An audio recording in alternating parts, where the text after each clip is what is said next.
Storm Publishing presents Murder at Whiteadder House, written by Jackie Baldwin and read by Samara McLaren. Chapter 1. Grace shivered as she left the warm cocoon of her car and tightened her woolen scarf around her neck. It was only mid-afternoon, yet already the darkness was rolling in over the ragged waves at Portobello Beach. Twinkling Christmas lights punctuated the granite gloom. Festive good cheer spilled out of the pubs in a golden glow, along with bouts of raucous laughter, as she walked along the esplanade towards the office, laden with parcels from her last-minute panic shopping. Her generous mouth curved in a grin as she thought of the Playmobil hospital she had bagged from under another shopper's nose as his phone rang at an inopportune moment. Facing down his glare with a smile, she had turned smartly and marched to the checkout with it firmly tucked under her arm. It was Christmas Eve, and she was looking forward to putting her feet up and having eggnog by the fire after her presents were all wrapped. Arriving at the agency, her eyes widened. Talk about when the cat's away the mice will play, she thought, as she took in the fairy lights and fake snow. Good grief. It looked like Santa's grotto.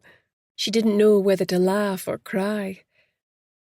Since she had lost her son Connor 3 years ago, Christmas had been something to be endured rather than enjoyed. Maybe it was time to allow herself a few festive indulgences. Composing herself, she pushed open the door to her office and stepped into the comforting, warm fug. Christmas tunes were blasting out from a phone. Hannah and Jean were both applying the finishing touches to a real Christmas tree that, to Grace's chagrin, brought a lump to her throat in all its glory. Last Christmas she had wallowed in her misery, shutting out the world. What a difference a year could make. "Do you like it?" asked Hannah, standing back to admire her handiwork with shining eyes. Jean also turned to see her reaction. Harvey, her golden retriever, came galloping out of her office festooned in tinsel and charged around her, barking and wagging his tail. "I love it," announced Grace, stooping to make a fuss at the dog and remove the tinsel before he caught it on something.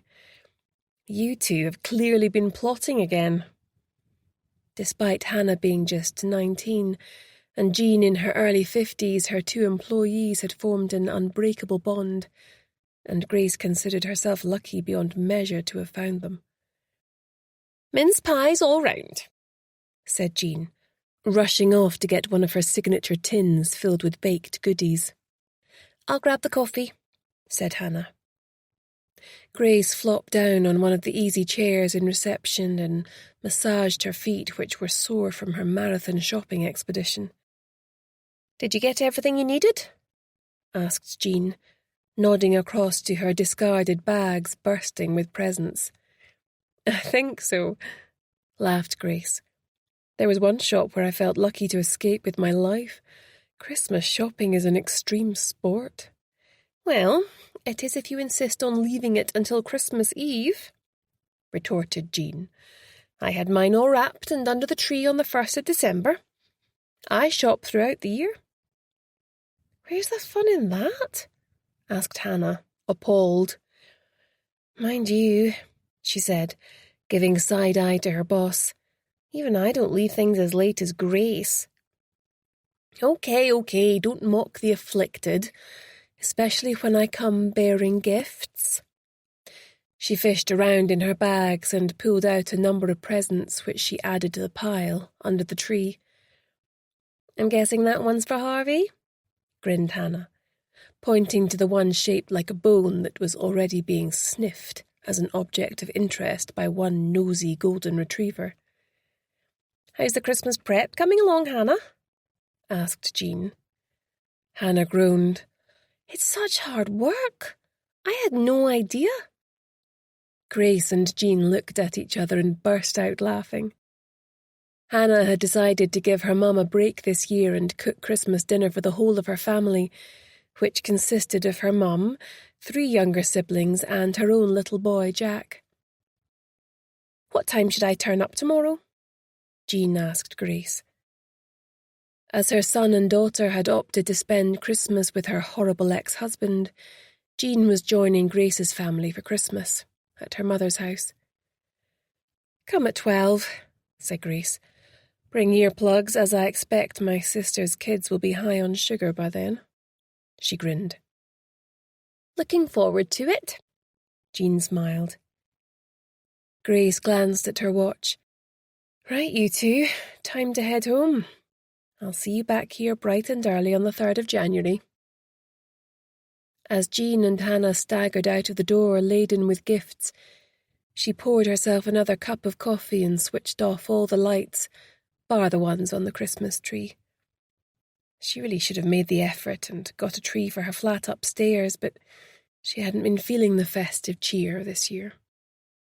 Just a few weeks ago she had cherished hopes that she would be spending it with her ex-husband and love of her life, Brodie McKenna. Those hopes had been dashed for both of them when his pushy girlfriend Julie had triumphantly announced her pregnancy. Brodie was too honourable a man to walk away under those circumstances. Her last big case had only finished a month ago, and Grace had welcomed the break as it had been harrowing in the extreme. Now, though, she was starting to itch for something else she could sink her teeth into. If nothing else, it would take her mind off what had happened with Brodie. Chapter 2. Grace glanced at her watch and sprang out of bed. It was Wednesday, 3rd of January, and she was so over the whole festive period. Christmas Day itself had gone really well, with even her mother in top form, particularly when jollied along by Jean, who had way more patience with her than her daughters. It was more the period after Christmas that she had found hard to bear. A time for couples and families, yet she was all alone in the flat, with only Harvey for company. Aware that she was her own worst enemy at times, she'd refused the few invitations that had come her way and kept very much to herself, finding solace in long walks along the beach and nerve-tingling swims in the cold North Sea. There had been complete radio silence from Brodie, which had hurt more than she cared to admit. However, she had made an exception for Hannah and Jack on Boxing Day, though she still squirmed with self-loathing remembering when he had bounced through the door of the flat and his face fell. "It's not Christmas in here," he said, his little face crumpling in disappointment. Grace had locked eyes with Hannah and they both looked equally horrified. Grace rushed to give him a cuddle. "It was Christmas in here when I went to bed," she said. "But when I woke up, Christmas had disappeared. There was a letter on the table from the Christmas tree." "What did it say?" he asked, wide-eyed. "It said that it had gone off to have an adventure, and the person who managed to find it would get an extra special present as a reward."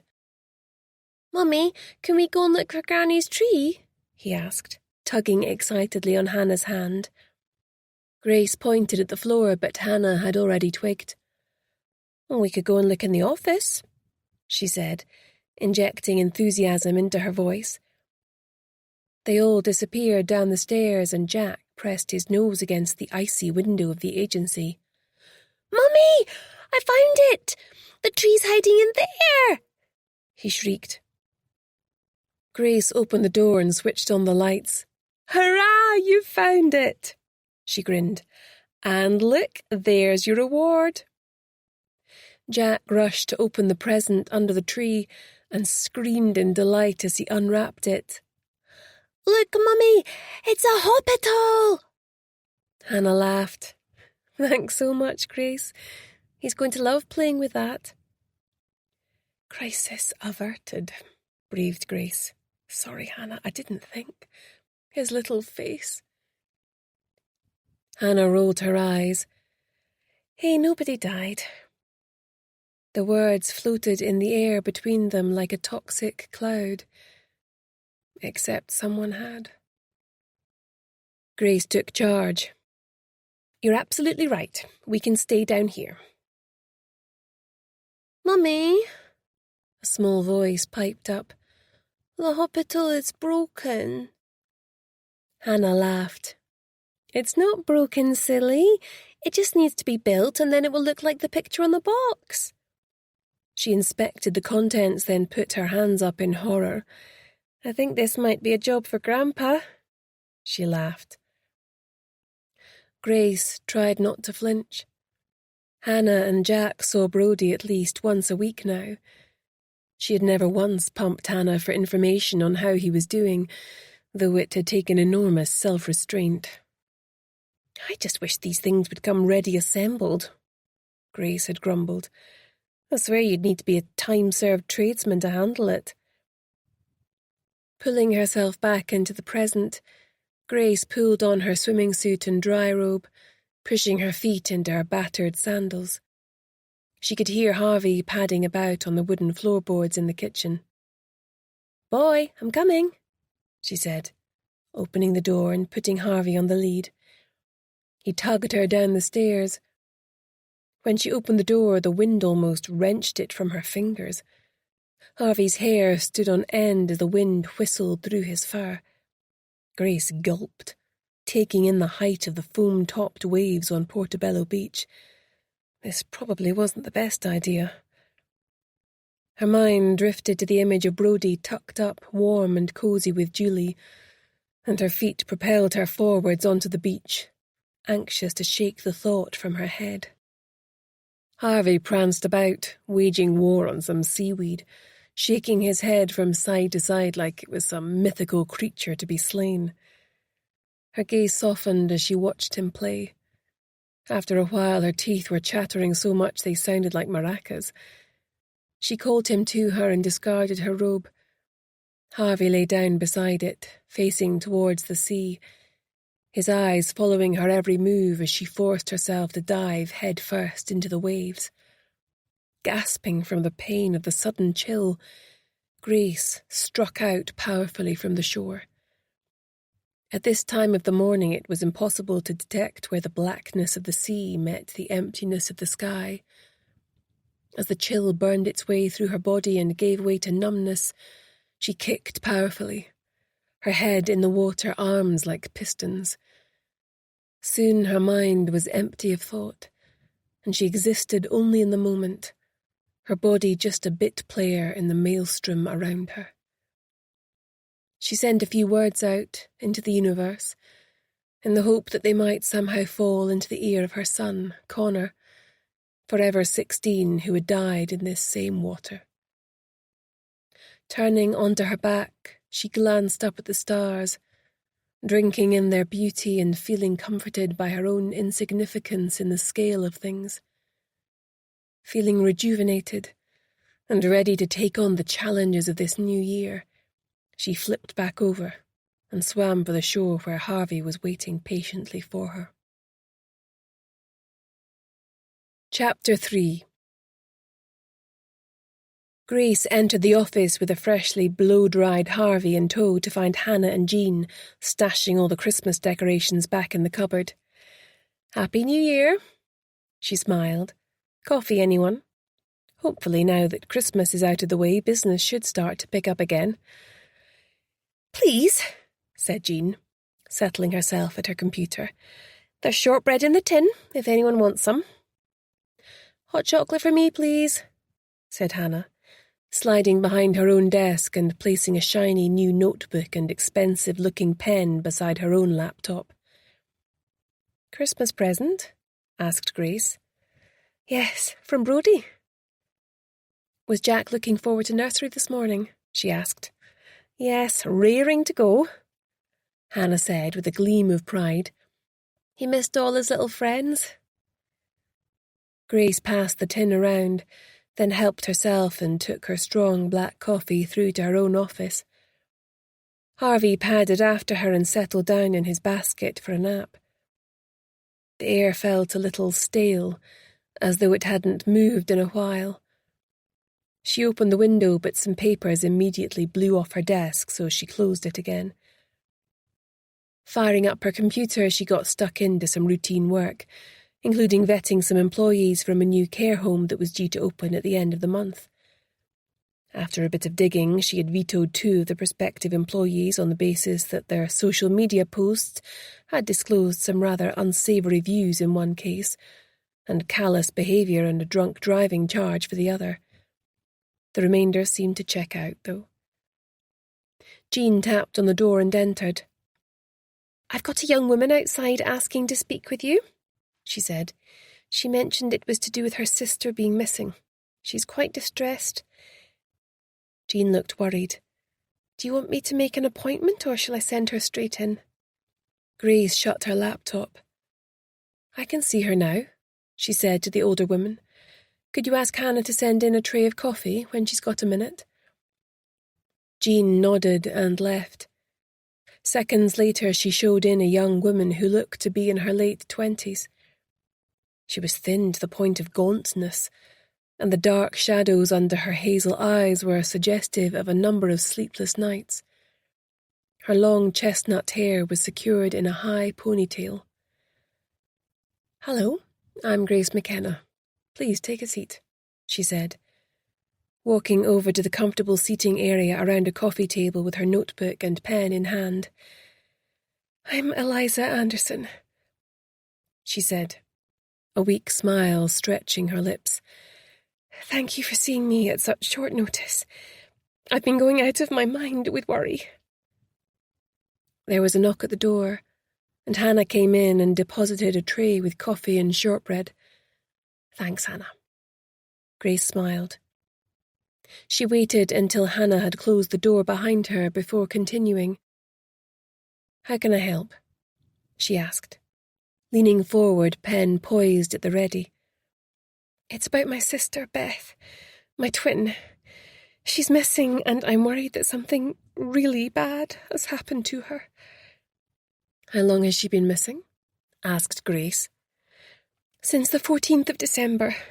I haven't heard from her since. She just wouldn't do this. She knows how worried I would be. Something bad has happened to her. I just know it. I feel it in here," she said, her eyes filling with tears as she placed her hand over her heart.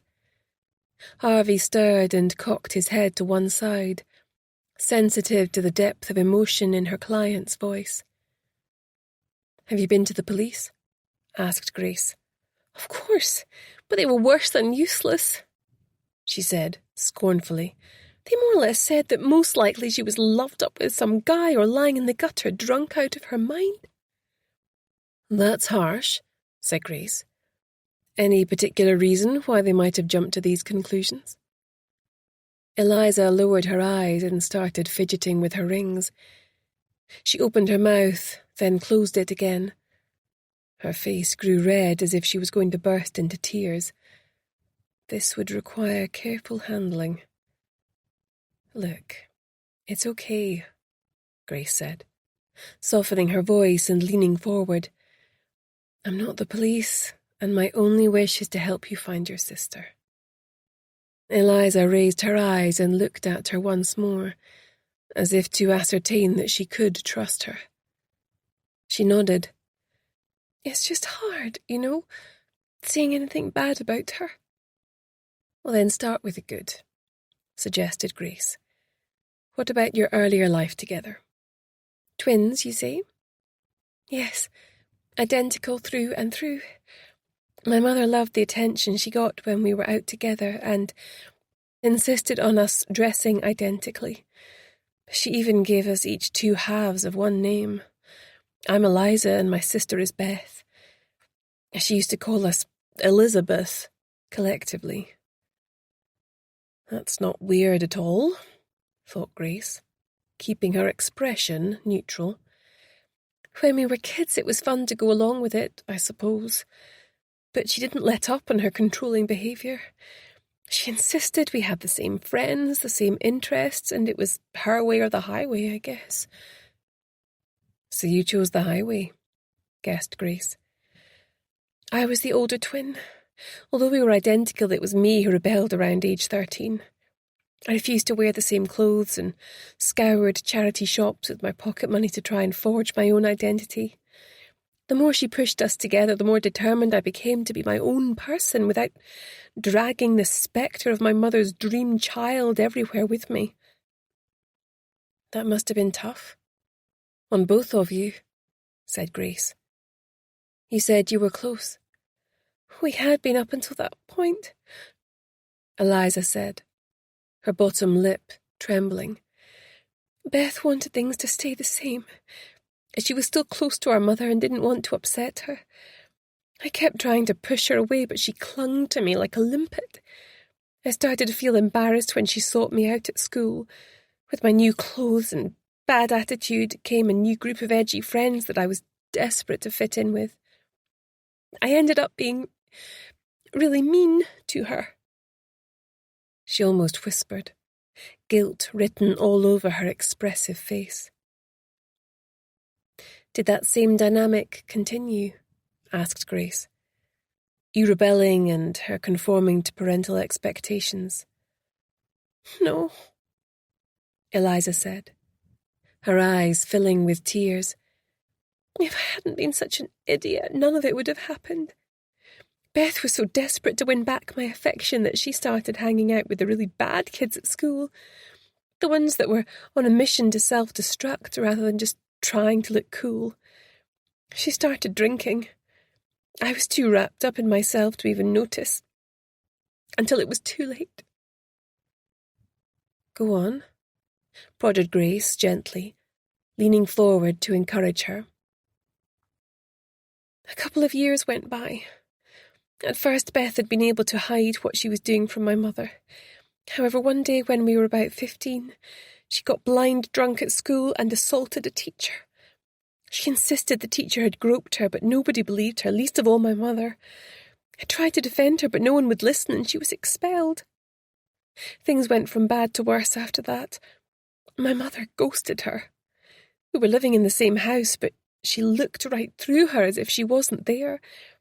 It was as if somehow she decided in her head that there was only one of us now, with poor Beth reduced to an annoying phantom echo of me, like tinnitus or something.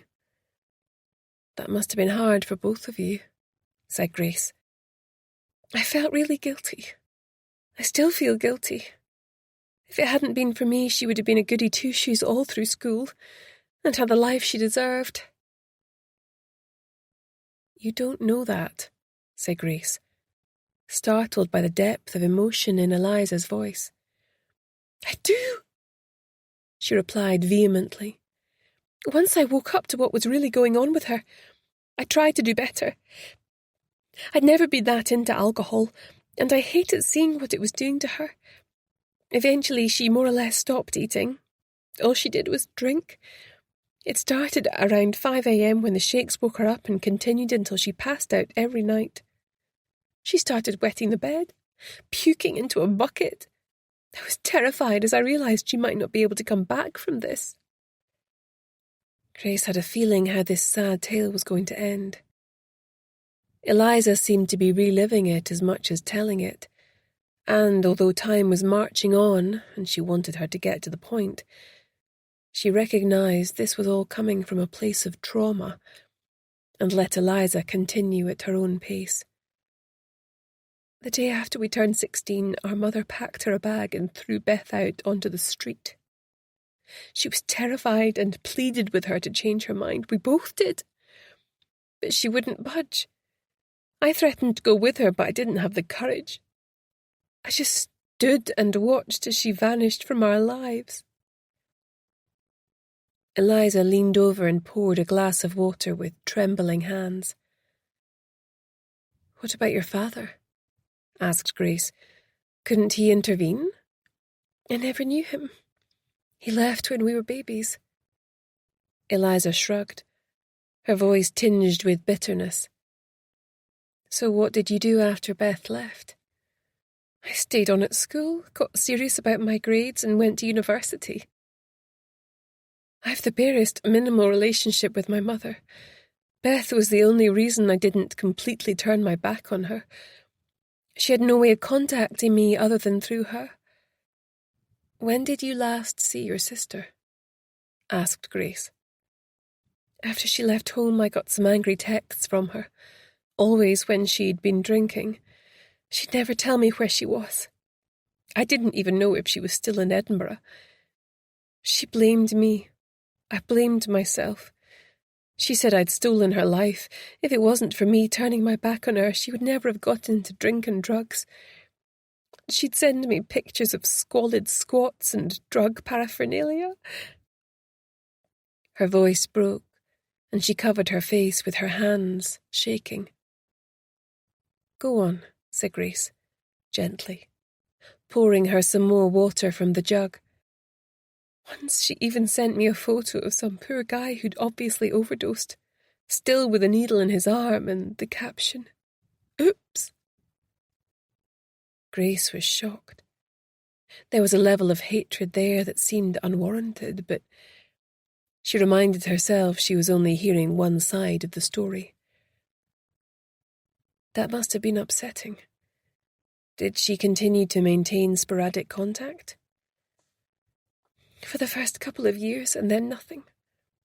My messages went unread. I began to worry that she might be dead.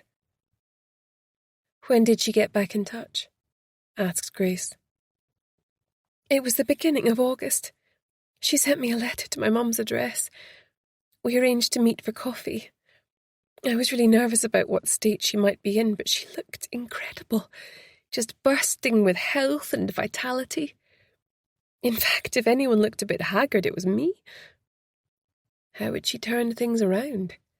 Asked Grace, curious now. She said that 2 years ago she was living on the streets. Her body was failing and her mind had shut down apart from getting the next hit of alcohol. Day by day she let go a little more until she sensed she was near death. So what happened to change that? Prompted Grace, totally caught up in the story being revealed. Somebody offered her a place at a luxurious rehab clinic at Whitehadder. Is that near the reservoir of the same name? Out in the middle of nowhere? Yes. Not many people know about it being there.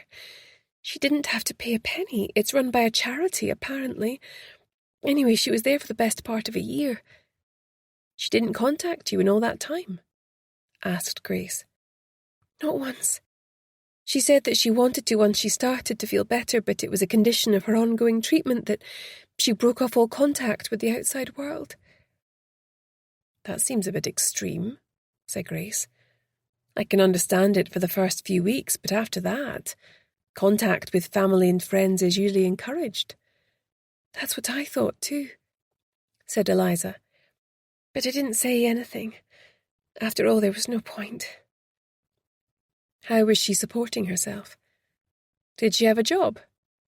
She seemed full of optimism for the future and was due to start at Edinburgh College in September doing hires.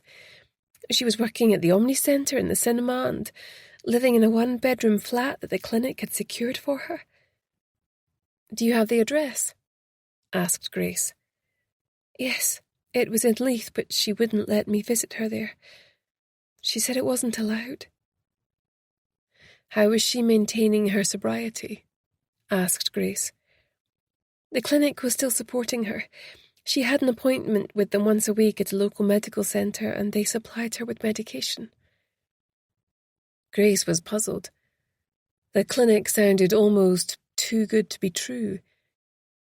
Did she keep in touch with you after that meeting? Yes, though she claimed to be too busy to meet up. It wasn't long before I sensed something was wrong. Did you think she had relapsed? That she might be drinking again? I didn't know what to think. She would only text me, never phone. If I phoned her, she wouldn't pick up. She seemed edgy and paranoid. It was as if she felt someone was out to get her. She bought a new phone as she felt the clinic were monitoring her previous one. The clinic? Said Grace, surprised. Why would she take against them? It sounded like they'd not only got her clean, but offered ongoing support. I don't know. Eliza shrugged helplessly. The last text I got from her said she'd stopped taking the pills as they were poisoning her. By then she'd dropped out of college and was back to living on the streets. She said she was leaving the area and going to disappear so they could never find her again. I begged her to meet me one last time before she left for good, and she reluctantly agreed. She said she didn't want to put me in danger, but I insisted. She met me at the Natural History Museum in Chambers Street on 14th of December. We'd gone there a lot with our mother as children. When I first laid eyes on her... She shook her head and teared up again. I was so shocked I couldn't believe it was even Beth. Drink can do that to a person, said Grace. No, it wasn't that, I'm sure of it. She swore blind that she hadn't drunk at all. Before, when she'd been drinking, her breath would have that unmistakable sour odour of booze. Her gait would be kind of exaggerated, as if she was trying to concentrate on walking in a straight line. There was nothing like that. I suppose it's unlikely that any deterioration, even if she had started drinking, would be that swift, mused Grace. I don't suppose you took photos of her from each meeting so I can see the difference. Yes, I did. The second time I figured by the state of her she was going to wind up dead, and it might be the last time I'd see her. She scrolled down and handed over her phone. The two photos side by side were startlingly different. Can you send me these if we decide to open an investigation? She asked as she passed the phone back. Eliza nodded. She was so fearful it hurt to see. She continued. She kept on about how they were sending the snake to get her. What snake? I asked, thinking she meant a wee adder or something, but she shook her head. I can't tell you, she said. If I tell you, they'll send it for you too. It sounds like she may have been having a psychotic break, said Grace, sipping at her coffee. I don't know. I've been over and over it in my mind. She was terrified out of her wits for sure, but she really believed what she was saying. She said the drugs had poisoned her and that they were chasing her down so that no one would find out what they were really up to at the clinic. She said that she didn't have long. The pills had messed her up, and if she didn't die from the pills, the clinic would finish her off. Well, this all sounds crazy, said Eliza, turning away from her.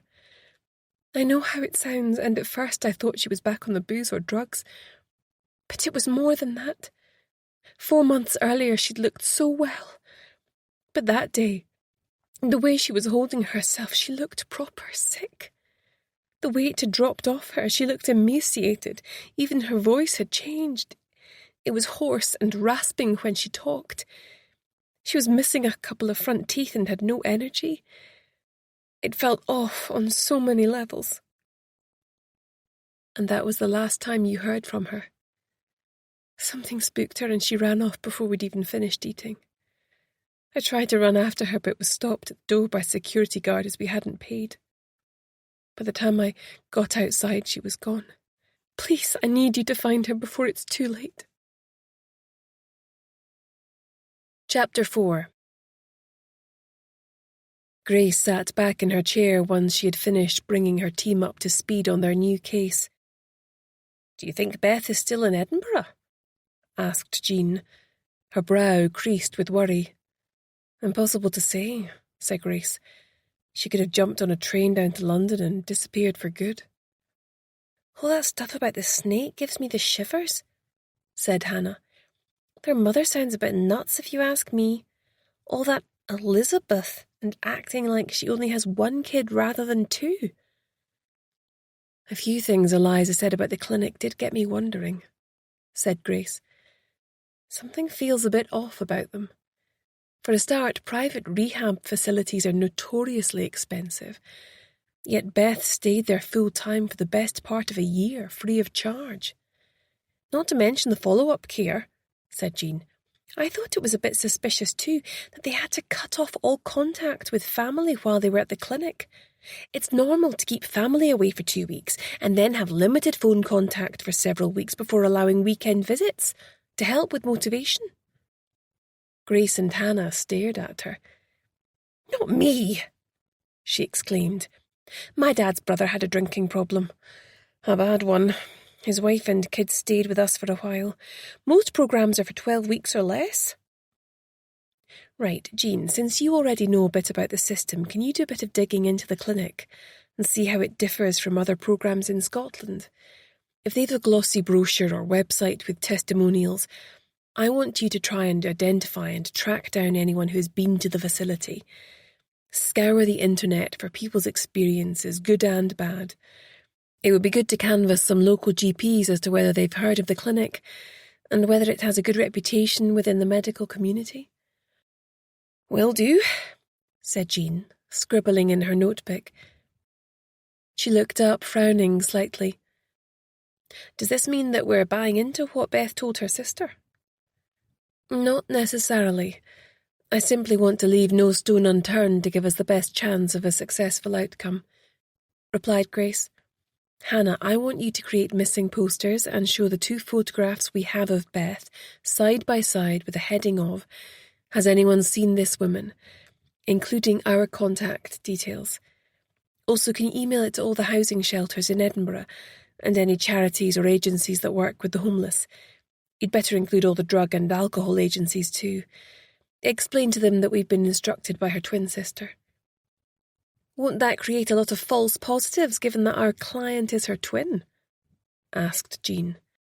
"Yes, it may well do, but those sightings should be easy enough to weed out from what we're looking for," replied Grace. "It must be so weird for Eliza," said Hannah. "Like having her very own sliding doors movie. If she'd got in with a bad crowd, maybe Beth would be our client, not the other way round." "We all have forks in the road," replied Grace. "Some of them may lead to a very different life. Others will double back and come full circle. It's impossible to know." "Like if you hadn't had Connor, then I wouldn't have had Jack," said Hannah, studiedly avoiding her gaze. Grace went very still as a rush of emotion came over her. She and Hannah never talked about Connor. Not ever. It had become almost an unwritten rule between them, and now she dropped him into the conversation like a small grenade. How was she supposed to react? What was expected of her? "Yes," she finally managed after a beat too long. The silence lengthened. She needed to fill it. "Anything else you'd like us to do?" asked Jean, sensitive as ever and rushing in to fill the conversational void. "No, not at the moment," Grace replied. The moment had safely passed. "I'm heading out to speak with Beth's mother to see if she can put me in touch with anyone who she might have trusted with her whereabouts." "What about Rhodey?" asked Hannah. "Can't he help?" Grace flinched. No, he bloody well can't. She wanted to snap at her youngest employee. Since Julie's little bombshell at the end of their last case, she'd had to wave goodbye to her former easy relationship with her ex-husband, who had helped her out with her cases whenever he could in exchange for her reciprocal assistance with his own. None of this showed on her face as she smiled at Hannah. "He works in major crimes, not missing persons, Hannah, so it wouldn't be appropriate. Our client reported it to the police and found them less than helpful, remember?" "I suppose," muttered Hannah. "Anyway, the more information we gather, the quicker we'll get to the truth," said Grace. "Our client needs us to give this case everything we've got." Chapter 5. Grace had arranged to meet Eliza at her mother's terraced house in Musselburgh to get some more background information on the missing woman. Her client had thought that her mother might choose not to cooperate unless she was present. Fiona Anderson answered the door, and her whole face lit up on seeing her daughter standing there. "Eliza!" she gasped. With a jolt, Grace realised it was the same look her mother would have on the rare occasions she dropped by unannounced. A pang of guilt stung her, which she wrestled down. "Mum, this is a friend of mine, Grace McKenna. Can we please come in?" "Goodness, where are my manners? Come in, both of you!" The diminutive, scrawny woman in front of them sprang into action, ushering them through into an immaculate lounge. "Please sit, won't you? I'll just put the kettle on." The way she was swooping and fluttering made Grace think of a sparrow. "I'll come and help you," said Eliza, who hadn't smiled once since the door opened. Grace glanced around the chintzy room. There were no photos of the two girls together, which she thought was rather odd. Most families with twin daughters were happy to celebrate the fact. Of course, she had no idea of whether the single photos dotted around showed a child growing up into a young woman were all of Eliza, but given what her client had said, she rather thought they might be. Suddenly she could hear raised voices. Eliza must have explained why she was here then. The door swung back on its hinges and Eliza walked in carrying a laden tray. Her mother followed, her lips pressed into an angry straight line. She sat down and started to pour out the tea into dainty cups, her shaking hands causing the cups to rattle as she passed them round. "Mrs. Anderson," Grace began, "your daughter Eliza has instructed me to look into the whereabouts of your missing daughter, Beth." "How dare you?" hissed the woman to her daughter, her face twisted in anger. "I won't have our family name dragged down into the gutter with her. She made her bed, now leave her to lie in it for all our sakes." For all she tried to hide it, Grace was shocked by her response. Being a mother wasn't something you could switch off like a tap, as she well knew. Why was the woman so vehement? "Mum, Beth is in real danger. You can't just ignore this. I need you to tell Grace everything she wants to know." "Drama, drama, drama," her mother muttered. "I'm so sick of it all." "Mrs. Anderson, could you tell me when you last heard from your daughter?" asked Grace. The woman sighed but got her diary out of her handbag and flicked through the pages. "She came to see me on the 4th of August. She tricked me. She pretended she was Eliza so I would let her in the door."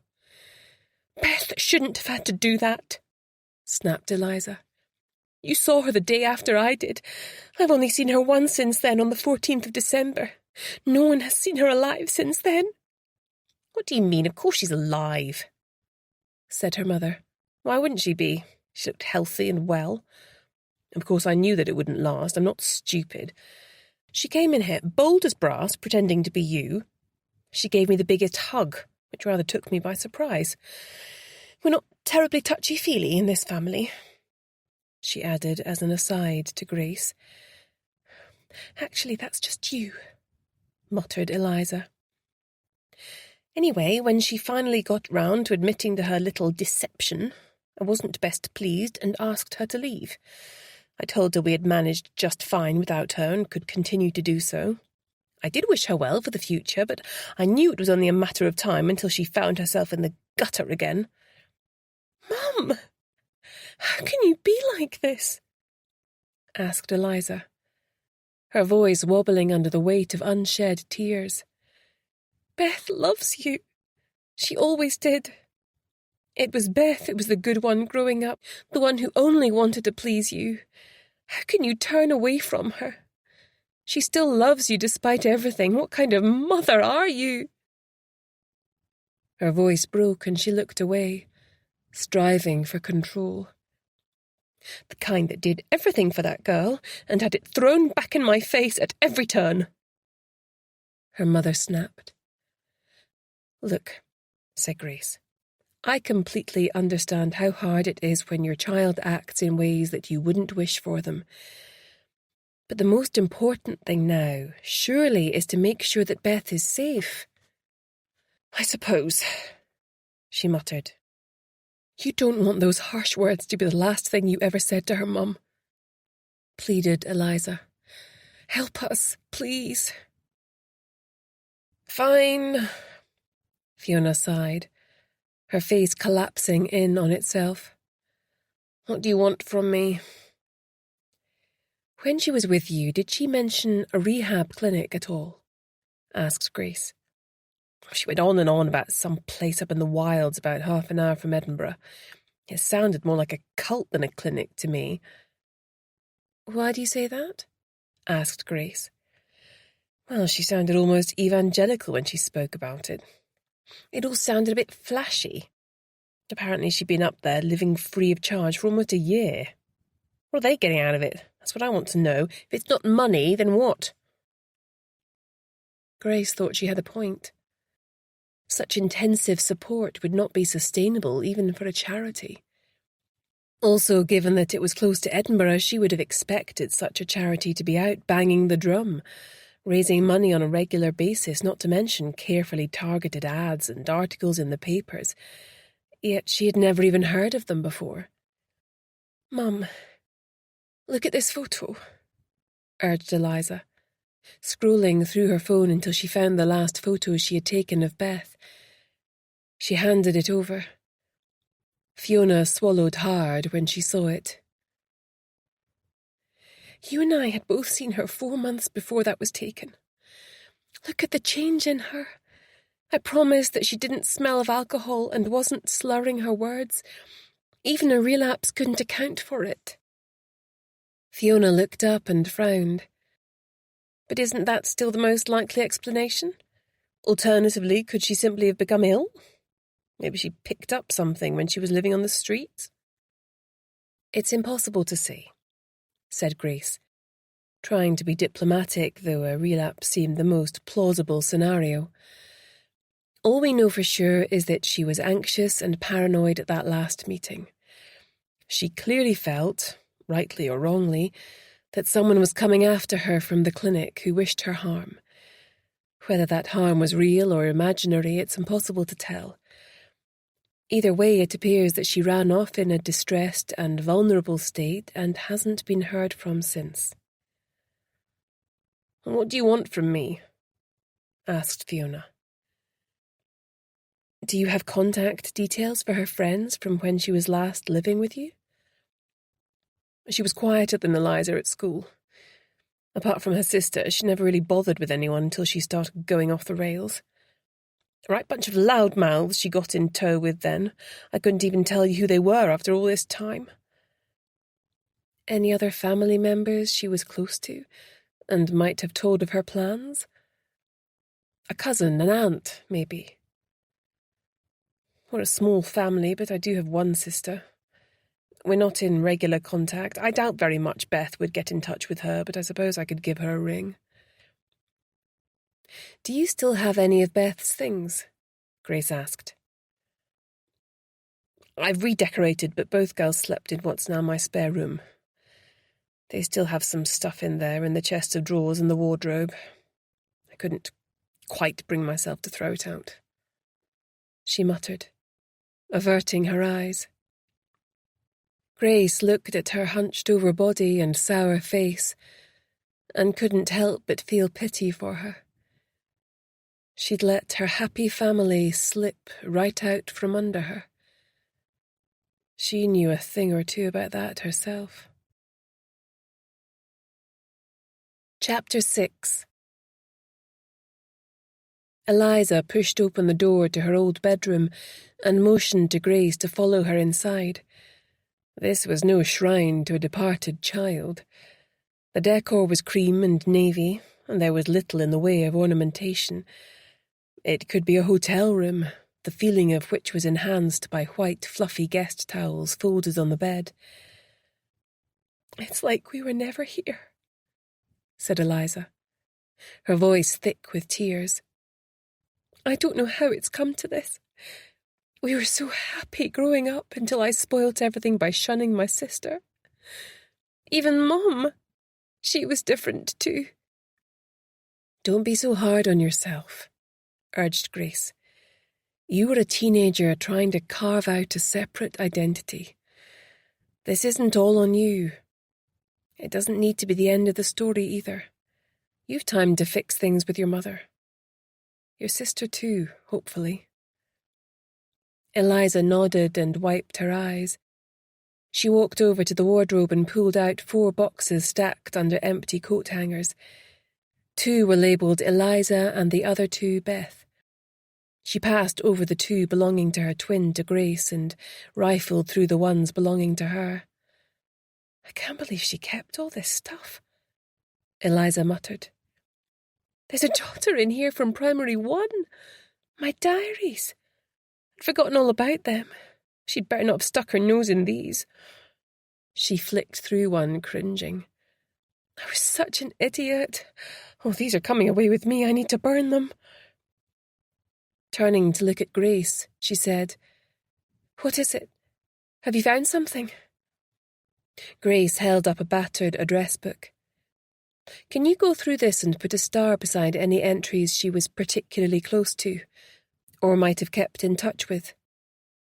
Sure, but like I say, when we were growing up, she didn't really have many friends. What about teachers? Friends of the family? Well, there was one teacher she was close to. He tried to get her help when she was going off the rails. What was his name? Got it. His name was Seth Douglas. He taught English at Musselburgh Grammar School and was also her guidance teacher. He was fairly young, so he might still be there.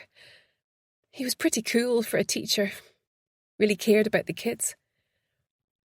Grace made a note on her phone. There was nothing else in Beth's box that she imagined could be helpful. It was expected, but still disappointing.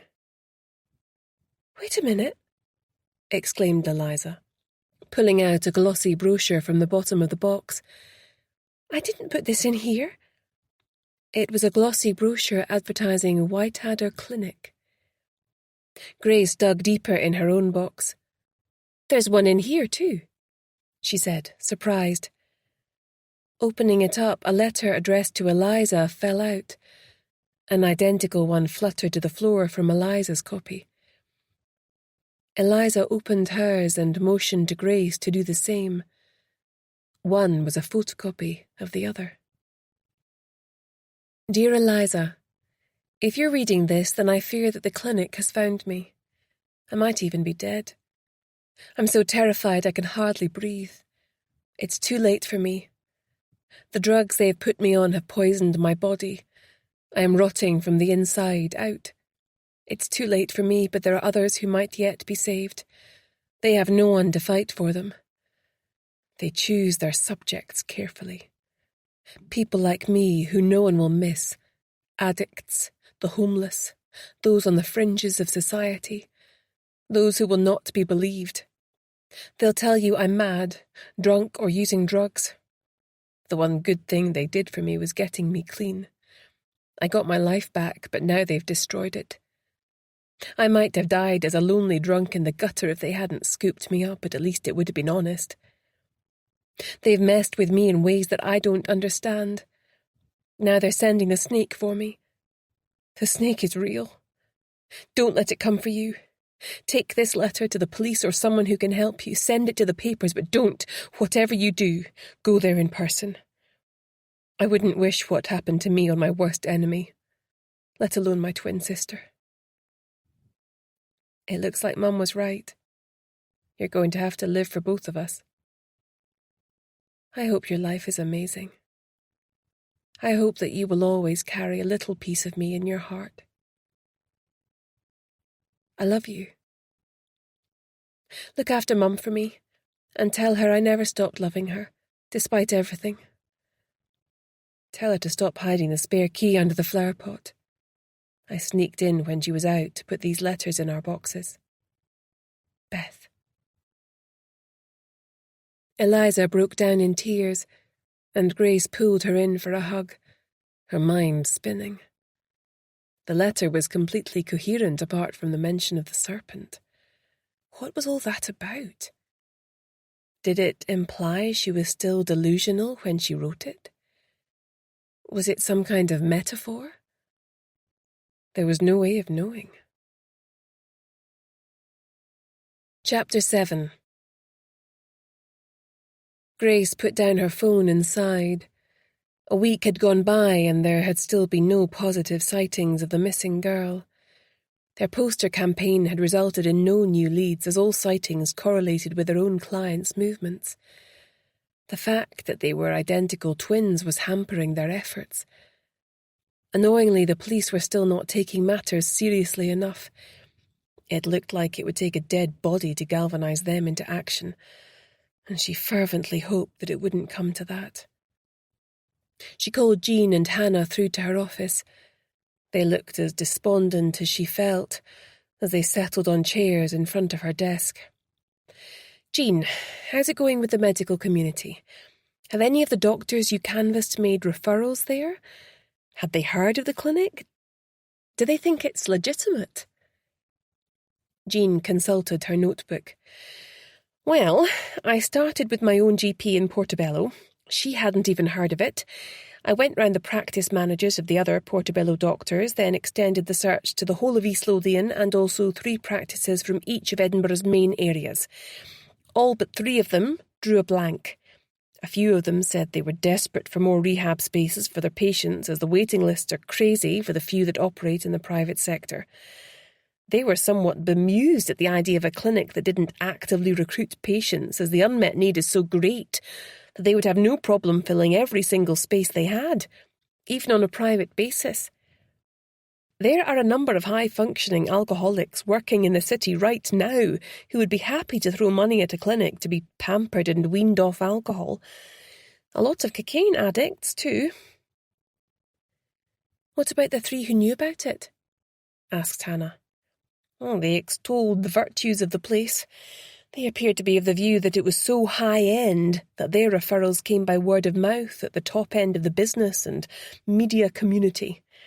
It might be insanely expensive, but their patients came back free from their addictions and have stayed that way ever since. I suppose it's possible that they finance the charitable arm through the private clients, but I'm not entirely convinced," said Grace. "These doctors, I don't suppose they'd be willing to contact their patients and ask if they'd speak to us." "I can ask, but even if they were willing, it's unlikely the patients would agree to speak with us. They may fear exposure to the press." "Give it a shot anyway. Say we would be happy to be bound by a confidentiality agreement," said Grace. "Can't you ask Brodie to lean on missing persons?" asked Hannah, her eyes beseeching. "I mean, if it would help find Beth?" Jean glared at Hannah and shook her head slightly. Grace sighed and ran her fingers through her short hair in frustration. He was literally the last person she felt like talking to. Yet, just because their personal relationship had fallen off a cliff due to Julie's unexpected pregnancy, that didn't mean that they couldn't still have a professional one. She knew that Brodie had been keeping his distance deliberately until she got her head around the new situation. It was up to her to be the bigger person. Eliza had trusted her to find out what had happened to her sister. She owed it to her to put personal considerations to one side and not ignore a valuable resource. "I'll call him," she said, giving her youngest employee a quick smile. "In the meantime, I need ideas for how we can get into that clinic and ask some questions." Hannah suddenly lit up with enthusiasm. "How about I pose as a homeless alcoholic and try to get offered a place there?" she said, her voice rising in excitement. "Absolutely not," said Jean and Grace in unison. Hannah's face fell. "But it's a good idea," she said crossly. "It's a dangerous one," Grace said. "We've no idea what they're doing up there. Also, it's not as easy as you think. You barely drink. Your bloods would be completely normal. You'd be found out in no time." "I suppose," muttered Hannah, still looking somewhat offended. Grace hid a smile and spotted a telltale twitch at the side of Jean's mouth too. Hannah's impetuosity was something that needed to be kept in check sometimes. With age came experience. The same goes for drugs, she added. If they took a sample of your hair, they'd know you were clean as a whistle. Besides, even if our hypothesis that they're recruiting people from the streets is true, we can hardly have you sleeping rough for weeks or months just in case. Edinburgh is a large area. What are the odds they'd find you? They fell silent as they thought hard about a way forward. There's one surefire way to get their attention, said Grace. Beth's twin could surface and either A, pretend to be her, or B, contact them looking for answers. They could hardly turn her away until they know what she knows. We've never actively involved the client in an investigation before, said Jean doubtfully. What if we put her in danger and something bad happened to her? Yes, I know, said Grace. Definitely only to be discussed as a last resort. In the meantime, I'll call Brodie and see if he thinks what our client told us is enough to warrant a visit from the police. Of course, said Jean thoughtfully. I suppose we don't necessarily have to go in all guns blazing. What if I went up there posing as Beth's mum? If I didn't accuse them of anything but was just looking for information to assist in tracking her down, then they could hardly either refuse to see me or object, could they? They'll want to pat me down and send me on my way. To do otherwise might invite undesirable negative publicity. No, you're right, said Grace. Don't say anything to alienate them. Make sure you're admiring of the clinic and everything they've done for her. I imagine they know that she was estranged from her family. That might have been what made her such an attractive candidate. What can I do? Asked Hannah, leaning forward in her chair. Go round some of the main housing charities in Edinburgh. There's Shelter, Bethany Trust, and I read recently about a great wee organisation called Streetwise. Tell them about Beth and send both photos through once you get a contact there. Check if they've heard any stories about people vanishing off the streets or suddenly being offered rehab places in a private clinic. Find out what areas are being mainly used for rough sleeping. On it, said Hannah, energised. In the meantime, I'll arrange to meet up with Brodie, Grace said. He still owes us big time for the help we gave him in our last case. It's time for payback. Chapter 8. Grace fidgeted at the table in the cafe at Dobby's garden centre. She'd sweated over suggesting an appropriate place, somewhere that didn't scream date or intimate, or where either of them were likely to be recognised. This vast space filled with families and pensioners had seemed to hit the mark. "Grace! Yoo-hoo!" yelled a voice across the crowded cafeteria. Grace gritted her teeth into a semblance of a smile and waved back. Damn it. One of her mother's old friends and her husband. Now she'd get the first degree next time she visited her mother. After a couple of minutes, the air shifted behind her, and she realised he had arrived. Feeling a rush of heat to her face, she strove for a normal greeting. "Hi, Brodie," she said, springing to her feet as though electrocuted, her voice coming out squeakier than she had intended. "Grace, great to see you," he said, an awkward smile hovering between them. "How's Julie?" she asked, the words sticking in her throat. "She's good," he said, his expression giving nothing away. "And the baby?" "Julie had the 12-week scan a couple of weeks ago and everything checked out." The baby that had come between them with the force of a juggernaut, she thought bitterly. Timing was everything. Only 2 months ago, Brodie had been on his way back to her when Julie had reeled him back in. She knew he wanted to be with her, but Having tragically lost their own son to suicide, he wasn't about to walk out on another child. She pushed these thoughts to the back of her head. This was meant to be business, not personal, she admonished herself. I hope all goes well, she said, doubting very much that Julie would feel the same were the positions reversed. Underneath all that sweetness and light was a very bitter and twisted young woman. Something Brodie was going to have to find out in his own time, and not through her. The agency has a new case, she said. I wanted to run it past you, see if you've heard any chatter on the grapevine. Well, go on, he said. It can't be any worse than your last one. And don't be too sure. At first glance, it's a missing person case. A young woman aged 28 with drug and alcohol problems. Well, so far, so not unusual, said Brodie, scratching his head. Quite. This is where it gets a bit peculiar. Go on, said Brodie. She has a twin sister, who she was estranged from until shortly before she went missing. Apparently, she'd been picked up off the streets by a weird rehab facility operating at Whiteadder. You know, the reservoir near the borders? Well, that's certainly off the beaten track, said Brodie. Anyway, apparently she didn't pay a penny for her treatment and was there for nearly a year, after which they helped her find a flat and get a job while she was studying part-time for her hires. That's the point at which she contacted my client, her twin sister. She was clean, healthy, and doing really well. Grace showed him the first photograph and he studied it. So, what happened?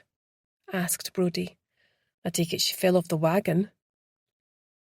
Eliza, our client, met with her 4 months after that picture was taken. She was anxious, paranoid, and looked to have become severely unwell in that short period of time. She passed across the second photo. Brodie let out a low whistle. Quite the transformation. Stranger still, she swore she was still clean, and our client backed her up on this, saying there were none of the signs of alcohol use she had seen in her before. She was claiming that the pills the clinic had given her had ruined her health, and she was terrified they were coming after her to bury the evidence. Paranoid, looking wrecked physically, I don't know, Grace. It sounds as though the most likely explanation is that she fell hard and her body has given up the ghost. She could have been delusional. Maybe you're right, she said, deciding in that moment not to further increase his scepticism by sharing Beth's rambling about them sending the serpent for her. She needed him on board if she was going to obtain any help with her case. Can you lean on missing persons, Brodie? They've given my client the impression that they're barely going through the motions. Well, not officially, but the husband of a member of my team works in that department. I'll see if she can bring her influence to bear. Do you have a sample of these alleged pills? Something tangible to account for her story? Grace passed across the brown bottle of pills she had found in Beth's box. It only had Beth's name and date of birth on it. There was no mention of the name or address of the prescriber. Brodie examined them and frowned. Well, that's weird. You say she'd been living away from the clinic for months? Grace nodded. These apparently come from the clinic pharmacy at Whiteadder. Could it be part of a clinical trial? Asked Brodie. None that I could find. According to her sister, Beth was adamant she hadn't signed up to any trials. On the face of it, she appears to have deteriorated rapidly. Whether this has been caused by her lifestyle or her medication, as she maintains, is impossible to determine without having this substance analysed. Have you tried all the usual stuff? Asked Brodie, taking one out of the bottle and scrutinising it thoroughly. It was lilac and oval-shaped with no markings on either side. Yes, of course. Unusually, it doesn't have any code imprinted on it, nor is the physical description recognised on any of the pharmaceutical databases. Well, that doesn't sound good, said Brodie, looking worried. Of course, it could simply be a vitamin pill or something herbal. At the moment, you don't have enough to go on to launch any kind of a police investigation. If you rock up at the clinic, they'll simply deny any wrongdoing and say they knew Beth was struggling and were trying to track her down to help her. I know, said Grace. That's why it's so important to establish what has happened to her. Is it a British or American company? It appears to be American, which rather begs the question of what they're doing over here in such an isolated location. No other linked UK clinics? No. It appears to be one of a kind, said Grace. They sipped their tea in silence for an uncomfortably long period. Grace eyeballed Brodie. He looked away, unable to meet her eyes. What? Well, spit it out. You might as well tell me, or I'll imagine all sorts. It might be best if you don't phone me for a bit. Julie has taken to checking my phone and goes ballistic if there's a call or text from you. Are you kidding me? Said Grace, her voice rising in anger. Just what is her problem? It's not as though I'm on the phone to you all the time. These days it's usually about arrangements or Jack or Harvey. How can anyone feel threatened by that? Look, I'm not disagreeing, Grace. However, you've got to consider the fact that she's pregnant and hormonal. I don't want to upset her. It's not good for the baby if she's riled up all the time. Grace knew that Julie didn't like her. During their last case, her mask had slid off her face like melted wax, and she'd spat bile at her in the street. She then wrong-footed Grace by lying to Brodie afterwards, saying they'd had a cosy chat. Clearly, she was a manipulative liar, and it pained Grace that Brodie had chosen her. I can see why you say that, she said, removing the heat from her voice. But Brodie, she goes through your phone? Brodie reddened. Grace, she just needs a little extra reassurance right now. She'll relax once the baby comes. Don't make this out to be a big deal. Brodie, I'm sorry to have to say this, but that's red flag behaviour, and you know it. Can you not see how inappropriate this is? He snapped back, glaring at her now. I can't have my ex-wife sniping about my current partner. Don't force me to choose between you, Grace, because I'll choose the mother of my child every time. With that, he pushed back his chair and stormed off.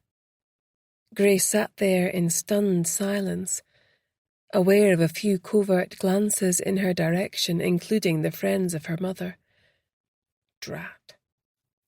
She drained her cup, then scrolled through her phone for a few minutes to make sure he had already left the car park before she ventured out. She couldn't believe what had just happened. What the hell was Julie playing at? There'd been no inappropriate contact between her and Brodie whatsoever. It was starting to dawn on her that Julie was determined to drive a wedge between them. It hurt. It hurt a lot. But maybe it was for the best, she thought wearily, as she deposited her tray and headed for the car park. Chapter 9. Hannah shivered. The freezing cold penetrated her thick quilted coat effortlessly, and she huddled further into her woolly scarf. It was below freezing already, and Marek from Streetwise was taking her round the known sites where small pockets of rough sleepers existed on the margins of society. It was a bit of an eye-opener for Hannah. Previously, she'd thought her family were hard up and barely eking out an existence. As she came face to face with real poverty for the first time, she felt ashamed and resolved to appreciate the roof over her head more. Without that, how did anyone manage to even function? Marek was young, cool without intending to be, and all fired up with a passion and altruism she had never come across before. It felt invigorating to be in his company. In exchange for his help, he'd got her to commit to a weekly shift at the soup kitchen and 5 patrols like this where they went around all the rough sleepers and checked on them, handing out hot drinks and sandwiches as well as blankets for those not adequately protected from the chill. "Hey, Darren, how's it going?" he asked, squatting down to talk to a middle-aged man huddled in a sleeping bag whose face was grey with exhaustion. He was mumbling to himself, and his eyes were darting around like a fly not wanting to land. He flinched away from Marek but accepted the food and drink offered. Marek wrapped a foil blanket around his shoulders before moving on. "Will he be all right?" asked Hannah, casting a backwards glance at him. He already resembled the dead more than the living as the snow started to fall. "Probably not," snapped Marek. "Welcome to care in the community. He's a schizophrenic who's off his meds. His family had him committed years ago, then buggered off." "Can't they section him or something?" asked Hannah. "Get him the care he needs?" "There are fewer and fewer secure residential hospitals. You can only compel treatment for so long, then you have to let them go. Without support, the world is a frightening place for the mentally ill. They can quickly become overwhelmed and turn to alcohol or drugs to help them cope. Then they decide those are preferable to their pills and the situation spirals out of control. It takes consistent follow-up and community support, but all the services are stretched to breaking point. He's one of the ones who fell through the cracks." "You know their names?" said Hannah, impressed. "Of course. They're people, and they deserve to be treated with dignity, irrespective of their situation." Then he addressed the next person. "Hey, Maria. Going to be a cold one. No Duncan tonight." The young woman, who looked only a little older than her, answered them in a monotone. Her face expressionless, eyes a blank slate, her body shivering uncontrollably with the cold. "Dead," she said, the words escaping in a bubble of spit, which lay there ready to freeze on her chin. She looked like she was so empty of emotion she would never feel again. She was only in a long-sleeved t-shirt and tracksuit bottoms. Hannah immediately peeled off her own coat and placed it around the girl, lifting her limp, drug-tracked arms into one sleeve and then the other. "I'm sorry," said Marek. "I know you'll miss him." "He was all I got," she said, suddenly rousing herself. A tear glistened. She wiped it away. "Thanks for the coat, love." They left their usual offerings and another foil blanket. Hannah pulled her hat off and ran back to give it to her as an afterthought, pulling it down low over the woman's purple ears. "You didn't have to do that, Hannah," said Marek. "You need to put some boundaries in place if you're in this game for the long haul." "It's fine. I wasn't cold anyway," said Hannah, offhandedly. Marek looked at her, trying not to shiver, and shook his head.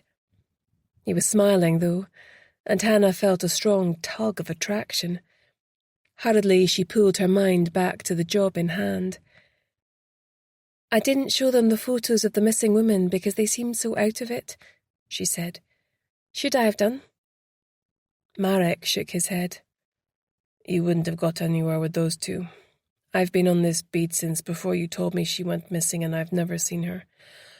I could show the photos to my boss, Jared, who's in tomorrow. You said she'd been on the streets rough sleeping years back. He might remember something from then, as he's been on the job for way longer than me." "And as far as you're aware, nobody's been scooped up from the streets by some weird rehab clinic?" "No, though I can't be completely sure. People go missing all the time. Sometimes they've died and been taken away in an ambulance. The lucky ones get taken into a shelter for a night or so and manage to get swept up by the system and supported. Even then, some of them don't make it and end up back here on the streets." "It's so depressing," she sighed. That there is part of the problem, Marek said, giving her a cross look. How so? She replied, stung. Compassion fatigue. Well-meaning people such as yourself come down here all fired up and do the odd shift. They come up against the system and just can't deal with it. They scuttle away back to their comfortable lives and do their best to forget about it. You don't know anything about me, she muttered, her cheeks fiery with shame.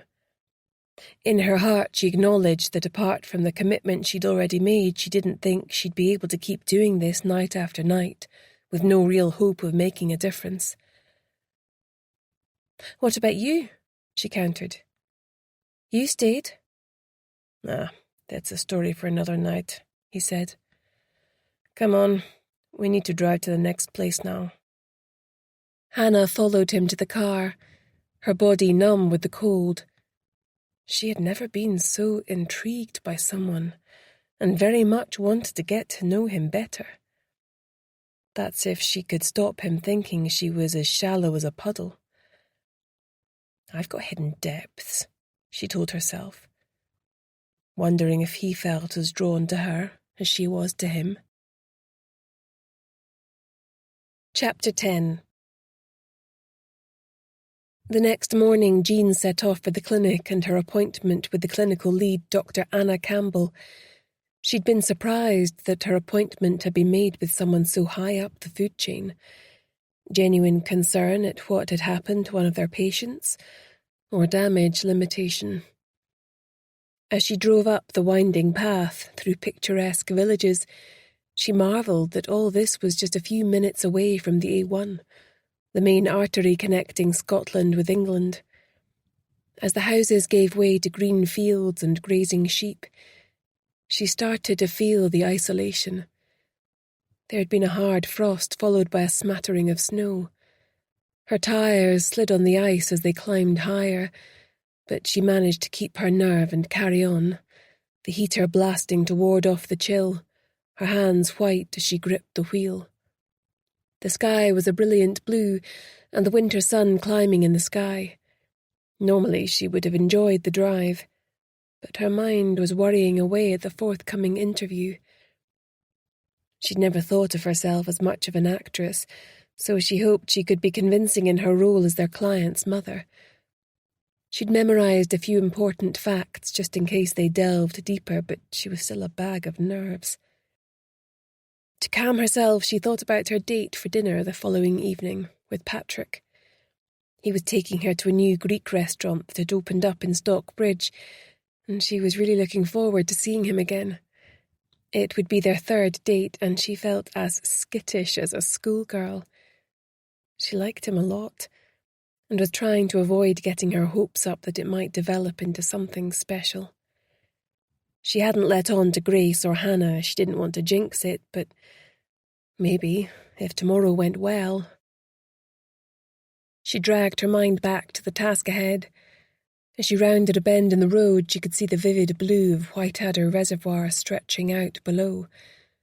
She must be close to the clinic now. It wasn't on Google Maps, so she had memorized the directions from an atlas. It certainly wasn't visible from the road. After a few false starts, she found herself bumping up a dirt track towards some woods, hoping she wasn't going to wind up in another muddy farmyard. There were lots of keep out and private signs along the way. Finally, she reached the end of the track, coming into an elegantly paved turning circle in front of a huge sandstone mansion. There was a high chain-link fence surrounding the property, which appeared to be extensive. Jean parked her car and approached the front door, her feet crunching on the gravel. Her arrival triggered ferocious barking from an unfriendly-looking Alsatian behind the fence. So far, she wasn't getting healing vibes. She followed the sign for reception and was greeted by a friendly receptionist who looked to be in her early 20s. Her name badge said Lily. "Mrs. Anderson?" "Yes," Jean replied. "Dr. Campbell will be with you shortly. Can I get you something to drink?" "No, thank you," said Jean. remembering not to smile as she was supposed to be frantic about her missing daughter. The girl went back to her work and Jean glanced around. Everything looked very professional and was in a good state of repair. The decor was muted but elegant. Framed photographs of the clinical staff fanned out around a larger portrait of the clinical director, Dr. Anna Campbell, smiled down on her, and she surreptitiously noted their names down on her phone so she could research them later. Lily, the receptionist, suddenly appeared in front of her, holding out her hand. "I'm sorry, Mrs. Anderson, but I'm going to have to ask you for your phone," she said with a bright smile. "It's company policy." She lowered her voice discreetly. "We have a number of celebrity patients who are very nervous about their treatment getting out into the public domain." "Oh," said Jean, somewhat flustered and thankful Grace had insisted on a stiff password. "I suppose that's all right." She handed it over. "Dr. Campbell is ready for you now," Lily said, and Jean followed her along a corridor where she was shown into a beautifully appointed office, dominated by a large desk. Disappointingly, there were no clues on the surface. That pesky privacy thing again. The steel-haired woman who rose to greet her was tall and elegant, with her hair swept up off her face in a chignon. It was hard to tell how old she was due to her fresh complexion and unlined face, but Jean guessed she was in her late 50s. "Mrs. Anderson, please do take a seat. I was very sorry to hear that Beth has disappeared off the radar. Such a lovely young woman. It was a privilege to get to know her. I considered her to be one of our success stories. It's very worrying. How can I help?" Jean's voice broke as she imagined as a mother how she would feel if she were sitting here because of her own daughter. "I don't know if you know this or not, but my daughter Beth and I were estranged. She had pushed me over the edge until I just couldn't deal with the chaos anymore. It was eating me up." "I had heard that," Dr. Campbell said, her voice kind. "Addiction is a terrible thing. It affects the whole family. It was so rewarding to help your daughter through that period in her life and reclaim all that wonderful potential." "You gave her a chance," said Jean, "and for that I'll always be grateful. I suppose one of the reasons I'm here today is to fill in the blanks.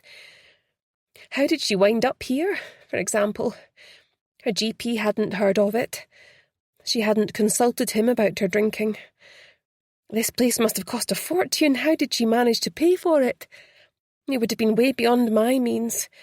Not that I'm not hugely grateful to whoever made it possible." "We're a private institution with a top-end clientele, but we also have a charitable arm which is equally important to us," said Dr. Campbell, her expression verging on pious. "Our charitable work is funded by a number of wealthy donors to whom philanthropy is an important application of extreme wealth. We have an outreach program with a mission to seek out those on the margins of society, struggling with addiction, and endeavor to transform their lives so that they once again have meaning and purpose, with addiction no longer driving their personality." "Well, I'm incredibly grateful," Jean said. "Before she went missing for the second time, she came to visit me." Was it her imagination, or did the woman stiffen slightly in her seat? "Well, that must have been wonderful," she said. "After all those years, to have her back in your home. I don't know much about her family circumstances. In fact, I'm sorry if this causes you pain. She told us she had no family." "There's only me, really," said Jean. "My husband left us when Beth was a baby. I haven't even been able to contact him to let him know she's missing, not that he cared. He had alcohol issues too." Grace had decided it was best that she didn't mention Eliza, just in case it put her in harm's way. The woman nodded sympathetically, more relaxed now. She said that after she left here, you helped her get a flat. She got a place at college to study for her hires and got a wee job during the day. I really thought she was going to make it this time. Again, the wobble in her voice. She was better at this acting lark than she'd given herself credit for. I've a photo of her I took the day she came round. Fortunately, she had printed it off her phone already. She fished it out of her purse. Dr. Campbell took it and scrutinised it carefully. Well, this is how I remember her. Such a delightful girl. And this is one a friend took of her 4 months later, she said, passing across the other photo. Dr. Campbell's eyes widened in shock. She opened her mouth to speak, then closed it again. She must have relapsed. We need to readmit her right away, she said. We don't turn our back on our patients when they leave here. We consider it to be a lifelong commitment. Tell me, when was this photo taken? Jean gave the date that Eliza had told them. I've had no contact with her since. We've put up missing posters all over the neighbourhood and down where the homeless congregate. No one has admitted seeing her. It's as if she's vanished into thin air. The police were of no help either. You went to the police? The woman said, her face tightening. Well, yes, of course. She's a missing person. I thought they'd try to find her, but they seemed to give up before they even started. They assumed she was just back on the booze and sleeping it off in a squat somewhere. Was that relief she saw flicker in the woman's eyes? She was so inscrutable it was hard to read her. Time to get her on the back foot again. Of course, if she winds up dead in an alley somewhere, they'll have to look into it, but by then it will be too late. In my heart, I feel she's already gone. Dr. Campbell was by now striving to hide her irritation. It'll hopefully not come to that, she soothed. We're going to start looking for her right away, I promise you. We need to get her back on the program immediately, at no extra cost, of course. That's very generous, but I feel she might be better off with me at home. I've learned from my mistakes. I intend to take very good care of her should I be lucky enough to be given a second chance. I know that you mean well, Dr. Campbell said, but during her time with us we built up an in-depth profile on her mental and physical health, something that no other health provider or indeed caregiver could hope to replicate. She did mention something about some pills, said Jean. Panic now unmistakably flared in the woman's eyes. She had clearly hit a nerve. We boost our patients' immunity with our own bespoke vitamin and herbal remedies, she said. I don't know, said Jean, looking doubtful. Maybe if you could show me around and let me get a feel for the place, that would help me to decide what I should do if she turns up. Would that be possible today? I really can't face coming back. It took a lot for me to even come here, but I just needed to see where she'd spent what might turn out to be the last year of her life. However, if you can't accommodate me to that extent, perhaps my next port of call should be the police. Maybe you'd rather show them around instead.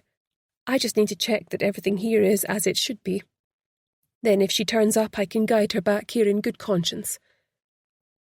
Jean could tell the woman didn't want to accede to her request, but what choice did she have? If you could take a seat back in the waiting room, I'll see what I can do, she said with a tight smile. Jean thanked her and was escorted back by Lily. Dr. Campbell could just be trying to get ahead of any blame attaching to the clinic and generating the wrong kind of publicity, but Jean sensed there was more to it than that. Did you know my daughter? She asked Lily. This is her photo. Lily glanced at it. I did, as it happens. I remember the day she left. She was so excited to be getting out and really looking forward to living her life now she was well again. I only really meet the clients when they come in and when they leave. It's a secure facility, so I never see them the rest of the time. Her face fell. I'm sorry.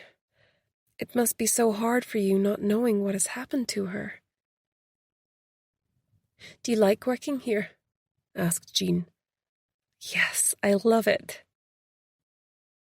I've never noticed the clinic advertising for staff in the press. I expect they use one of those top-end recruitment companies. The staff never changes much, said Lily. They're all really dedicated. My dad is one of the doctors here, so I was lucky enough to be offered the job when the position came up. Although I'd worked as a medical receptionist back in the States, so I was well qualified for the job. Dr. Walker? Asked Jean, reading the name plaque in front of her desk. Would he have been involved in treating my daughter then? No, Dad works on the research and development side. She reddened as though suddenly realizing she might have said too much, and with a smile, busied herself in her work again. Interesting, thought Jean. She picked up a magazine and flicked through the pages, not wanting to arouse suspicion by asking too many questions. Chapter 11. The door opened and in walked an attractive woman in a nurse's uniform who introduced herself as head nurse Frankie Garcia. She took Jean's hand between two of her own and squeezed gently. I remember your daughter, Beth. It was wonderful to see her blossom as she moved from the throes of addiction into a fresh-faced young woman ready to take on the world. I hope she returns to you safe and well. In the meantime, Dr. Campbell has asked me to give you a tour of the clinic. Perhaps you'd like to hang up your coat before we start? We tend to keep things rather warm around here. Jean deposited her jacket on the elegant coat stand in the hallway, then turned to face her guide. Follow me. For a moment, Jean felt a pang of guilt at impersonating Beth's mother. Perhaps she too would have liked to see round the clinic, and they were denying her that chance. Mind you, from what Grace had said, that was unlikely. She certainly wasn't blameless in the trouble her daughter had found herself in. Nurse Garcia led her to a thick door with a reinforced glass window and keyed a number into the side panel. Jean had no chance of seeing it and probably wouldn't have remembered it if she did. As the door shut behind her with a soft whoosh, Jean immediately felt uneasy. From this point on, she could only leave the clinic if someone chose to let her out. They walked up a flight of stairs with Jean struggling to keep up with the nurse's diminutive form. I can show you the room Beth stayed in during her visit, she said. As luck would have it, we haven't filled it yet. Room 13. Just as well she wasn't superstitious. She smiled, opening the door onto a light, airy room with the kind of furnishings you would have in your own room at home. Well, this is lovely, Jean said, walking over to the window to look out. Although the view over the woods to the reservoir was stunning, she was a little unnerved to see not one but two Alsatians prowling around behind the high chain-link fence. Well, they look a bit scary, she said to Garcia with a smile. Do the patients ever get to go outside? Garcia's eyes hardened for an instant. Then she was all smiles again. It's another level of security. It stops people breaking in to cause trouble, but also deters our patients from trying to escape before their treatment has been completed. However, I can assure you that with the right handling, they're pussycats. The patients are encouraged to go outside for recreational purposes 3 times a day, and the dogs are simply placed in secure kennels with a bone to occupy them during that time. We offer organized hikes, woodcraft, archery, and all sorts of activities. In the summer we do kayaking and open water swimming on the reservoir." "I see," said Jean, smiling, though it still seemed a bit off to her. Glancing around, she noticed the flat-screen TV, music centre and well-stocked bookshelves. "It all looks so comfortable. It really doesn't have a hospital vibe in here at all." "Well, that's what we were going for," said Garcia, her face dimpling. A home from home, but with no stresses and strains to hamper recovery. The mind needs complete rest as it recovers. "What part of America are you from, if you don't mind me asking?" said Jean. "Boston, Massachusetts," she replied. "I fancied something different, and I'd always wanted to visit Scotland.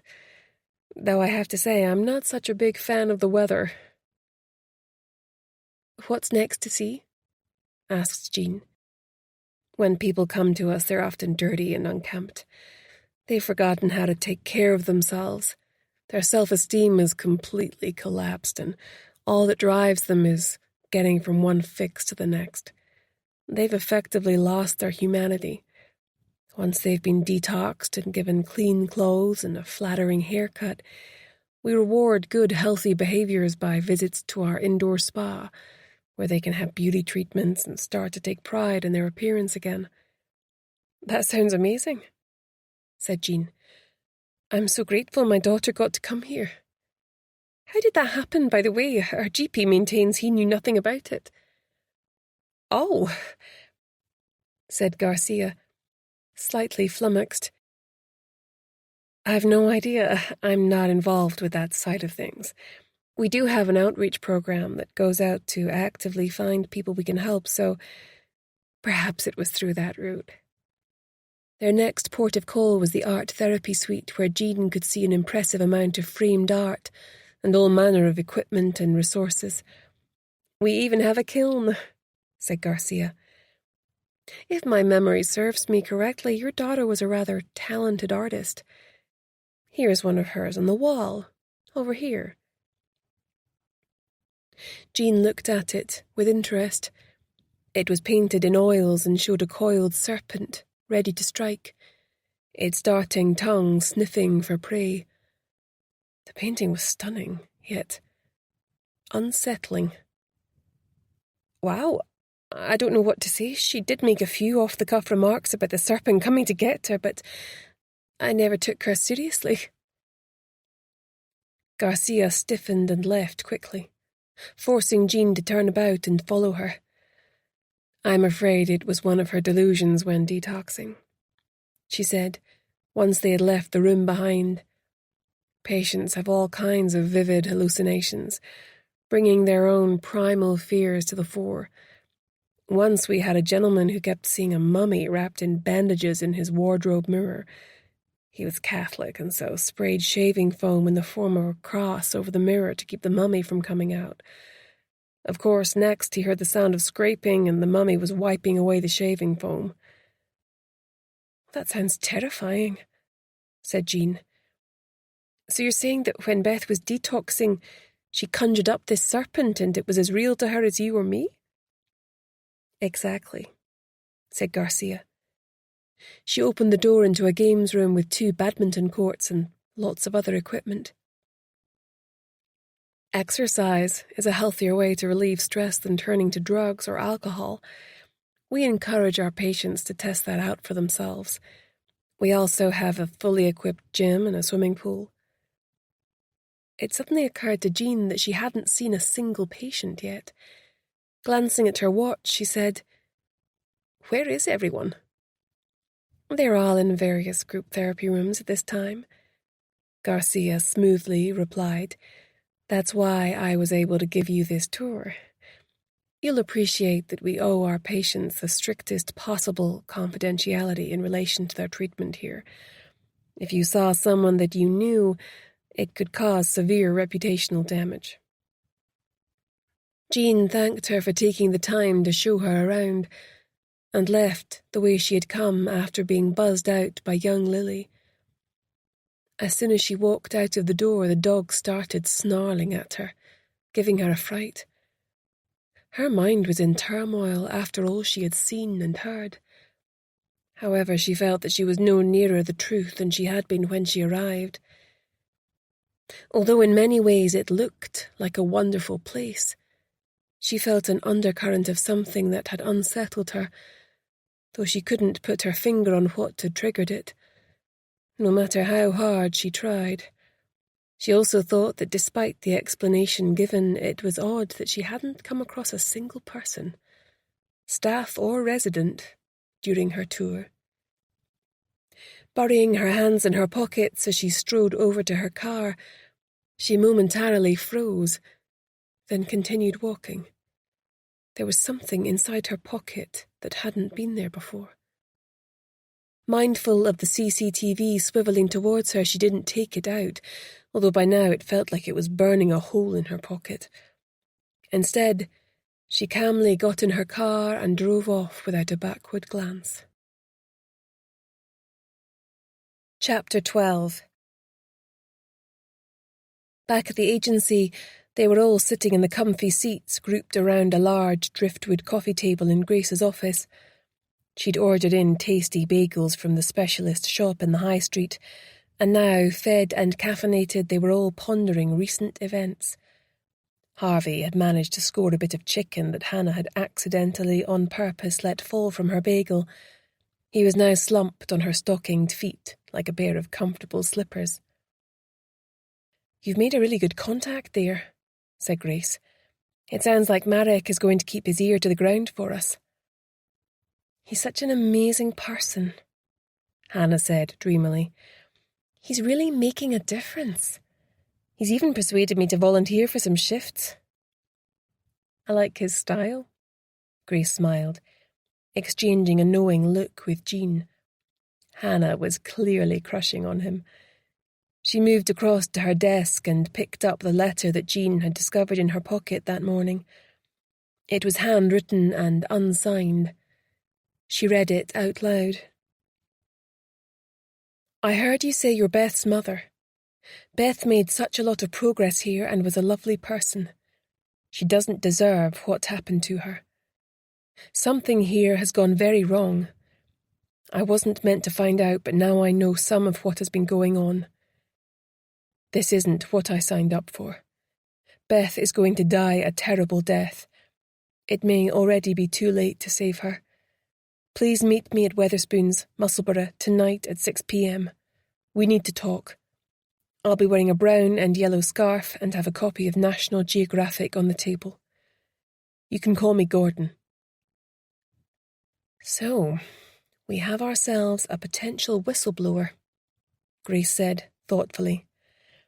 "As long as the rest of them haven't twigged what he's up to," said Jean, sounding nervous. "The serpent will be coming to get you, Jean," said Hannah, her hand imitating a snake's sinuous curves. "About that," said Grace, "having that painting of the serpent on the wall was a bit weird." "I managed to get a picture of it," said Jean.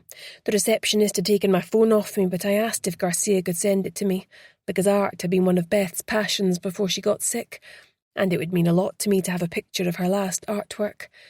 She wasn't keen, but she could hardly say no without arousing my suspicions, so here it is." She opened an A4 folder and handed round the copies she had made before lunch. "That is so good," breathed Hannah. "It almost leaps off the page at you. It's super creepy, though. There's something so mean in the eyes." "For want of a better word, it looks evil," said Grace. If that was one of her hallucinations when detoxing, she must have been terrified. "Were there any other similar works on the wall?" "What do you mean?" asked Jean. "Well, you mentioned the delusion the man had about the mummy coming through the mirror. Was there anything else like that?" "No, that was the only one," said Jean. "I did wonder at the time why she was even telling me that. It struck me as odd that she was giving such a frank account of another patient's psychosis.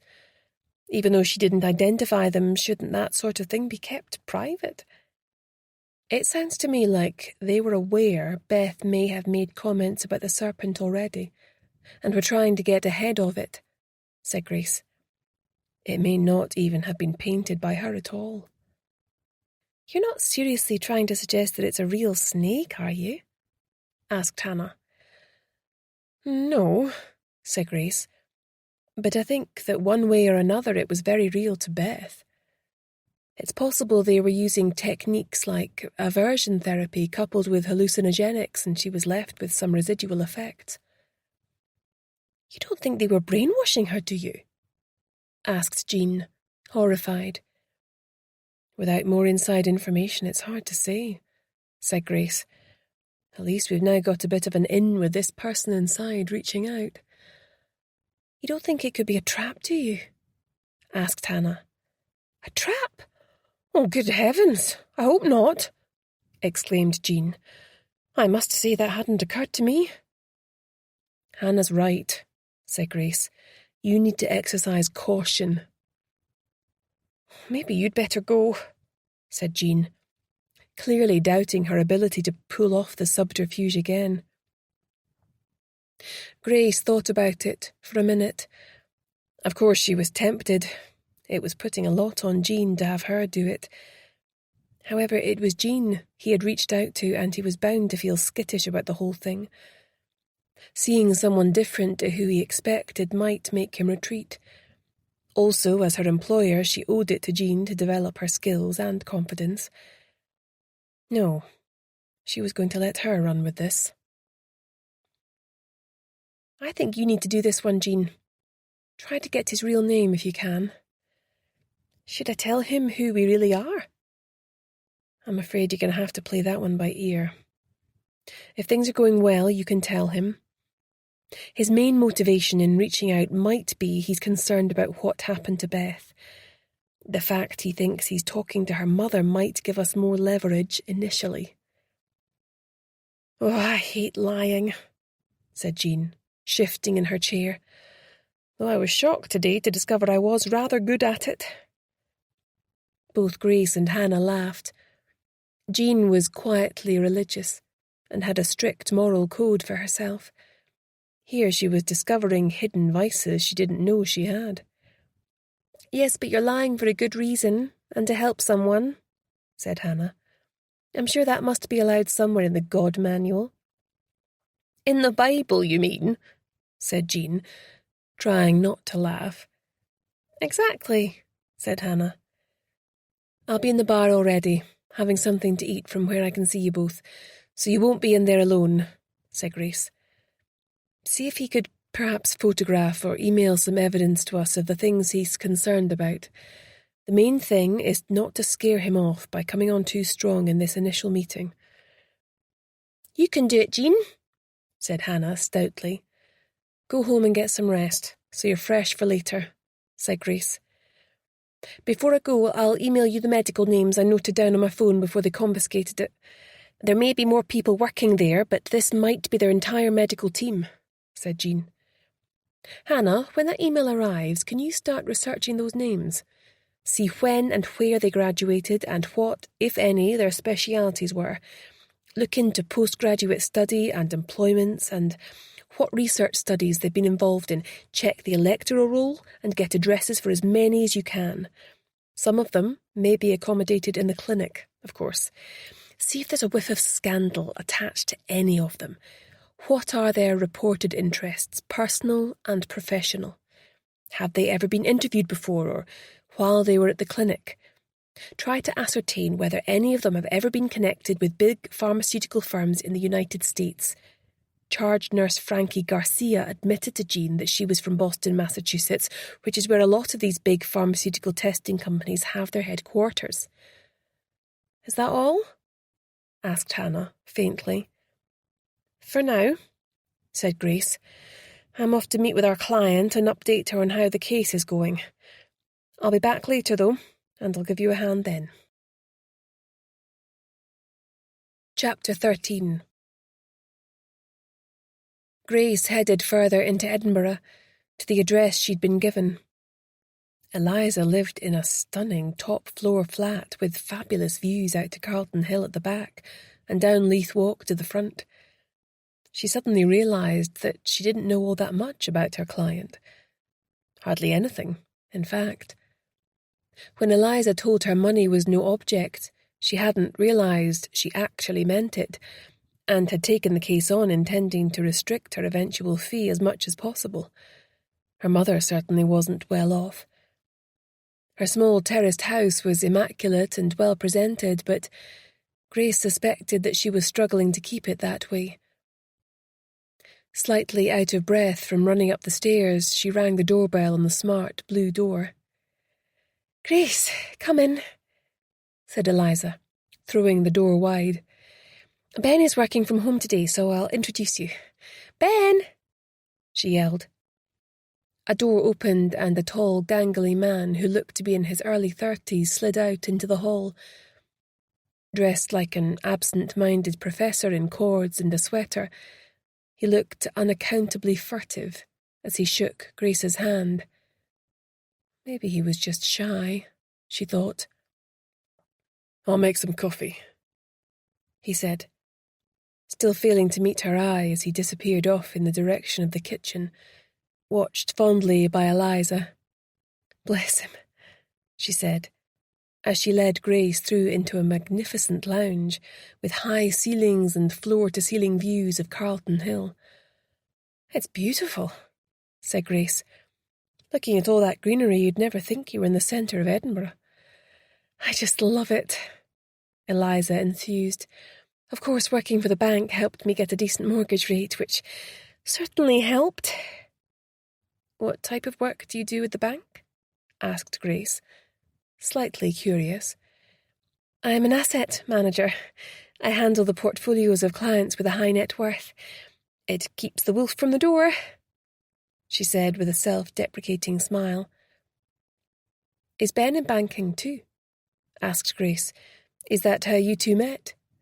"No, Ben works in software development. He thinks in code rather than English at times. We met at the gym.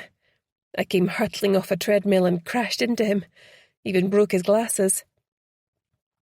Well, of course I was mortified and immediately dragged him off to lunch and to go shopping for a new pair.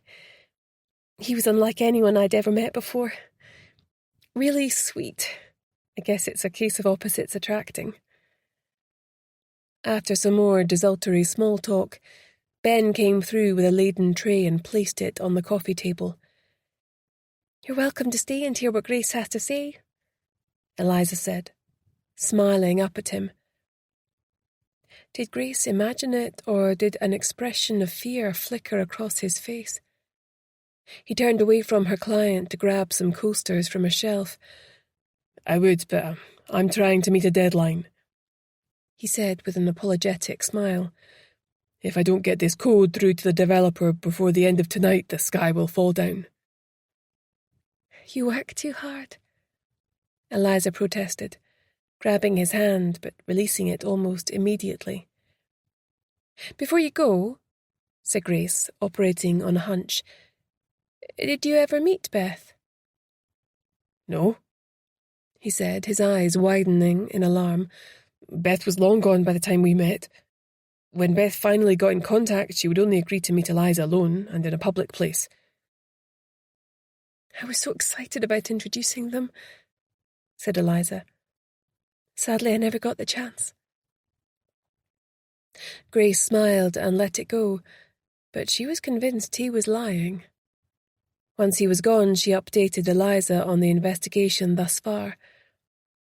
"I can't believe Jean impersonated my mother," she said, looking bewildered. "It might seem a bit extreme, but I didn't want to put your mother in any danger, and it was important to extract as much information as possible on that single visit. We might not have another chance to get inside." "No, I get that," Eliza said, looking worried. "There's no way she could have carried that off. These days she can hardly rouse herself off the sofa. I just want to be really clear that I don't want to put my mother at risk in any way. What if they have her address and go round to see her and it's a different person?" "We've thought of that," said Grace. Jean made sure to tell them that she'd moved since Beth had been away, and she gave her own address so they should have changed their records. The good news is that we've got details of their doctors and nurses from reception, so we can start digging into them a bit more deeply. We've also been contacted by someone on the inside who might be considering dishing the dirt on what's really going on inside the clinic. He's meant to be meeting a member of the team tonight at 6, if his nerve holds. That would be amazing, Eliza said, fervently. But I'm also scared of what he might say. I'm terrified to think of what they might have done to her. There's one more thing, Grace said, opening the folder she had taken with her and pulling out one of the snake prints. Eliza gasped and recoiled in horror. This was on the wall in the art therapy room, and allegedly done by your sister. The nurse showing me round said it was a representation of a hallucination she suffered while detoxing. Does it hold any special significance for you? Beth was terrified of snakes. We both were. This must be the serpent she was referring to. When we were really young, there was a weird man next door who had loads of snakes. He kept them in cages, but I remember a big one got out. Before he even realised it was missing, it had slithered across the lawn and into our house. It was massive. I think it was a boa constrictor. Anyway, Beth and I were playing on the kitchen floor with our guinea pigs, Bubble and Squeak. It was summer and the kitchen door was open. Before we knew what was happening, it had taken Bubbles, Beth's guinea pig, and swallowed it whole. I got such a fright I dropped Squeak. She froze and it swallowed her too. We were screaming and screaming. It looked like it wanted to eat us too, but we were making so much noise it just slithered back outside. That was the last time we left the door open ever again. Probably explains why I chose a top-floor flat as well, she said with a shudder. Chapter 14. Grace's next port of call was Beth's old guidance teacher, Seth Douglas, who was still teaching at Musselburgh Grammar School. She'd arranged to go when he had a free period. The man who sat across from her in the battered and scuffed office was around 40, and although attractive, clearly had no sense of personal vanity. Despite the peeling paint and cheap furniture, he had clearly made an effort out of his own pocket to brighten the place up, and added a range of fun, quirky touches to appeal to a wide age range of kids. Instead of a chair opposite his desk, there was a sofa, with fun cushions so a distraught youngster could curl up there if they needed to. All of those things told her he was dedicated to his job. After showing him her credentials, Grace leaned forward. I'm looking into the case of a missing person, Beth Anderson. I understand you were her guidance teacher, and we're hoping she may have reached out to you. She did? He sighed, looking worried. He removed a slim diary from his desk and flicked through it for the exact date. Yes. She phoned me and pleaded to meet up. Said she desperately needed help and she'd no one else to turn to. Did you go? Asked Grace. Yes. I don't mind admitting I was a bit conflicted. Why was that? Asked Grace. He looked horribly uncomfortable and pulled at his tie like it was trying to choke him. I've known the twins since they were 11, he said. Eliza was always the stronger, more dominant twin. I felt when they were younger that Beth needed to step out from under Eliza's shadow more and forge her own separate identity. She seemed content to simply exist as an adjunct of her twin. They were both assigned to me throughout their time at school, both academically very able, but it was how they were developing socially that gave me cause for concern. How so? Asked Grace. Eliza rebelled first when she went into secondary school. She became defiant and started giving cheek to her teachers, including me, I might add. He smiled ruefully. She started hanging out with a different group of friends, the smart but edgy ones who were always looking to circumvent boundaries, you know, the kind of thing. "Cider in the park?" asked Grace. "Yes, some of that too, although, like I said, they might have been rebels, but they were smart cookies. They'd take it right up to the line, but not beyond. I think all of them, bar one, ended up acing their exams and going on to university." "And Beth?" He sighed. "Oh, she was a poor wee soul back then. Her only friend was Eliza. Nobody else bothered with her. She was a pale imitation of her sister, and why have the copy when you can have the real thing? That seemed to be the prevailing view amongst the kids." "The mother wouldn't have helped," said Grace. "No, she was a bit of a strange one. Instead of encouraging them to separate but still stay close, she tried to force them together to the point where Eliza broke away from her twin altogether. It was hard to watch. The poor kid was utterly bereft. Without her protection, she was bullied by the usual suspects. She spent a lot of time curled up on that couch, sobbing her wee heart out. She honestly was such a sweet kid. Gave me a few sleepless nights, I can tell you." "What about later on?" said Grace. "Well, she went completely off the rails. I had to advocate for her not being expelled 2 or 3 times. I think it came from a place of anger and hurt, but nothing could seem to stop her falling. Once alcohol got a grip on her, it was game over. I realised pretty quickly that for her it wasn't just a bit of fun, a way to fit in. It was more than that. It consumed her. It ate her up, body and soul. Rather than want to help her and get her treatment of some kind, her mother turned her back on her completely. Her sister tried to distance herself as much as possible. By that time, Eliza had grown out of it all and was focused on doing well in her exams. She'd no time for what she saw as her sister acting out. Beth had no one. "Apart from you?" "Yes," he said, although even that wasn't completely straightforward. It was my first teaching post fresh out of college. I was a bit green.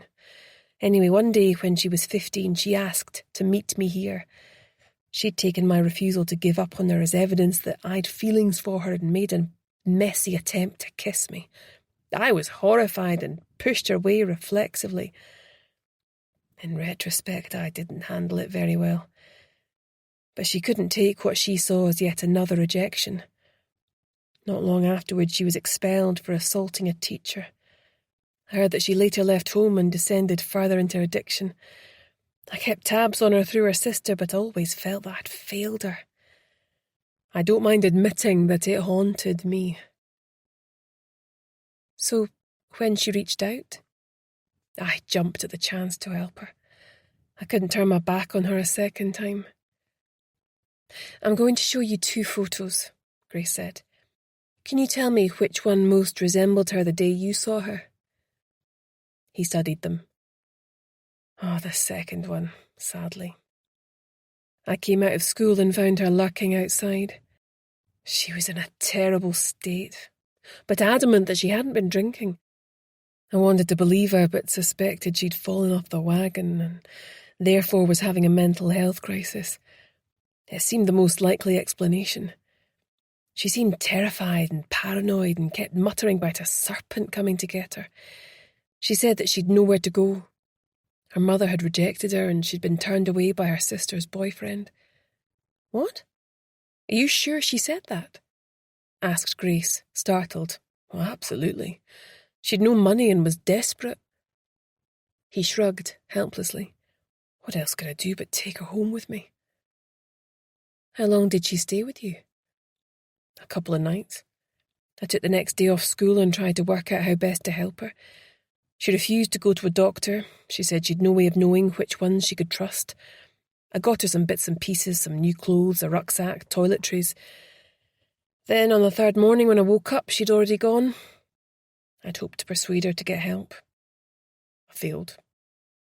Oh, I hate the thought of her out there wandering about in such a vulnerable state."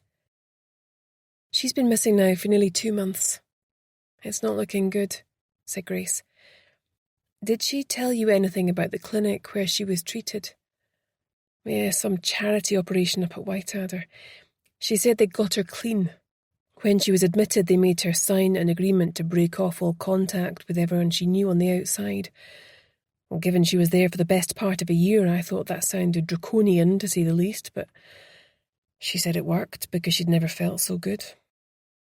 She'd only been out a few weeks when she started to feel unwell.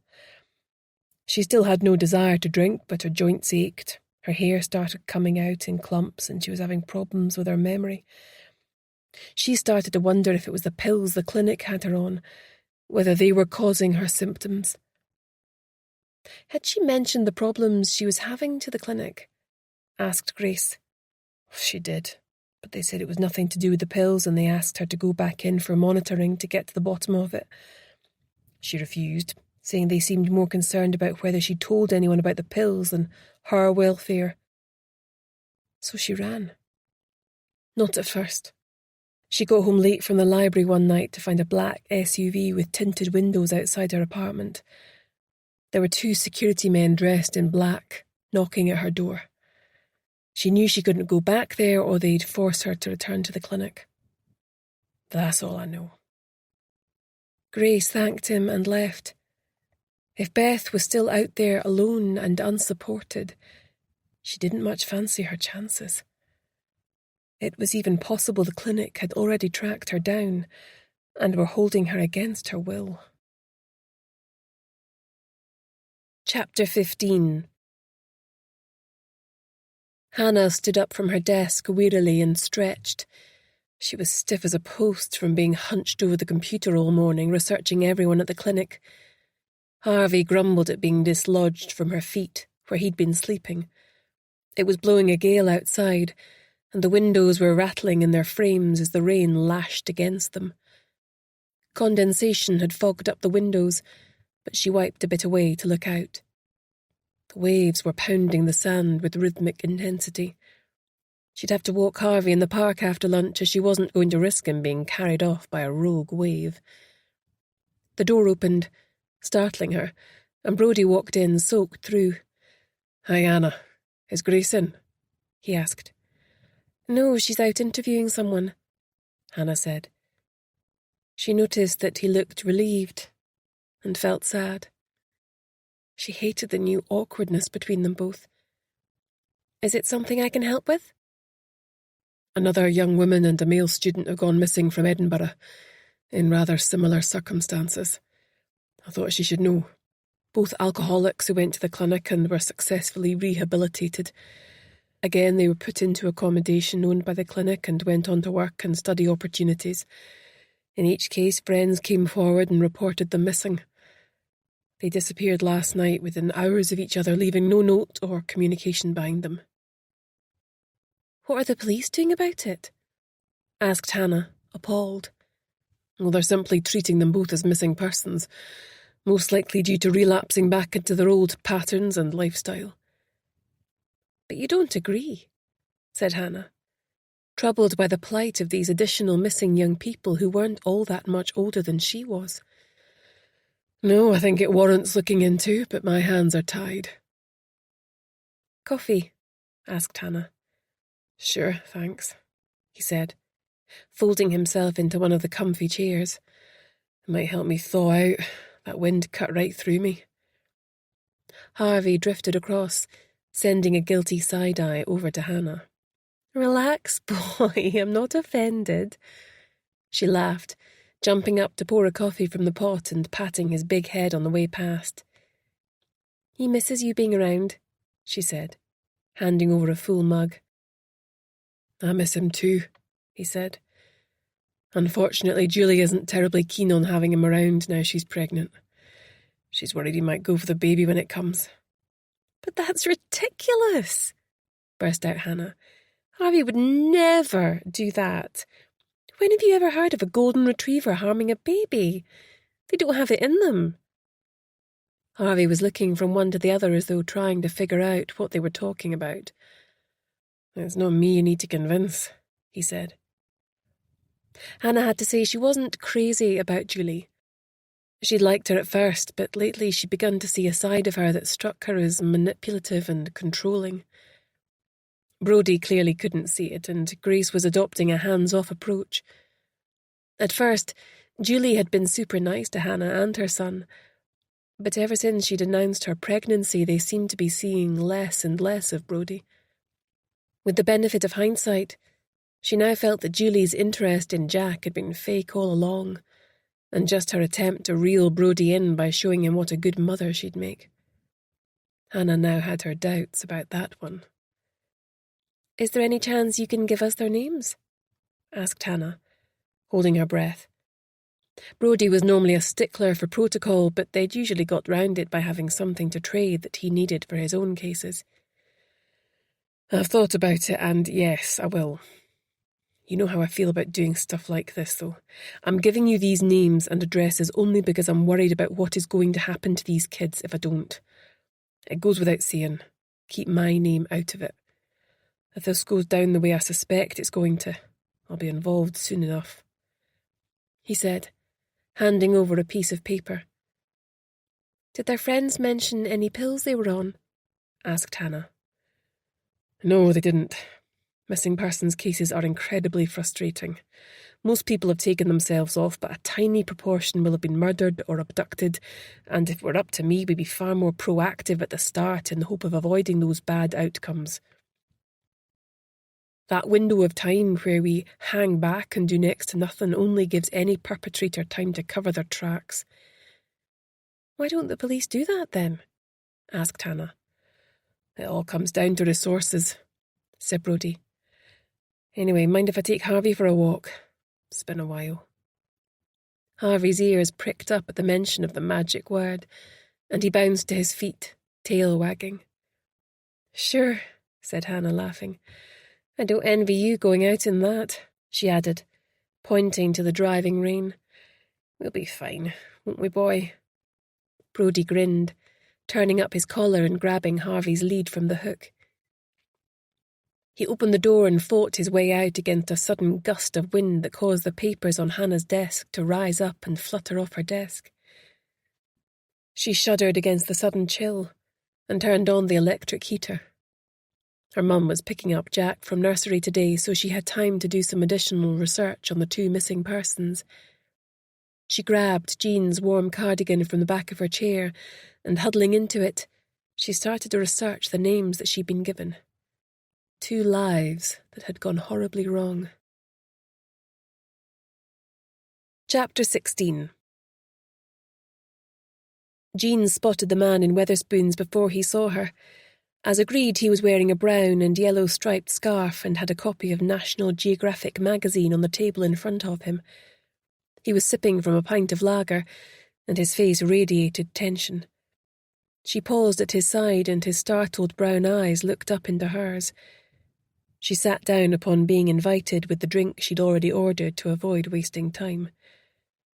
"I'm Fiona," she said with a warm smile. "What should I call you?"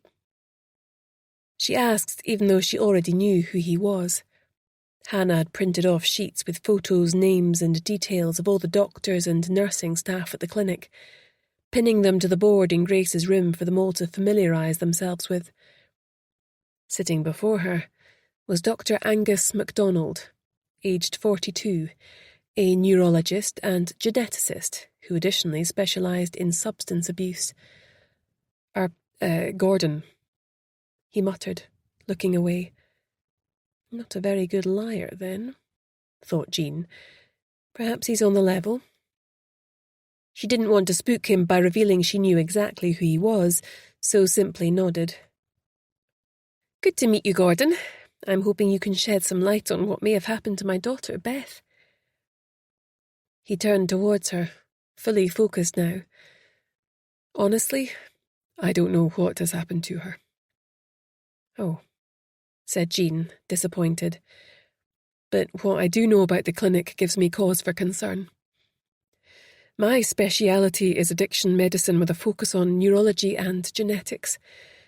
I was headhunted by the clinic because of these specialisms and a series of studies I published whilst working towards a PhD at Johns Hopkins. It was an exciting opportunity. They promised money was no object in terms of research equipment and budget. I thought I'd landed my dream job, he said, his mouth twisting bitterly. So what went wrong? Asked Jean. She was worried that he was going to bolt at any minute. His muscles were twitching and he looked pale and clammy, almost as if he might be sickening for something himself. His eyes darted about, constantly scanning for threats. Was this someone on the verge of a breakdown? Or someone they could take seriously? Either way, she needed to tread carefully. I've been there 5 years, he said. At first it was just a conventional rehab facility. We recruited patients who couldn't afford our services, which usually meant the homeless or those at rock bottom and willing to try to change for the better. In return, they had to agree to stay with us for a complete year and submit to a battery of tests using the most sophisticated imaging arrays. They also received the best of nutrition and health care, including psychological assessments. It didn't even end there. People can often change within the sheltered confines of a clinic, but revert to type when they are discharged. We designed support packages including affordable housing with subsidised rent and regular monitoring. All they had to do was attend for monitoring 1 day a month. It was a pretty good thing we were doing, or so I thought at the time. What happened to change that? Asked Jean, quietly sipping her drink. Oh, I don't know if I can do this, he said, half rising out of his seat. They've eyes everywhere. Someone could have followed me here and be watching us right now. You don't understand how dangerous this is for me. Jean strove to keep her own voice slow and unhurried. My daughter is relying on you doing the right thing, she said. You strike me as someone who got into this position to transform lives for the better. Clearly, something has gone terribly wrong at that place. He sat back down with a thump. It's worse than you can possibly imagine, he said. I could be struck off if anyone found out. The entire program could be cancelled. But don't you think you should try to bring it to an end if people are being harmed? You don't understand. It's not so black and white as that. A few people may have been harmed, but the potential benefits are insane. If what's been happening here gets out, the whole program will be shut down, which could have devastating consequences for future research that might benefit the whole of humanity. What can you tell me about the lilac pills she was on? She asked. You've seen those? He asked. They're not meant to be giving them out yet. They're not ready. I can't do this. I need to think. I'm sorry. With that, he swiftly got up and almost ran for the exit. Jean ground her teeth in frustration but knew it would be futile to go after him. A few minutes later she left, noticing Grace sitting 2 rows behind. As previously agreed, they didn't acknowledge each other and left separately just in case Dr. MacDonald had been tailed. Chapter 17. Grace stomped out onto Portobello Beach, her slender body bent against the wind and rain. She'd left Harvey behind in the flat, as even he would be miserable in this weather. Part of her wondered if she was bonkers for doing this, but the vulnerable part, which was larger than most realised, knew that this morning's swim routine was what kept her alert and helped her mind reset itself every morning. Shedding her dry robe, she plunged straight into the churning water, pulling strongly through until the waves were undulating in a more predictable way. She knew her limitations and wouldn't swim far today, striking out parallel to the esplanade rather than swimming straight out towards the horizon as she usually did. The freezing cold water was always a shock to the system, no matter how often she swam. This daily battle with the elements set her up to take on the challenges the day would bring. Or that's what she told herself. A rogue wave catching her by surprise and forcing salt water up her nose, causing her to splutter. After a hot shower, a quick trot around Figget Park with Harvey, and a bacon roll and coffee at the SP, she felt ready to take on the world. It was still only 8:30, but as she opened the door, Hannah and Jean were grabbing their first coffees of the day. Both of them were clearly bursting to speak to her. "I think you'd better bring those through here," said Grace with a smile, leading the way through to her large, comfortable room at the back of the building.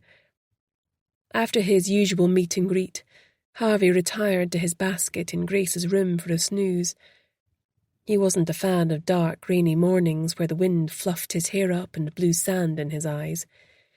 "Jean, you go first," said Grace, foregoing her desk so they could all sit in the comfy seats beside the coffee table.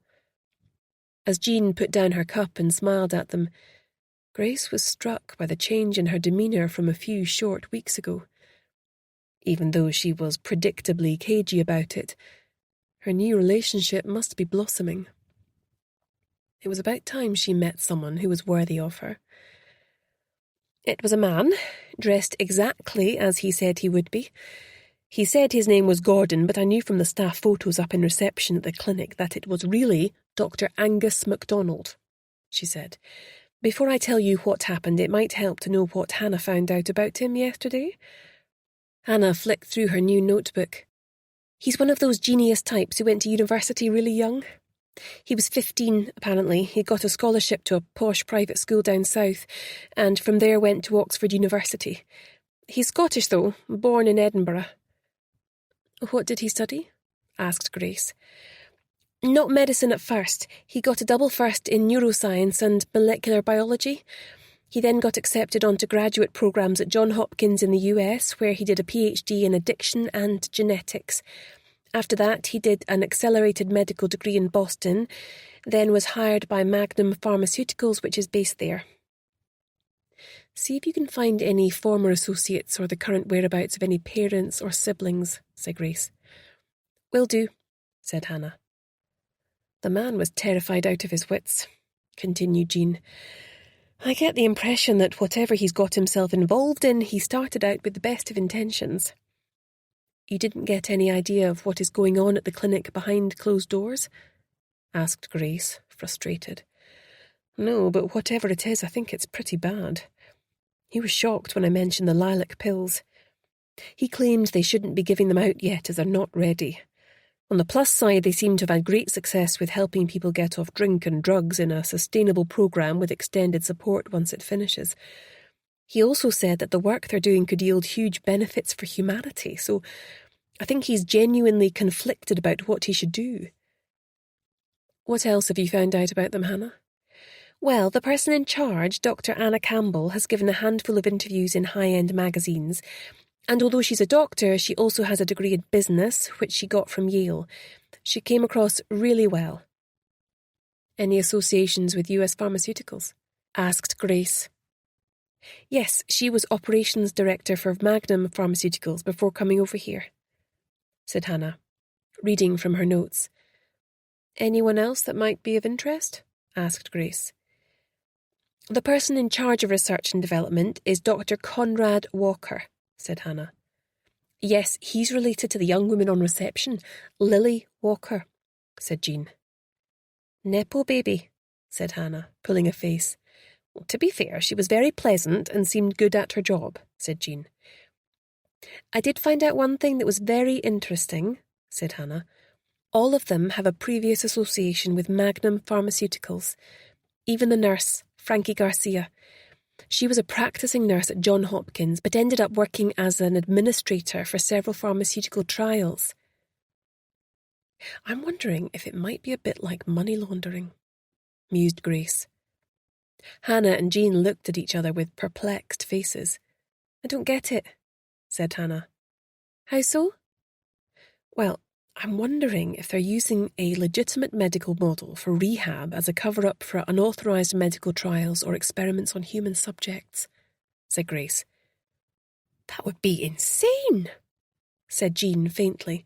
"If they got found out, they'd be struck off, and also face serious jail time." "Well, they'd make a shed-load of money if they didn't get found out, though," said Hannah. "I don't get why they wouldn't do things the regular way, though. Why try and short-circuit the process when the risks of being found out are so great?" You're right. Grace smiled. It's probably a crazy idea. Maybe they're just after proof of concept, said Jean. Then they can dot the I's and cross the T's afterwards, knowing it's all going to be worth the crazy expense of these things. We may never know. Right now, all I'm concerned about is finding Eliza's missing twin, said Grace with a sigh.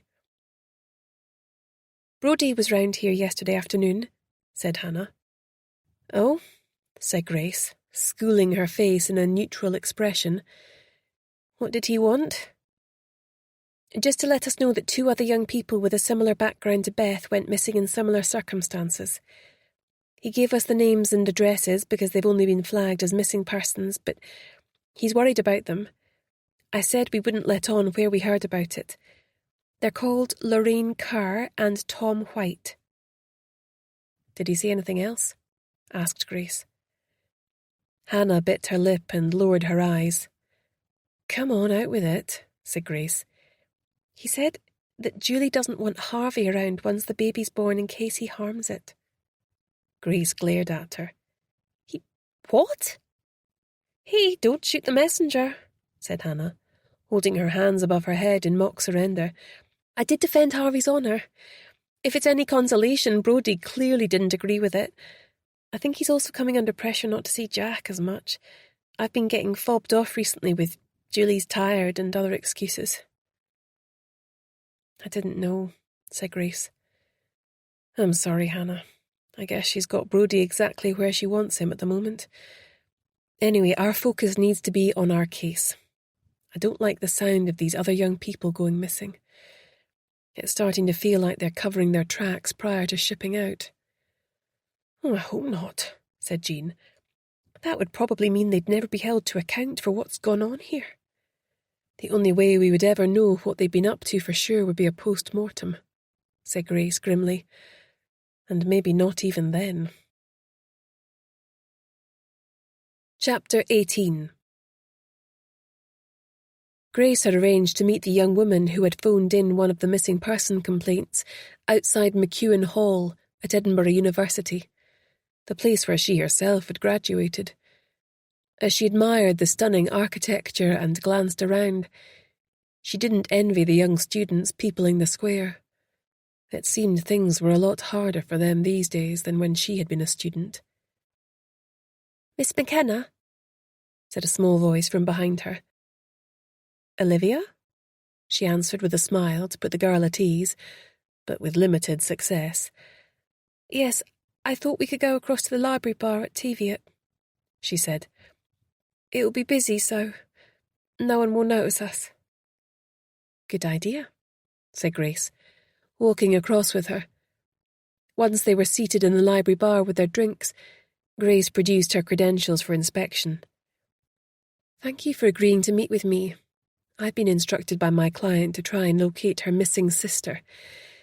She went missing in what I believe are very similar circumstances to your friend. Can you tell me what you know?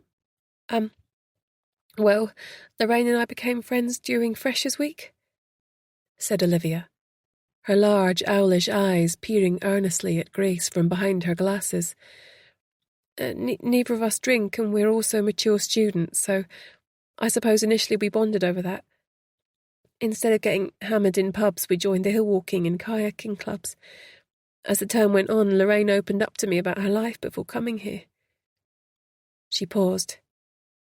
Go on, encouraged Grace. It feels a bit disloyal telling all this personal stuff to a stranger. Are you sure she's in real danger? It's a strong possibility, said Grace. You won't only be helping Lorraine, there are others missing too. I suppose it's all right then, Olivia said with a hesitant smile. She told me she was expelled from school at the age of 15 after getting caught drunk in the science lab. She set it on fire with a Bunsen burner. Her parents were furious with her, but the more they tried to control her, the more she rebelled. A year later, she ran off to live with some guy in a squat, and her parents completely disowned her. Not long after that, they split up and moved away. She was left living on the streets, craving her next fix. So how did she turn things around? Asked Grace. When she was 18, she told me she hit rock bottom. She stopped struggling and gave up. That's when a miracle happened. An American nurse and a doctor came by and offered her a free place at their rehab clinic. They said that once she was well, she would receive ongoing support. She would never have to spend another night sleeping on the streets. That was 4 years ago. Olivia's eyes filled with tears, and she struggled to regain her composure. "Take your time," soothed Grace, trying to hide her impatience. She was also surprised. Lorraine seemed to have had an ongoing relationship with the clinic for a number of years, much longer than Beth had. She said it was some luxury clinic up in the hills. There were others there like her. Over the years she was there, some of them dropped out and disappeared, but most stayed like she did. It was like a fancy spa, and there were all kinds of activities there she could do. The food was top-notch. Even when she got out, they continued to help her with accommodation, studying to get her hires over 2 years and getting into university. All she had to do in return was go back there 4 times a year for tests. The data was used to improve care for those coming after her, so she didn't mind. She was doing so incredibly well, and now this is so unfair. When was the last time you saw her? She hadn't been feeling well, probably a bit run down from the end-of-term exams. She went to the clinic at the beginning of January. I remember that. Came back with some extra vitamins to try. 4 days ago, Monday, 12th of February, I swung by her flat as usual on the way to the lecture theatre. She wasn't there. I haven't seen her since. 2 days ago I reported her missing to the police. Had her bed been slept in? Asked Grace. I think so. The duvet was all rumpled, although she usually made her bed. What about her keys or phone? Her passport? I don't think she had a passport, as she'd never been abroad. Her keys were gone, but I have her phone. You do? Said Grace, pleased at this unexpected stroke of luck. Yes. Olivia looked a bit sheepish. Please don't tell the police. I was worried about her and I thought they might just dump it in a box somewhere. I'm going to have to take it from you. The police might be able to find something on it that could help her. Grace held out her hand and the girl fished in her tote bag and handed it over with a sigh. Did she ever say anything negative to you about the clinic? No, she used to love going there. She said it was like a pamper weekend at a spa. There was a nurse and a doctor there who treated her like the parent she wished she had. The nurse was American. I can't remember their names. I don't get it. Why are you asking about the clinic?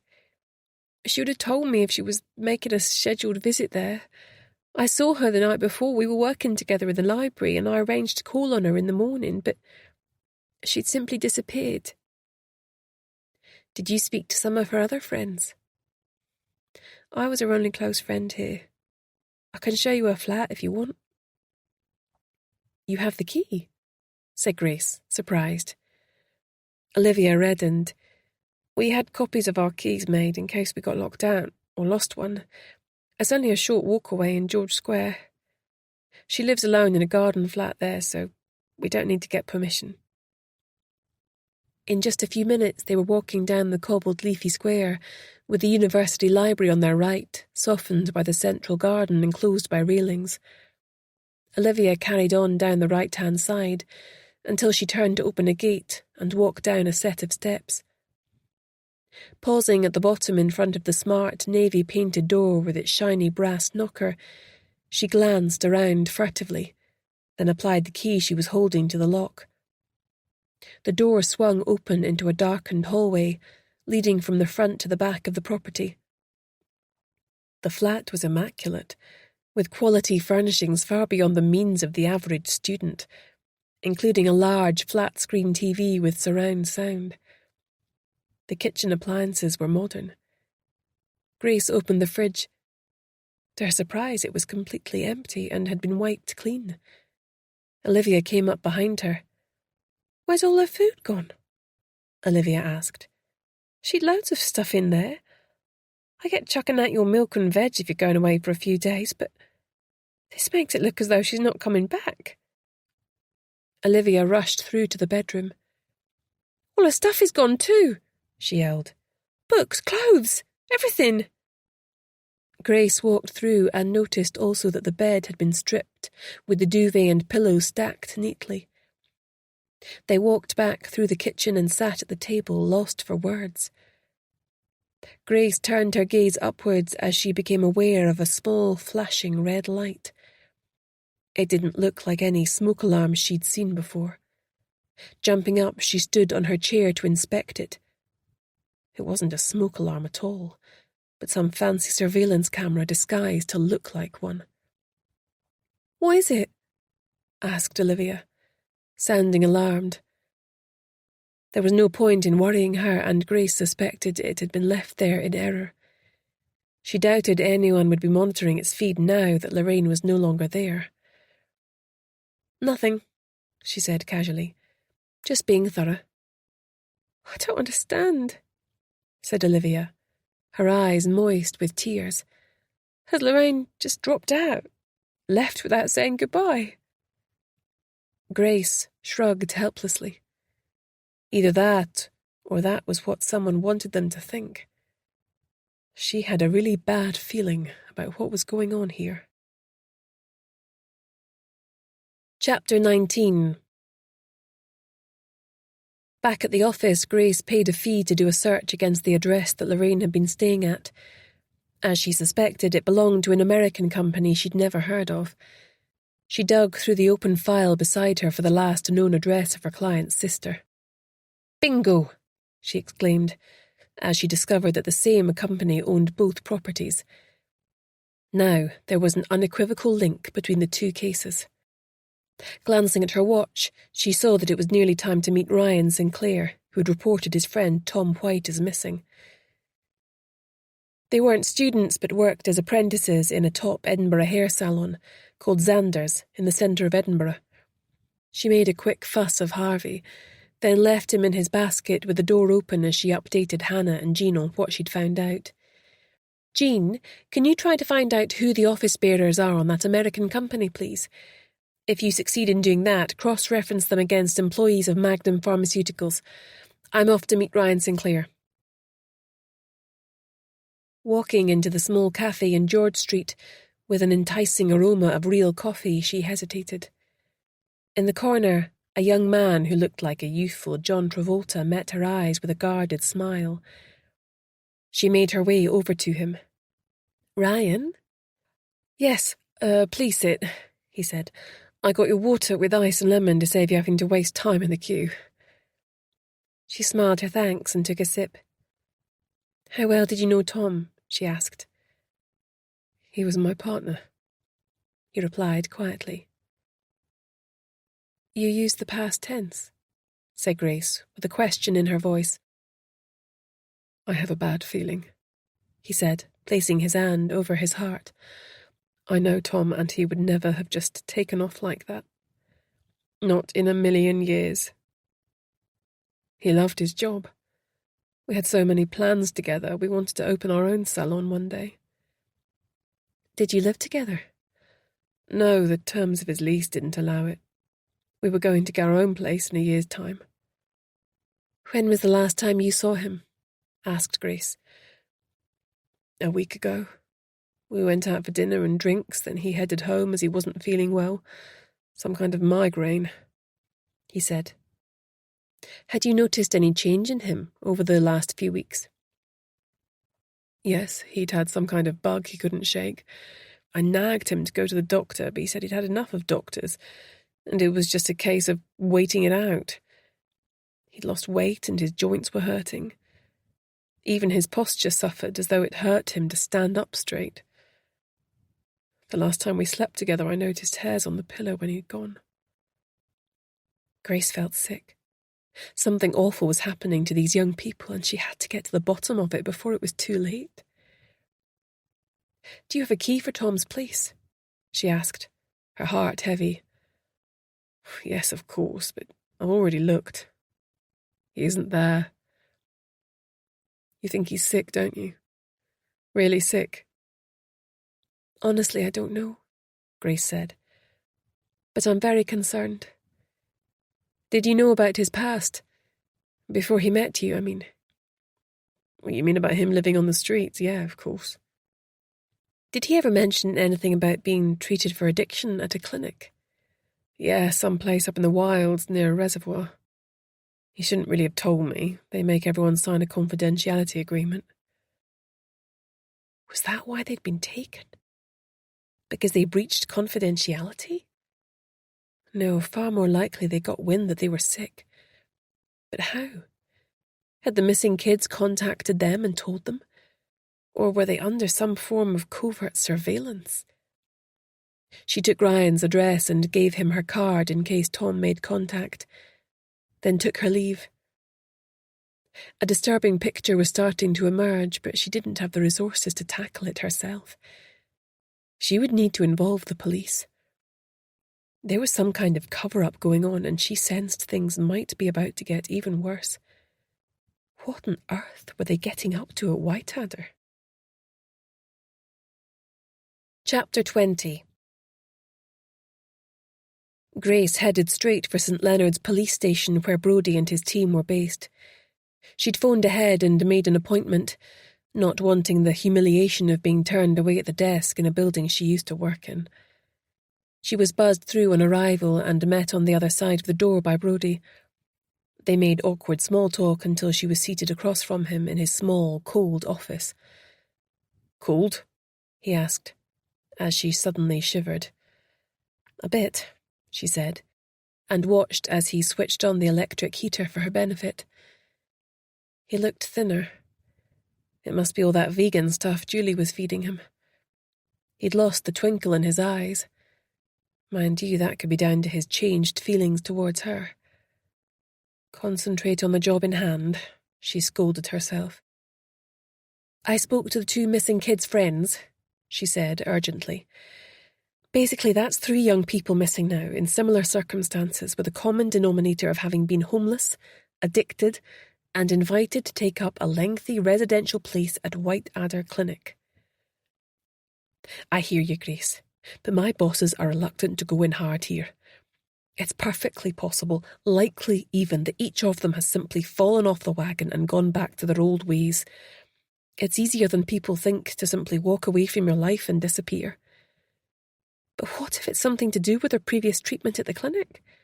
Isn't it possible that with so much at stake, the clinic is tidying up their mess with a view to pulling out of Scotland? It's an American company." "That's partly what makes it so difficult," said Brodie. "We have to bear in mind that we're dealing with foreign nationals and a company with links to big pharma in the US. If we go in mob-handed without clear evidence, they'll bury us in litigation for years. I've now had access to each of the 2 flats where the missing kids lived. I carried out a say-seen search, and they're all owned by a letting agency that links back to Whiteadder." "So? You've already established that they provide ongoing support to their patients."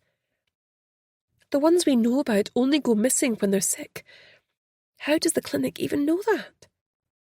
I'm wondering if the reason they're so helpful with accommodation is that they're continuing to monitor them without their knowledge or consent."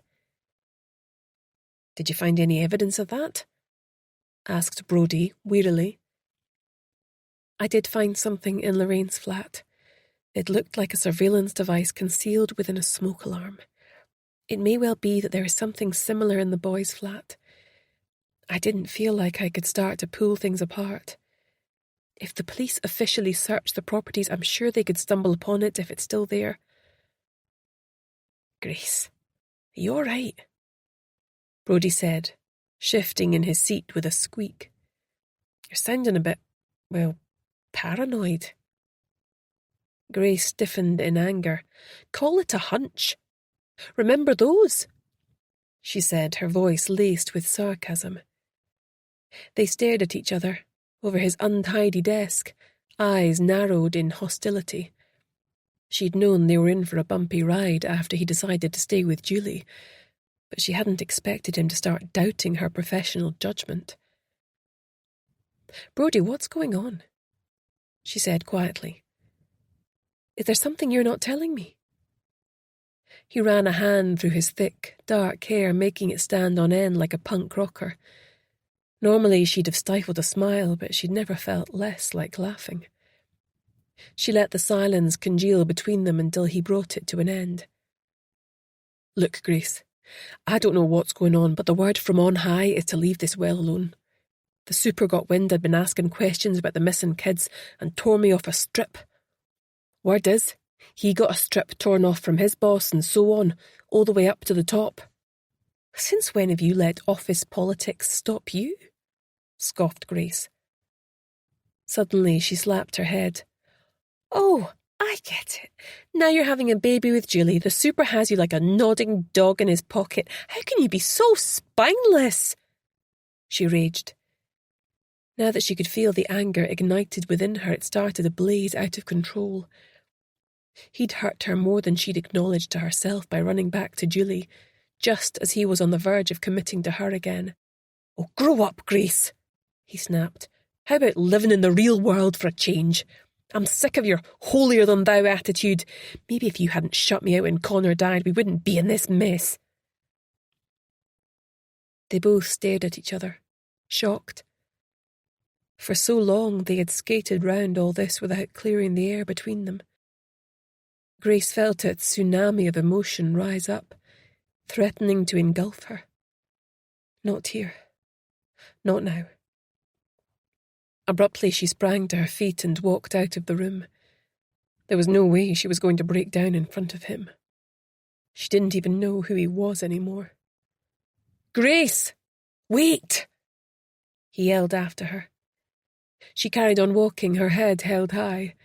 She was halfway down the long corridor when the super, Julie's father and her former boss, stuck his head out of his office, wondering what all the commotion was. He opened his flaccid mouth to emit his usual sarcastic comments. Furious, she turned on him and held her hand up to silence him.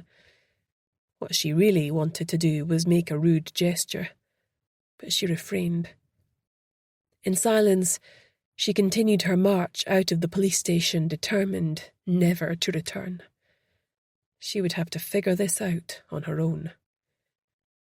She burst out of the station, then hurried down the road to where her car was parked, her tears mingling with the lashing rain until she couldn't tell which was which. Chapter 21.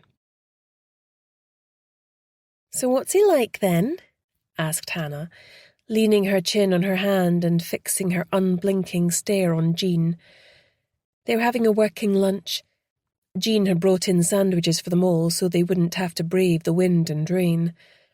The dark slate grey of the sea made it difficult to know where the sky ended and the sea began. The wind hurled sand viciously into anyone who was foolish enough to walk along the esplanade today. Who? Asked Jean, playing for time, hurriedly stuffing a brie and cranberry sandwich into her mouth. You know who I mean. You've been out with him 3 times now. Is he going to be a keeper, do you think? Jean rolled her eyes. There was no way that Hannah was going to let her off the hook. Grace raised her eyebrows and folded her arms, sitting back in her seat. Fine, groaned Jean. I'll tell you. His name's Patrick Vaughan. I met him through the church. He's a widower with 2 teenagers, a boy and a girl. Have you met them yet? Asked Hannah, cutting straight to the chase as always. Not yet, it's too soon. Does he have a GSOH? Demands Hannah, eyes narrowed. A what? Asked Jean, bewildered. A good sense of humour, supplied Grace with a smile. It warmed her heart to see Jean blushing like a schoolgirl. Well, we certainly have a lot of laughs together, said Jean. Tonight he's taking me to the Travers Theatre to see a play. We're having dinner first, she supplied, her eyes sparkling. Now we just have to get Grace sorted out, said the irrepressible Hannah. Not so fast, missy, said Grace. I think you should be dipping your toe in the dating waters next. There was an awkward pause. Everyone knew that the last time Hannah had dated was 3 years previously, when she'd been involved with Grace's dead son, Connor. The relationship had given her an adorable son, but also trauma from his subsequent suicide. Grace wanted her to move on with her life, but was starting to wish she'd never opened her mouth. Hannah looked bashful. "Actually, there is somebody I might have my eye on," she admitted. "It's the guy I've been seeing in connection with our case, Marek. He asked for my number. If he was to ask me out, would that be okay, as he's not directly involved?" "Of course," Grace smiled. "If he works with the homeless, his heart must be in the right place." "Watch this space," said Hannah, tapping the side of her nose. "Right," said Grace, glancing at the clock on the wall. "Time I wasn't here. I have to go and see our client. Jean, I take it you've heard nothing further from Dr. MacDonald?" "No, should I push for another meeting?" "Yes, things seem to be accelerating now. The clinic may well be looking to shut down and erase all incriminating evidence of what they've really been getting up to." "Including people?" asked Hannah, looking worried. "Perhaps," said Grace. "Keep your ear to the ground in relation to your volunteer work. See if you can bump up your shifts. I think the time may have come where we need to be more open with people so that they understand the urgency. Have there been any more leads in relation to your poster campaign?" "No, there's been nothing for days now. Not even the crazies," sighed Hannah. "How did it go with Brodie? Isn't there anything he can do to help us?" "No, I'm afraid we're on our own for this one," said Grace. "I'll be back before closing time. Do you mind if I leave Harvey here, or would you rather I popped him back to the flat?" "Are you kidding me?" said Hannah, eyes wide in horror. "He's like a furry hot water bottle on my feet. Leave him where he is." Harvey looked smug. Grace laughed and left them to it, her smile melting off her face the minute she was outside. It was exhausting, pretending everything was all right when she was still pretty shaken up by her row with Brodie earlier. Maybe she'd been viewing the past through rose-tinted spectacles. Today had reminded her that the death throes of her marriage hadn't been pretty. Maybe it was just as well that he had thrown her over for Julie. After all, if he had loved her as much as he led her to believe, he should have fought harder for her. It was a painful lesson to learn. Jean and Hannah were right. It was time to stop being a doormat and get herself back out into the fray. Surely there had to be at least one nice guy left in the city of Edinburgh. Chapter 22. Grace jogged up 3 floors to her client's flat and paused to catch her breath before ringing the doorbell. She was still a little early. Suddenly she was startled by the sound of smashing glass and raised, angry voices. Were Eliza and Ben having a fight about something?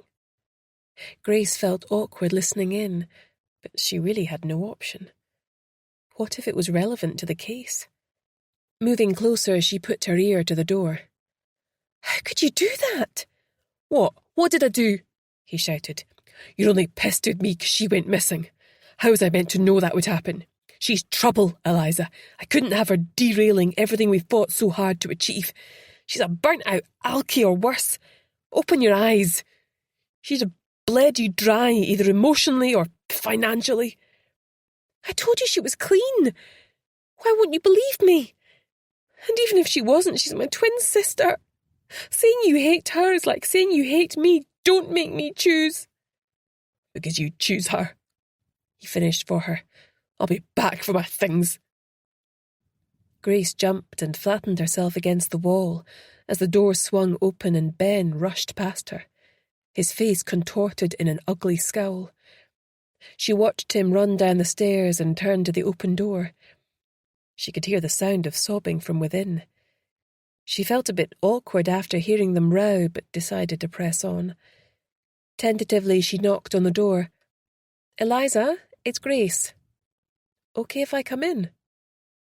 Eliza poked a tear-stained face round the door, and motioned to her to enter. "Why don't you sit down and I'll make us both some tea," Grace said. Eliza nodded, not yet able to speak, and led the way into the lounge where she threw herself down on the couch. Grace walked past her into the kitchen where she made a pot of tea and scrounged up some biscuits. When she was opening the fridge to get milk, her eyes were drawn to a photo of the twins which had been made into a fridge magnet. They were indeed indistinguishable from each other. She carried the tea tray through and poured a cup for them both.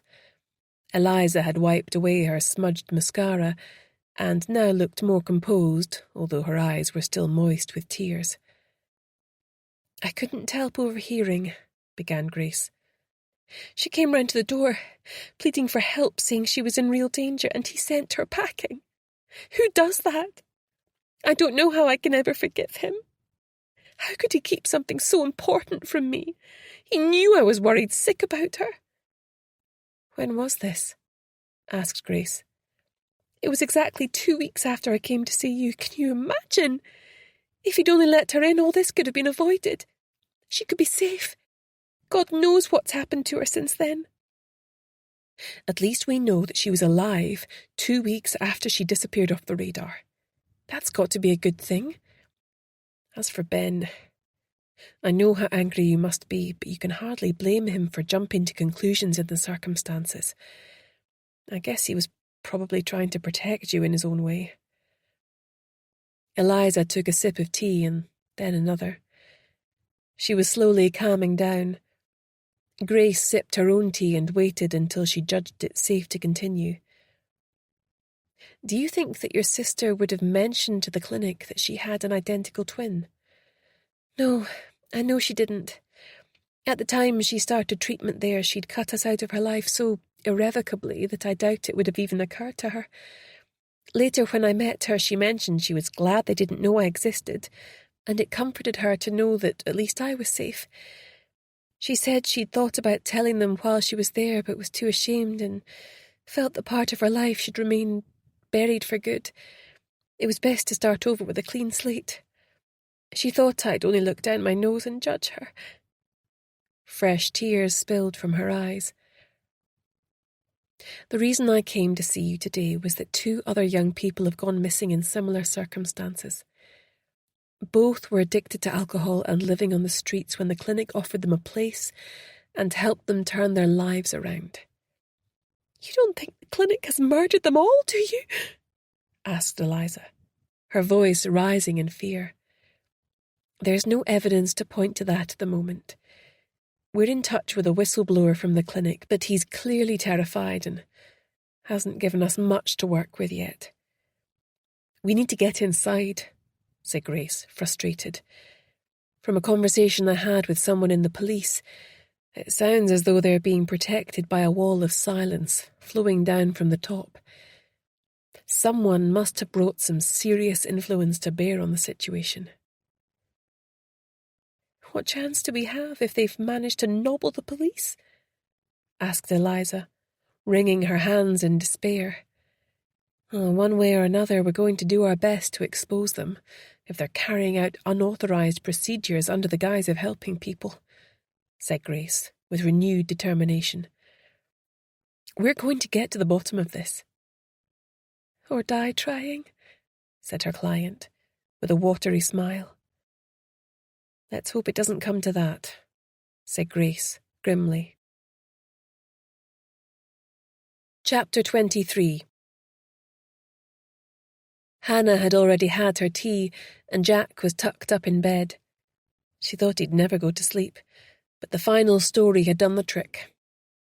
Hannah's mum was staying in tonight, so she was free to work the case. The frost was crisping on the ground, and the moon had risen in the starlit sky as she wrapped up warmly and headed out, carrying a large bag of blankets, gloves, hats and scarves she had scrounged off everyone she knew, together with some good charity shop finds. Grace's sister Callie had been particularly generous, and her son Hamish had promised to come out some nights as well. She thought he'd drop her as a friend once he started uni, but they were as tight as ever. Despite his unsettling resemblance to his cousin Connor, Jack's deceased father, he was much easier to be around, and a whole lot less intense than Connor had been. She got the bus into town. Her first stop was at the soup kitchen in the bowels of the grass market.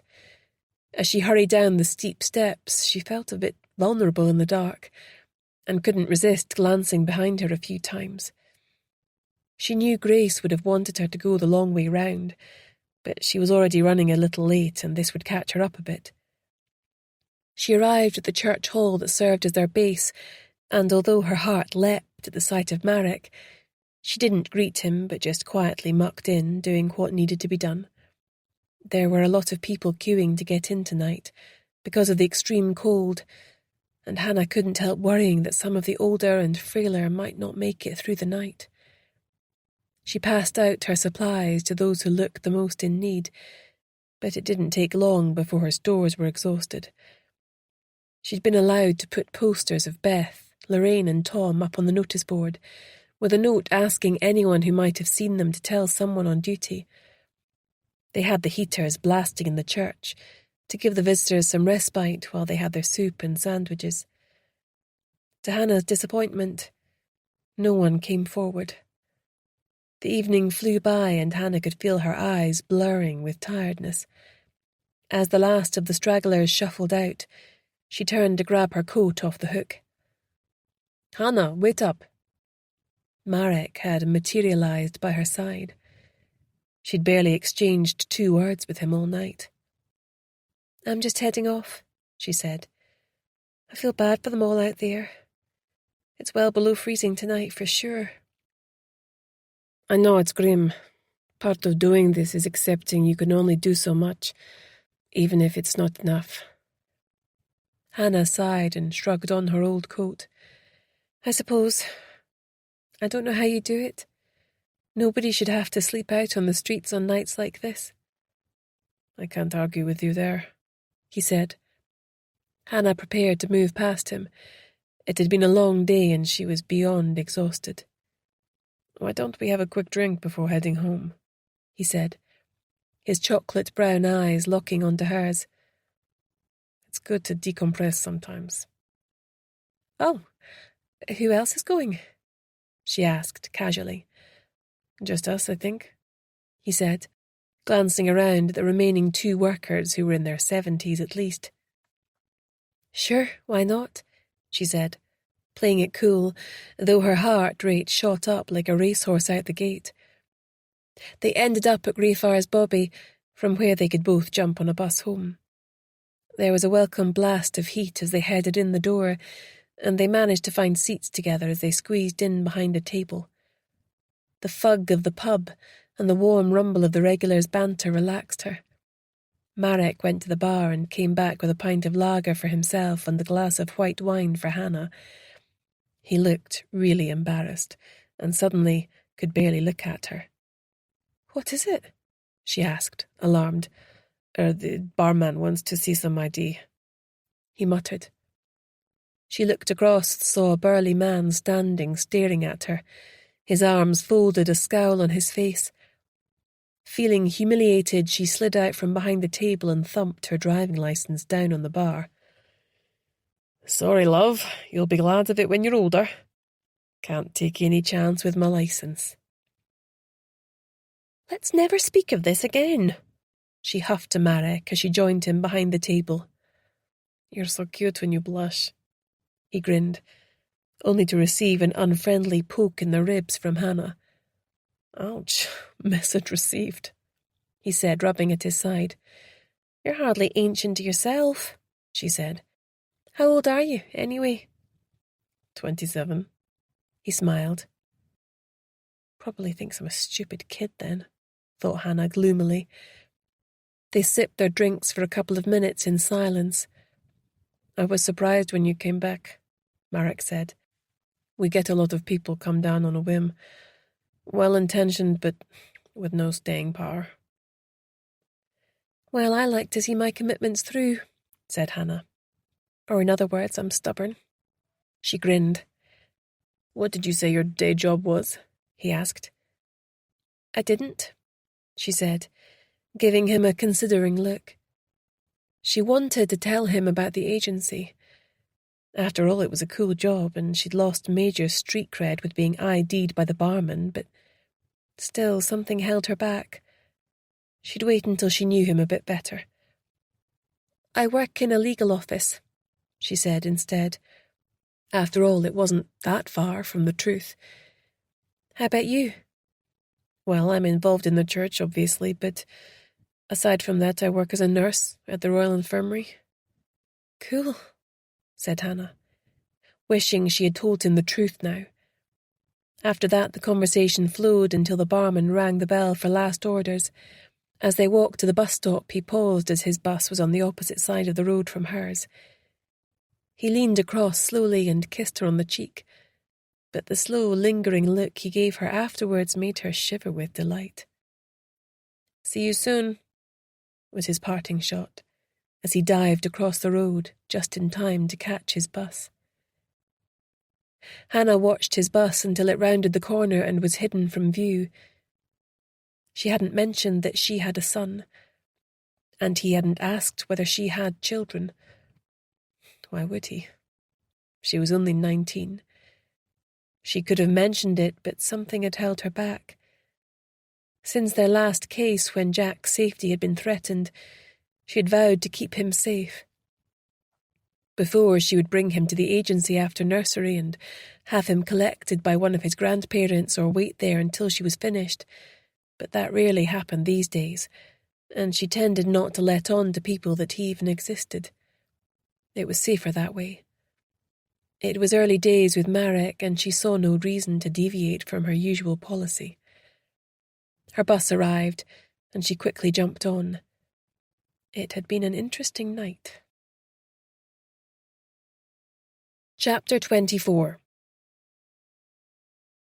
Grace walked briskly along the beach at Portobello, bending her body into the wind and rain. It was only just gone 7 and still dark. Harvey trotted at her side, undeterred by the weather, his snout up tasting the air.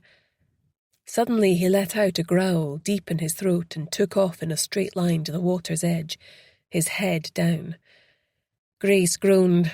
What old mouldy jellyfish was he going to present to her now?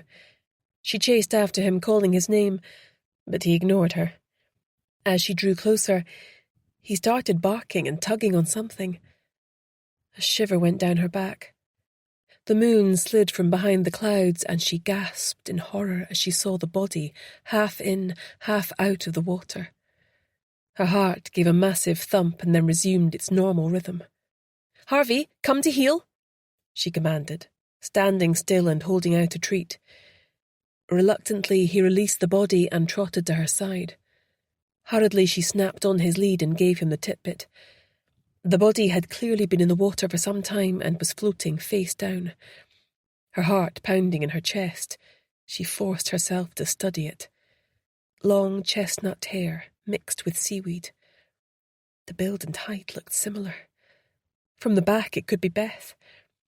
With shaking fingers, she hurriedly called up Brodie's number. Thankfully, he picked up straight away. "Brodie, there's a body on Portobello Beach. A female. It's been in the water some time.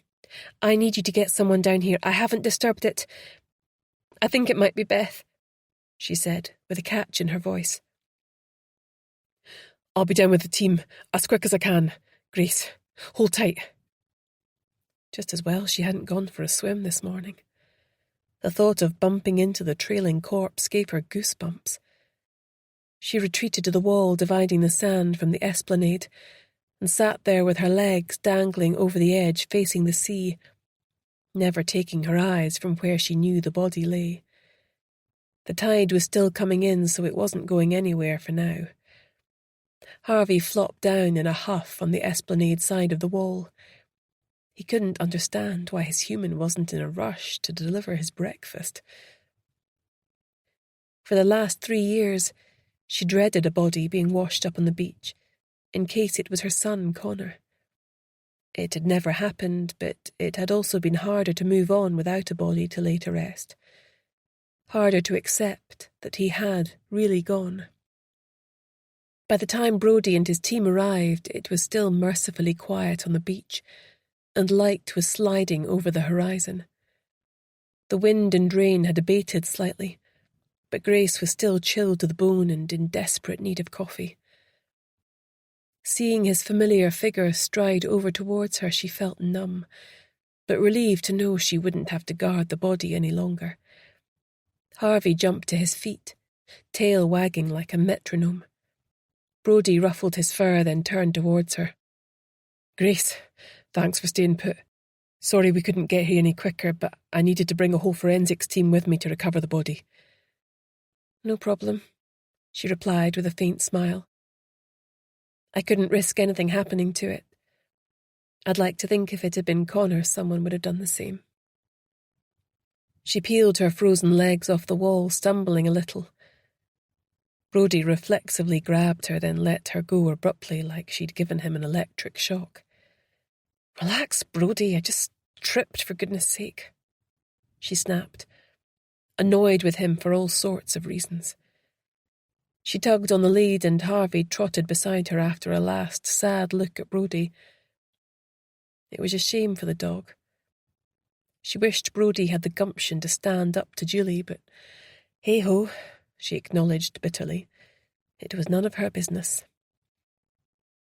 She let herself into the flat and fed Harvey before making breakfast for herself.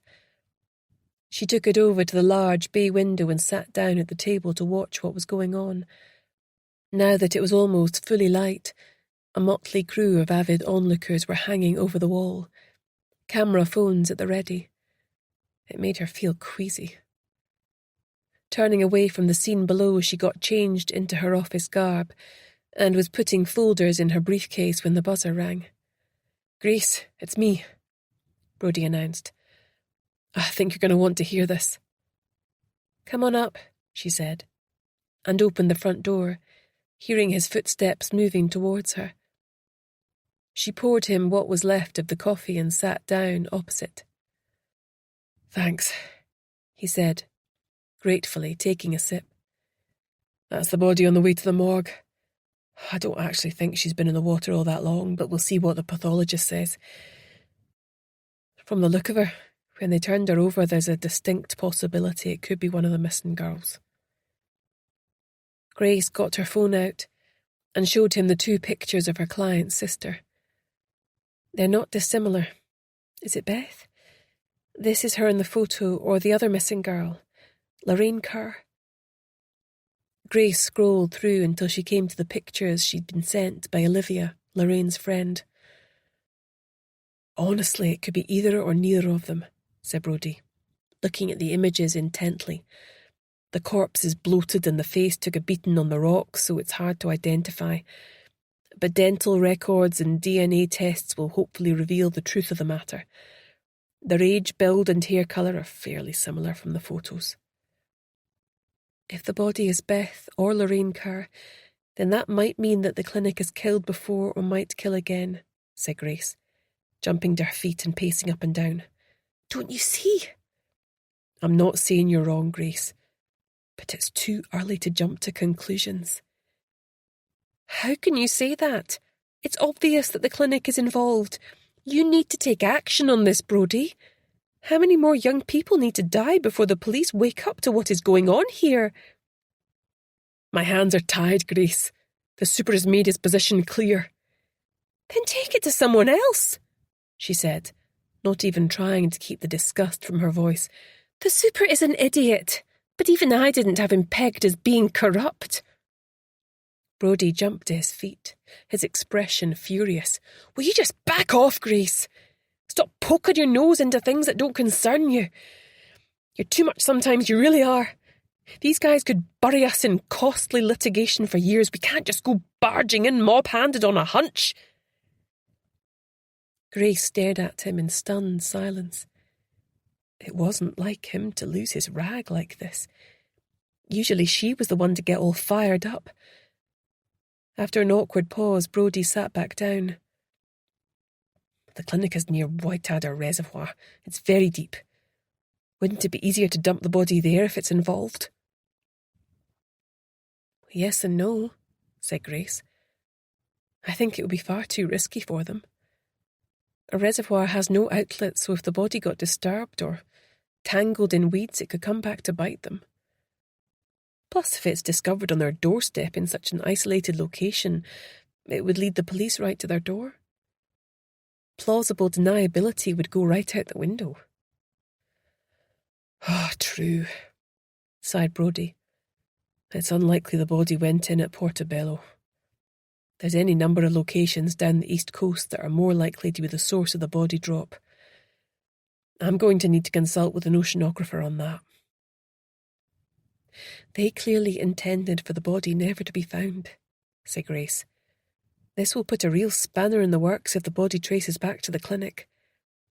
It could be the break we need, but at a terrible cost. Chapter 25. Grace followed Brodie out as it was time to head into the office. Jean and Hannah were already assembled, looking downcast and talking quietly as they sipped their coffee. Entering with Harvey, she sat down in the front office and apprised them of what she had learnt so far. "Oh, that poor girl," said Jean with a shudder. "When will we know for sure if it's Beth or Lorraine?" "Hopefully later today," said Grace. Her stomach churned at the possibility of having to tell Eliza that her twin was dead. If it is either of them, then we must leave no stone unturned to expose what's happening at the clinic. Brodie seems to think they're so well connected that the police have been persuaded to look the other way. They've been running scared of what the big pharma legal team will do to them if they knock on the clinic door. These guys fight dirty. "But that's insane," snapped Hannah, her eyes flashing with anger. "What's the police for if it's not to protect ordinary people from being preyed upon? Didn't Brodie stand up to his bosses?" "Not so far, but hopefully that will change," said Grace. "I thought he was better than that," muttered Hannah. "So did I," said Grace with a sigh. "Julie's dad thinks he owns Brodie body and soul now that they're together," raged Hannah. Grace and Jean looked at each other. They had rarely seen Hannah so riled up. Grace suspected she was feeling stung at what she perceived as Julie's rejection of her and Jack, not to mention Harvey. "Anyway," said Jean, diplomatically changing the subject, "I haven't heard anything further from Dr. MacDonald. I think we need to force the issue. If he realises the police might be closing in, he'll surely want to position himself as being on the side of the angels." "Agreed," said Grace. "We know where he lives. I think we need to pay him a visit. Time is no longer on our side. I'll come with you, and if he doesn't play ball, we can threaten to involve the police." Hannah picked up her voluminous notebook and flicked through the pages. "He lives at Lammermuir Cottage out past Nunraw Abbey. He's married to a woman called Karina, who's American and a molecular biologist at the clinic. They have no children." "I don't like it that he has a wife associated with the clinic," said Grace. "She could be even more heavily involved than he is." "Well, there may be people who are only involved in the rehab side," said Jean. "If we can locate some of them, they're likely to be horrified when they discover what the clinic is really getting up to. We need to lean on Dr. MacDonald to get us inside the clinic in some capacity. It's impregnable from the outside," said Grace. "Can't you pay someone to hack into their systems?" asked Hannah. "If we could only have a peek in their files, that might tell us everything we need to know." "Anyone who might be capable of such a thing would charge way more than we could ever afford to pay," mused Grace. "Wait, there is one possibility. It's a long shot, but it might just be the answer to our prayers. Eliza's partner Ben is some sort of computer genius. With her blessing, maybe I could persuade him to help us. I overheard a ferocious row between them recently. It would give him a way to get back in her good books." She stood, glancing at her watch. "I'll head out now to try and track Ben down." "When do you want to confront Angus MacDonald?" asked Jean.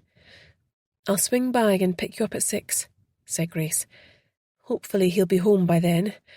We need to switch into top gear with this case now. I have a horrible feeling that the clinic is now tying up loose ends and preparing to ship out. Chapter 26.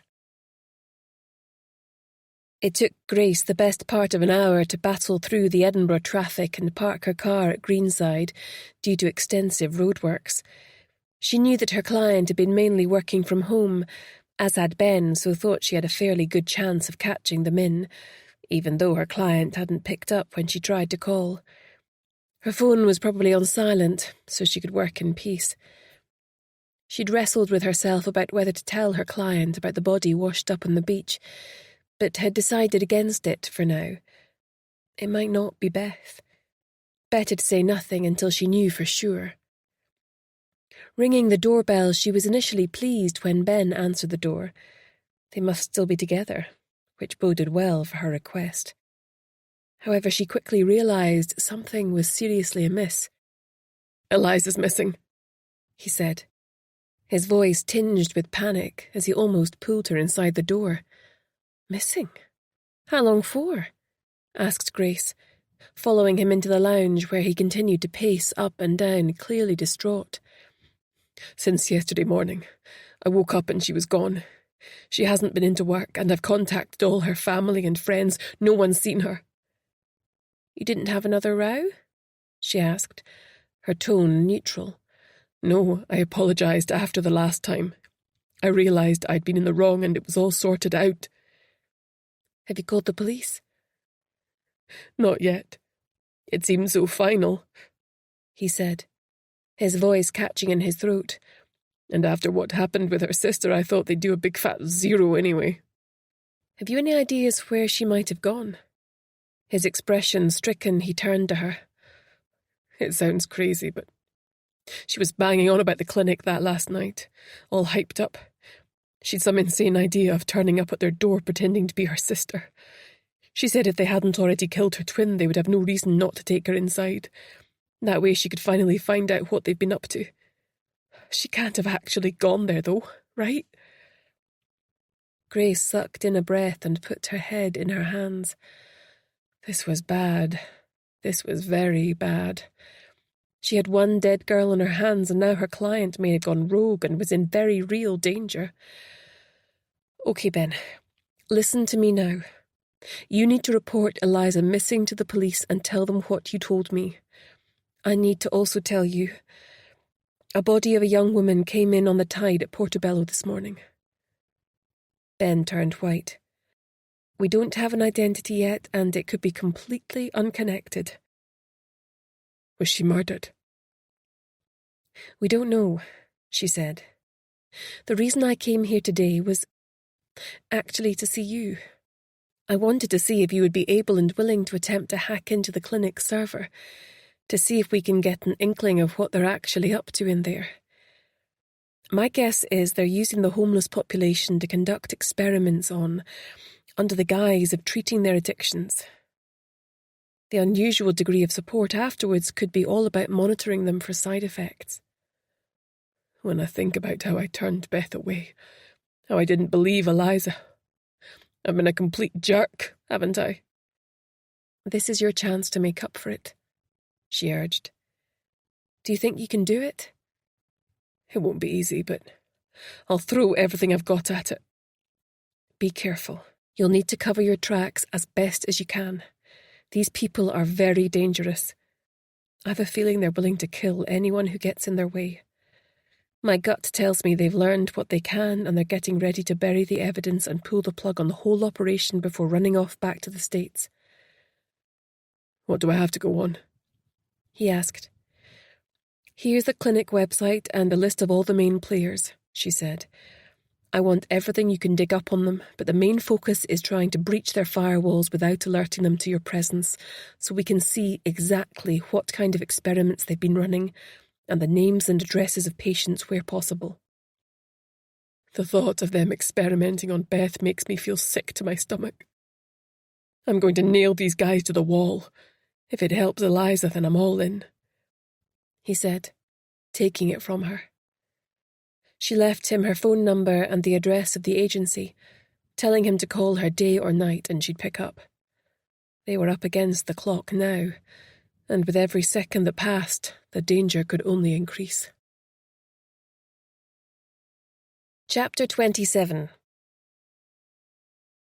Grace was heading back out from Edinburgh when Brodie called. Continuing to drive, she accepted the call. "Hey, Brodie, has the post-mortem been done?" "That's the reason I'm calling. Can you swing by the office?" "Yes," she said, switching lanes. "I'm in Edinburgh now. I'll be with you shortly." Her stomach churned as she worried that he might be going to tell her that the dead body was Eliza or Beth. Grinding her teeth at the slowness of the city traffic, she nonetheless managed to make good time and pulled into St. Leonard's police station just 20 minutes later. She was buzzed through as soon as she announced herself and met by Brodie at the top of the stairs. "Thanks for coming," he said, his expression deadly serious. He led the way along the corridor to his office and closed the door behind her. Grace sat in front of the desk and waited as he called up the photographs of the body they had recovered from the sea earlier that day. "The pathologist got the shock of his life when he opened up the bag to start preparing the body for the post-mortem. He said he'd never come across this before. It turns out someone had got there before him." "What do you mean?" Grace asked. Brodie turned the computer towards her. Grace gasped as she saw a close-up photo of a woman's abdomen with an unmistakable post-mortem scar. She had this on her before he started. Yes. When he opened her up, she was hollow inside. All her organs had been removed, even her brain. Someone had already conducted a post-mortem. "It was the clinic," said Grace in horror. "I'm certain of it. They carved her up, took what they wanted, then just chucked her away like she was garbage. It's monstrous.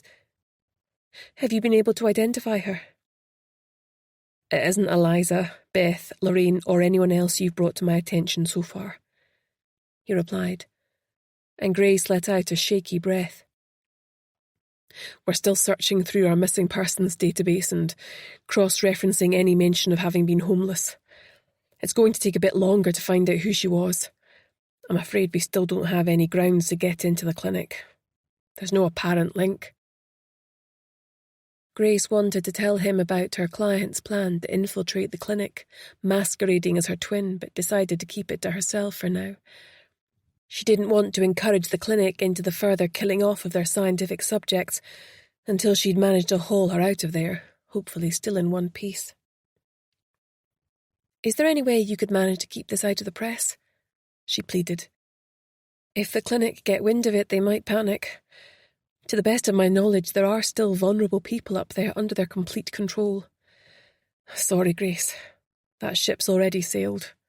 The press know that the body of an unidentified woman washed up at Portobello.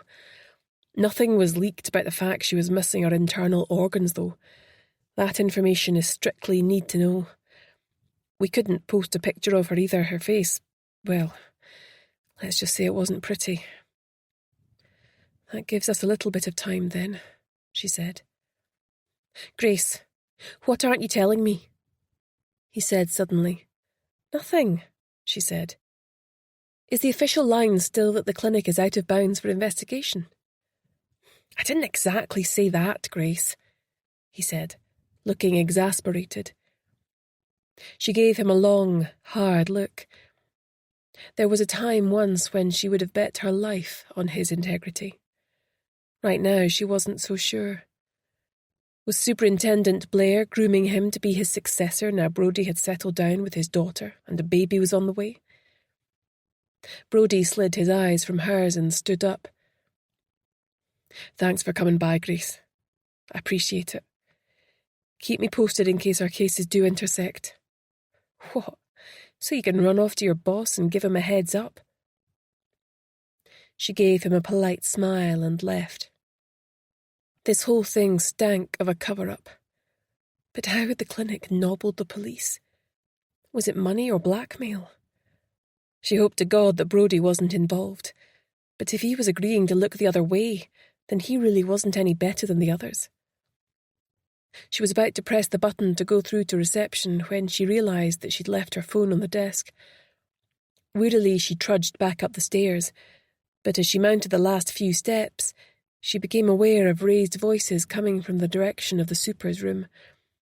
She slipped into Brodie's room, grabbed her phone, then, hugging the wall, she crept closer to listen. "You've got no business allowing that woman to run amok in the police station," Blair shouted. "I wouldn't trust her to take out the trash." "Right back at you," thought Grace, insulted. She was surprised to hear Brodie shouting back at him. "That's ridiculous. You're talking about a decorated police officer who brought more than her fair share of glory to this department whilst under your command." "Until she flaked out and had a breakdown," Blair spat. "Fat lot of good she was to us then. She could hardly find her way to her own car, never mind track down criminals." "She was ill, not incompetent," Brodie said, his voice like gravel. "We just lost our child." "Yes, well, spluttered Blair, at last joining the dots and realising he had been indiscreet. He changed tack. "How do you think Julie will feel when I tell her you're still having cosy chats in your office with her? She can't stand Grace. Can't say as I blame her." He muttered. "I thought they got on all right," Brodie said, perplexed. "Julie's never said anything to me." Grace had an insane urge to laugh. At least Brodie had stood up for her. That meant a lot. She turned to leave again, but Brodie's next words had her creeping even closer. "You told me to back off the clinic at Whiteadder. I want to know why," he said, his voice strong and determined. "The body we recovered from the sea had already had a post-mortem performed on her. That points to something medical. I mean, she was completely empty inside. Are you not alarmed by that? About what we might be dealing with here?" "Of course I'm alarmed," Blair blustered. "But what on earth makes you think the clinic was involved? Has that woman been dropping poison in your ear?" "If all this implodes, and it transpires the police were busy looking the other way, how do you think it's going to look?" demanded Brodie. The super was nothing if not motivated by self-interest, thought Grace, holding her breath. "Look, my hands are tied," he exploded. "For now, that is." "What does that mean?" asked Brodie. The super walked over and closed the door. Grace flattened herself against the wall. She was unable to distinguish anything further from the low rumble of voices, and crept back down the stairs. As she left the police station and took a deep lungful of the crisp winter air, she pondered on what she had heard, glad that Brodie was questioning his boss on the apparent moratorium in relation to the clinic. Whether she got to hear about it from him, time would tell. Chapter 28. Grace and Jean had been sitting in her car for a couple of hours already. It was nearly 8 p.m. "I do hope that our client's all right," worried Jean. "Do you think the clinic fell for it?" "I suspect so, or she'd have been back home by now. Ben promised to message me the minute he heard anything from her. If our meeting with Angus MacDonald goes well, he might be able to tell us what's happened to her," said Jean. "We have to tread with caution," said Grace. "Everything he says must be treated with extreme scepticism until proven to the contrary. Also, his wife is still an unknown quantity." "Do you think Ben is going to be able to hack into the clinic's records?" "I hope so, but I don't have high hopes. I imagine they'll have top-notch security features." Grace had decided to keep the details about her meeting with Brodie to herself meantime. Things were awkward enough. "Another sandwich?" asked Jean, pouring the meat some coffee from a large flask. She'd really gone to town for her first ever stakeout. Grace accepted gratefully, keeping her eyes trained on the entrance to the remote sandstone house across the single-track road. They'd managed to find concealment up a wooded farm track that hid them from sight but still enabled them to watch the comings and goings of the house opposite. Despite the chill of the night, Grace wound the windows down after checking that Jean had no objection. It was pitch black and the stars glittered all over the sky. Bats flitted through the trees, moving so quickly it was hard for the human eye to track them. Up here in the Lammermuir Hills and away from the light pollution of the city, it felt as if they were at one with the vastness above them. Suddenly an owl hooted loudly, startling Grace from her reverie. "Oh, that nearly gave me a heart attack!" exclaimed Jean, clutching her chest. Grace shushed her, pointing to car lights shining through the trees. Was this him? After a few seconds they had their answer as the car slowed. It turned into the driveway. Grace and Jean hurriedly exited the car and ran forward, keeping their bodies low so they were out of sight to the occupant of the car. Only one person got out, and he was clearly male. Grace walked forward, clearing her throat gently. Dr. MacDonald swung round, his eyes wide with fear. The fear only dissipated a notch when he recognised Jean. "How did you find me? And who's she?" he asked, nodding towards Grace. "We'll tell you everything in a moment," said Grace, trying to sound firm but unthreatening. "Is your wife home?" "Leave her out of it," he snapped. "She's working late tonight." "In that case, may we come in?" asked Jean. "It's freezing out here and we're much more visible to anyone driving by." He looked torn as though he couldn't decide what to do for the best before muttering, "Fine," and turning his back on them to open the door. Inside, no expense had been spared. The interior was painted in period style, and the house was filled with expensive-looking antiques with a few eclectic modern pieces seamlessly blended in. Even the rugs on the sanded wooden floors looked expensive. This apparent luxury suggested that the doctor and his wife might sit near the top of the clinic medical staff. "You'd better sit," he said, gesturing to the sumptuous sofa and positioning himself on an upright occasional chair to one side of them. Grace nodded at Jean to kick things off. "I lied to you," Jean said to him straight off. "I'm not Beth's mother." "Then who the hell are you?" he asked, springing to his feet and looking wildly about him, his face twitching with stress. "Reporters." "We're private investigators," she replied, "instructed by the family." She passed up one of her business cards to him. He studied it, his hand shaking before sitting back down abruptly, like his legs wouldn't hold him up. "How much do you already know?" he whispered, sweat beading his forehead. "We know enough," said Grace. "Are you aware that there was a body found at Portobello Beach today?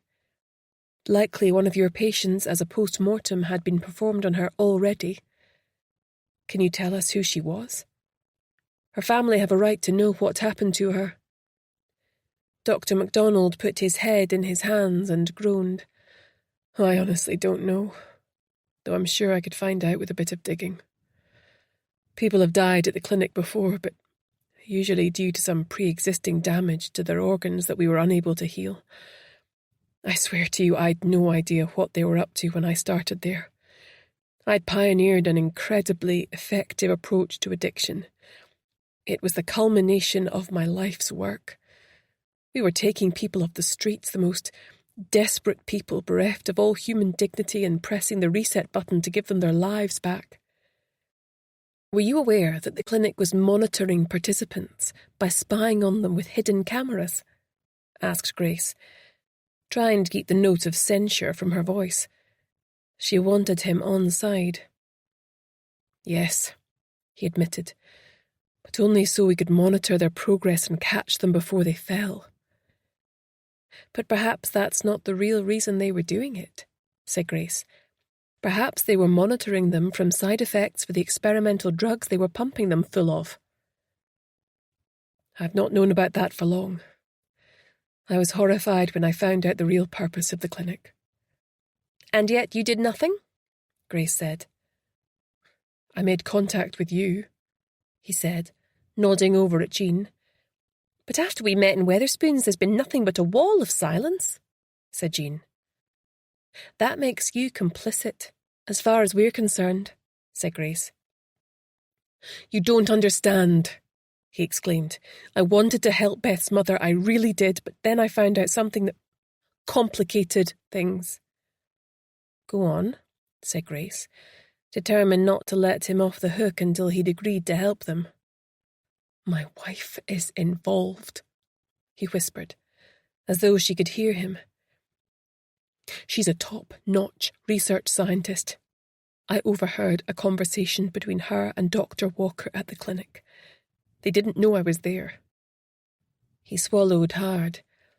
They were talking about a patient who died after being released from the clinic. Something to do with the degradation of cell tissue. My wife was arguing with him that the drugs protocol should be scrapped. She said there had been too many deaths. The experiment should be considered a failure as the collateral tissue damage was too high. How can I turn my own wife in? He asked, his face anguished. They're experimenting on people without their consent.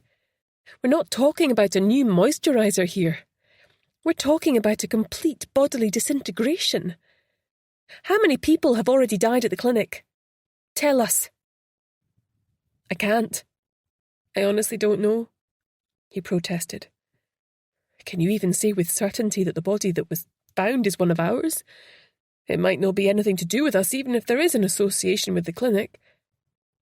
And if there is, said Grace, her voice hard, then you and your wife are complicit in murder.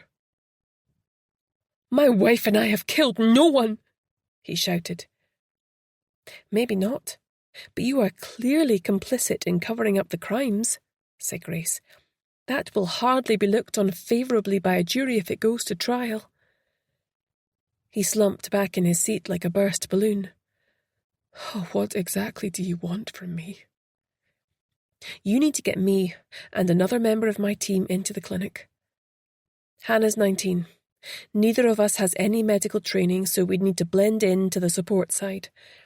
I can't use Jean as they'd recognise her from her previous visit. I need a detailed map of the whole facility from you, with appropriate passcodes to move between different areas and a set of scrubs for each of us, complete with stethoscopes. You're not planning on treating any patients whilst there, are you? He asked in alarm. Hardly, said Grace, but we need to get around to see what's actually going on. Your bosses are bringing pressure to bear on the police. They seem inexplicably reluctant to get involved. I plan to bring them evidence that they can't sweep under the carpet. It might also be useful to have the shift change rotas, said Jean. I have access to those, he said, making a further note on his phone. You know, when I came to work here, I thought I was doing a good thing. We were transforming people's lives for the better. The addiction profile I developed has an incredibly high success rate in a very hard-to-treat population. They told me they were planning to open more clinics depending on the success of this one. It could have been rolled out nationally. We could have been the envy of the world.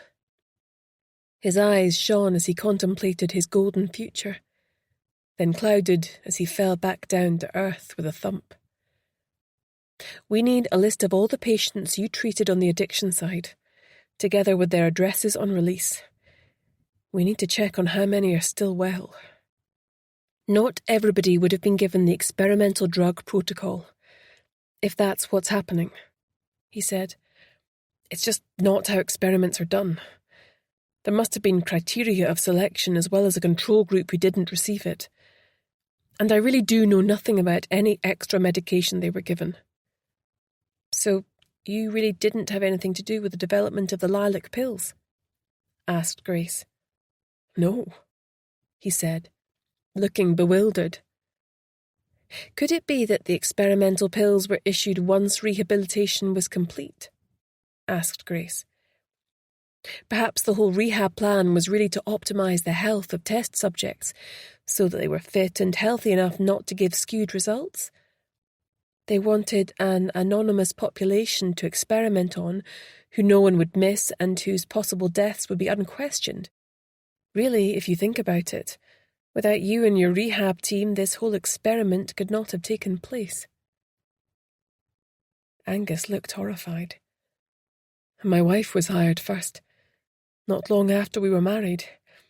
She worked with Magnum Pharmaceuticals initially, then they invited me to apply and for us both to relocate over to Scotland. She can't have been aware of what their intentions were. Could she? Grace felt some sympathy for him. He'd been naive and too trusting, but now was stuck between a rock and a hard place. Or she may have known all along. I know this is hard, but remember the first tenet of practicing medicine.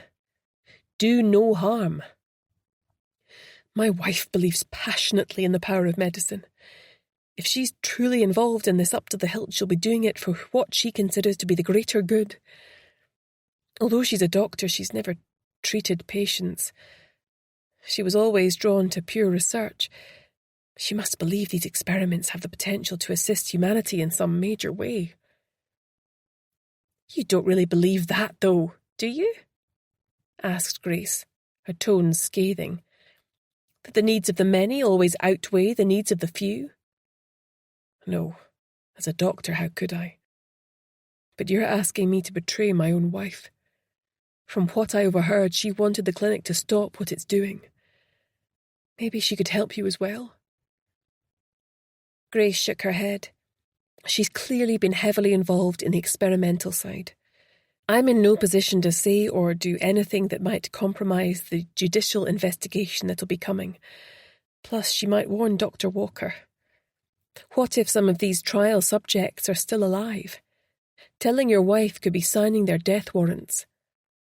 She wouldn't, he began, tailing off into silence. You don't know that, Grace admonished. Maybe you don't know her at all. Chapter 29. Hannah was shattered. It had been a long day at the agency.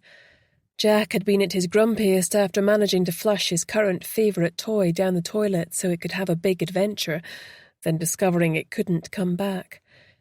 She'd longed to settle down on the couch in front of the fire and watch something mindless with a cup of hot chocolate, but instead she'd forced herself out into the freezing cold night once her mum returned to watch Jack and her younger siblings.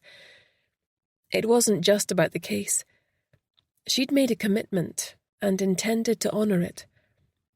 As she stood, stamping her feet to keep warm at the bus stop, she also felt a warm glow inside at the thought of seeing Marek again. She wondered if he would suggest a drink after work again. Just in case, she'd slapped on some makeup and left her hair down to try and avoid the whole ID debacle that happened last time. Her bus arrived and she jumped on. The bus was fairly packed and the windows were fogged up. It didn't take long to arrive at her destination. Walking into the community hall, she threw off her coat and got stuck in serving soup and sandwiches. Already she was starting to recognise some of the regulars, and she enjoyed a bit of banter with them. It did her heart good to see them huddled by a heater, getting a bit of warmth and food in their bellies to ward off the chill. She berated herself for her reluctance to come out tonight. As there was a momentary lull, she glanced at those sprinkled around the hall. Some conversing with others, most choosing to isolate themselves in their own solitary bubble. "Hey, kid," said Marek at her shoulder, dodging back as she swiped him with her dish towel. "Enough of that," she scolded. "At least I'm not on the fast track to middle age like some." His face fell comically. "See? You can dish it out, but you can't take it," she teased.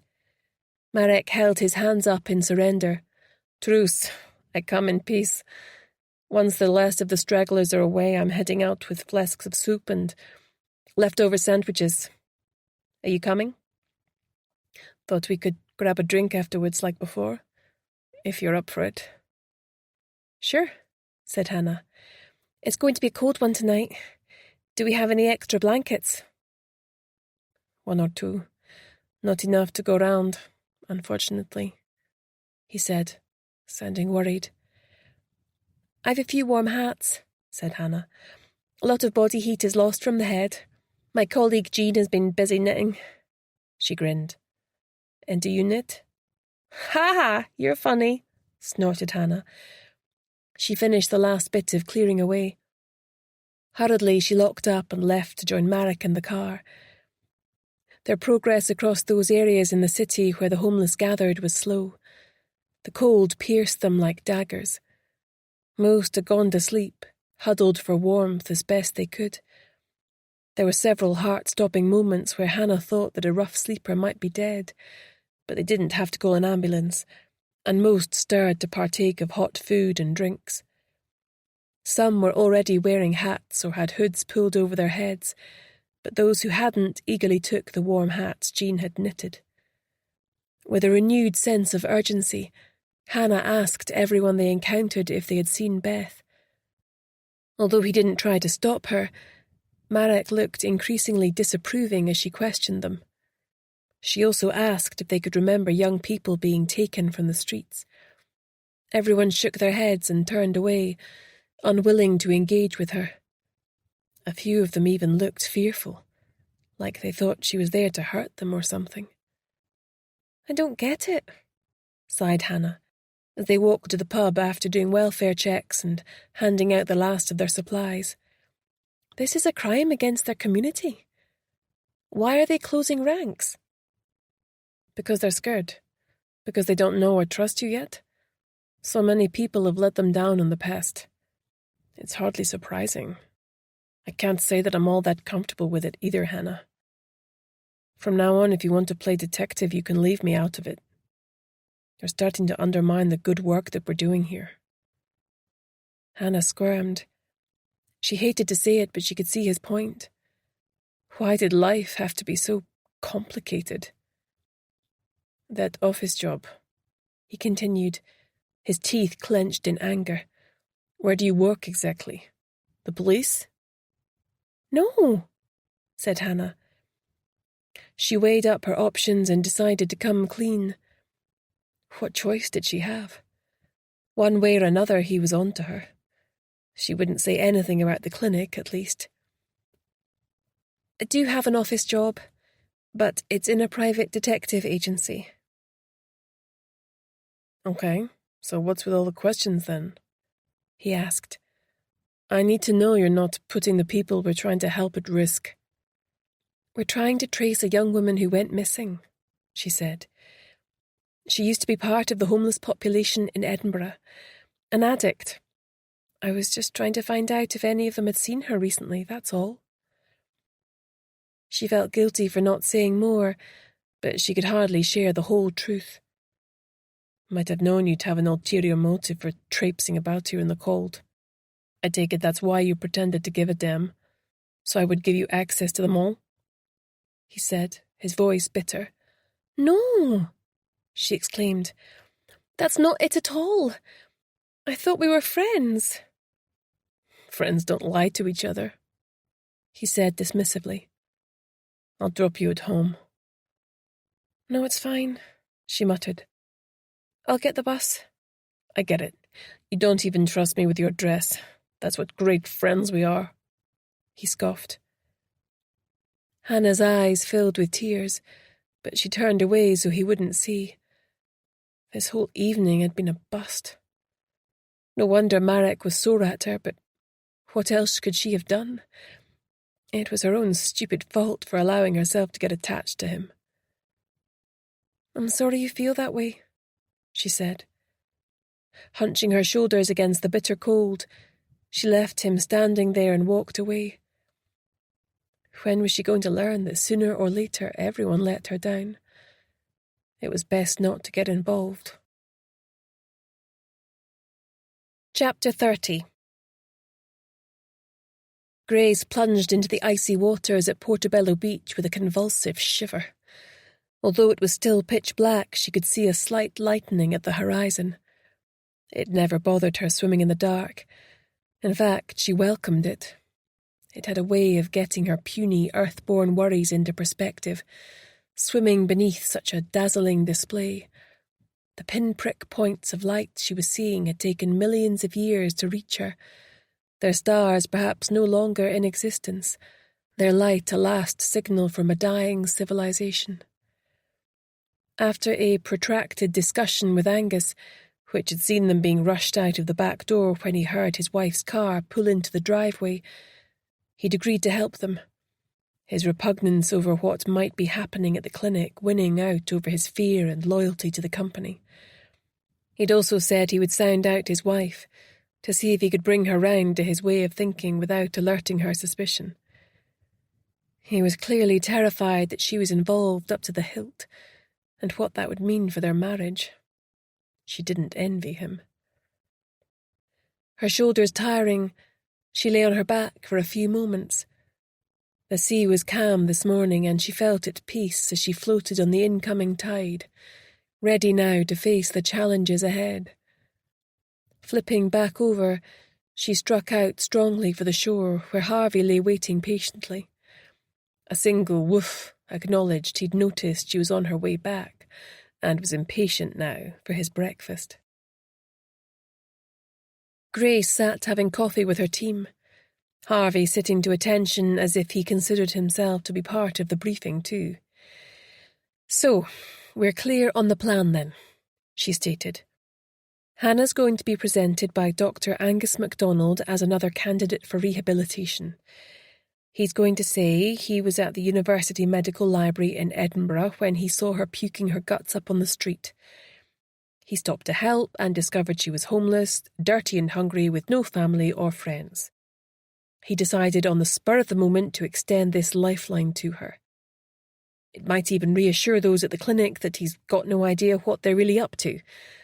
They can hardly turn her away without tipping their hand to him. Are you sure you're up for this, Hannah?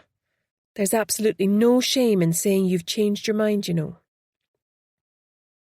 "I wish you would," said Jean, clearly worried about the risk Hannah was taking, and frustrated she wouldn't be in the clinic herself to keep an eye on her.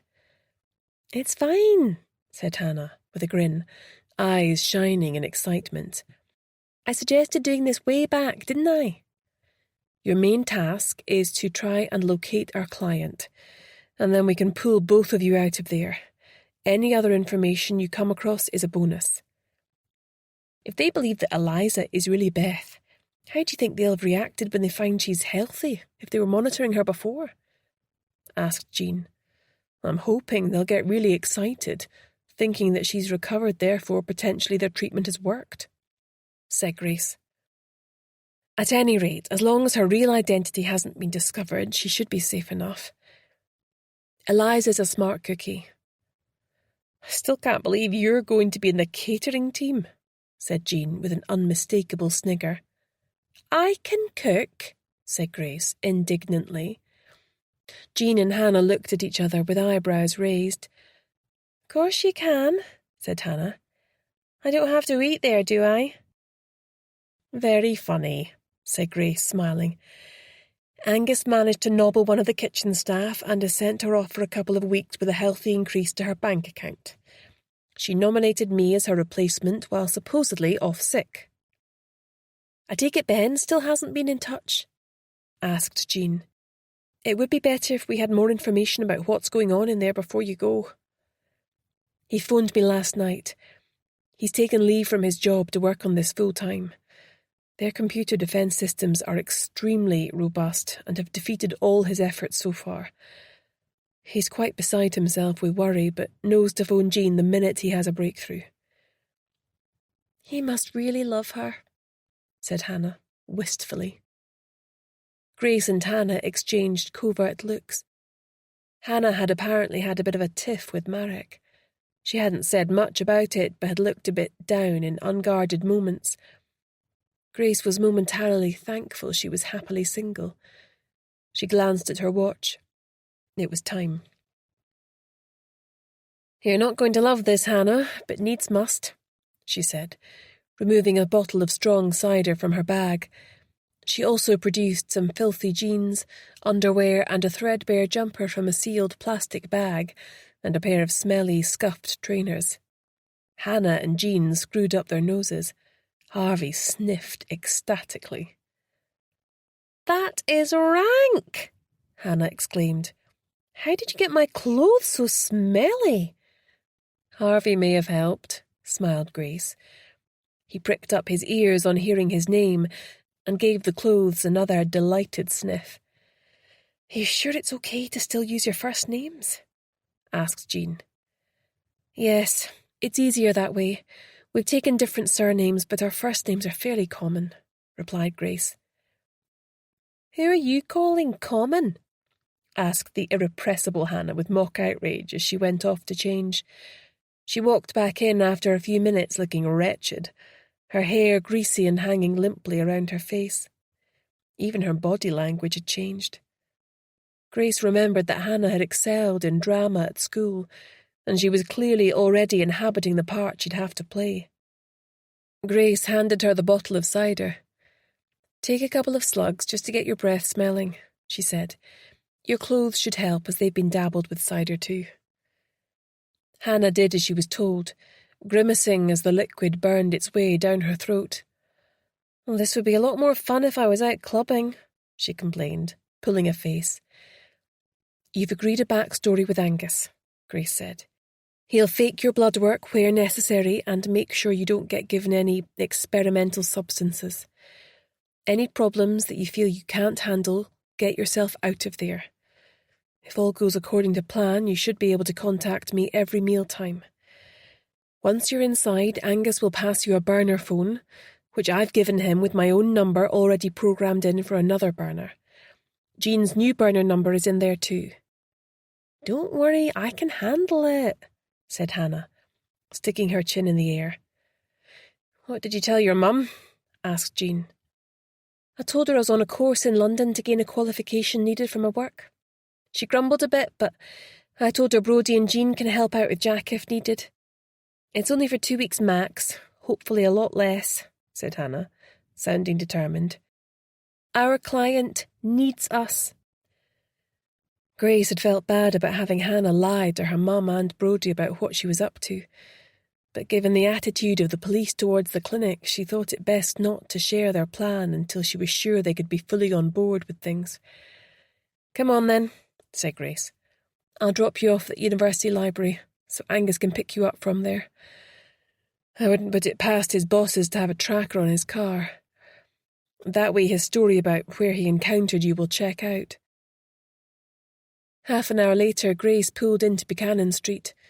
Angus's car was already parked further down the road on the opposite side. The tinted windows meant she couldn't see who was inside it. She turned to Hannah, who was in the passenger seat, and chalk white. "You're sure you want to do this, Hannah?" she said, scrutinizing her carefully. "It's not too late to back out, you know. We can find another way." Hannah looked back at her, fire in her eyes. "I'm ready," she said. "Those bastards aren't going to get away with this." She opened the door and walked across to the car. The driver's window slid down. Angus raised his hand in acknowledgement, then spoke to Hannah. She got into the back seat and they drove off. Grace watched the car until it was out of sight, her insides squeezed with dread. If anything happened to Hannah, she would never forgive herself. Feeling sick to the stomach, she turned the key in the ignition and pulled out. Her small team were going to give it everything, but they were up against the might of a massive pharmaceutical company. And right now, she didn't fancy their chances. Chapter 31. Grace presented herself at the clinic at 10 o'clock for her interview.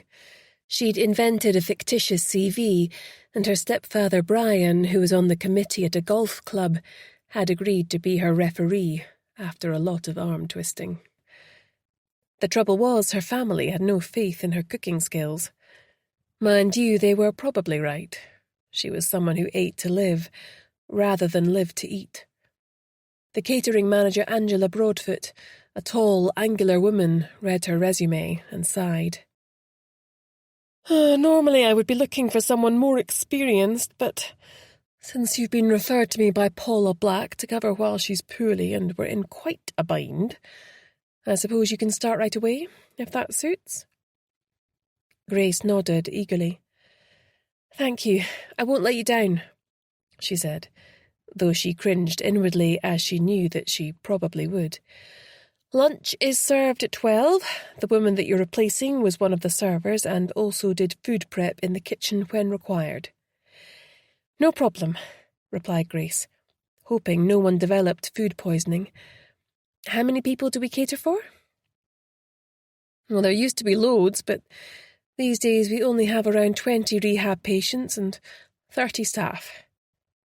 "How come?" asked Grace, her heart sinking. Angela shrugged. "Well, good at what they do, I suppose. The patients stay with us a long time, but their success rate is second to none, so I believe."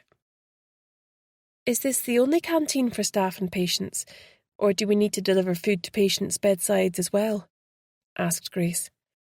"The mealtimes are staggered so that the medical staff get to relax without being bothered by patients and vice versa," Angela replied. "However, we do take food through into the restricted area for any research staff who can't leave their experiments or for any patients who are proper poorly and confined to their beds for whatever reason. The head nurse, Frankie Garcia, informs us each morning what's going to be required."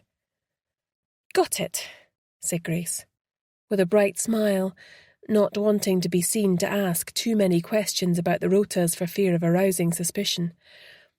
"Are the patients allowed to eat and drink what they like?" "Of course. It's a rehab facility, not a prison," Angela replied, with a frown. "We don't serve any old rubbish here. The food is healthy, and the menu plans are devised by our resident nutritionist." She glanced at her watch. "We need to get busy. The first sitting will be down in 40 minutes. Grace felt suitably anonymous, swathed in her tunic and trousers, with a large wraparound white apron. Her hair was swept underneath her disposable plastic cap. She sniffed the air appreciatively. And no boiled cabbage here. As the kitchen staff brought through the metal trays and she helped put it out for serving, she could feel her mouth water at the sight and smell of pork tenderloin and apple sauce with mash and an array of steamed vegetables, grilled chicken breast stuffed with cheese, and salmon fillet with a honey glaze. Not a burger in sight, and certainly no chips, unless they were so healthy as to be unrecognisable. The door to the canteen slid open, and a few doctors and nurses walked in. Grace noticed Angus amongst them, alongside a beautiful woman with a glacial expression. This must be Karina, his wife. He whispered something to her, but she shut him down, hissing angrily in his ear. Angus looked alarmed and shot Grace a sideways look. She ignored it, hoping he wasn't going to blow her cover. She'd only been in the door 5 minutes. Had he already ratted her out to his wife? She forced her eyes away from them and focused on serving the queue building up in front of her. The medic seemed glum and distracted, barely acknowledging her. It felt a bit like the police canteen after a major incident. Had something happened? She hoped that her client was still alive and well, but had no way of knowing. Angus's wife was sticking to his side like Velcro, and the contemptuous look she gave Grace was enough to scorch her out of her shoes. "You're new here," said a cultured American voice, as she bent to put the empty tray under the counter and replace it with a full one. Startled, she jumped up, bumping her head hard enough to make her eyes water. It was Dr. Walker. He was tall and angular, with fierce grey eyes and thin lips. "Hello, yes," she smiled. "My name's Grace. I've been drafted in as a replacement for Paula while she's sick." "I see," he said, his eyes coldly assessing her. She kept her body language open and friendly. "What can I interest you in for lunch today?" she asked.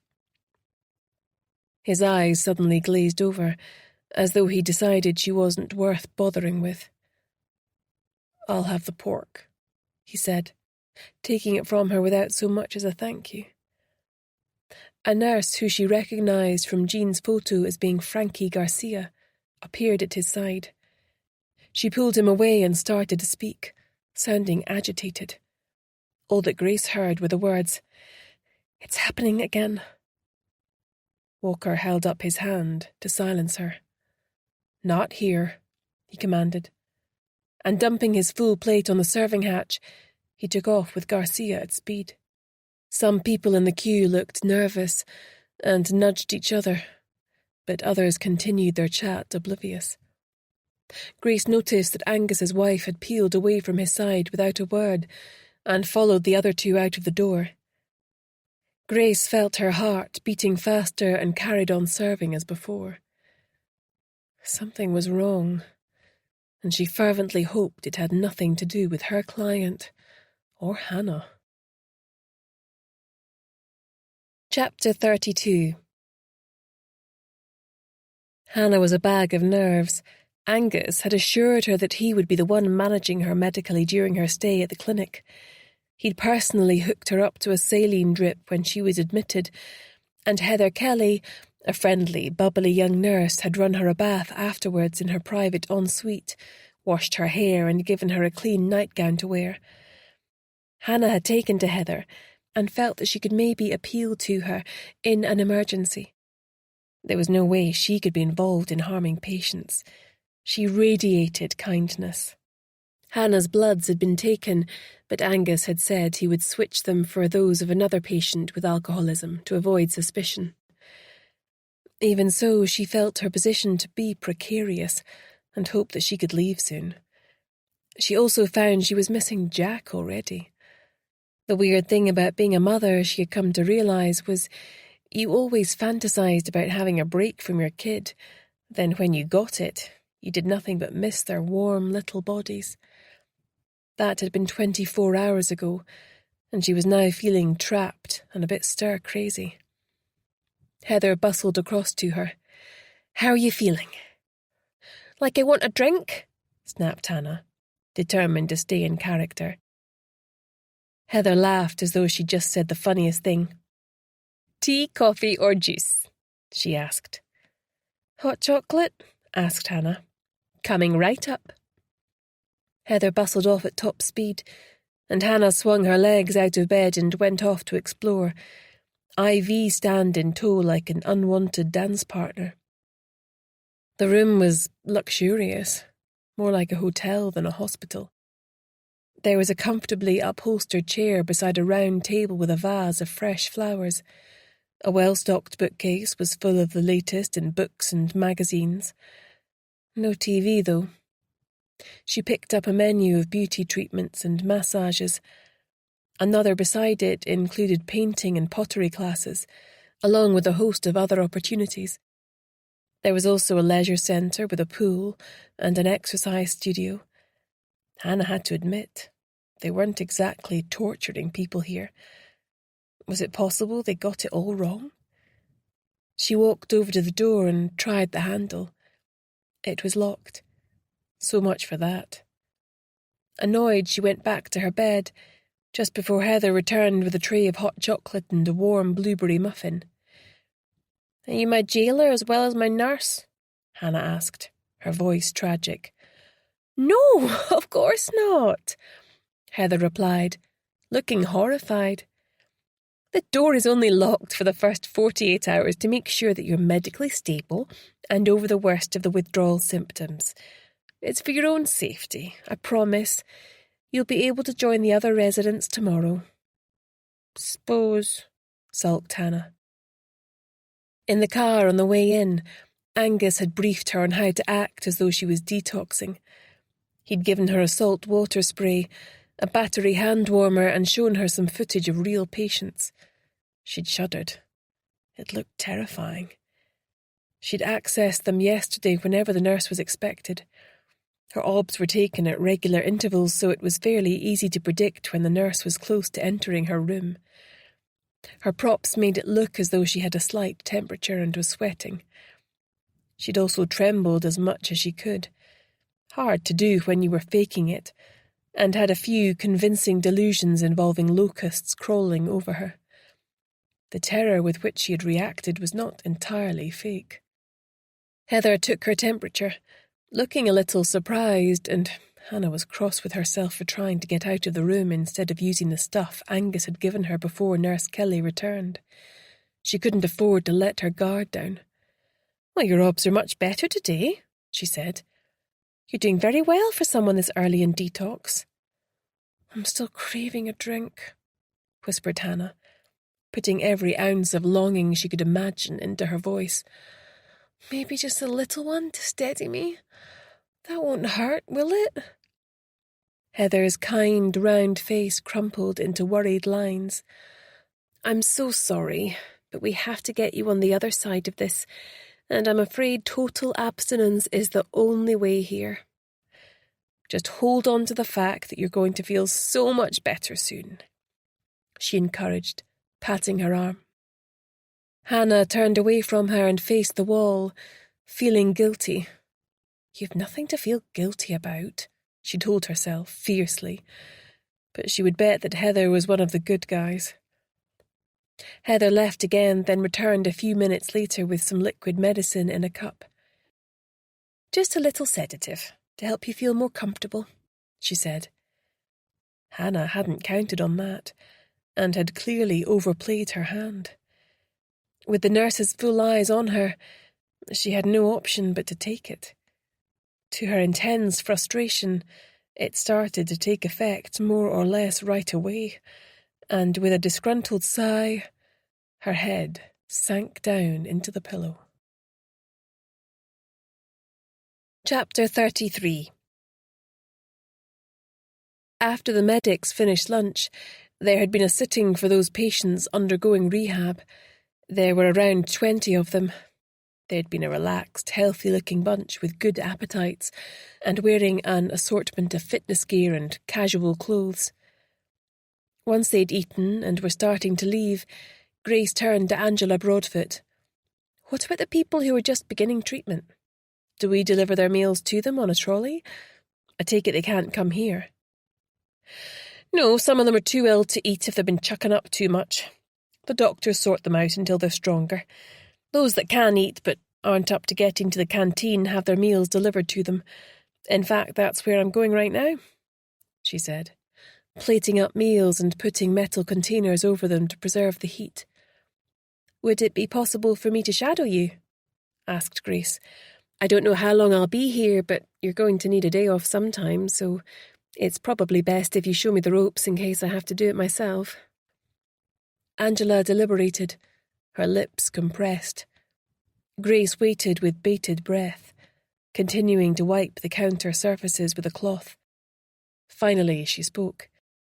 "They don't usually like temporary staff to go into the clinic proper, but I guess on this occasion it makes sense. Stay by my side and don't speak to the patients beyond the barest essentials," she cautioned. "Are we clear?" "Crystal," said Grace. Angela passed her the list of who required what, then disappeared into the kitchen to bring out some more trays. Grace hurriedly took a photo on her tiny burner phone. She was relieved to see that Beth and Hannah were both on the list. Hopefully, her client would have the sense not to give the game away when she saw her with the trolley. She was desperate to see Hannah with her own eyes after she'd spent her first night as a patient. A few minutes later, they set off, the lunch crowd having abated to the extent that the remaining server, a taciturn woman in her 40s, could deal with it.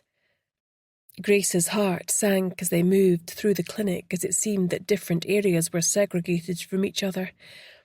It reminded her of the sensation of moving through a prison, even though the facilities were luxurious and there was artwork on the walls.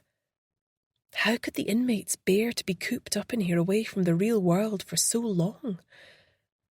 Mind you, given the state they would have been in before, living rough and in the throes of the most desperate addiction, she could understand why they liked living in such a warm, supportive cocoon. Their first port of call was the ward that Hannah was on. "Keep your wits about you in here," warned Angela. "This is for those recently admitted. They'll be in withdrawal, possibly even hallucinating, so approach with caution. Plastic cutlery only. They're prone to self-harm. You'd think some of them had been dragged here by force the way they go on, rather than being admitted to one of the best rehab facilities in the world. Take no notice of what they say. In a few weeks they'll be as happy as clams." There were 6 patients on this ward. Hannah was in the end room. All of them were young, which Grace thought was suspicious in itself. A legitimate rehab facility would have a varied age range. Obviously, they wanted a population they could return to optimum health before irreversible damage had been done to their internal organs. The faux healing vibe made Grace feel sick to her stomach. The first room they approached was locked and contained an angry young man pacing up and down. He was shouting at someone or something that wasn't there. When Angela entered to deliver his food tray, he dashed it from her hands and she ran back out again, muttering swear words under her breath. She turned to face Grace, her hands shaking. "Oh, sorry, I should be used to it by now. In another 48 hours he'll have calmed down and his door can be opened so we can access the recreation facilities. This is the worst ward for disturbed behaviour. It's not their fault, but it's hard not to take it personally sometimes. The demon drink, eh? It certainly puts you off when you see what it can do." She reached for her radio and informed housekeeping of what had transpired. The next 2 rooms contained young women who were quiet and listless, and pulled their trays towards them with no real interest. Their heavily lidded eyes gave away that they were still heavily medicated. Grace felt worry cramp her insides at the thought of how Hannah would be faring. Angus had promised that apart from saline she would be kept drug-free, but what if something went wrong? Finally, Angela unlocked Hannah's room. Grace hadn't realised Hannah would be locked in her room. Oh, she should never have agreed to this. "Well, you're looking brighter today," Angela smiled. "Can I interest you in some Balmoral chicken with boiled potatoes and carrots?" Hannah pulled herself to a sitting position. "Yes, please. Any chance of a glass of wine with that?" she asked, cheekily. "I think you know the answer to that," replied Angela, "but I can give you a can of Coke." "Fine," sighed Hannah. She waited until the older woman was occupied serving her meal, then asked for help in going to the bathroom as she was still feeling very dizzy. "I can take her," offered Grace. "It's just across there, right?" Angela nodded. "Oh, very well. She doesn't need nursing assistance. Don't lock the door, just in case." They made their way across, with Hannah swaying a little once or twice and gripping onto Grace's arm. Once the door was closed, they were able to whisper. "My door gets open from tomorrow, and I'll be able to talk to people and roam around a bit," said Hannah. "Have you seen Eliza?" "No, but Beth's on the lunch list, so I should see her soon. At least we know she's still alive. Remember, don't allow them to give you anything other than saline or paracetamol." "Easier said than done," Hannah sighed. "I was given a sedative last night, but at least it knocked me out till morning." "That wasn't meant to happen," said Grace, worried. "If things take a dangerous turn, text me at once and I'll get you pulled out any way I can, even if I have to call the fire brigade." Hannah flushed the toilet and washed her hands. She then sprayed some air freshener. Then Grace opened the door. To her surprise, Angela was on the other side staring at them suspiciously. "You took your time." "What can I say?" groaned Hannah. "The earth moved." The tenseness in Angela's body relaxed. "Back to bed with you now, before your meal gets cold."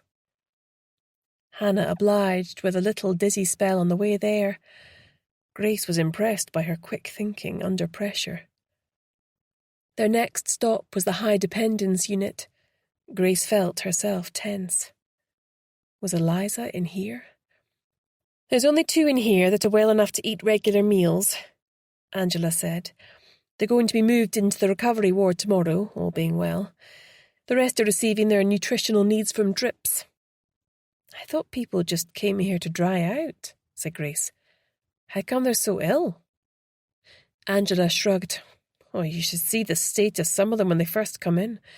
You can't always tell if they've got other stuff going on health-wise as well.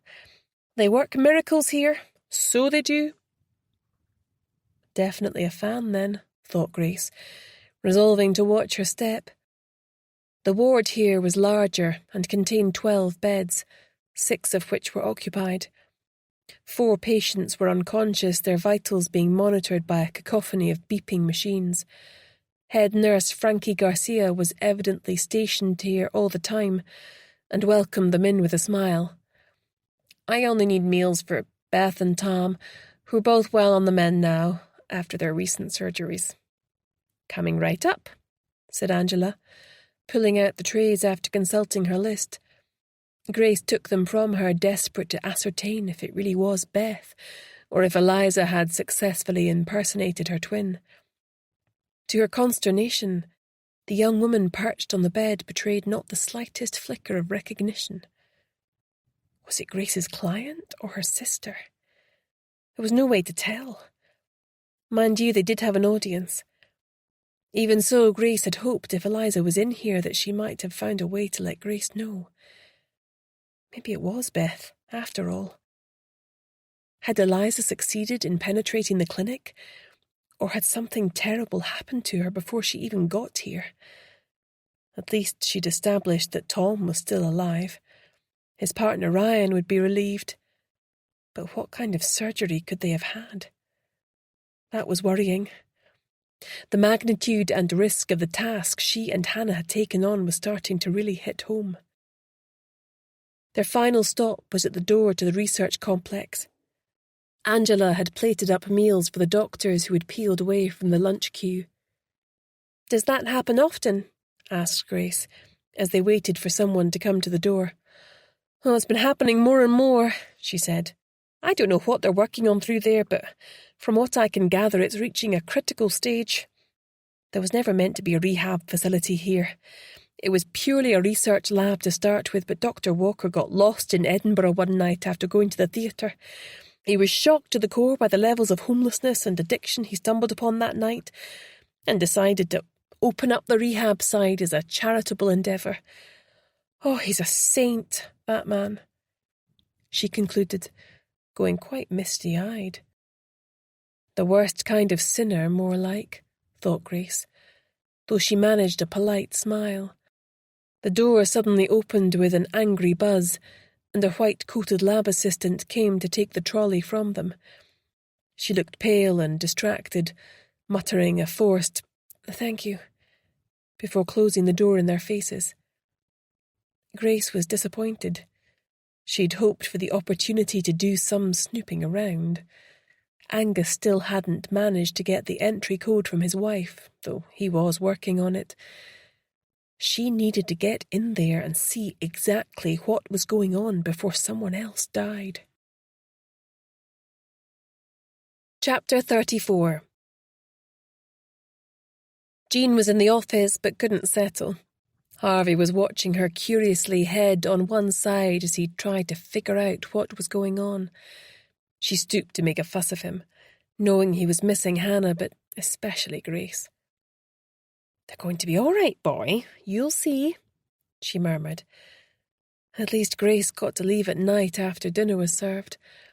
They'd given her address as a small terraced house in Duns that Grace had discovered from a local lettings company was being rented to someone currently on holiday. The thought of Hannah locked up there with those crazy doctors was keeping Jean awake at night. She wasn't cut out for the amount of stress that this job entailed at times.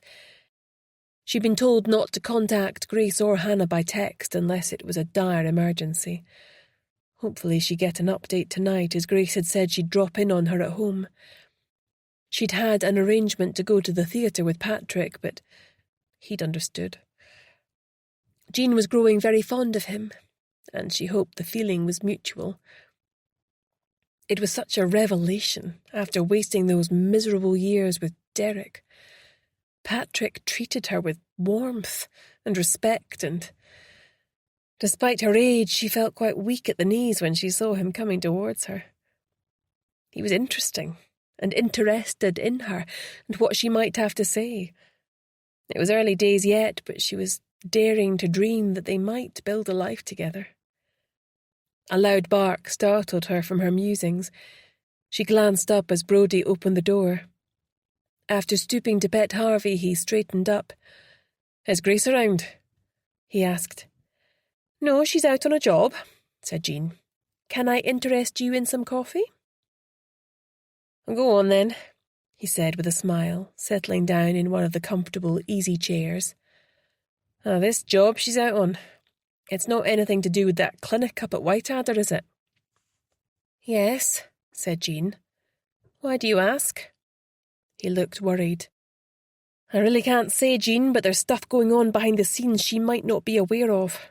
There's a bit of a power struggle going on in the police about this case." "And what side are you on, Brodie?" she asked, staring directly at him as she handed across his coffee. "The side of the angels, Jean," Brodie said with a twisted grin. "I don't suppose there's any of your legendary tray bake to go with that, is there?" "Give him an inch," she said, reaching for the tin. "And you'll take a mile," said Brodie, fishing out the biggest piece he could find. "I'm looking forward to having Jack to stay over tomorrow night." Jean looked at him, eyebrows raised. "I gather Julie finds Jack a bit much at the moment," she said. Brodie looked uncomfortable. "She gets more tired because of the pregnancy, that's all it is," he said. "Even so, I must arrange to see Jack on my next day off.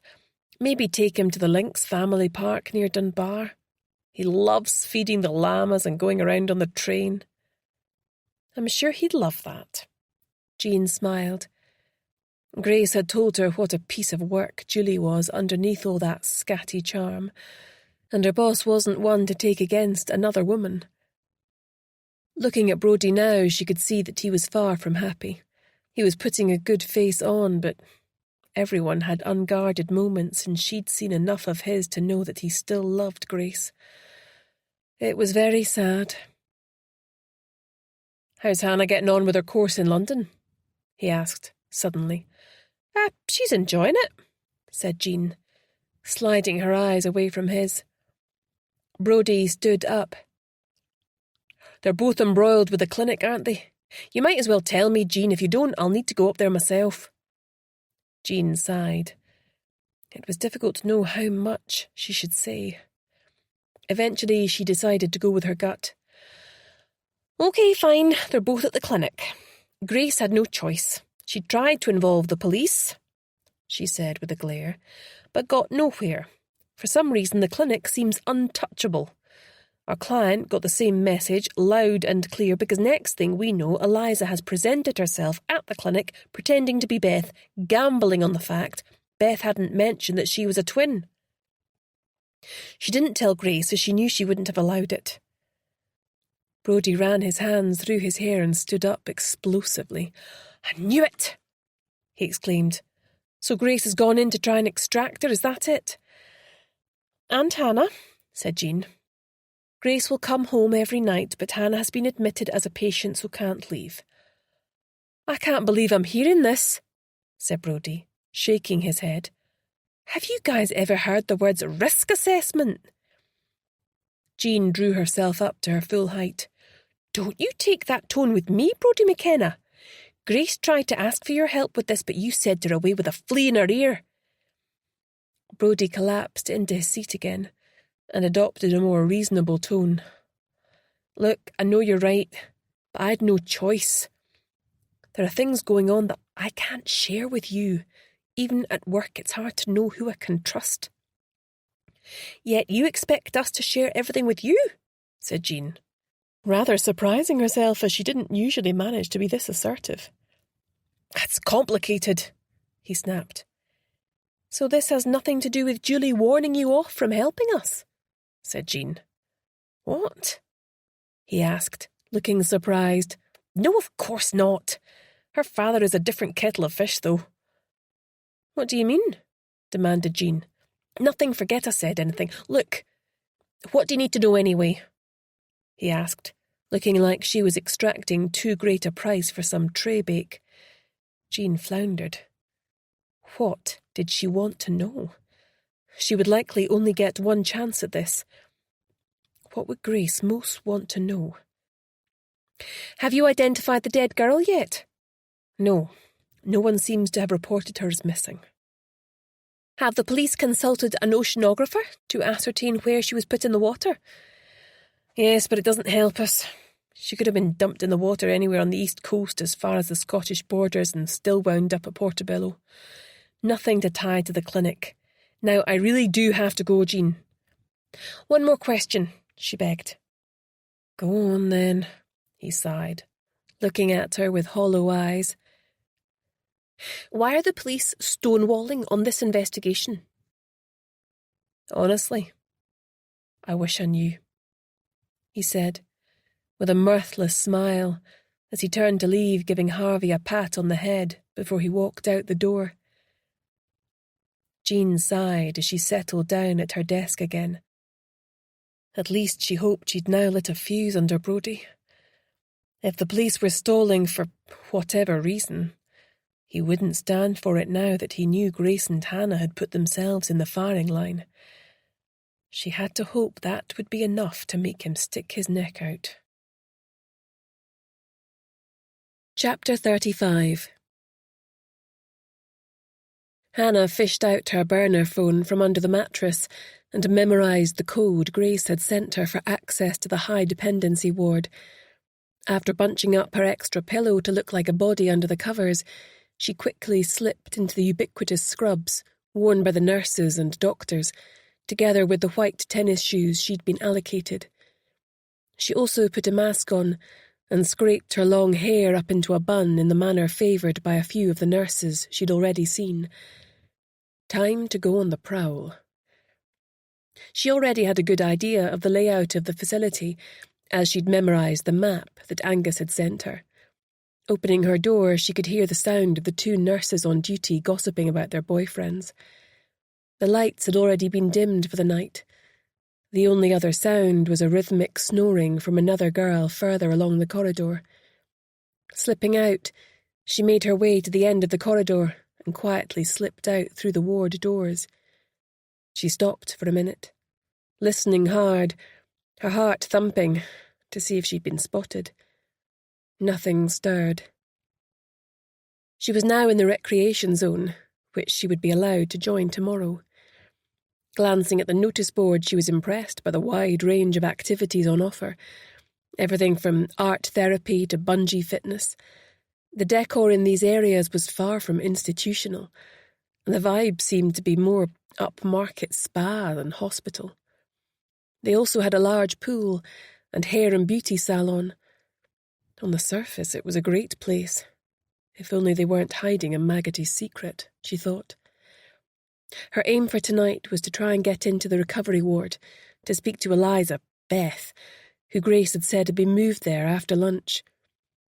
It should be fine if it was Eliza, but if it was Beth and she didn't know about her and Grace, she'd have to proceed with caution in case the girl reacted badly and caused the nurses to come running. The recovery ward was on the other side of the clinic and needed an access code to get in. Fortunately, it was included amongst those Grace had managed to send her after her lunch rounds with the dinner lady. Her heart in her mouth, she keyed in the code. Moving through into a restricted area was the most dangerous part, as she could run into someone on the other side without any chance to hide away while she scoped out the lie of the land. This time she got lucky, and was able to slip into some kind of store cupboard beside the ward staff room. She could hear the murmur of voices, and kept the door open a crack so she could hear what was going on. As the voices grew louder whilst clearly trying to remain quiet, she recognised Angus's voice. He was speaking to a woman and he sounded upset. She strained to hear what they were talking about, setting her phone to record the conversation just in case. "How can you cover up for them now that you know what they've done?" he demanded. "I feel like I don't even know who you are anymore." "Why can't you see the bigger picture?" the woman pleaded. It must be his wife, Karina, realised Hannah. It sounded like their whole marriage was on the verge of imploding over this. "You sound like a Nazi," Angus said in disgust. "When individual lives are regarded as mere collateral damage, it's a price that's too high to pay. How can you not see that? Those young people had everything to live for and we killed them. I'm not sure I can live with that knowledge. How can you?" "Oh, stop being such a Boy Scout," she shot back, her voice laced with contempt. "I'm a scientist, and therefore I have to look at the greater good, and that means weighing up the evidence and the cost-benefit ratio." "We're talking about actual human beings here," he shouted, only to be hushed by his wife. "People are living longer and longer, but what good is that if your last 20 or 30 years are spent in cognitive and physical decline? The drugs we're developing here not only increase longevity, but could ensure a good quality of life within that lifespan. Old people often say they feel young inside. Imagine having the benefit of a youthful body with all that experience and wisdom. Who wouldn't choose to live like that? This research could benefit the whole planet. What's the death of a few youngsters compared to that?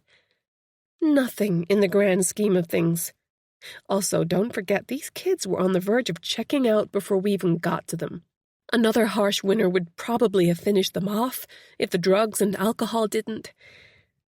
At least we gave them a shot. All your work does is put a sticking plaster on the wound. Admit it. My work got them healthy and supported them back into society. It wiped the slate clean so they could begin again as functioning members of their community. I thought that was the beginning and end of it. I was lured here under false pretenses. How could you do that to me? Your own husband. Oh, I'd have told you all about it if I thought there was a chance of you growing a pair," she snapped. Why did Conrad have to do it this way? To obtain proof of concept by experimenting on humans without their knowledge and consent is morally bankrupt and commercially insane. It'd take just one voice to blow this whole operation sky high and set longevity research back decades, he said, a note of despair in his voice now. "You've not got some romantic notion of becoming a whistleblower, have you?" she asked, her voice shrill with anger. "Of course not," he soothed. "I'm just trying to persuade you round to my way of thinking." "We could end up in prison," Karina said. "Nobody intended for any of this to happen, but now that it has, we need to keep a lid on it. Despite the problems, our research data has put us years ahead of our rivals. Conrad has promised me a seat on the board of Magnum Pharmaceuticals. We just need to complete this final round of experiments. Then we can pull out and no one will ever know. Once I'm on the board, we can start a family like you wanted. Our futures will be assured." Angus sighed. "You make it sound so easy," he said. "We'll get through this, I promise," she said, her voice softer now. Hannah pulled a face and switched off the recorder, hearing smooching sounds. She did not need to hear this. Since they were now otherwise occupied, she slipped from her hiding place and continued along the ward. There was a nurse at the desk halfway along, busy working on the computer. Hannah's shoulders went back and she tried to look as though she belonged there. The nurse glanced up as she walked by, but seeing that she wore the clinic lanyard and was dressed in scrubs, she merely nodded and went back to her work. Hannah looked at the name outside each of the single rooms she passed until she came to the one with Beth on it. Slipping inside, she adjusted her eyes to the dimmer lighting and approached the bed.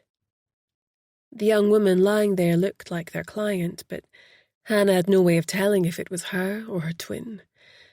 Why couldn't one of them have dyed their hair or something? She hovered uncertainly by the bed. "Eliza," she whispered. No response. "Eliza, wake up! It's Hannah," she hissed, more forcefully this time. The girl in the bed opened her eyes and cringed away from her. "Get away from me!" she cried. There was no recognition in her eyes, but she'd only met her in passing a couple of times, so that was hardly surprising. "Listen, Grace sent me to help you get out of here. I need to know if you're our client Eliza or her sister Beth." The young woman's eyes filled with tears. "I think Beth's dead," she whispered. "I came here to rescue her, but I haven't been able to find her. They're calling me Beth and haven't challenged me at all, but I have a feeling they know who I really am. They've taken away all my links to the outside world. I'm not allowed a phone or computer access because they say it will put my recovery in jeopardy. I'm effectively a prisoner here." "Have you asked to leave?" "Not yet. I was still clinging on to the hope of finding my sister. I should have thought things through better. All the areas are isolated from each other. I thought I'd be able to sneak around and find her, but I haven't been able to leave the ward." "You were on the high dependency ward yesterday. What were they doing to you?" Confusion clouded her eyes. "No, I wasn't. I've only ever been on this ward." "That must have been Beth," said Hannah. "Oh, don't you see? She's here after all." "She is?" gasped Eliza. She started to swing her legs out of the bed, but Hannah stopped her. "Cool your jets. We need to get you both out of here. It won't be easy. We need to be smart about it. Grace has a plan," she announced, hoping that was true. "Let me go," Eliza said, shrugging off her restraining arm. "If Beth is here, I need to go to her." Hannah rocked on her heels. It had been a long day and she was exhausted. She needed to convince her client to leave the clinic. They must have twigged by now that she was lying to them, which meant that she was in grave danger. They were hardly going to let her run amok with wild allegations about them at such a crucial stage in their operation. Who knew what they had already done to her without her knowledge and consent? "Eliza, you're not thinking straight. Your life is on the line here. A woman washed up on Portobello Beach recently. She'd already had a post-mortem performed on her. All of her organs, even her brain, were missing. We think that the clinic is responsible. You have to get out, now. Ben's worried sick about you. Think of him." Eliza opened her eyes wide. "Hide," she hissed. "Someone's coming." Hannah slipped into the ensuite, hiding behind the door, her heart hammering in case she was discovered. Her disguise wouldn't pass close scrutiny. "Having trouble sleeping?" a sympathetic voice asked. "No, I've been asleep. Just been to the bathroom," she heard Eliza say. "I'll just complete these obs, then I'll give you something to help you drift off," the nurse replied. Hannah then heard the sound of the blood pressure cuff inflating. It's a little high," the nurse said. "I'll check it again in an hour. In the meantime, take this. Doctor's orders. It'll help you get fit and well again." After a pause, Hannah heard the sound of the nurse's squeaky shoes leaving and peered out from behind the door. She'd gone. She ran over to the side of the bed, but Eliza was already fast asleep. The nurse must have given her a fast-acting sedative. Frustrated, she stifled a yawn, and when the coast was clear, she returned to her room and texted Grace in relation to what she'd discovered so far. "Be careful," her boss texted back. "The main thing is to extract Eliza and Beth. Then I'm going to find someone I can trust in the police and get them to blow this whole thing wide open." Hannah was shocked. What she clearly meant was that for some reason Brodie was compromised in relation to this case. But how could that be? She'd never had a male role model before he came into her life. Surely he too wasn't going to let her down. She dashed away a tear and snuggled down under the duvet. Chapter 36. Grace unfastened the painted wooden gate and walked up the path to Jean's front door. The moon was a creamy orb, high in the sky tonight, and the bitter chill almost took her breath away when she left the warmth of the car. It was already 10 p.m, but she knew that Jean would still be up. A loud woof from inside announced her presence without her needing to knock, and Jean came to the door with Harvey, who was overjoyed to see her, and knocked over the umbrella stand with the force of his wagging tail. "Come in," cried Jean, trying to restore order to the doggy chaos. "Sorry it's so late," said Grace. "I wanted to wait until I'd heard from Hannah." Jean led her through to the cosy sitting room where a log fire blazed. Harvey flopped down by her side. "Tea?" "Oh, please, if it's not too much trouble," Grace said. She settled back in the comfortable, easy chair, relaxing for the first time that day, as the warmth of both the stove and the welcome stole over her.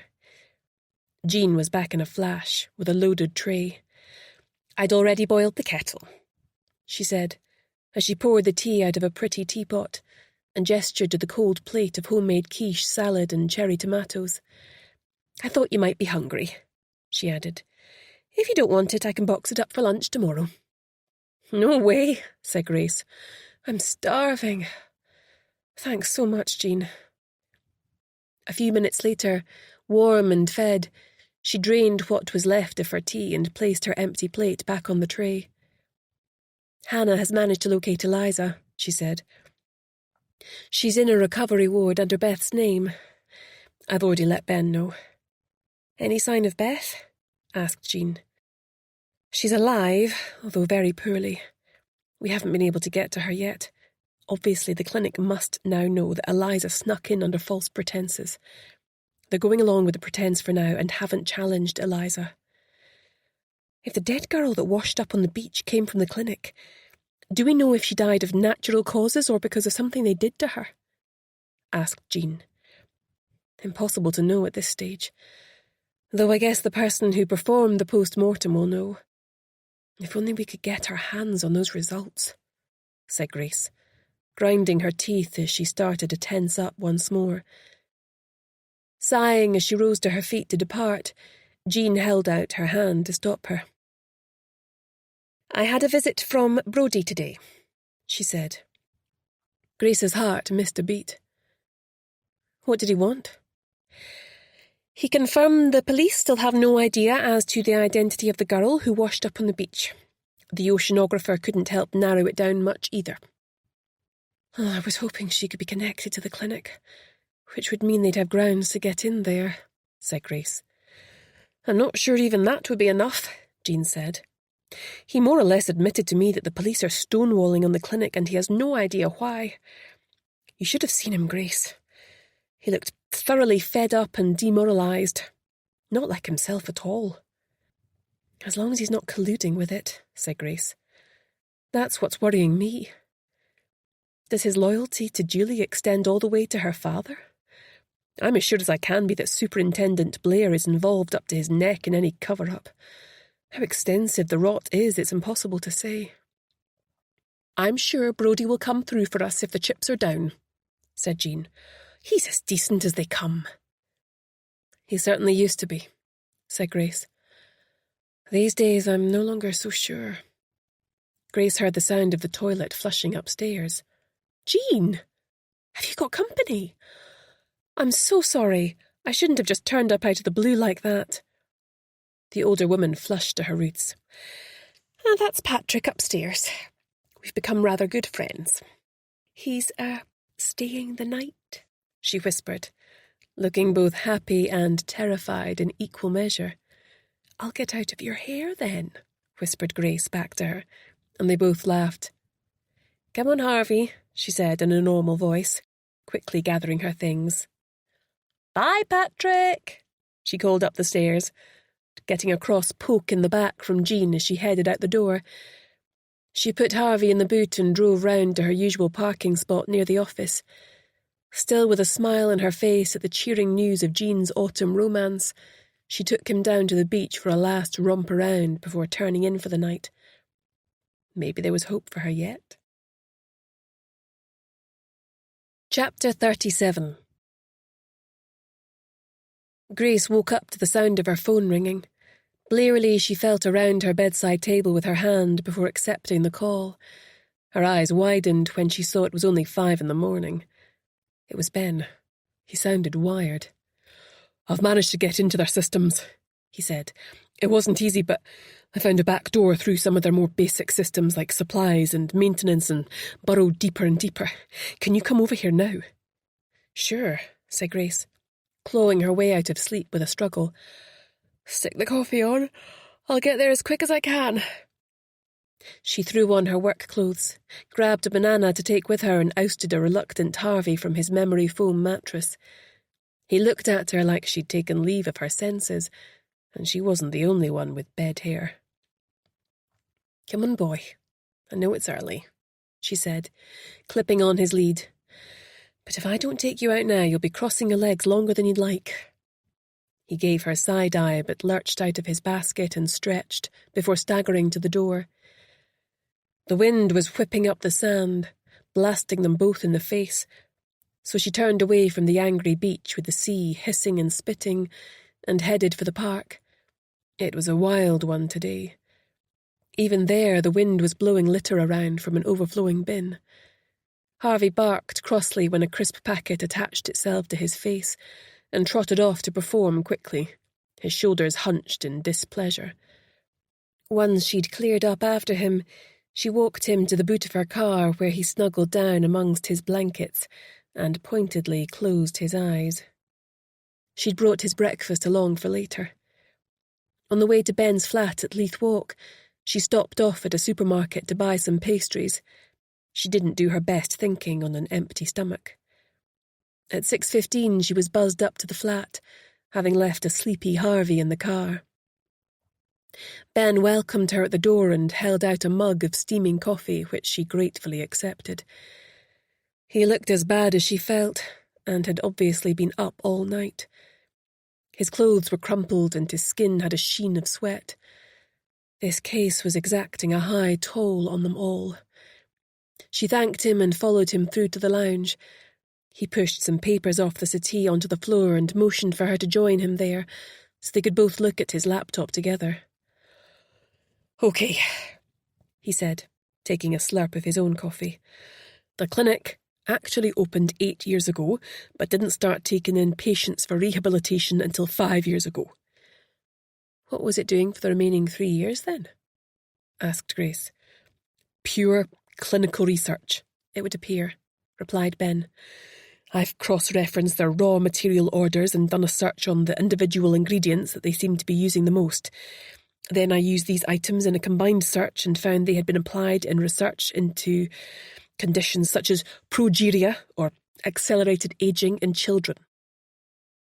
Grace thought back to the before and after pictures she had seen of Beth, and also those the friends of the other 2 missing people had seen.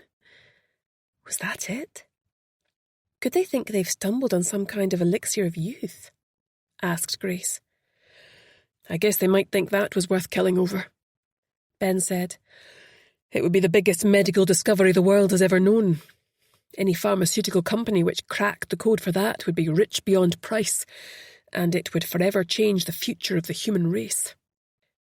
"So they're in a race to establish proof of concept, then?" said Grace. "Even so, why not simply go about things in the normal manner? Why all the shortcuts?" Ben shook his head. If this got out, all the big rival companies would be in on the act. Money would be no object." "The main thing they have going for them is secrecy, I suppose," said Grace. "The minute news of what they have potentially achieved leaks out, their employees will be paid life-changing money to spill the beans, then it will be a filthy race to market.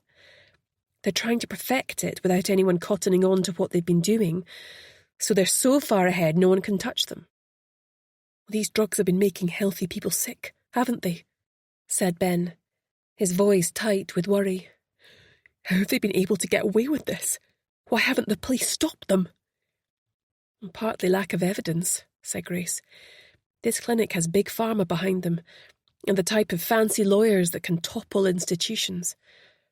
I imagine that tying up the whole Scottish legal system and laying waste to those that challenge them would only be the start. Careers would be wrecked by association and everyone forced into bankruptcy. A battle that's impossible to win. Ben slammed his fist down on the table in frustration, causing the coffee cups, now empty, to jump. I don't understand. Why wouldn't Eliza let Hannah help her out of there? Because Beth is still alive, she said, though very seriously ill. This is all my fault, he groaned, tugging on his hair as though he intended to pull it all out. If I hadn't turned Beth away that night she came to our door, then she might not be fighting for her life, and Eliza wouldn't have put herself in such danger to try to save her. His voice rose in anguish. Grace felt for him. Even though he'd been bang out of order in what he did, it had had such far-reaching consequences. At the time, he'd no doubt thought he was protecting Eliza from being dragged down by her alcoholic sister on another bender. He wasn't to know she was clean, given the ravages the experimental drugs had wrought in her body. We need to make a concerted attempt to get Eliza out of there today, and find some way of safeguarding Beth and the other remaining patients.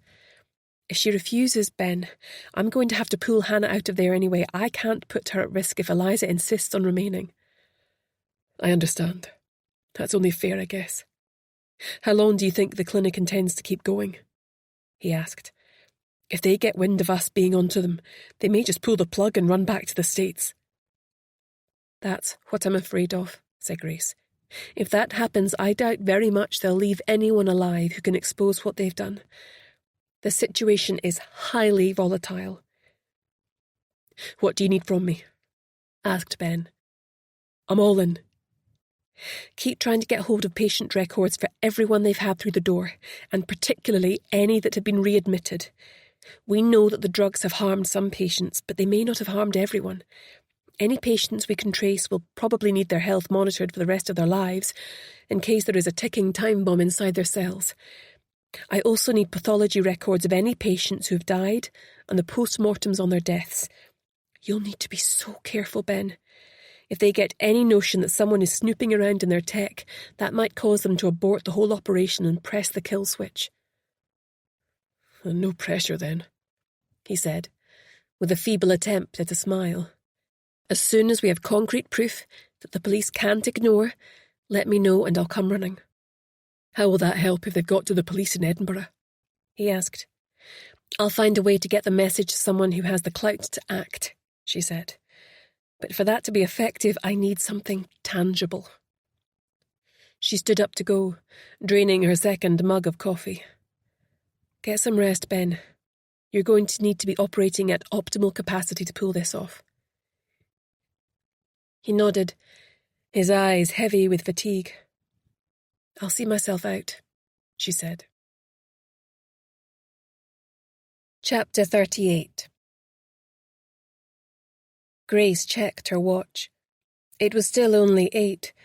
She headed back through the city to the coastline, dropping Harvey off at the flat on the way to Angus's house.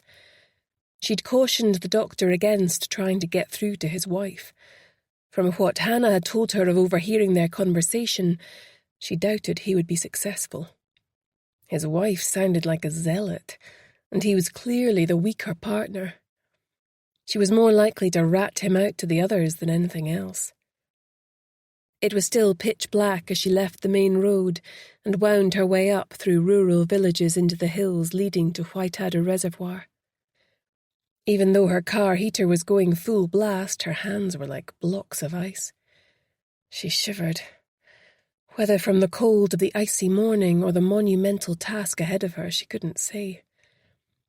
As she didn't have a four-wheel drive, her tyres struggled at times to find traction on the icy roads, and by the time she slithered to a halt near Angus's cottage, every muscle in her body ached with tension.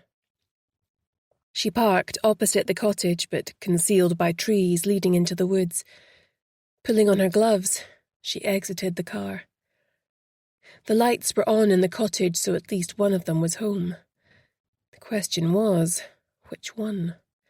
Given the isolated location, she could hardly rock up announcing she was the Avon lady. Approaching from the side, she could see that both cars were still in the driveway. Drat. She'd hoped to catch him on his own before he went to work. She waited for a few minutes, by which time her body was so numb with the cold she wasn't sure she'd be able to move.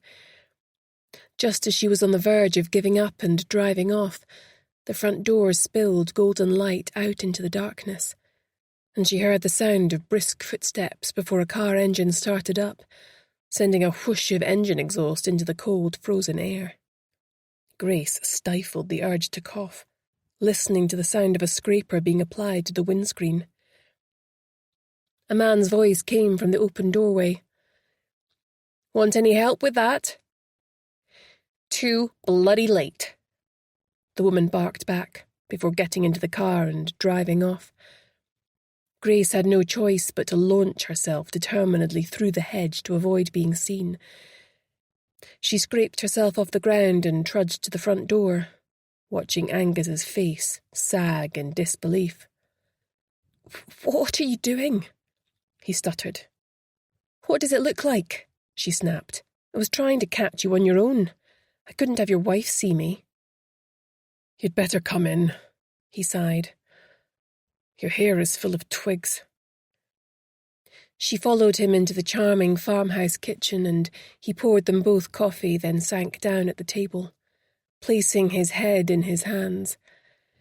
Clearly, this was all exacting a heavy toll on him, but the longer he covered it up, the more culpable he would appear. "I can't do this," he said, raising his head and looking at her with soulful brown eyes. "You're asking me to destroy my own wife." "Because?" Grace prompted.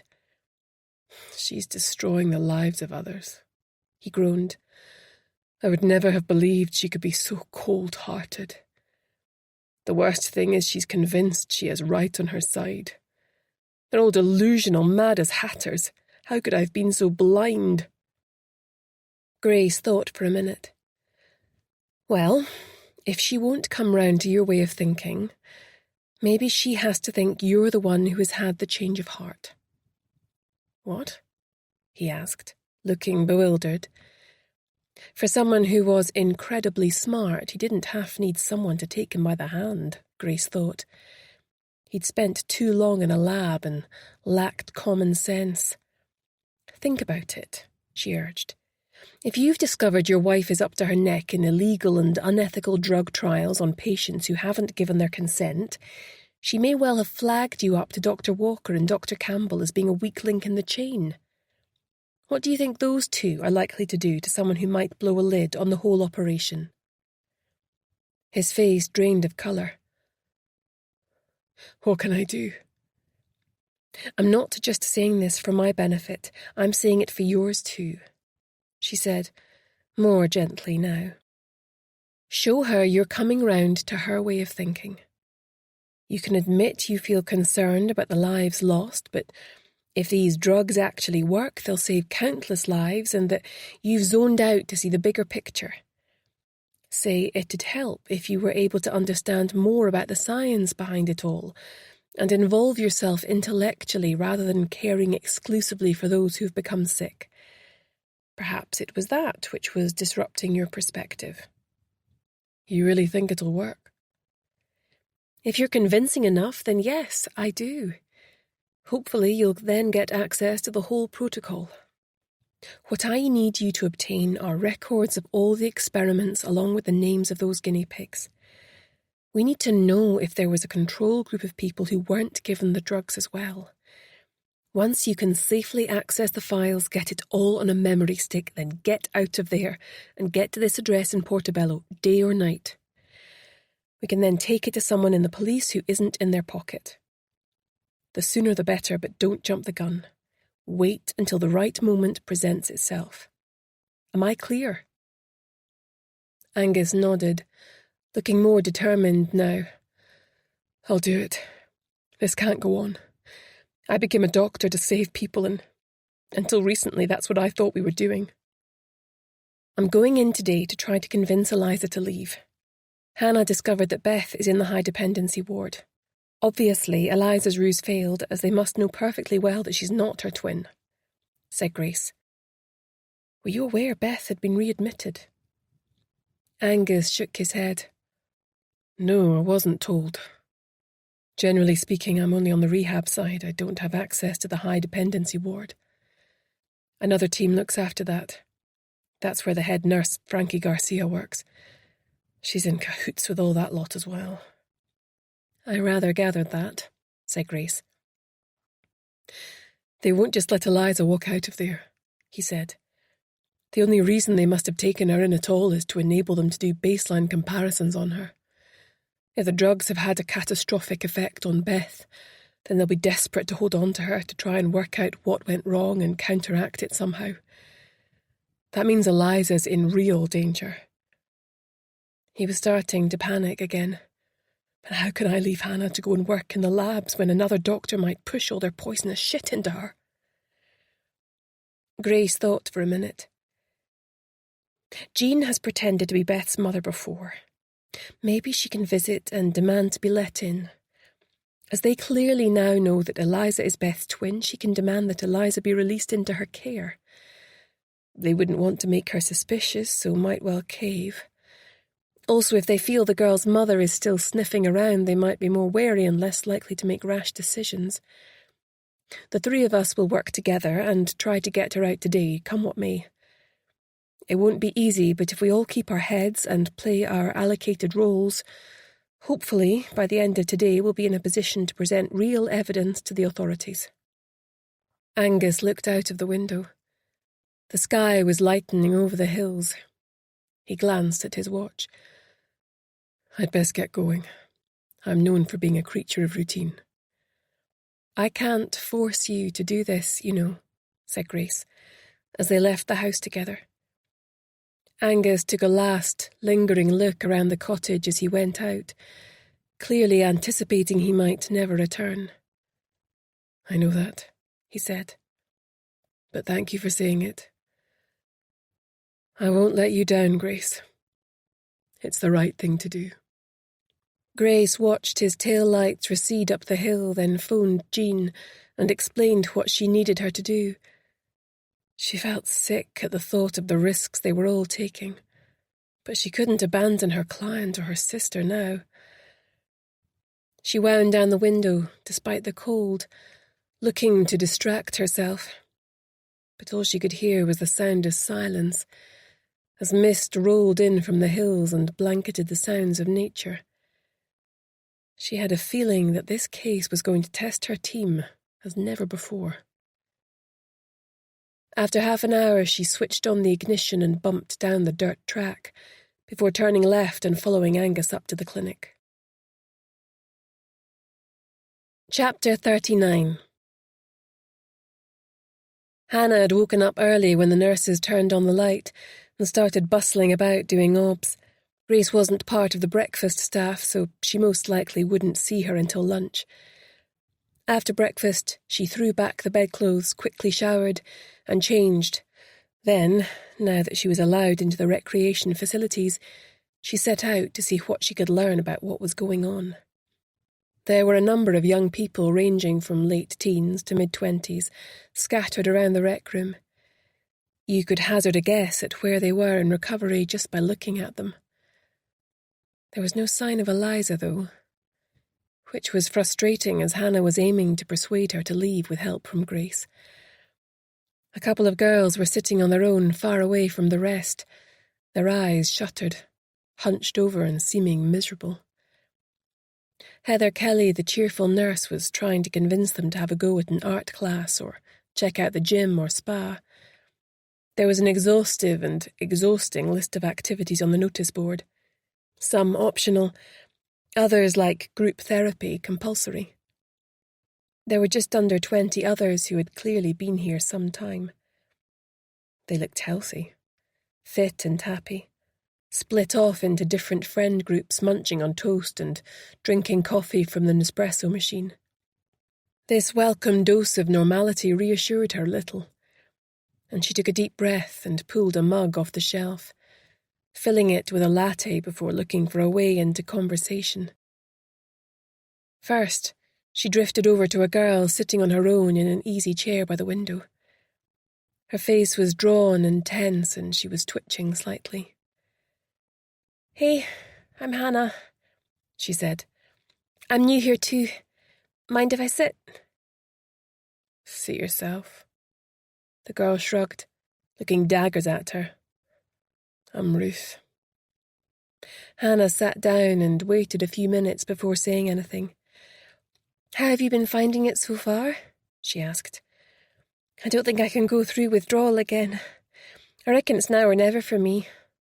Not sure which way I'm going to jump, to be honest, but don't let on to Pollyanna over there." She jerked her head towards the nurse at the other end of the room. "This your first time?" The girl nodded, weighing her up. "I was sleeping rough. I'd spent my last few quid on some booze to numb me for the night. It was so damn cold. I doubted I would survive and couldn't have cared less. I was done, know what I mean?" Hannah nodded. At least, no matter how tough things had been, she'd always had a roof over her head and people who loved her. "So, what happened? I mean, how did you wind up here?" "This guy was going around giving out extra blankets, warm drinks and stuff. He sat down beside me and we talked. He said he could get me help, more than just a bed for the night. He could get me into free rehab for as long as I wanted. He really sold it to me. The spa, the chance to get qualifications, supported housing afterwards. I knew inside that this would be my only shot. Next stop was the city morgue. I let him drive me there that night." "Any regrets?" "Plenty," the girl said with a twisted smile. "I could murder a body right now. They had me sign some stuff when I came in, even though I couldn't see straight. It means I'm stuck here for months. I'm not allowed to leave until they say so. Bit shite, that. Still, it'll tide me over the winter." "Yeah, me too," said Hannah. "Who's the guy who brought you up here? Had you seen him before?" "Good looking. Maybe that's why I agreed," she said with a sly smile. "He was tall with black hair and high cheekbones. I'd seen him before that night. He'd been round a few nights beforehand with some skinny bitch in a purple hat." Hannah felt lightheaded. That skinny bitch had been her? Which meant Marek had been in cahoots with the clinic all along. How could she have been so blind? "Well, we're here now. Like you say, it's better than freezing our bits off on the street," said Hannah. "Might as well make the best of it." She wandered off, shaking for real now. Was Marek simply taking a backhander to get the rough sleepers into an ostensibly good rehab facility? She could just about live with that idea. Or did he know the people he was helping were being used as caged lab rats for their off-book experiments? If it was the latter, she would gladly lock him up and throw away the key herself. Forcing herself to calm down and remember why she was here, she hovered on the periphery of a mixed group in their 20s who were arguing over a film they'd watched the night before. When there was a lull in the conversation caused by two of them getting up for a coffee refill, she piped up. "Hey, my name's Hannah. I'm new here. Mind if I join you?" Two of the girls, queen bee types, rolled their eyes at each other and said nothing. But a third one glared at them. "Play nice, you two. We were all new once." "Take a seat," she said, shifting over to make room for her. "I'm Bex, this grumpy twosome are Celine and Dana. Bit rough at first, isn't it?" "You can say that again," said Hannah. "Drying out is the pits. I think I'm over the worst of it now, but that's not to say I couldn't murder a drink, and I don't mean coffee. This place is different to other places I've been. Usually it's get you dry and ship you out." They all laughed. And don't let the door hit you in the butt on the way out, added Bex. No, this place is completely mental on how far they're willing to go to get you clean and keep you that way. The reason they make us stay so long is to set us up for success in the outside world. I'm due to leave next week, and I've got a nice flat in a good area with subsidised rent waiting for me. I'm due to start college in September to get some hires, then I want to apply to be a nurse. For the first time, I'm excited about the future. Will you keep in touch in the outside world? Asked Hannah. Regretfully, Bex shook her head. No, it's part of our contract. They're worried that if one of us has a relapse, she'll take the others with her like a sort of contagion, so we can never contact each other again once I walk out of that door. The others hugged her, and Hannah excused herself, feeling like she was intruding. On one level, what the girls said made a degree of sense. But she also wondered whether the real reason might be so that if any of them broke down physically as a result of the experimental drug regime they were on, then the others wouldn't raise the alarm. A tinkling bell rang, and everyone apart from her and the two new girls melted away to their classes, activities, or therapy sessions. It all felt very quiet without their chatter. The others sat apart looking stormy, so Hannah curled up in a chair and mirrored them. The rather awkward silence was broken a few minutes later by Nurse Heather Kelly's smiling face poking back round the door. "How are we doing in here?" she asked, sitting amongst them. Her warm manner caused tears to spring to Hannah's eyes. The stress of being cooped up in here was really getting to her. At least it was in character, she thought, still rather embarrassed and wiping them away. Nurse Kelly sat beside her and patted her hand, which made her feel even more like bawling her eyes out. "I know this feels incredibly tough, but you'll never again feel as bad as you feel today. I promise you," she said. "Although we've given you medication to control the worst of the shakes, you're still going to feel a bit fragile for a few days. That's completely normal.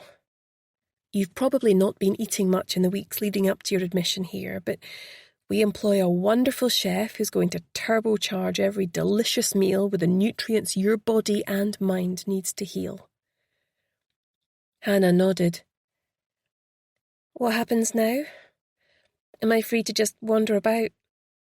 I don't feel ready to join in with classes and stuff today." The nurse looked at her, head on one side, assessing. "You can have one more tea. Too much time on your hands to brood isn't healthy, but if you promise to visit the spa and perhaps have a nice relaxing massage or facial, then we have a deal. Agreed?" "Agreed," said Hannah. She felt the urge to giggle at the thought of her swanning about in a spa. She'd never even been to one before. "That goes for the rest of you too," said the jolly nurse.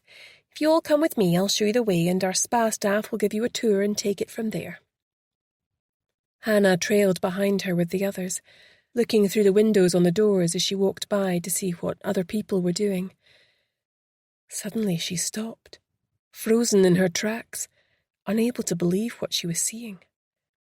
In a room full of easels, Julie, Brodie's partner, was teaching a class. As Julie glanced towards the door, Hannah dropped to the floor, pretending to adjust a shoelace, her blood thundering in her veins. Chapter 40. Grace was up to her elbows in food prep for lunch in the large stainless steel kitchen. As she was far from a domestic goddess, it was a bit of a shock to the system. Impatient to go poking around for answers and also to try and smuggle Eliza out, she felt the pressure of the ticking clock. She could understand her client's blind devotion to her sister, but given how ill Beth had appeared to be in that ward, there was no way they could reasonably get her out too. Their best chance was to smuggle Eliza out, and then she could take her client and Angus to someone high up in the police that she could trust. It rocked her to the core that she no longer considered that person might be Brodie. There was a female officer in Edinburgh that she had worked with on cases before, who had now achieved high rank in Edinburgh. She'd also done a long stint in internal affairs, so wouldn't automatically go on the defensive at the thought of a cover-up going on within police headquarters. Her name was Superintendent Alice Gray, therefore of equivalent rank to her old nemesis, Superintendent Blair. Angela interrupted her reverie, her face set in a frown, hands on hips. "Hurry it up, will you, Grace? We haven't got all day. Cook needs all that stuff pronto before the hungry hordes descend, and there's nothing to feed them." "Will do," she replied meekly, increasing her chopping speed. "At this rate, I'm going to end up losing a finger," she thought mournfully, as Angela stood over her until satisfied that she was working fast enough. "This is taking multitasking to a whole new level," she muttered, behind her boss's departing back.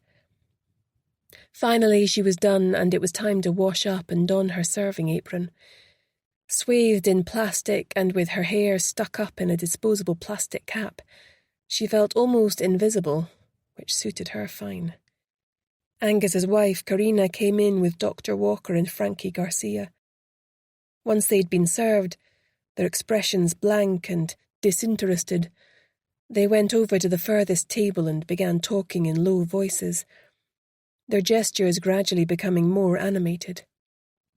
As the queue had died back for the time being and she was working with another server, Grace took the opportunity to slip out with the trolley to clear tables, working her way to the back corner where the three of them were sitting, food pushed to one side, conferring in low voices. Approaching as quietly as she could, Grace took a cloth and wiped the adjacent table, straining her ears to hear over the clatter of tins and the scattered chit-chat around her in the cavernous canteen.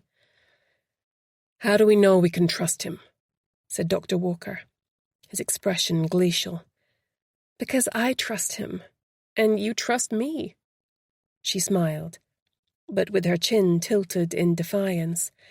"He's a brilliant researcher, you know that. If it wasn't for his treatment protocols, we wouldn't have been able to cure the patients of their addiction and get their bodies healthy and receptive for use in the trial. It's far riskier to leave him on the outside than to bring him into the inner circle. He's already asking questions about what we're doing." "I doubt he's got the stomach for it," Walker said. "Always struck me as a squeamish sort of guy." "That's simply not true," Karina said angrily. "Frankie, what do you think? You've known him forever." "He's a brilliant doctor and a top researcher, but I doubt his mindset is sufficiently flexible," Garcia said. "I'll leave it with me," said Walker. "I'll think on it." "Are you finished with that?" asked Grace, approaching now. They looked startled that she was so near, but meekly handed over their used trays for her to clear away. It sounded like Karina was struggling to get Angus admitted into the inner circle.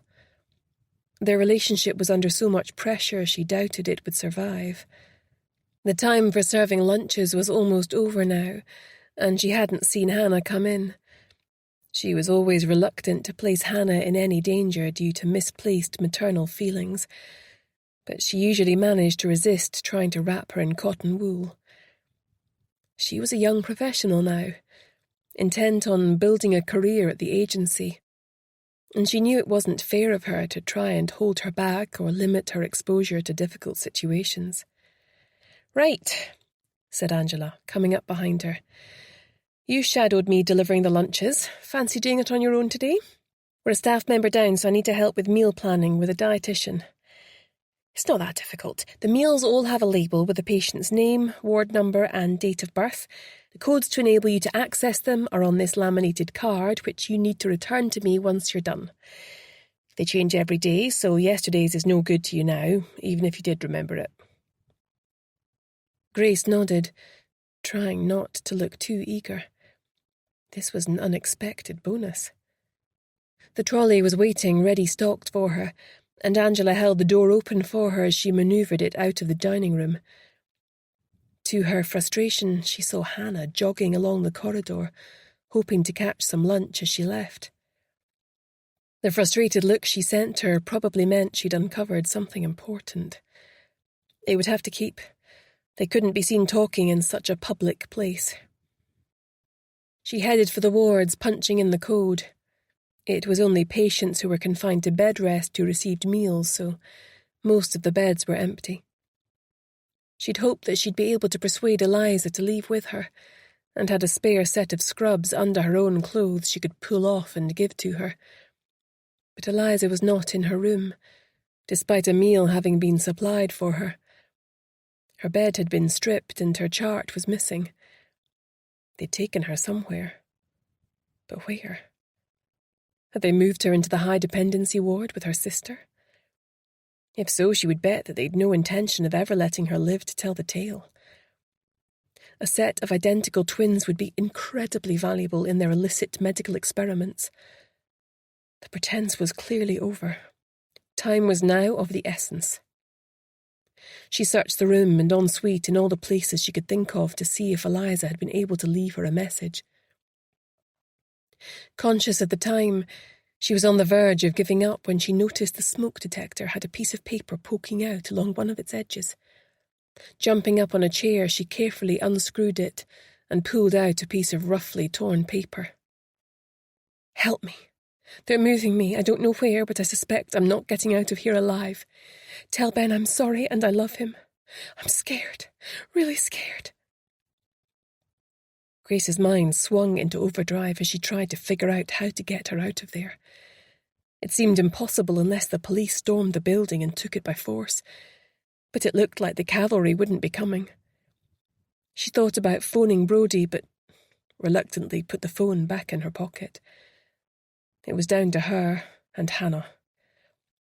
Mindful of the time, she flushed the toilet in case anyone queried why she'd been in there with the door closed, and left the room. She raced along to the high dependency ward, which was on the other side of the building. Putting her mask on, she went into the rooms one by one for those who were able to eat. Most of the young people in the beds were drowsy, clearly drugged, but she asked everyone who was alert enough if they knew where Eliza or Beth were, as she had meals for them. It was horrifying seeing them so unwell, and knowing that this sickness had been caused by doctors deliberately experimenting on them for financial gain and prestige. Her blood boiled with fury. As she entered the last room on the ward, which had been empty the last time she had been round, she came across the missing girl, Lorraine Kerr. She was skin and bone, and her eyes were huge in emaciated sockets. Moving closer, Grace saw that she was alert, with her eyes tracking her movement across the room. She helped her to sit up and made her comfortable. The girl groaned in pain as though even her bones rasping against the starched sheets caused her pain. Too weak to feed herself, Grace helped feed her. The door opened suddenly. Frankie Garcia stood there, her shrewd eyes raking over the scene before her. "That's not your job," she said dismissively. "I'll do it. You can go now. And for future reference, leave the door open at all times. These patients are very unwell and we need to be able to see them at all times." "Of course," said Grace humbly, looking down. "Oh, I also have a meal for someone called Beth, but haven't been able to find her." "Leave it with me," Garcia said, stretching out a well-manicured hand. "I'll make sure she gets it."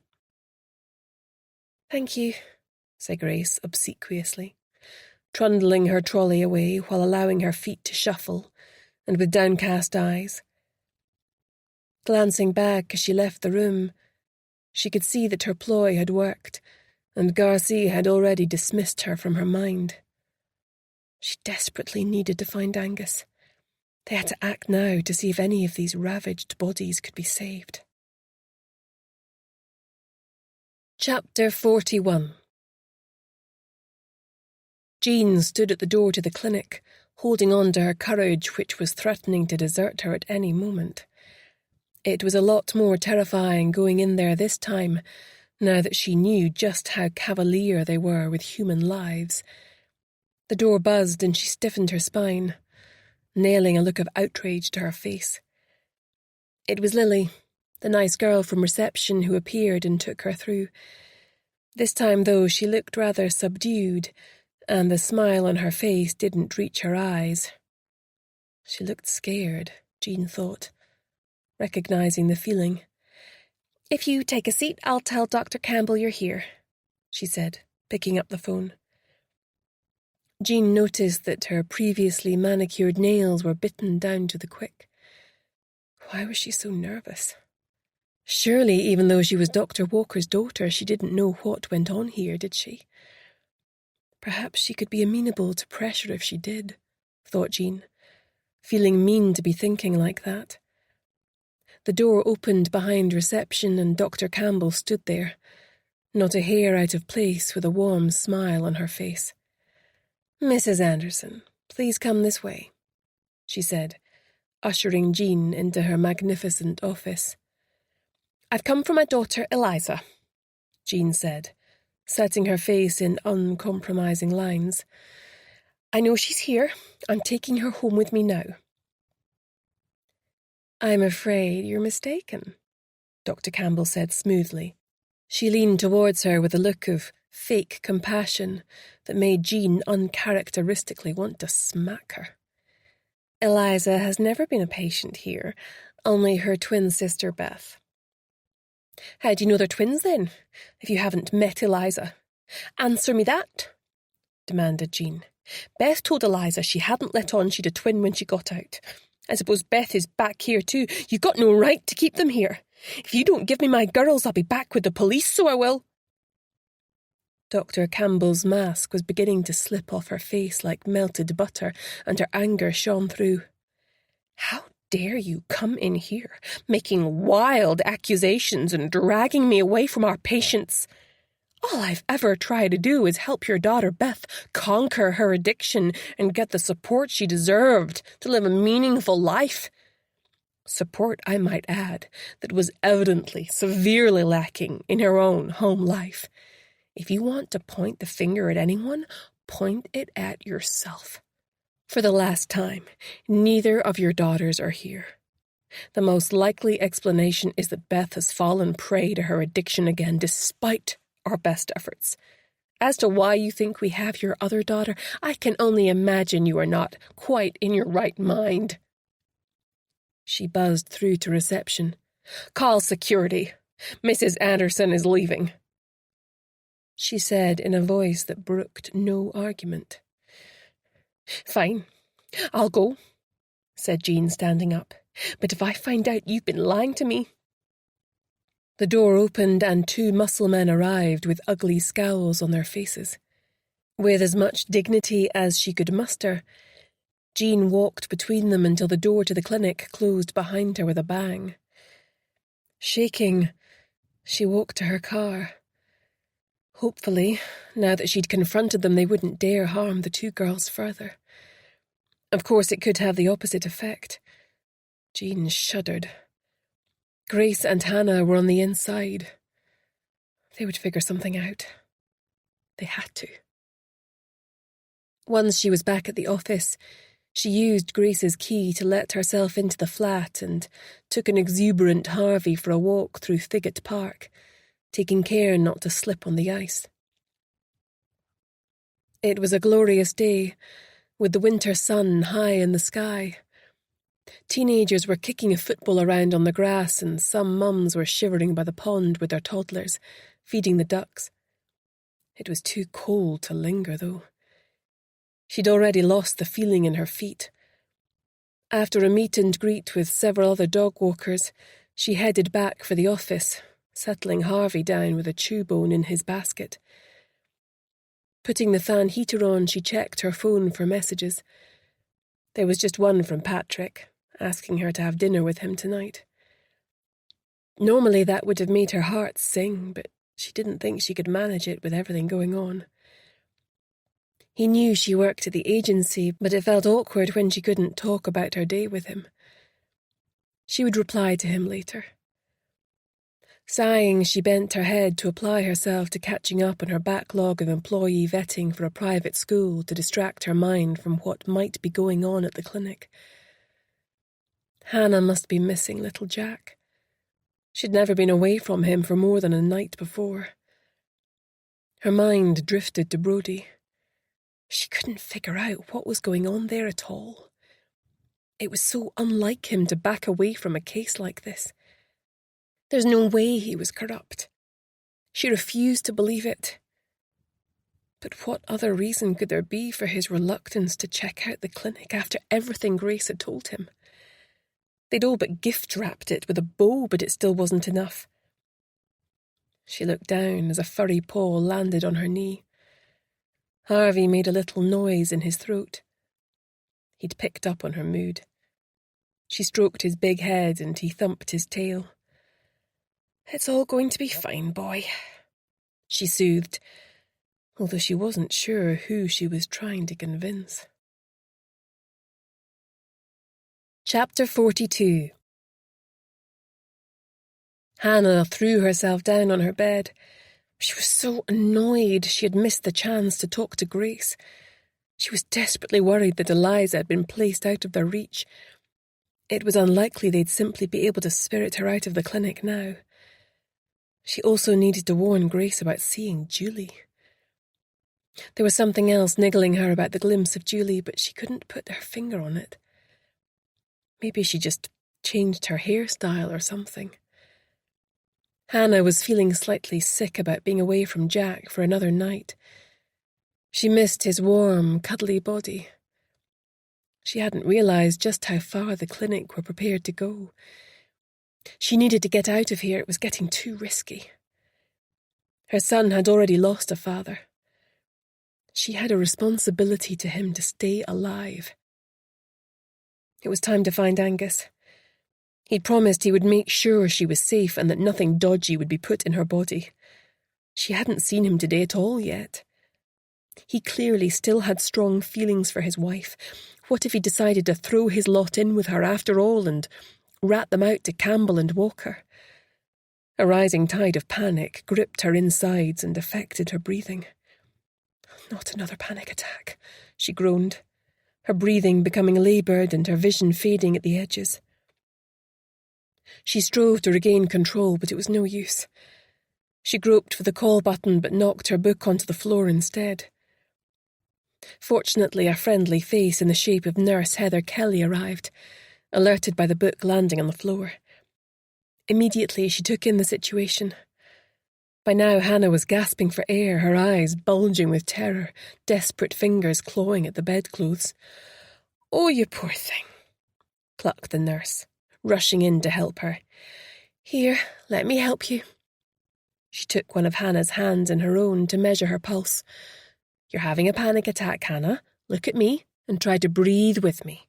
In for 1, 2, 3, 4, 5, and out for 1, 2, 3, 4, 5. Her soothing voice kept repeating the instructions until Hannah was able to bring her breathing back under control and the symptoms subsided. "Well done.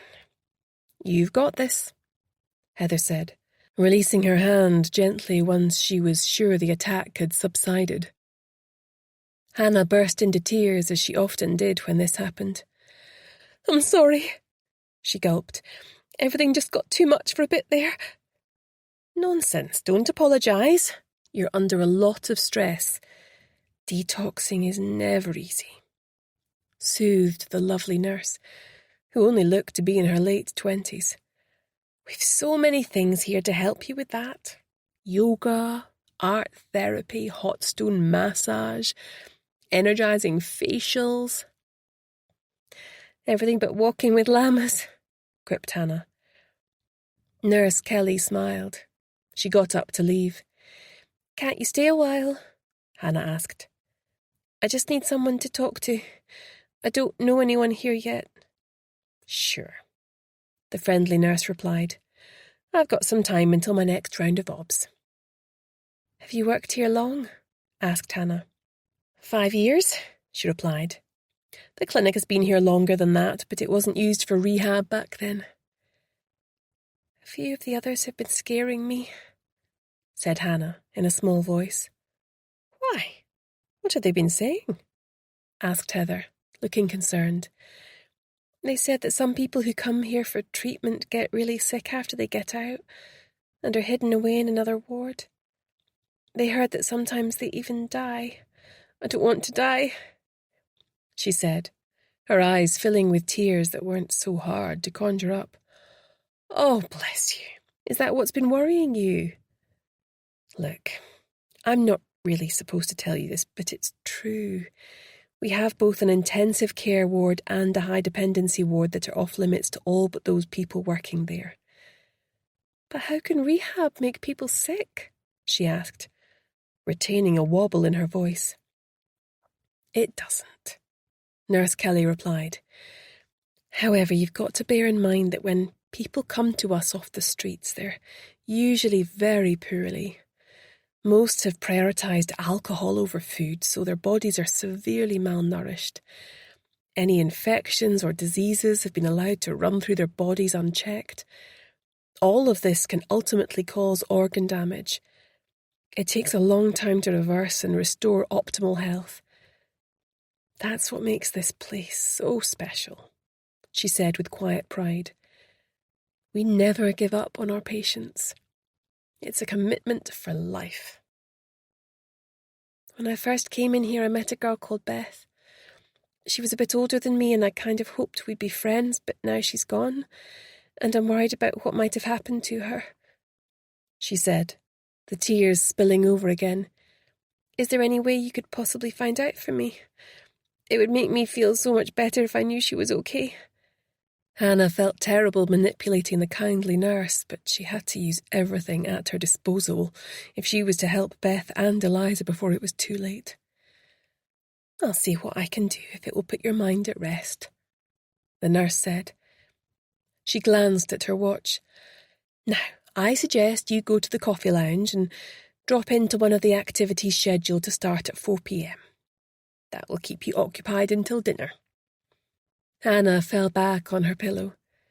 Her task seemed hopeless. What was she even doing here? Now that Eliza had been moved to a secure area, she was powerless to help her.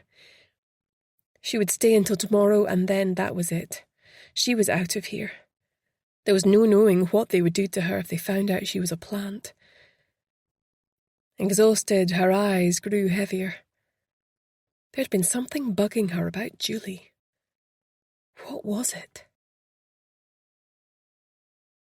Chapter 43. Grace raced home at the maximum speed she dared as her car wound its way down through the hills on the way back to Portobello. She had the strongest feeling that the researchers were getting ready to cut their losses and flee back to the States. What this would mean for those in the intensive care and high dependency units she could only imagine. But her gut told her their main priority would be to dispose of any evidence connecting them to their unethical experiments, leaving behind only the respectable face of the clinic's rehab arm. There was no way she could bring the case to a successful conclusion without backup from the police. Her phone pinged with a text from Hannah. Julie is working as art therapist at clinic. Grace slammed the wheel in frustration. Could Brodie be more compromised? This was insane! What possible hold could the clinic have over his boss? Just how complicit was Brodie in looking the other way if his partner was actually working there? The fact that Julie was working at the clinic also compromised the integrity of the investigation. If she came across Hannah or Grace, she wouldn't hesitate to blow their cover out of the water and take pleasure in doing it too. Presumably, she would be contracted for so many sessions per week. Hopefully, Hannah would have managed to work out her schedule so they could both give her a swerve. She would speak to Hannah tomorrow. It was time she pulled her out of there. The risks were just too great. She needed to speak to Angus and lay it on the line. It was time for him to choose a side. He either came with her to the police prepared to testify about everything he knew, or he would get permanently stuck on the wrong side of the story. She knew how hard it must be for him with his wife's career hanging on the outcome of his decision. It mirrored what seemed to be going on in her life in relation to Brodie. She was still desperately hoping for a way out from under this in relation to her former partner and the love of her life. Angus was in exactly the same bind, but she couldn't let him put it off any longer. Nor could she allow her feelings for Brodie to stop her doing the right thing in relation to this investigation. Tomorrow would be her final day at the clinic. If she could get Eliza out and persuade Angus to step up, then she would go and lay it all out for Superintendent Alice Gray. It would be up to her then what further action was taken and what the consequences would be for Brodie and, more particularly, his boss. Another text pinged up on her screen. Eliza moved to high dependency. I don't know what to do. Angus not been to see me. Not seen him all day. Grace's heart sank. They couldn't wait any longer. She couldn't risk Hannah's safety any further in this highly volatile situation. Hang tight until tomorrow. We'll get you out then. Stay in your room. Troubled, she put the radio on to distract herself from the incessant worries gnawing away at her. After a few minutes of inane chatter, the 6 o'clock news came on. Horrified, she listened as she heard that another body had been pulled from the sea. It had washed up at Dunbar. The person had yet to be identified. A jolt of electricity shot through her body and she struggled to suck in her next breath. What if it was her client or her sister? She put her car in gear and pulled out, tyres spinning in the dirt as she continued downhill, the lights of the city twinkling now just a few miles away. Suddenly, something rear-ended her car, taking her completely by surprise. Her seatbelt dug into her ferociously as her body slammed forward, causing her neck to slam back against the seat. Whoever it was must have been travelling without lights, or she'd have been warned of their approach. This was no accident. Striving to regain control of her car, she steered into the skid and spun her car round to try and cling on to the narrow one-track road. The vehicle that had driven into her reversed its speed, gearing up for another attack. She moved furiously, her brain calculating how best to get away from them. Tyres squealing, she pointed the nose of her car downhill once more. No match for the heavier vehicle behind her that she guessed was some type of armoured jeep, judging by the way it had rear-ended her car. A number of laboured noises were coming from under the bonnet of her car. Her rear tyres were clearly burst, but she had to try. She lurched further along the road, which had a steep drop to one side. There was a village half a mile down the road. If she could just get there, she'd be safe. Time stood still as she heard the powerful engine roaring behind her. She was out of options. Flicking her lights off at the last minute, she unclipped her seatbelt and rolled out the driver's side seconds before impact, hoping and praying that they hadn't seen her. The jeep shunted her crumpled car over the side of the road and down onto the rocks below. She heard it bouncing off the rocks all the way down and shuddered at how close she had come to being in it. There was no way she could have walked away from that. Rolling over to the opposite side of the road, keeping her body low, she managed to find cover in a thicket of gorse, surmising that they wouldn't be looking for her on this side. Although she knew that she must be injured, the adrenaline was keeping her from feeling the pain. She ducked her head as a powerful torch swept over her, hearing the blood roaring through her veins. There were 2 men in the roadway now, peering over the edge where her car had somersaulted down. Apparently satisfied that she hadn't survived, they got back in their massive gas guzzler and turned back up the hill.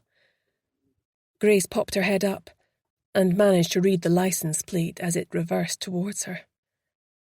It confirmed her suspicions. Someone from the clinic was onto her. She had seen that vehicle before in the clinic car park. She lay there concealed by the bush until she could hear it no longer. Her body was trembling uncontrollably, and she felt a wave of sickness rise up in her throat as she vomited. The temperature had plummeted, and frost glittered on the road. She had to get moving, or she would die of hypothermia out here. Struggling to her feet, she felt herself all over for broken bones and figured in the circumstances she'd got off lightly. She was bruised and battered, but nothing a hot bath and some Epsom salts couldn't fix. As her phone was in her car at the bottom of the ravine, she couldn't call for help, so resigned herself to having to travel to the next village and ask someone to call her a cab from there.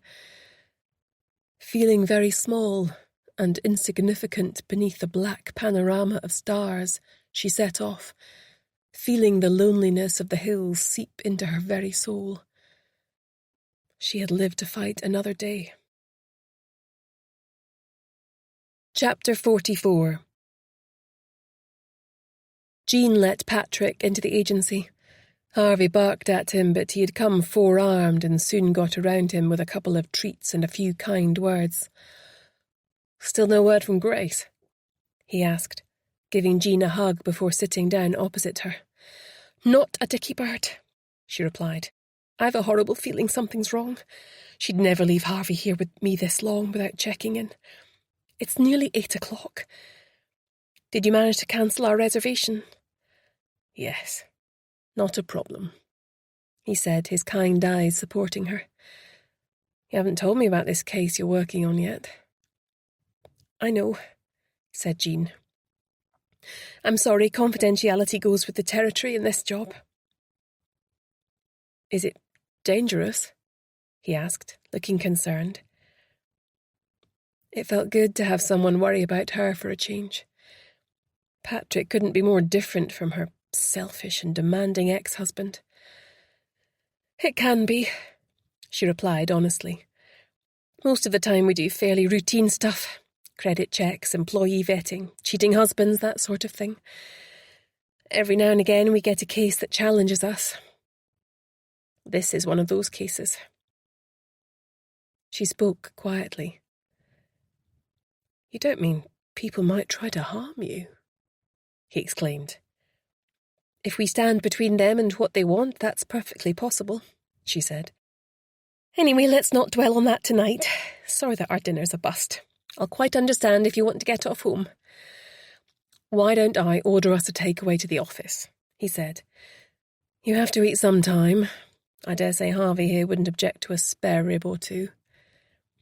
Hearing his name, Harvey got to his feet and padded over as if to say, "Now you're talking my language." Jean laughed. "I can hardly say no, now you've got his hopes up." Harvey put his head on her knee and his brown eyes stared up at her trustingly. "Okay, that would be great. Mine's a satay chicken with fried rice, and we'll all three of us share a portion of ribs. Maybe order something for Grace, she's got to come back sometime."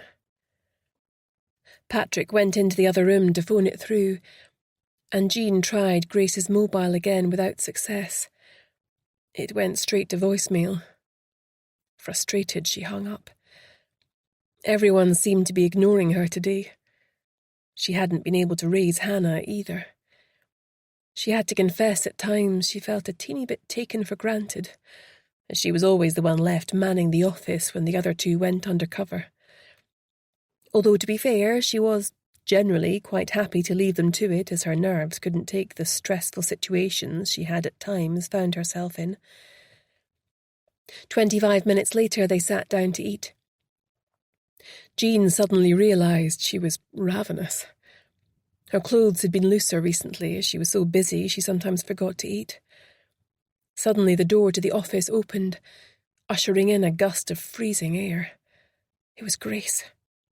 Harvey raced over to greet her, and she bent over to make a fuss of him, wincing in pain as she did so.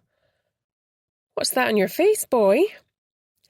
"It's spare rib sauce," supplied Jean. As Grace stood up, Jean looked at her and gasped. "Grace, what happened to you?" Her boss's clothes were ripped, and her face had a couple of large bruises breaking out against the pallor of her skin. The way she was holding her body seemed off as well. "I'm fine. No need to fuss, she said, trying to make light of it, but Jean wasn't fooled. Hi, I'm Patrick, Jean's friend. I'll plate you up some food. Why don't you both go through to the other room? You'll be more comfortable there. Hi, Patrick. That would be great, Grace said with a tired smile, walking on through. Harvey remained with Patrick to supervise the food allocation. Jean squeezed his hand on the way past. It was so thoughtful of him to give them a chance to catch up in private. Grace lowered herself onto the couch, clearly very sore. Once the food had been brought through, Patrick made an excuse and retired next door to wait for Jean.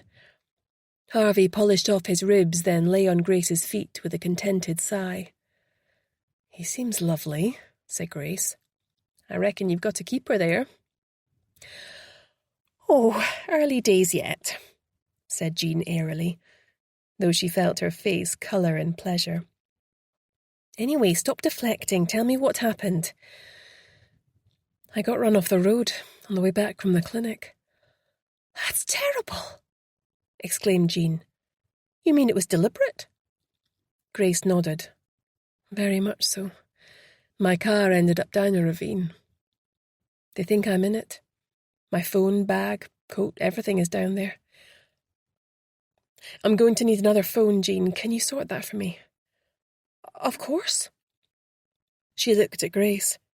Her face was a horrible colour and she looked utterly exhausted.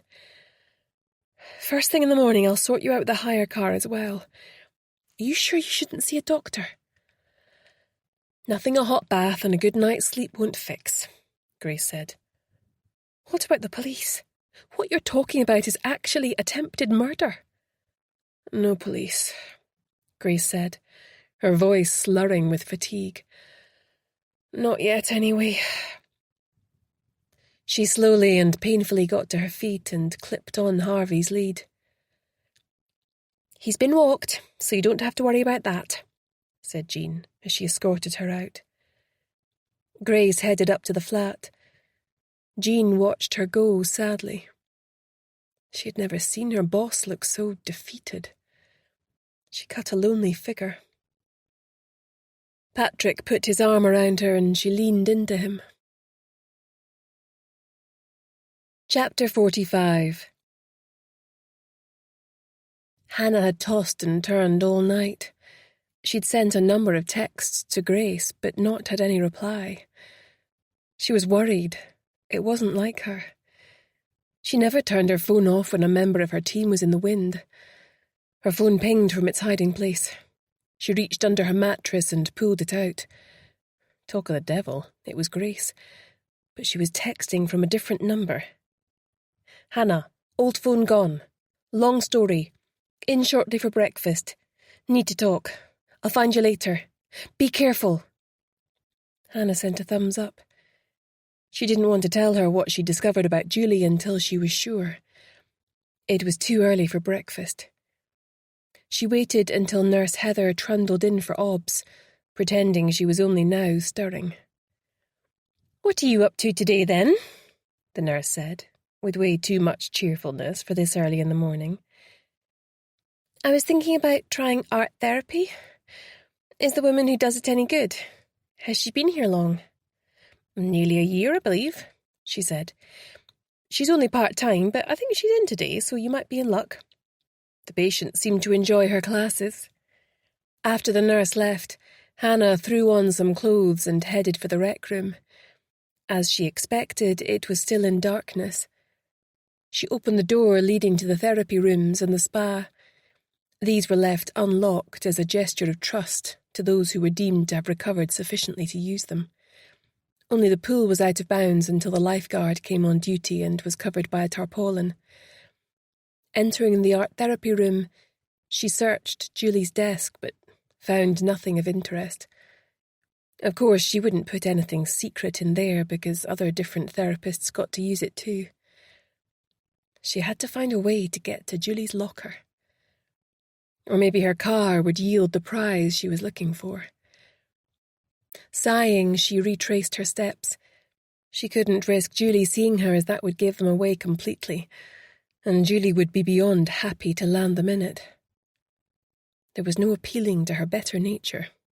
She didn't have one. As Hannah opened the door into her room, she jumped to see Grace emerge from her ensuite. Her mouth opened in horror at the sight of Grace's battered and bruised face, which even her makeup hadn't fully concealed. "What happened to you?" she exclaimed, urging her to sit down on the chair by her bed as she drew the curtains to her room and closed the door. No one should bother them for a bit. "I got run off the road by the 2 security goons that work here," replied Grace. "The car tumbled down the ravine. They thought I was in it, hence new phone number." She gave a lopsided grin.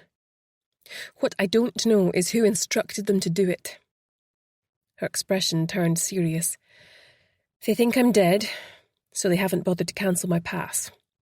Obviously, whoever instructed them to go after me won't have broadcasted it to everyone, so we have a small window where I can still move around the clinic. We need to get Eliza out of here today. I suspect her sister could be too ill for us to move, but we have to try, and we should be able to get Eliza out with Angus's help." "What, the invisible man, you mean?" said Hannah. "I didn't see him around at all yesterday. The other doctors could be filling me with all sorts of dodgy stuff. I thought part of the deal was he was meant to keep an eye on Eliza and me and protect us from the other medical staff. Luckily, Nurse Heather Kelly has been watching out for me. I'm sure she has no idea what's really been going on."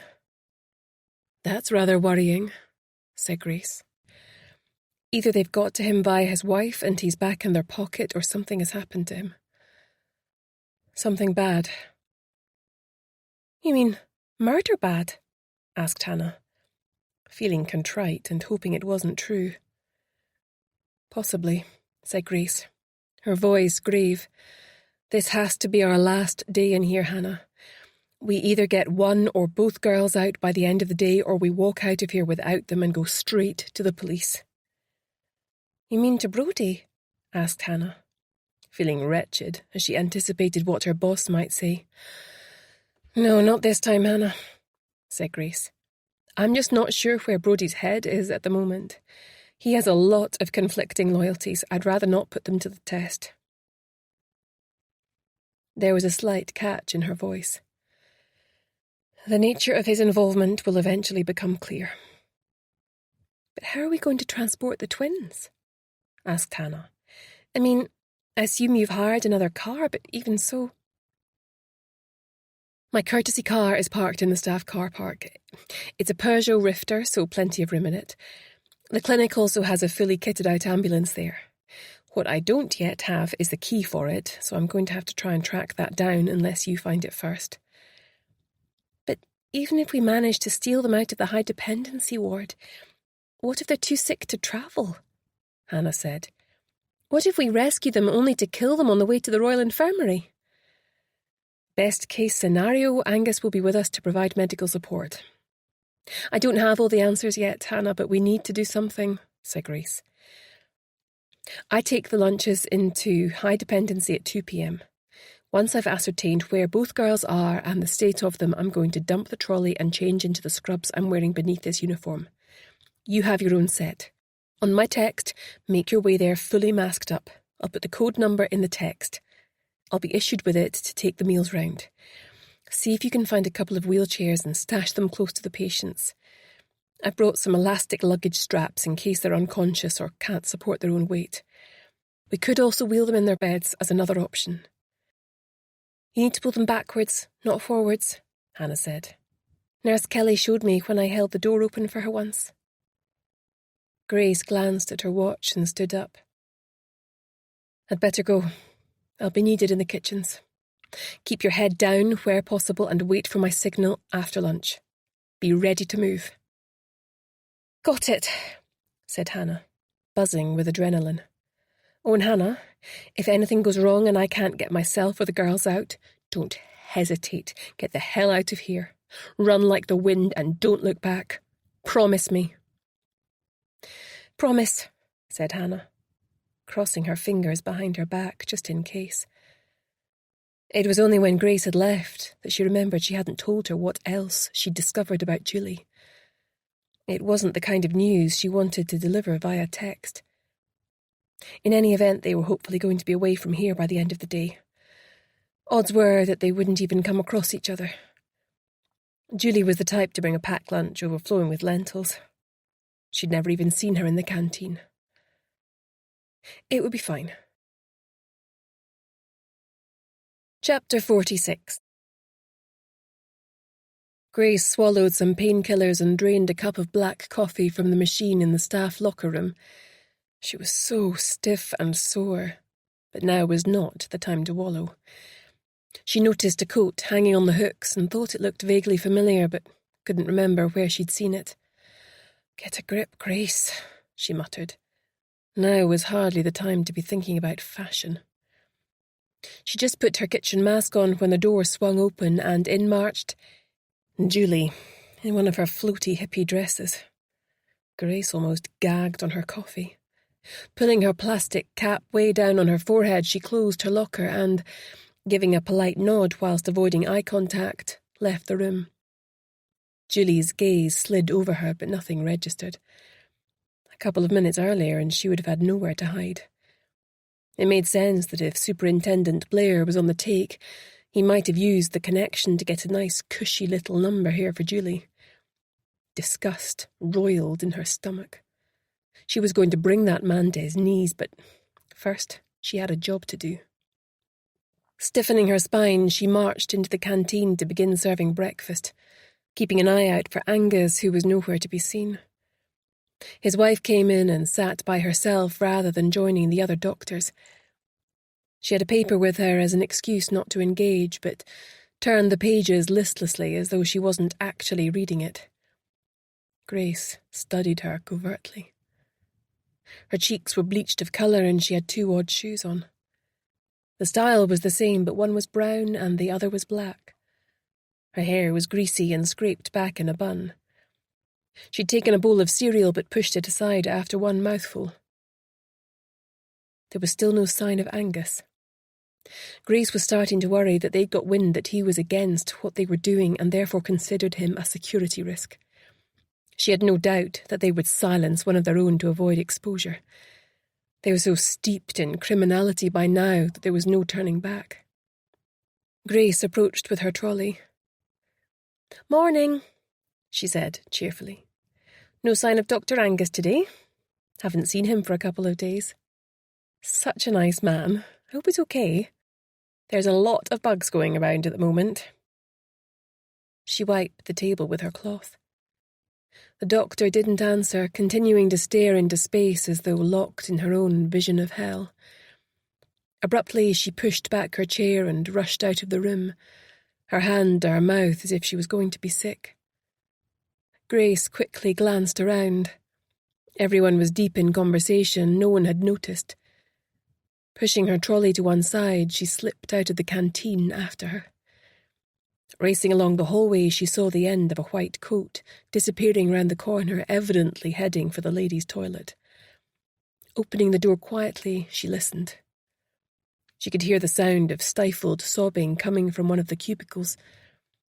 Grace weighed up her options and, based on her gut, she decided to take a risk. "Karina, let me help you," she began. The sobs stopped. "I'm fine, go away," came a defiant voice. "My cat died, that's all." "Look, I know your husband. He's a good man, a good doctor. He's concerned about what's been going on here. Aren't you?" The crying started up again. "Leave me alone. You know nothing," she said through her sobs. "Why did you become a doctor?" "To help cure the sick, of course. Why are you asking me questions? Leave now." "But that's not what's going on here, is it?" Grace persisted. "Young people are being harmed. They put their trust in you. You're treating them like lab rats. Yours is supposed to be a noble profession. Something has gone terribly wrong." There was a pause. "Who are you?" Karina demanded. her voice regaining some of its previous hauteur. Grace heard the sound of the bolt being drawn and the door slowly opened. Her eyes widened in surprise when she saw Grace standing there. "You're the dinner lady?" she said. "I don't understand. How do you—" "I'm a private investigator," Grace said. "I was instructed to find out what happened to one of your patients. I know what's been going on here." She took a gamble. The body that washed up on Portobello Beach, that came from the clinic. Someone, perhaps you, had performed a post-mortem on it. Karina collapsed into a chair beside the vanity unit as if all the air had been knocked from her lungs. "We had to do that. Otherwise her death would have been in vain. We had to learn from what had gone wrong to prevent it happening again. We're not the monsters you seem to think we are," she said, seemingly on the defensive now. "Then what's happened to your husband?" Grace asked. "Is he missing? If they've harmed him, are you still prepared to carry on like nothing's happened?" "He didn't come home last night. I didn't see him at the clinic yesterday or today." "They won't hurt him," Karina snapped. "Why not? They've hurt other people. You've hurt other people. Why on earth wouldn't they kill him if he threatened to expose what's been going on here? Experimenting on the vulnerable in society. Who does that remind you of?" said Grace, her voice dripping scorn. Karina was clearly distressed, her worry about Angus a palpable thing between them. Grace knew there was a risk she'd overplayed her hand, and that Karina would call security and have her removed from the clinic, or worse. But she had a feeling that, despite her clinical approach to research and lack of empathy, she really did love her husband. "Look," said Grace, "is there anywhere we can go to talk properly where we won't be overheard?" "No," Karina replied. "The clinic has listening devices everywhere. Put your number in my phone." She keyed in the code and passed it across. "I need time to think about things, to process where I stand in relation to recent developments." "Wait a minute, you say you're a private detective. That means you have a client. Who instructed you?" Grace hesitated. Her client and her sister were both under the control of the clinic. She couldn't risk naming Eliza whilst they were in such a vulnerable situation. Equally, she had to tell this woman something to convince her she was on the level. "I act for someone vulnerable and under your care," she said. "For obvious reasons, I can't tell you who. The police are also aware of my investigation and that I've penetrated the clinic with a view to obtaining evidence," she added, trying to sound as though she was working hand in glove with them. On this occasion, it couldn't be further from the truth. "I need time to think," Karina said, recovering her customary abrasiveness. "I'll contact you when I'm ready to talk. In the meantime, if you happen to come across my husband, you'll be the first to know," Grace promised, although privately she had a feeling that the news might not be good.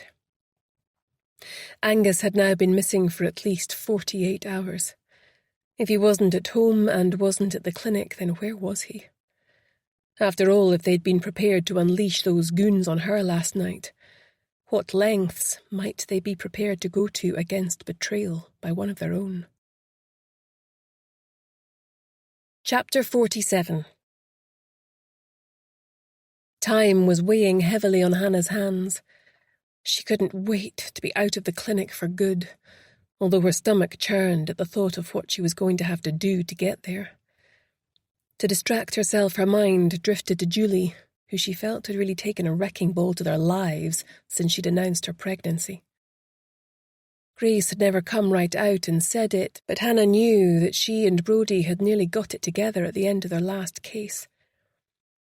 She had desperately hoped that they could all be a family, but not only had Julie's pregnancy announcement forced Brodie's hand, Julie had also been treating her and little Jack like they were cuckoos in her nest.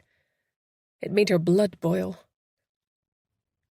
She wandered back out until she found the corridor with the door leading to the staff locker room. There was no one around. She consulted the day's code sent to her by Grace and punched in a 4-digit number. The door opened with a click and she entered. Hardly anyone on the staff knew her by sight except for Angus and Nurse Kelly. She'd noticed from the daily schedule that Julie was teaching still life sketching that morning, so the coast should be clear. The medical staff had their own separate changing rooms, as did the staff who worked in the spa, so there weren't many in here. She also looked at the row of coats hanging up. The lockers were only small, so most people seemed to leave their outdoor coats there. She noticed one she recognised as belonging to Grace. There were another 6, and one that Hannah remembered seeing hanging in Brodie's house. It looked as though it was 2 blankets stitched together and just screamed Julie at her. Hopefully, she stuck her hands in each pocket, hoping to find her locker key. No such luck. She would have no scruples about picking Julie's lock, but she drew the line at doing it to someone else, and there was no way to know which was hers. Hearing the door open, she dived into one of the 2 toilets and slid the bolt across. Standing on the seat, she reached up and peered over the top. It was Julie. She must have finished her class. Reflexively ducking down at first, she heard the door to a locker open. Daring to peer over the top again, she saw something that confirmed her worst suspicions. Part of her longed to burst out and challenge her there and then, but she knew there was too much at stake for her to do that. Instead, she bided her time until she heard her leaving, then quickly made her way back to her room to await the call to action from Grace. After a few minutes, Nurse Kelly poked her head round the door. "Not feeling up to sitting with the others?" she asked, coming in to perch on the end of her bed. Hannah stifled her annoyance. She needed to get rid of the well-meaning nurse pronto. "It's not that, just pacing myself, you know. Don't want to get too caught up in other people's drama while I figure stuff out." "That makes sense, I guess," Nurse Kelly said, leaning back in her seat as though determined to keep her company. Hannah felt as though her teeth were about to crack due to the growing tension in her jaw. She was expecting a text from Grace any time now. "Actually, I'm planning to go swimming later this afternoon," said Hannah. "Just thought I'd grab a bit of shut-eye before then. My energy levels still aren't as good as I'd like them to be." She faked a yawn as a convincer. Nurse Kelly lumbered to her feet. "I'd best leave you to it then." She smiled. "I'll check in on you later." Hannah smiled her thanks and lay down on the bed, her face to the wall. The nurse closed her blinds and left, shutting the door behind her. Hannah waited until she heard the sounds of her shoes squeaking down the hall, then sat bolt upright. Hastily, she arranged a couple of pillows under the covers to look like a sleeping body to a casual glance. She rushed to the ensuite and donned the scrub set Grace had given her, complete with stethoscope and fake ID. Squinting at it, she saw she was staff nurse Paige Barclay. If challenged, she was to say she was an agency nurse arranged by Angus due to staff sickness. It would also explain why she didn't know where everything was already. It was the flimsiest of covers, but they had no intentions of lingering. It was a case of busting in, acquiring their target patients, and straight out the door to the waiting car. Hannah desperately hoped that was how it all went down. Her real fear was getting trapped there and put in an induced coma or worse. She thought of Jack waiting for his mum to come home, and was nearly undone. Hurriedly she pushed that traitorous thought away. She would be seeing him soon enough. Her phone pinged. It was time. She peered out into the corridor. It was empty. She closed the door behind her and started walking. She came to the door to the high dependency ward and, with a confidence she didn't feel, she started keying in the number. Too late, the hairs on the back of her neck prickled a warning. She felt a jab in her arm and tried to spin round and face her attacker, but as she did so, her vision blurred and the world tilted as she collapsed into their arms. As she fell unconscious, She was dimly aware of being wheeled away in a wheelchair. Her last thought was of Jack. Chapter 48. Grace was dressed as a doctor, her white coat flapping as she strode along the corridor. Hurriedly, she pressed in the same code she had inputted earlier when bringing the lunches to those patients deemed too sick to visit the canteen. Hannah would have preceded her by 30 minutes, so had hopefully located and positioned the 2 wheelchairs in the patients' rooms. It was unfortunate that both girls were in separate wards, but she had assigned Hannah to grab Eliza, and she would take Beth. Hearing angry voices coming from an office on the ward, she slowed to listen, making notes on the fake chart she was carrying to avoid attracting suspicion.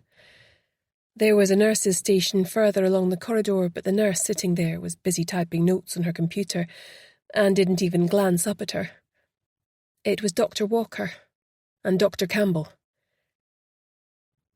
"Are you crazy?" he snapped. "What on earth possessed you to do that? You've made things 10 times worse.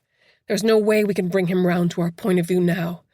Also, how's Karina going to react when she finds out what we've done to her husband?"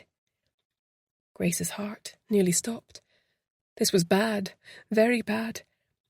She slipped into the open supply cupboard adjacent so she could continue to listen without being seen. "She's not going to find out," Campbell replied. His expressing interest in the research side was clearly a ruse so he could snoop around unfettered. "I caught him interfering with the twins' medication, trying to lighten their sedation. We've worked too hard and too long on this to be brought down by a bleeding-heart liberal. He's a top-notch doctor, but he doesn't have the guts to make the hard decisions research needs." "But still, couldn't you just have used that as an excuse to place him on gardening leave? We've got so many loose ends to tie up as it is before we ship out. Karina's an essential part of the team. We need to take her with us both literally and metaphorically. It was imprudent." "We can still rescue this situation," she said. "All Karina knows is he's disappeared. I arranged for his car to be removed from the car park and hidden in a remote location to buy us some time. Perhaps a car accident. The area by the ravine on the descent to the village might be a possibility." Grace's blood boiled as she recollected their hired goon's attempt to place her in that exact same spot. "Not at the moment," Dr. Walker muttered. "I noticed that dinner lady was taking too much of an interest in our conversations. I told our security to deal with her, so I suspect the ravine may be occupied." "Isn't that a bit extreme, even for you?" asked Dr. Campbell. "We cannot have any more mistakes," snapped Dr. Walker. "This whole operation has cost a fortune to set up and implement. Our initial results have been promising, but we need to see if the damage caused to a small minority of participants can be reversed. Only then will our parent company be prepared to launch massive clinical trials and bring it to market. I agree, nothing must stop us taking our place in history. I'll do as you suggest." "Are you sure we can trust our operatives?" he said. "Well, from what we're paying them, they'd lend us their own grandmothers to experiment on," she said with a cruel snigger. "I can't wait to leave this miserable place and return to Boston. I'm sick of this exile. Not long to wait now, but I must urge the greatest caution.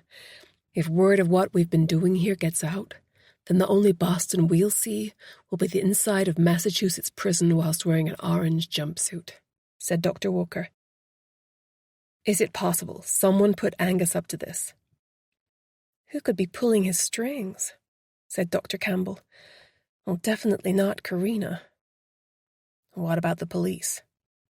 asked Walker suspiciously. "So far, they've been content to look the other way in exchange for the retirement of their dreams. But what if someone else within their ranks has got wind of it? Could someone have nobbled him, or do you think he was acting alone? We could ask him, but wait, no, we can't because he's bloody unconscious," he finished sarcastically. Fine, point taken, she snapped. He won't be out for much longer. I've locked him in a basement storeroom nobody uses. He's bound and gagged for now. Anyway, I've just done my rounds. The twins are stable, and so is everyone else for the time being. Though there seems to be nothing we can do to stop the deterioration long term. We need to map the genomes of the ones who have accelerated aging to see if we can find the gene mutation that our protocol activates. It's actually a good thing Eliza wound up in here, said Walker, his tone more conciliatory now. It's such a gift to have an identical twin to study. Of course, we'll learn even more during the post-mortems, but I'm confident we're going to be able to bring this to market at an accelerated pace once we work out how to prevent these adverse outcomes. Post-mortems? Grace could hardly believe what she was hearing. Anyway, I'm heading back to the lab, announced Dr. Campbell. You might like to see my latest results. They're encouraging, to say the least. They exited the room together, their voices receding down the corridor until she heard the fire door at the end close behind them. She had to get those girls out of there without delay, whatever it took. She also needed to secure the release of Dr. Angus. He'd clearly been trying to help their client. His predicament might sway Karina to their cause, but it might do just the opposite. Her temples started to throb.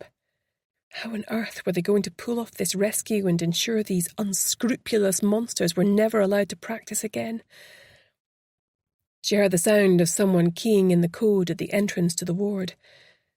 The door buzzed to let someone through who she desperately hoped was Hannah. She'd seen no sign of her so far, and she was supposed to be in the ward before her. There was no way she could manage to spirit the two girls away on her own. When she heard steps go by, she peered out, but it was just an orderly. There was still no sign of her. She waited another hour, by which time her muscles were stiff from the enforced lack of activity. It was no good. She wasn't coming. She didn't even dare go to visit her client, as if she was discovered there she wouldn't have the freedom to make another attempt. Perhaps the best thing she could do was try to get down to the basement and locate Angus. If she could get him out, then surely he would agree to come with her to the police now. There was no way he could carry on at the clinic as if nothing had happened. If only the police hadn't been compromised, she could call Brodie and he could mobilise reinforcements. She had never before faced such overwhelming odds. Chapter 49. Hannah forced her eyes open. She had a pounding headache. The room was dark and the curtains drawn. Her heart missed a beat. She was confused. It was night-time? The last thing she remembered was... A rustle from the chair beside her bed alerted her to the fact she wasn't alone. Turning her head with difficulty, she expected to see Nurse Kelly, but she could tell immediately it wasn't her. This woman was taller and skinnier, with a hard, narrow face like a fox. "What happened?" asked Hannah, her voice croaky. "Water?" She was parched and her tongue felt stuck to the roof of her mouth. The nurse ignored her request for a drink. Leaning forward instead to speak to her, her mouth set in an angry line. As she came closer, Hannah recognised her from Jean's photos and her heart sank. It was head nurse Frankie Garcia, and she was involved up to the hilt in the unsavoury goings-on at the clinic. "Who are you?" "Why are you asking me that? You know who I am." "Why were you impersonating a nurse?" "It's just a bit of fun," muttered Hannah, rolling her eyes. "Lighten up. One of the others dared me to do it." "Save the pantomime for Nurse Kelly. I'm nobody's fool. What are you doing here? I knew there was something off about you from day one when you waltzed in with Dr. Angus MacDonald." Hannah was terrified, but felt she had no option but to stick to her story. "I was sleeping rough, necking booze when that posh doctor saw me. I was freezing my bits off and hadn't eaten for days. He got me a burger and said I could come here if I wanted to get off the drink. It's not my fault he dragged me here, lady. It's getting old anyway, time I bounced. She tried to swing her legs out of the bed and was horrified when nothing happened. What had this bitch done to her? Suddenly she received a stinging slap to one side of her face that snapped her head to one side and made her bite into her tongue. She tasted blood and felt a wave of nausea roll over her. You'd better tell me what you're really doing here, or I'm going to make you wish you'd never been born, the nurse said, her voice full of malice. Hannah's mind rifled through her limited options.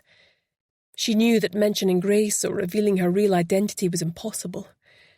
For all she knew, Grace had been successful in getting at least one girl out and was now on the way to the police with her and Dr. Angus MacDonald.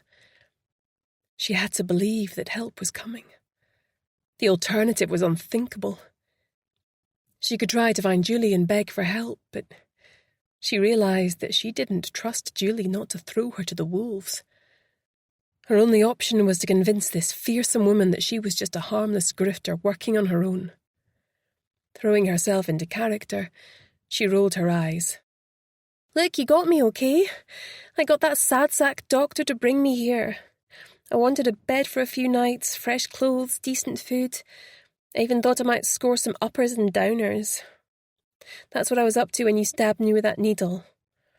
I figured the good stuff might be on the other side of that door. How did you get the code?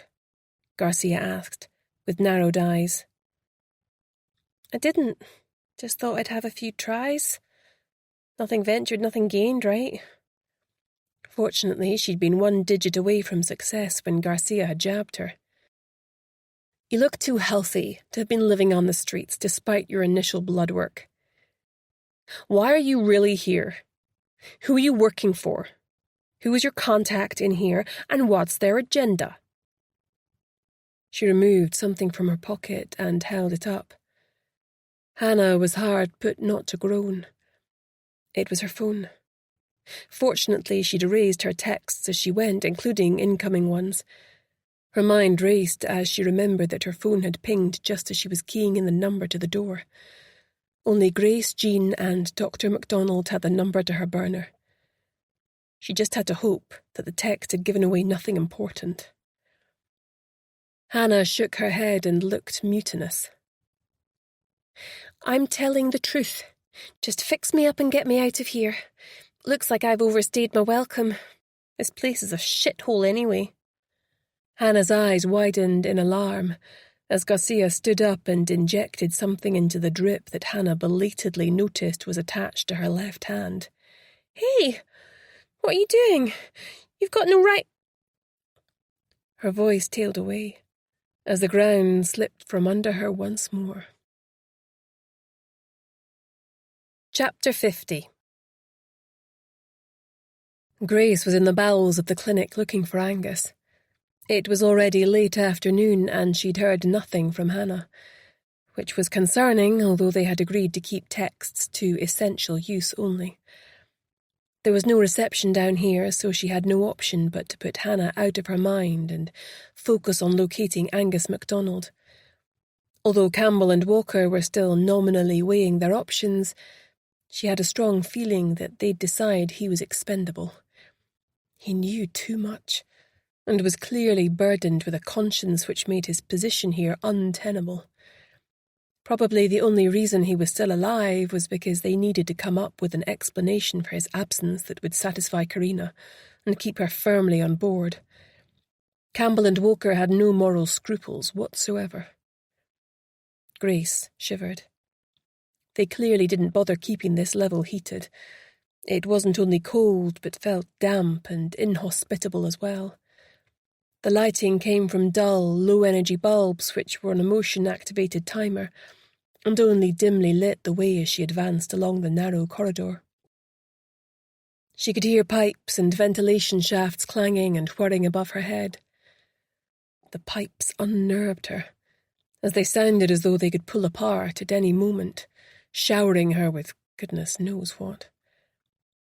The annoying thing was that as she moved along the corridors, the lights behind her winked out, meaning she couldn't see back the way she had come or determine whether anyone was creeping up on her or not.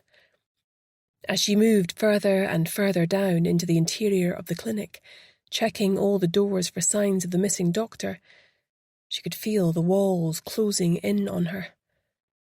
Was it her imagination, or was there not as much oxygen in this stale air? Her head swam as she fought off a feeling of panic. Their last case had left her with a visceral fear of enclosed spaces. One step in front of the other, Grace. That's all you've got to do. Keep it together. She hoped she didn't have to descend to the next level after this one. It felt a lot like being buried alive. The thought of Angus alone and immobilized in the dark spurred her on. She had to get to him before they did. His testimony would be vital in bringing the unethical doctors down and making sure they didn't visit such terrible suffering on others. Something furry ran over her feet in the darkness, and she stifled a scream, her stomach churning with revulsion. Still 2 doors to check. Surely he'd be in one of them.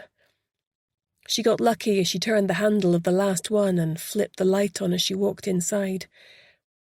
At first, she thought what she was looking at was simply a roll of old carpet alongside metal shelving, but suddenly the carpet moved, and she realised it was Angus's prone body wrapped in a sheet and bound with masking tape. Only his head was free, and he had duct tape over his mouth too. When he realised that someone was there, he started trying to struggle, and guttural groans escaped from behind the tape. Grace stepped over immediately and stooped to rip off the tape from his mouth. He cringed away from her in terror. "Don't hurt me," he yelped. "I won't tell anyone, I promise." This didn't bode well, she thought, viewing him in consternation. "Angus, it's Grace McKenna," she said, cutting his bonds with the small penknife she always carried. "I've come to get you out of here. Stop fighting me. I'm here to help you," she snapped, as he tried to jerk out of her way. Eventually her words started to penetrate, and he simmered down. "I thought I was done for," he muttered. "They're planning to kill me." "I know," she said. She helped him stagger to his feet, then supported him until his legs were strong enough to bear his weight. At first, she'd thought that if she found him, she might be able to persuade him to go back upstairs with her to try and spring the girls. But she could see from looking at him that he was too far gone, too crazed with terror to be of any assistance. Hurriedly, she weighed up her options. None of them good. She wanted nothing more than to get Angus out and flee with him to the police, but she was also concerned about how quickly Campbell and Walker would react to discovering that such a loose cannon, from their point of view, had managed to escape. They had the means to dispose of the evidence quickly and flee the country back to the US where, no doubt, they had already arranged fake identities to step into. Every decision she could make carried danger for someone. Despite her internal anguish, Grace was able to weigh up her options with the cool logic she had practiced while in her previous position with the police. She would call Jean, who could be here in 30 minutes, and get her to collect Angus from the car park and take him to Grace's flat. He would be safe there until she'd managed to escape with Hannah, and hopefully her client and Beth as well. "Right, Angus, here's the deal. Take it or leave it. I'm prepared to get you out of here now and have Jean pick you up and transport you to my flat. I'm going to need you to surrender your phone and promise not to contact the police for 24 hours or until I tell you it's safe to do so. Some of the local police are on the take, and I need to find someone I can trust and who will be receptive to what we have to say." "What about Karina?" he asked. "I can't just leave her behind." Grace sighed. "I understand. Really, I do, but right now I've got no option but to view her as complicit in everything that's been going on. The only way forward for her would be to seek a deal with the prosecution in exchange for partial or complete immunity. Right now, I have to focus on getting Hannah, Eliza, and Beth to safety. Fine. You've got a deal, he sighed, handing over his phone. Grace's phone pinged. It was Jean. On my way. Grace felt flooded with relief. At least one of her staff was present and accounted for. She couldn't understand the radio silence from Hannah. Something must have gone badly wrong. After waiting 25 minutes, with her assistants, Angus made it out of the basement entrance to the hospital and, running with his body low and hugging the boundary, he arrived at the car park. Grace stood just inside the door and felt a tug of regret as she saw Jean's cheerful lilac car set off down the hill. If only they were all in it. She was starting to feel it would take nothing short of a miracle for them all to escape this one unscathed. Her heart heavy, she closed the door and was swallowed up once more into the bowels of the clinic. Chapter 51. Jean looked across at Dr. MacDonald as they wound their way down the hill as fast as Jean dared, which wasn't all that fast, given the hairpin bends and sheer drops on the right-hand side of the road. She was fighting a major impulse to drive him straight to the police station in Portobello High Street and blab her guts out to anyone who'd listen. The weight of responsibility sat as heavily in her stomach as a clooty dumpling. It was the not knowing that was the worst. If this was how they treated one of their top doctors and researchers, they were hardly likely to hold back when it came to Hannah, Grace, or their client. For the first time since she'd been working with Grace, she doubted whether she was doing the right thing. She couldn't help but wonder if Grace's feelings about Brodie were clouding her judgment. Whilst she was no fan of his boss, Superintendent Blair, from what she had heard about him, she couldn't conceive of a world in which Brodie himself might be capable of looking the other way for a kickback, financial or otherwise. Admittedly, what Grace had overheard between him and his boss a while back sounded suspicious, but he'd been challenging Blair at the time, not just blithely going along with things. Jean sighed, frustrated. She knew she wouldn't go behind her boss's back. Not yet, at least. Glancing in her rear-view mirror again, she was satisfied they weren't being followed. Just in case, she took a circuitous route to the flat in Portobello, parking in her usual spot in a street facing the sea. It was still bitterly cold. She'd flipped the sign on the office door to closed when she rushed out to collect Angus. As she walked along the esplanade with him on the way to the office, she realised she would have to sit with him in Grace's flat. Although she was tempted to stash him in the back room of the office so she could get some work done. If anyone came after him, he stood a better chance in the flat, with its door phone entry system and the very strong locks on Grace's flat door itself. "How are you with dogs?" she asked, inserting her key in the door adjacent to the agency. Not good," he said, looking anxious. "He really wasn't good for much," thought Jean, uncharitably, before suffering a pang of guilt. "Grace's dog Harvey is a sweetie," she said. "You'll not need to worry about him. I've never heard of anyone being mauled to death by a golden retriever." Apparently, giving the lie to her words, her voice was almost drowned out by Harvey's barking as they started to climb the stairs. Angus went pale, and she noticed a sheen of sweat on his forehead. He dropped further behind her. "It's only me, boy," she soothed the dog as she opened the door to the flat. Harvey was clearly conflicted as he was delighted to see her, but not at all happy about a strange man being ushered into his space. He rushed around him, sniffing and growling deep in his throat until he judged him not to be a threat.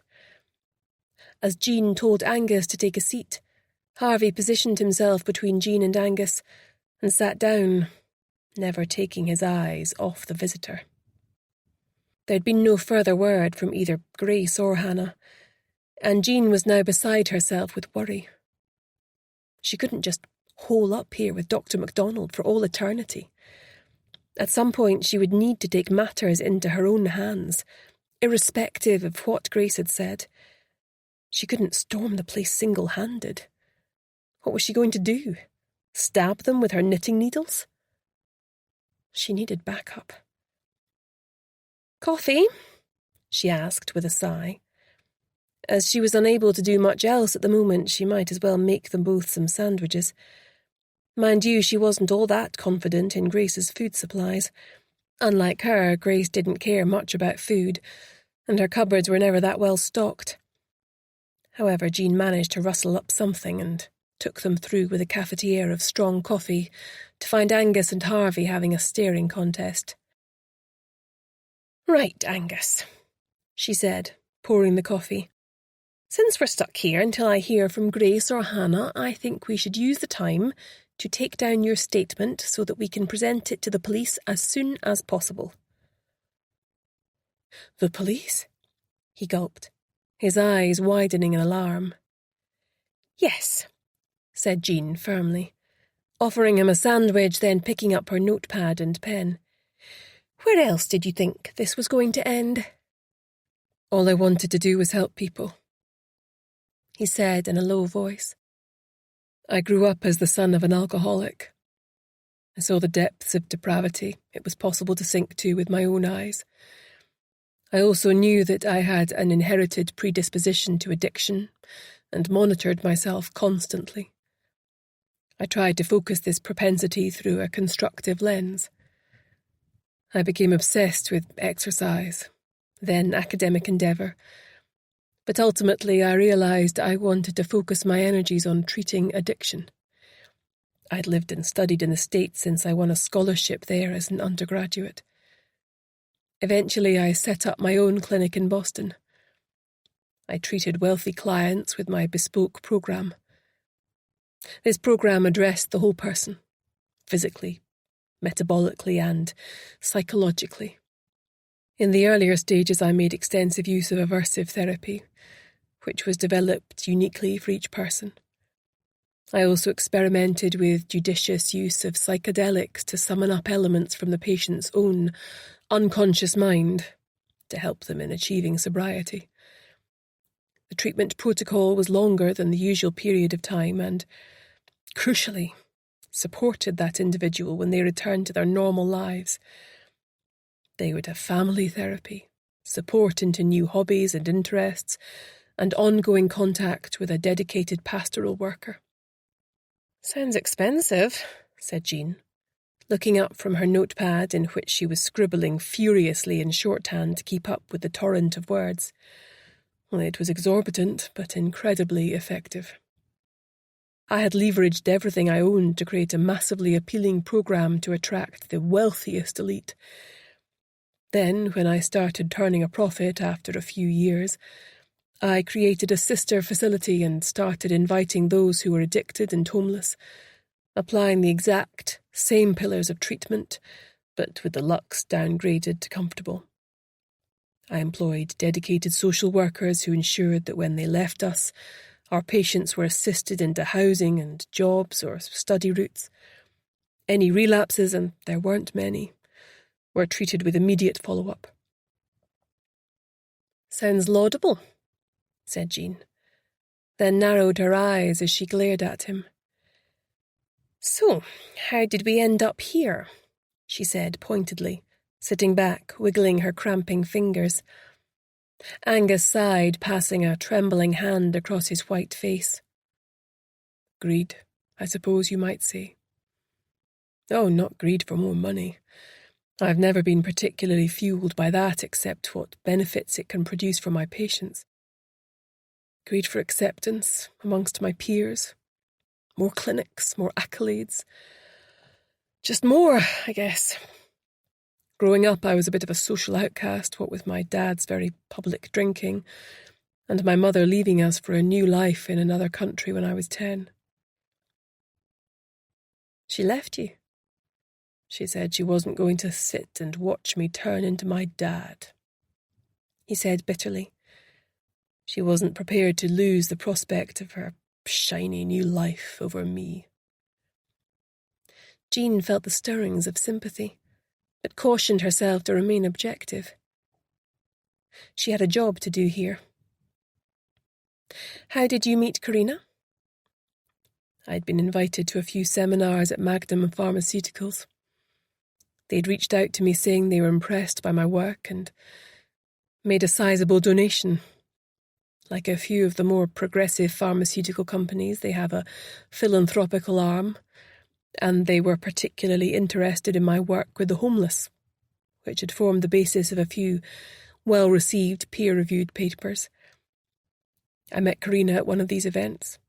Oh, she was a brilliant research scientist, and I found her passion for curing society's ills very compelling. We were engaged within a year, and then we were made an offer it was hard to refuse that would advance our work to a new level. It wasn't a hard sell. 2 years later, we were in the wilds of Scotland. Did she tell you what she was working on? Only in the most general terms.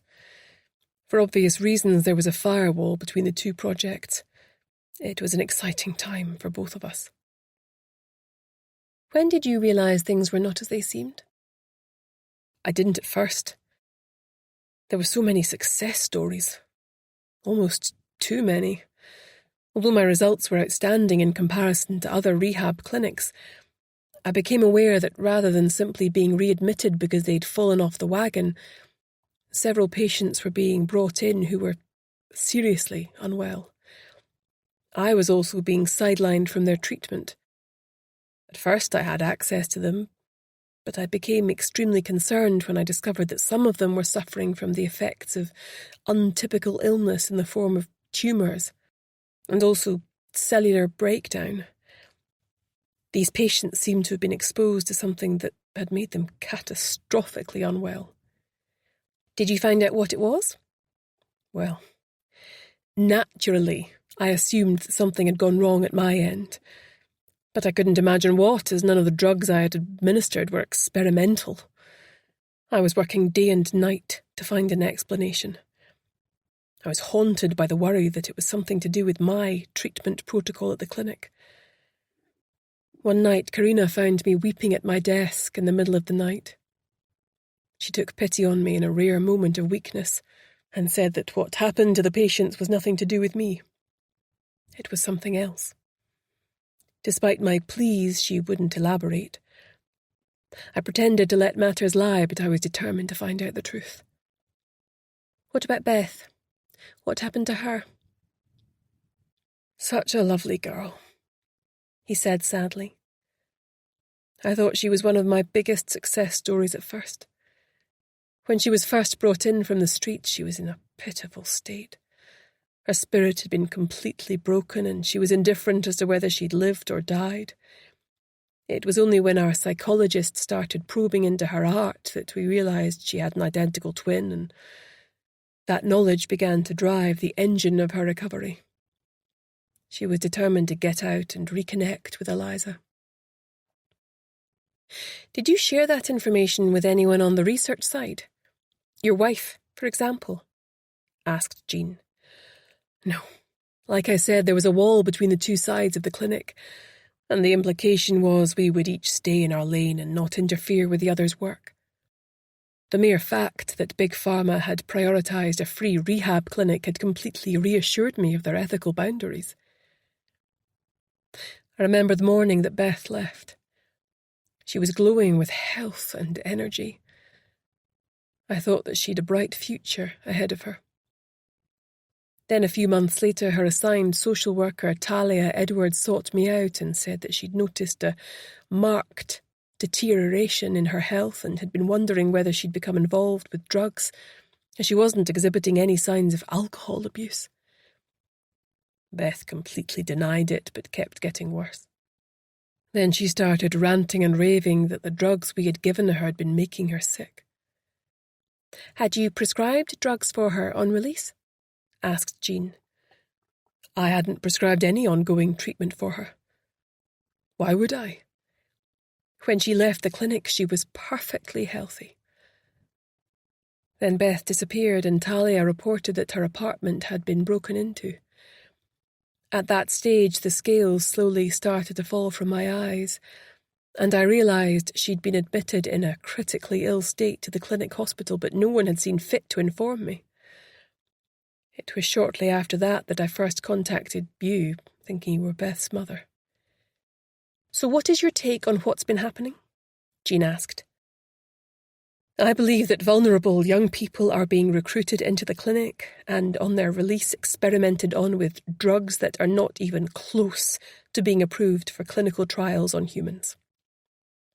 This takes place without their knowledge and consent."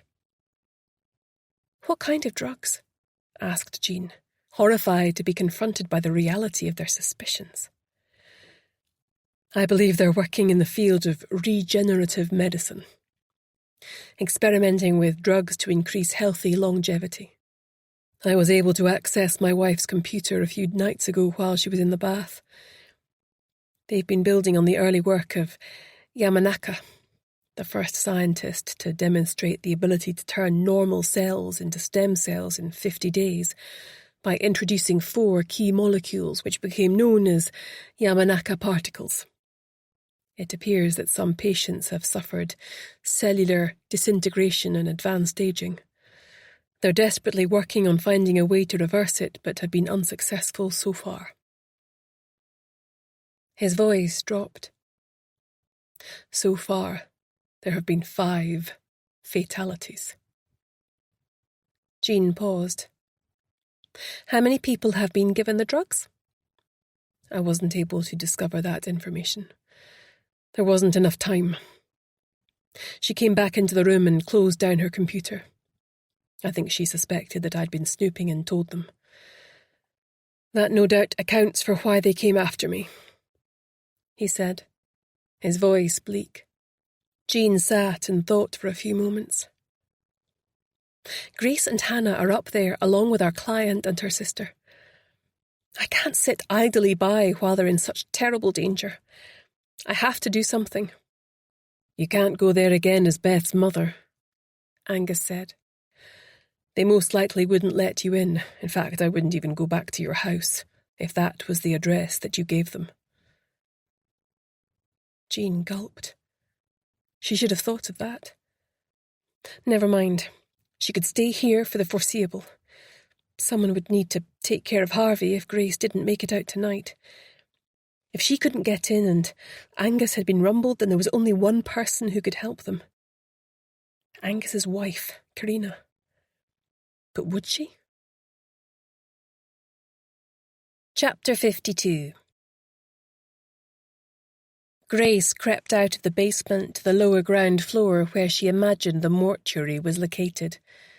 The complete silence was unnerving and her soft-soled shoes made no sound. She was still dressed in her fake ID and scrubs. She suspected that the clinic didn't employ a pathologist or mortuary staff, but carried out their own post-mortem investigations, storing the bodies of these unknown young people who had no one to lay claim to them. Pushing open the door to the mortuary, she paused, half in and half out, to listen. But all was quiet. Encouraged, she closed the door behind her and penetrated deeper into the interior. She swallowed hard as she saw the stainless steel slab had a body on it, covered by a thin white sheet. Terrified that it would be one of the twins, she forced herself to approach, every nerve in her body demanding she flee and not look back. Lifting a corner with a shaking hand, she felt sick to her stomach. It was Lorraine Kerr, the girl who had turned her life around and had so much to live for. Her face was mottled and her skin was wrinkled. Her hair had turned white at the roots, but the magnificent auburn mane she remembered from her photos still reached to her waist. A howl of anguish caught in the back of her throat, causing her to swallow hard to avoid her anger and outrage, escaping into this sterile space. If only she'd figured things out more quickly, she could perhaps have saved this young girl. She heard the outer door open, and the sound of voices approaching. Frantically, she looked for somewhere to hide. There was staged seating at one end, and she ran up the few stairs and lay flat on the ground, her pulse racing as the door to the mortuary swung open. All she could see were their feet, through the bottoms of the seats, which probably meant if they thought to crouch down that they would be able to see her prone body. A woman's voice spoke. It was Karina. She sounded hesitant, a lot less sure of herself than Grace remembered. Clearly the strain was getting to her. When I started all this, Conrad, I felt sure that the ends justified the means, she said. But now I'm not so sure. I mean, look at her. If we'd just let her be, she might have had a good life. Her voice trembled. Don't go soft on me now, scoffed Dr. Walker. You're romanticizing the situation. Let me remind you that if we hadn't plucked her off the streets in the first place, she would likely have been dead in the gutter in days. That was the whole point of the rehab facility. Get them in, restore them to health, and use them to test our hypothesis. Grace felt sick. This wasn't a situation that had spontaneously evolved. It had been chillingly planned from the outset. I know that, Karina replied, but it's still heartbreaking when it comes to this. She pointed to the girl on the slab. It's just as well that Angus doesn't know the whole truth. It would break him. He doesn't have the scientific objectivity or indeed the stomach for it, he retorted. I never quite understood your choice, he added, turning to stare curiously at her. Far too emotional by half. I should have thought you would want someone more like... You mean? She choked back a laugh. I felt that my kids should have at least one parent who wasn't a monster. Karina, where's this coming from? You seem completely out of sorts. My husband's missing. And you think I had something to do with that? Grace held her breath. The silence elongated until Karina sighed and turned away. Of course not, Conrad. Don't be ridiculous. We've been rowing a lot lately. His mental health isn't strong. He's most likely just taken off to the Highlands for a few days to clear his head and do some walking. I'm sure you're right. He turned to the dead girl. Shall we get started? He pulled down the sheet and, in a cold voice devoid of all emotion, he began dictating his notes. It seemed that Karina, too, had flicked a switch into professional mode. Grace gritted her teeth. The smells were bad enough, but it was also the range of sounds in a post-mortem that made her queasy. At the sound of the hammer and chisel being employed on the skull, she shivered, wishing desperately to be anywhere else. The snip of the scissors was next, as the body was forced to relinquish its secrets, one by one. Eventually Dr. Walker sighed and flung his scalpel onto the used instrument tray. Just like the others, I don't understand it. I thought our modifications would have improved the outcome, yet she's showing the same accelerated decay as the others. We're so damn close. If only we had more time, I could crack it completely. I know I could. The 2 bodies they found in the sea, said Karina. It's only a matter of time until the authorities come knocking. We can't go on like this. Even the staff in the clinic are starting to talk amongst themselves. They're becoming suspicious. We can't control the narrative anymore. We need to get out from under this while we still can.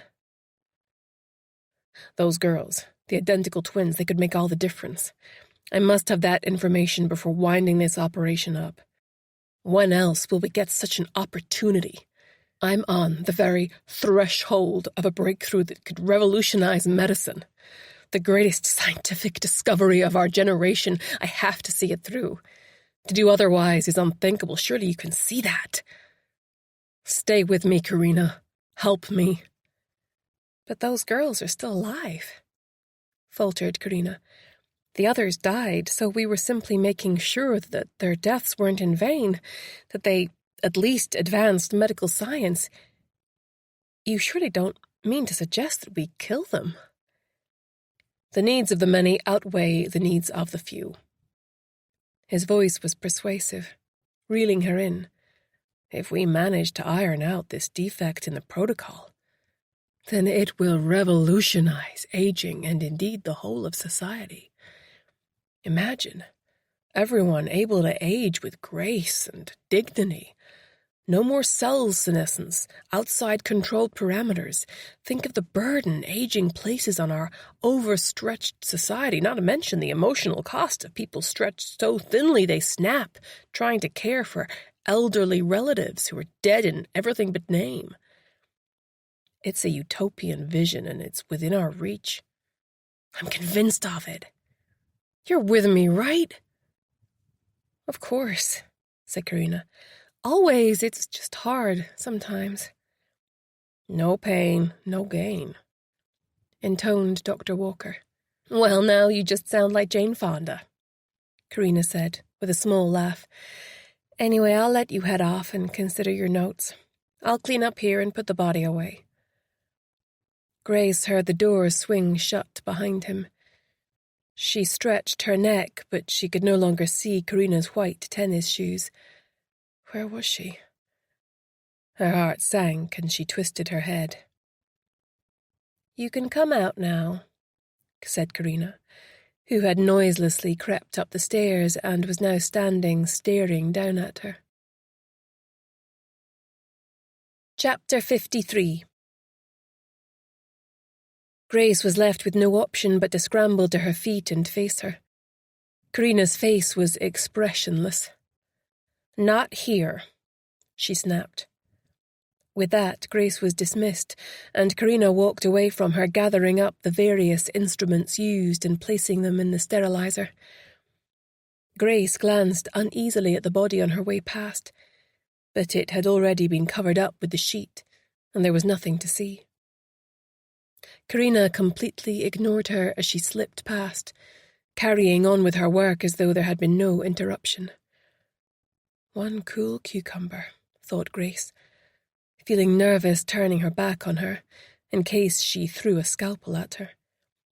Hurriedly she sought a linen supply cupboard on the floor above and found a concealed corner to hide in while she regrouped. Karina could be looking for a way out. Perhaps murdering the twins in cold blood was too much, even for her. On the other hand, depending on when she spotted her in the mortuary suite, her apparent reluctance could all have been a pantomime for her benefit. Karina couldn't have overpowered her on her own, but perhaps she was walking straight into a prearranged trap. Maybe they both wanted to pump her for how much information she knew and ascertain how many people she'd told. Regardless, Grace had to hope her concern for her missing husband would be enough to win her over to her side. It was a gamble she had to take. In the meantime, she had to locate Hannah and find out why she wasn't answering her texts. She also needed to hatch another plan to extract the girls before they were murdered by Dr. Walker. The pressure of her predicament made her head feel like it was trapped in a vice, but she ignored it and forced her body to calm down by taking deep, diaphragmatic breaths. The pain lessened and she set off for the floor where Hannah's ward was located, the one above this one. Fortunately, she was intimately acquainted with the layout of the clinic by now, due to taking the meals trolley round. She headed for the staff changing rooms first, which, as she hoped, was empty at this time of day. She quickly pulled on her dinner lady uniform over her scrubs, merely removing the white coat and bundling it up in her locker. When she pulled the cap on over her face, she felt invisible once more. She also grabbed a stash of menu cards and a pen to take with her as a rationale for being on the floor. Hearing someone come in, she momentarily froze, but then simply locked her door and turned towards the exit. What she saw in front of her nearly stopped her heart. Not again. It was Julie. However, her nemesis simply walked past her with a blank smile, scarcely registering her presence. She had on her usual hippie layers and artful makeup. Grace carried on walking. It was only when she reached the safety of the stairs that she realised she'd been holding her breath. The woman was haunting her. She carried on up the stairs, composing her face into a blank slate on the way. Entering the ward, she greeted Nurse Kelly pleasantly, waving the menu cards. "They forgot to hand these out earlier," she said. "Are all the rooms occupied today?" There were 12 rooms on each ward. Those whose withdrawal was complete slept in bedrooms on the other side of the rec room. "Only 5 still on the ward," Nurse Kelly said. 3 have been moved over to the other side as they're doing well. 1 has gone to high dependency. Her face clouded over. "Oh, who was that?" asked Grace. "That's unusual, isn't it?" "It was young Hannah," she replied. "I don't understand it. They were all doing so well. Then the head nurse, Frankie Garcia, came along, and Hannah apparently had a bit of a turn. She was unconscious when they shipped her out. I've not heard anything since. I was on my break at the time." Grace felt a wave of rage almost lift her off her feet. If they'd harmed her in any way, all bets were off as to what she'd do to them. "You know her?" asked Nurse Kelly, gently. "Yes," Grace said. She looked hard at the friendly nurse, trying to assess her character. Hannah had clearly felt she could be trusted. Deciding to take a chance, she moved closer. "Is there anywhere we can talk privately?" The nurse looked alarmed at first, but then nodded. "We can go in the office. Nobody will bother us there." She led Grace to the other end of the ward and into a small office with a window facing the front of the building. "Okay, so tell me what's really going on here," she said, turning to face Grace and folding her arms. "I'm a private investigator," Grace said, pulling off her cap and stuffing it into her pocket. "Hannah is working with me. She's not an addict and was completely healthy when she was admitted. Dr. Angus MacDonald, who's helping with our investigation, was assaulted and imprisoned, but has now been placed somewhere safe." "But what are you investigating?" asked the nurse, completely astonished at this turn of events. "Our client instructed us in connection with her missing sister. The trail led us here, where we discovered the clinic is dishing out free rehab to get hold of young people who can be nursed back to full health and then, without their knowledge or consent, form part of illegal drug trials. These drugs have caused severe harm to some, if not all, participants. After postmortems, their bodies have been dumped in the sea." The nurse's legs gave way, her face a mask of horror as she collapsed into an upright chair. "But that's monstrous," said Grace. "Indeed it is. I take it you didn't know?" "Of course not. I only support the withdrawal phase and nursing them back to health. I've been uneasy since I heard that Beth was back, but terribly ill. I asked to go and see her, but they said she was in isolation. She'd been so well when she left.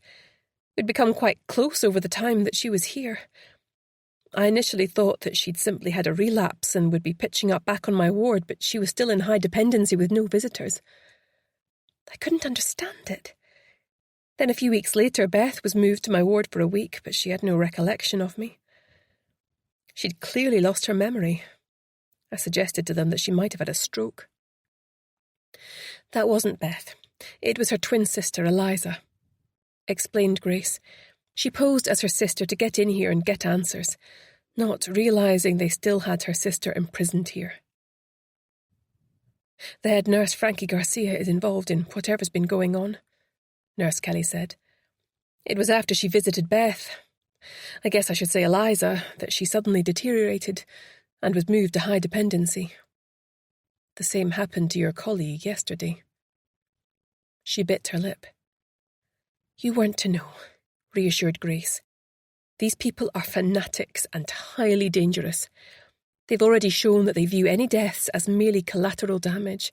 I need to get the 2 girls and Hannah out to safety, then I'm going straight to the police to close this operation down." "Why not call them first? The girls will need urgent medical care. They could bring ambulances and storm the building. Take them by surprise." "Well, that would be my preferred option," said Grace grimly. But as they've bought off some of the local police, I'm no longer sure of who I can trust. I can't believe I'm hearing this, said the shell-shocked nurse, before making a determined effort to pull herself together. Tell me what you need from me. I want to help. They've made me complicit in what has been going on. Can you access the hospital records for those in high dependency and critical care? I need to find out the location of Beth and Eliza as well as Hannah, said Grace. The nurse shook her head. I don't have access to that information on my computer terminal, she said. They said it's for patient security, though I thought it odd at the time. Does the lift in the high dependency ward go all the way down to the mortuary level? Asked Grace. Yes, replied the nurse. They can't go careering all over the hospital with dead bodies. That's how we'll get them out then, said Grace. Do you ever take patients from here to the HDU? Sometimes, but usually they send their own staff through. Here's what we'll do, said Grace. If you get me a hospital gown, I can lie on a trolley and you can say I've been transferred if we're stopped. Then I'll find Hannah and you can locate the twins. The twins can double up on a trolley to look like one person, and we can take a trolley each down in the lift to the mortuary level, where we go out through the fire door and get everyone into my car. Then we drive like the clappers straight to Edinburgh Royal Infirmary. You make it sound so simple, the nurse said, her face full of doubt. What if something goes wrong? Then I will say I deceived you and take the consequences, said Grace firmly. You'd do that? Of course, said Grace with a warm smile. You can also squeeze into my car and come with us if you prefer. I only wish I could, the nurse said, welling up and looking away. I can't run out on my patients. They need me. She went out into the corridor and came back with a gown. Grace followed her into an empty room on the ward and quickly changed. She was not a fan of the gap at the back. It wasn't ideal for what she had planned, but needs must. She got up on the bed and lay down under the sheet.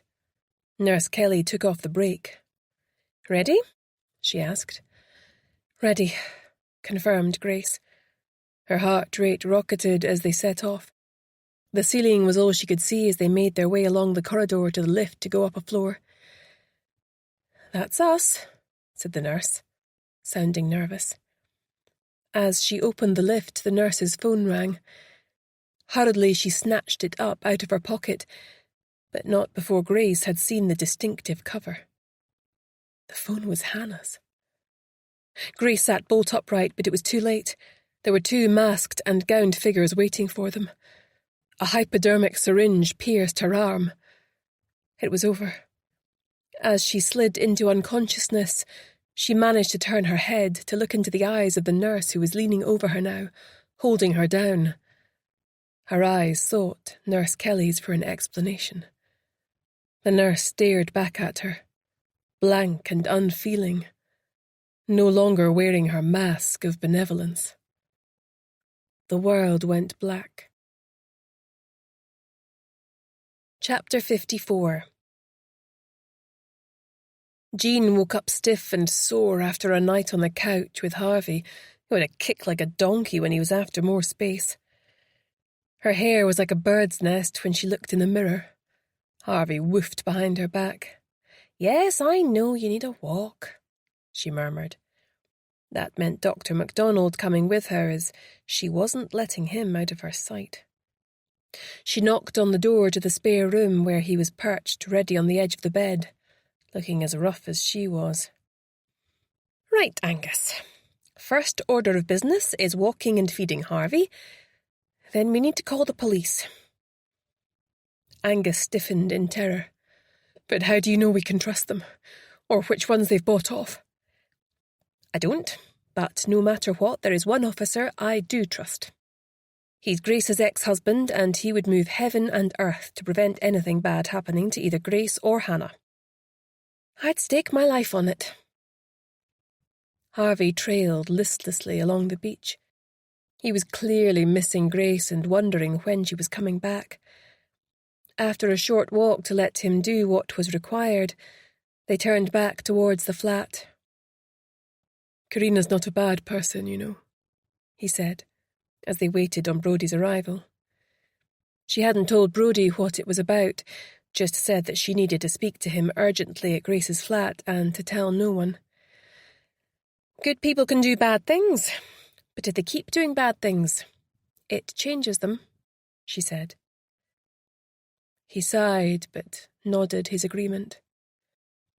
"I don't see how we can move on from this. I would never have believed she could deliberately harm people in this way." The doorbell rang and she buzzed Brodie up after telling Angus to go and wait in the bedroom with Harvey until they were done talking. As soon as she opened the door to the flat, Brodie burst in, his face creased with worry. "Where's Grace?" he demanded. "She's in trouble, Brodie, and so is Hannah. What do you mean? What's happened?" His whole body radiated tension. She needed him to calm down and take a more measured approach. "I'll make us some tea," she said in a voice that brooked no argument. "Take a seat. I won't be a moment." He opened his mouth to protest but stopped himself, clearly realising he needed to calm down and focus. In a few minutes she came back with a tray and had also opened the bedroom door to let Harvey out before closing it on Angus's anxious face. She was going to see what Brodie had to say before letting on that he was here with her.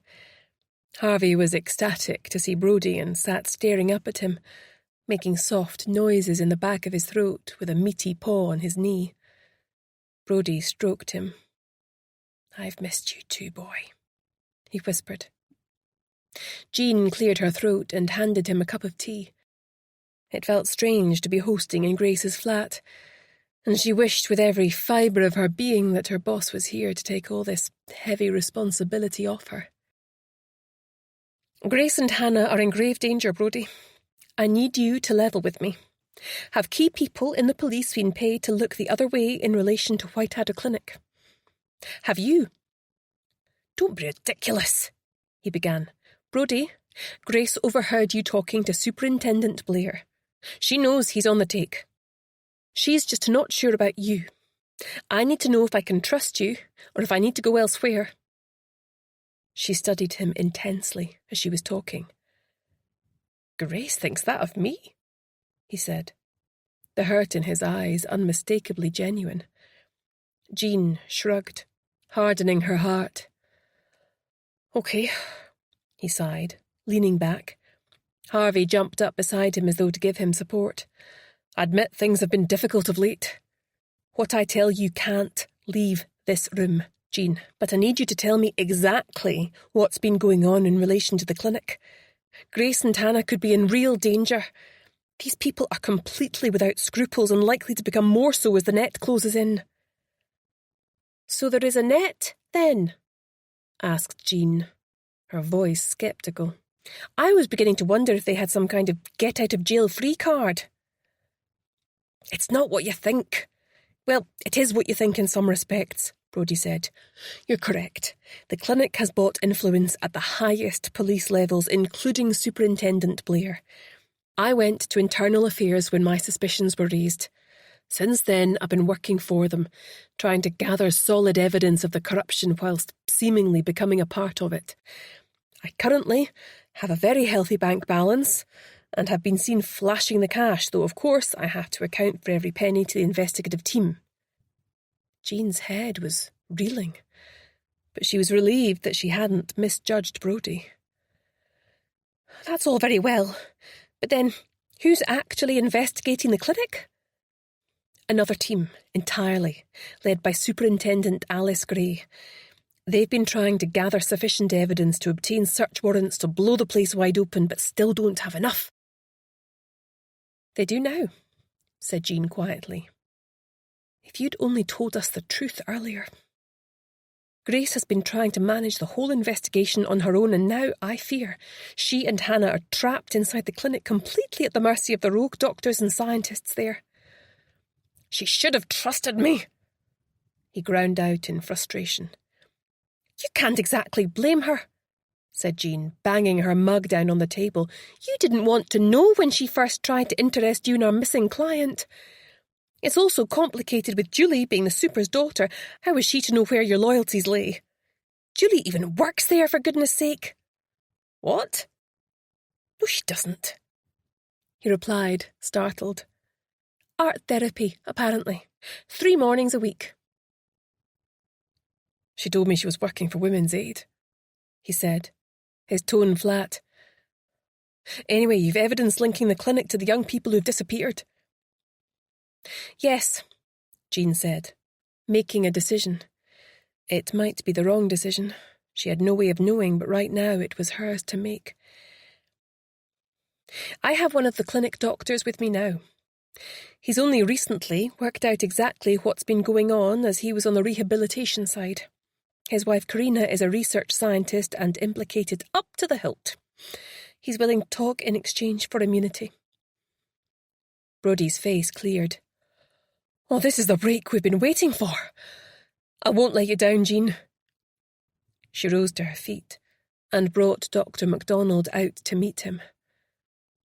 "I'm going to need to call my boss, Superintendent Gray, to obtain authorization, but I'm sure she'll ask me to bring you in voluntarily to make a statement. If you're able to confirm the illegal operations at the clinic, then she'll no doubt be prepared to speak to the prosecution service on your behalf, requesting immunity from prosecution." "I can certainly confirm it," Dr. MacDonald said, looking Brodie straight in the eyes. "What about Grace and Hannah?" Jean asked. "These people are dangerous. They ran Grace off the road deliberately last night and left her for dead in a ravine up in the hills." "As soon as we've taken the statement, I'll get a search warrant and assemble a team to go and extract them, Jean. I won't let you down. You have my word. In the meantime, if you hear anything at all, text me on my work phone right away." He passed across his card with all his contact details. Jean walked over to watch them from the bay window as they walked along the esplanade and out of sight, their bodies bent against the wind. Time was not on their side. Although she knew that Brodie would move heaven and earth to rescue Hannah and Grace, it was clearly going to take hours to arrange a team and get everything aligned. She turned to Harvey and bent down to his level. "Looks like it's down to you and me, boy," she said, her heart heavy with dread. He solemnly gave her a paw, and she shook it, before standing upright with renewed determination. "Come on, boy. Let's go." She clipped on his lead, grabbed her jacket and a scarf from the hook, and walked out the door. Chapter 55. Hannah woke up slowly. The winter sun shone brightly through the window. She had no idea what day it was and felt weak and disorientated. Without moving her head, she tried to see what she could of the environment she'd been placed in. There were 3 other occupied beds in the room. She relaxed a bit when she realised there were no medical staff in with them. Next, she wiggled her fingers and toes. To her relief, everything seemed to be in working order. She remembered how horrific it had been to feel paralysis sweeping over her in a wave after that injection. Fortunately, the effect had only been temporary. She never wanted to feel like that again. She slid her legs out of the bed, keeping her body low as she investigated who was in the room with her. To her relief, it was Grace and the 2 girls. No one was awake yet. She crept to the door and looked through the glass window.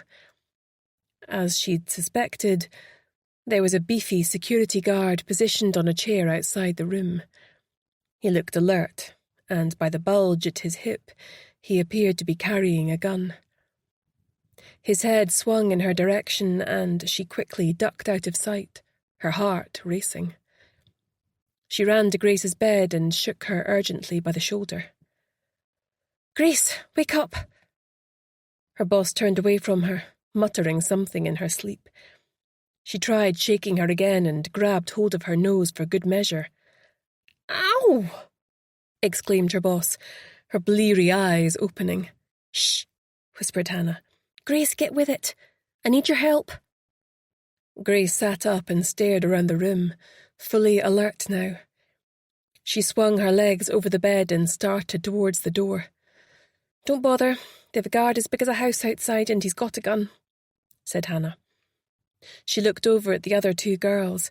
It was hard to tell who was who by sight alone, but she assumed that the one attached to bleeping monitors was Beth.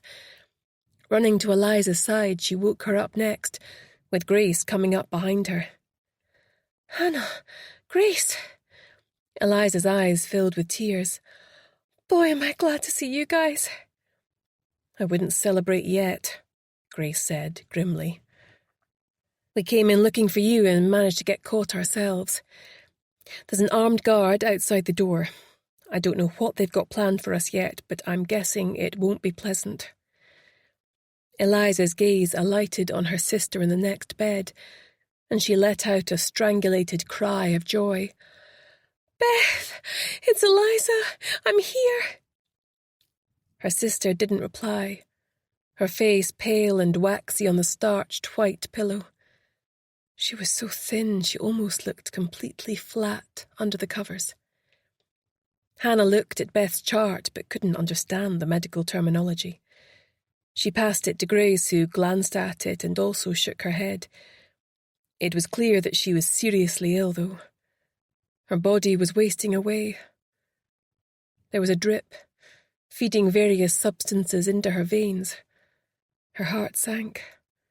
It probably wasn't safe to move her, but nor was it safe to leave her here. Grace took charge and Hannah felt weak with relief. She was happy to relinquish responsibility, but would back her boss up to the hilt. Anything to get them all out of this horrible place. "Anyone still have a phone?" she asked. The three of them shook their heads. "What about Beth?" asked Grace. "As she's unconscious, they might have let her keep it, as she's not in a position to use it." Eliza slipped out of bed and padded across to her sister's locker. "Nothing," she reported back. "You know how Julie works here?" said Hannah. "Yes, I saw her earlier," said Grace. "She didn't see me, though." "Is there any chance she would help us?" Grace screwed up her face. "Honestly, I'm not sure. If her father and potentially Brody are taking kickbacks, I reckon she's more likely to side with them. Too risky, in my opinion. No, I'm afraid we're on our own in here. My experience with Nurse Heather Kelly only goes to show that we can't trust any of the staff here." "Well, she certainly had me fooled," Hannah glowered. "Jean will be working on a plan," she said, refusing to accept that their situation was hopeless. "I'm sure you're right," said Grace with a quick smile. "But in the meantime, we need to get past that guard." "Even if we could," said Eliza, tearing up, "I can't leave my sister. This is all my fault. You wouldn't be in this mess right now if it wasn't for me. Just leave me here. Save yourselves. I let her down before. I'm not going to do it again, no matter what the cost." Grace sighed, but nodded. "The only thing we can do is overpower the guard and get the lift down to the mortuary level and try to get out that way. Right now, they're probably planning what to do with us before abandoning the clinic, taking their precious research with them.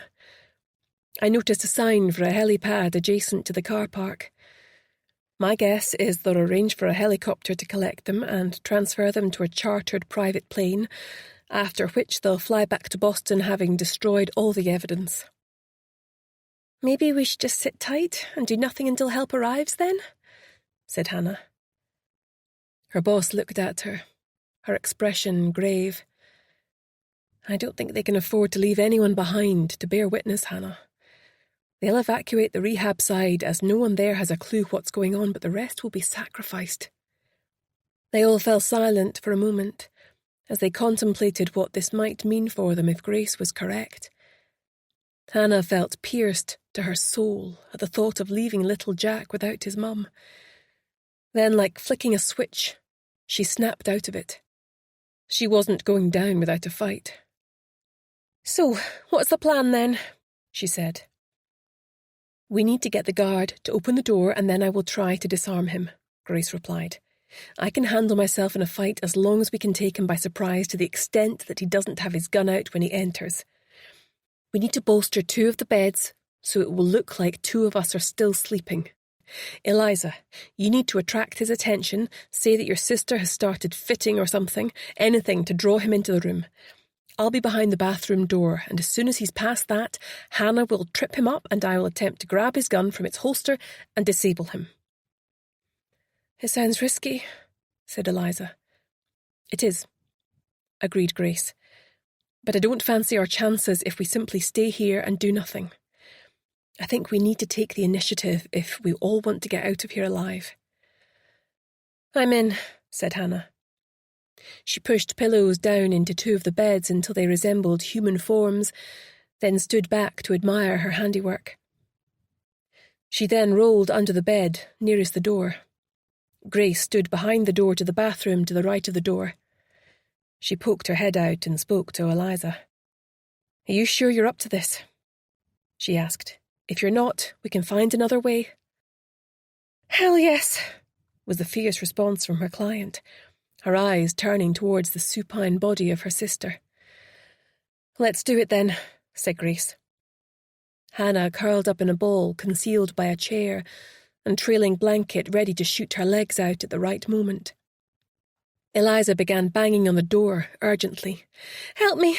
My sister, she stopped breathing! I don't know what to do! Please open the door, she needs help!" The door burst open, and the security guard stood on the threshold as he glanced around. Eliza was bent over her sister's bed, sobbing. They'd placed the monitor on silent and darkened the screen. Having satisfied himself it was genuine, he rushed forward to check for a pulse, at which point Hannah shot her legs out, causing him to trip, while Grace jumped him from behind, pulling his gun from the holster before he'd even quite worked out what was going on. He went for his radio, but Hannah punched him hard on the side of the head, knocking him out cold. "Ow!" she yelled, shaking her fist. "That hurt!" "I think it hurt him more," said Grace with a quick grin, as she tied his hands and feet with cords removed from the blinds. He was already starting to come round, so she whipped off his radio and secured it to her own belt. "Might come in handy," she said. "Help me lift him." It took the 3 of them to deposit his bound and gagged body in the bath, his eyes popping with rage. Grace pulled the shower curtain to conceal him from sight. She then slipped out to the linen cupboard to obtain a fresh supply of scrubs and masks. Once she returned a few minutes later, the 3 of them changed, then disconnected Beth from the monitoring equipment. "Look confident," said Grace, after which they opened the door and marched purposefully along the corridor. This ward in the clinic wasn't in regular use, so there was no one at the nurse's station as they rolled by. They'd just reached the lift and opened the doors when another security guard pushed through the double doors at the end of the ward. "Wait!" he yelled, rapidly closing the gap between them as the lift doors opened. Rushing inside, Hannah stabbed the buttons on the lift, but they were painfully slow to close, and as he inserted his hand, the doors started opening again. Grace stabbed at his hand with a scalpel she had obtained from the medical supplies room, and he reflexively withdrew it, shouting in pain and anger. "That's them onto us now," she said, looking worried.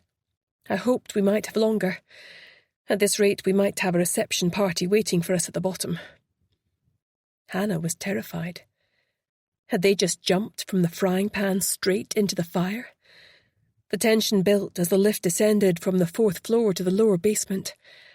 Grace positioned herself at the front of the trolley, indicating Hannah and Eliza should stand on either side at the back. "If we have a reception committee, I'll do my best to tackle them. Then one of you press the button and take the lift to another floor. Do not let them capture all of us. Is that understood?" Grace said to Hannah, her gaze fierce. Hannah nodded, a lump in her throat. The lift pinged, and the doors started to open. Chapter 56. Jean pulled into the car park at the clinic, then got Harvey out of the boot and clipped on his lead. She had changed her appearance and hoped she would be unrecognisable as her former self. A visit to the British Heart Foundation charity shop and the costume shop on Portobello High Street had supplied her with an auburn wig, hooped earrings and a colourful patterned coat. Gosh, she could pass for Julie, she thought, then rebuked herself for being mean. She'd also borrowed a pet therapy coat for Harvey from a lady she knew in the church. It had cost her wine for her friend and nearly a whole packet of titbits to persuade Harvey to wear it. She presented Grace's scarf to Harvey, who sniffed it and wagged his tail.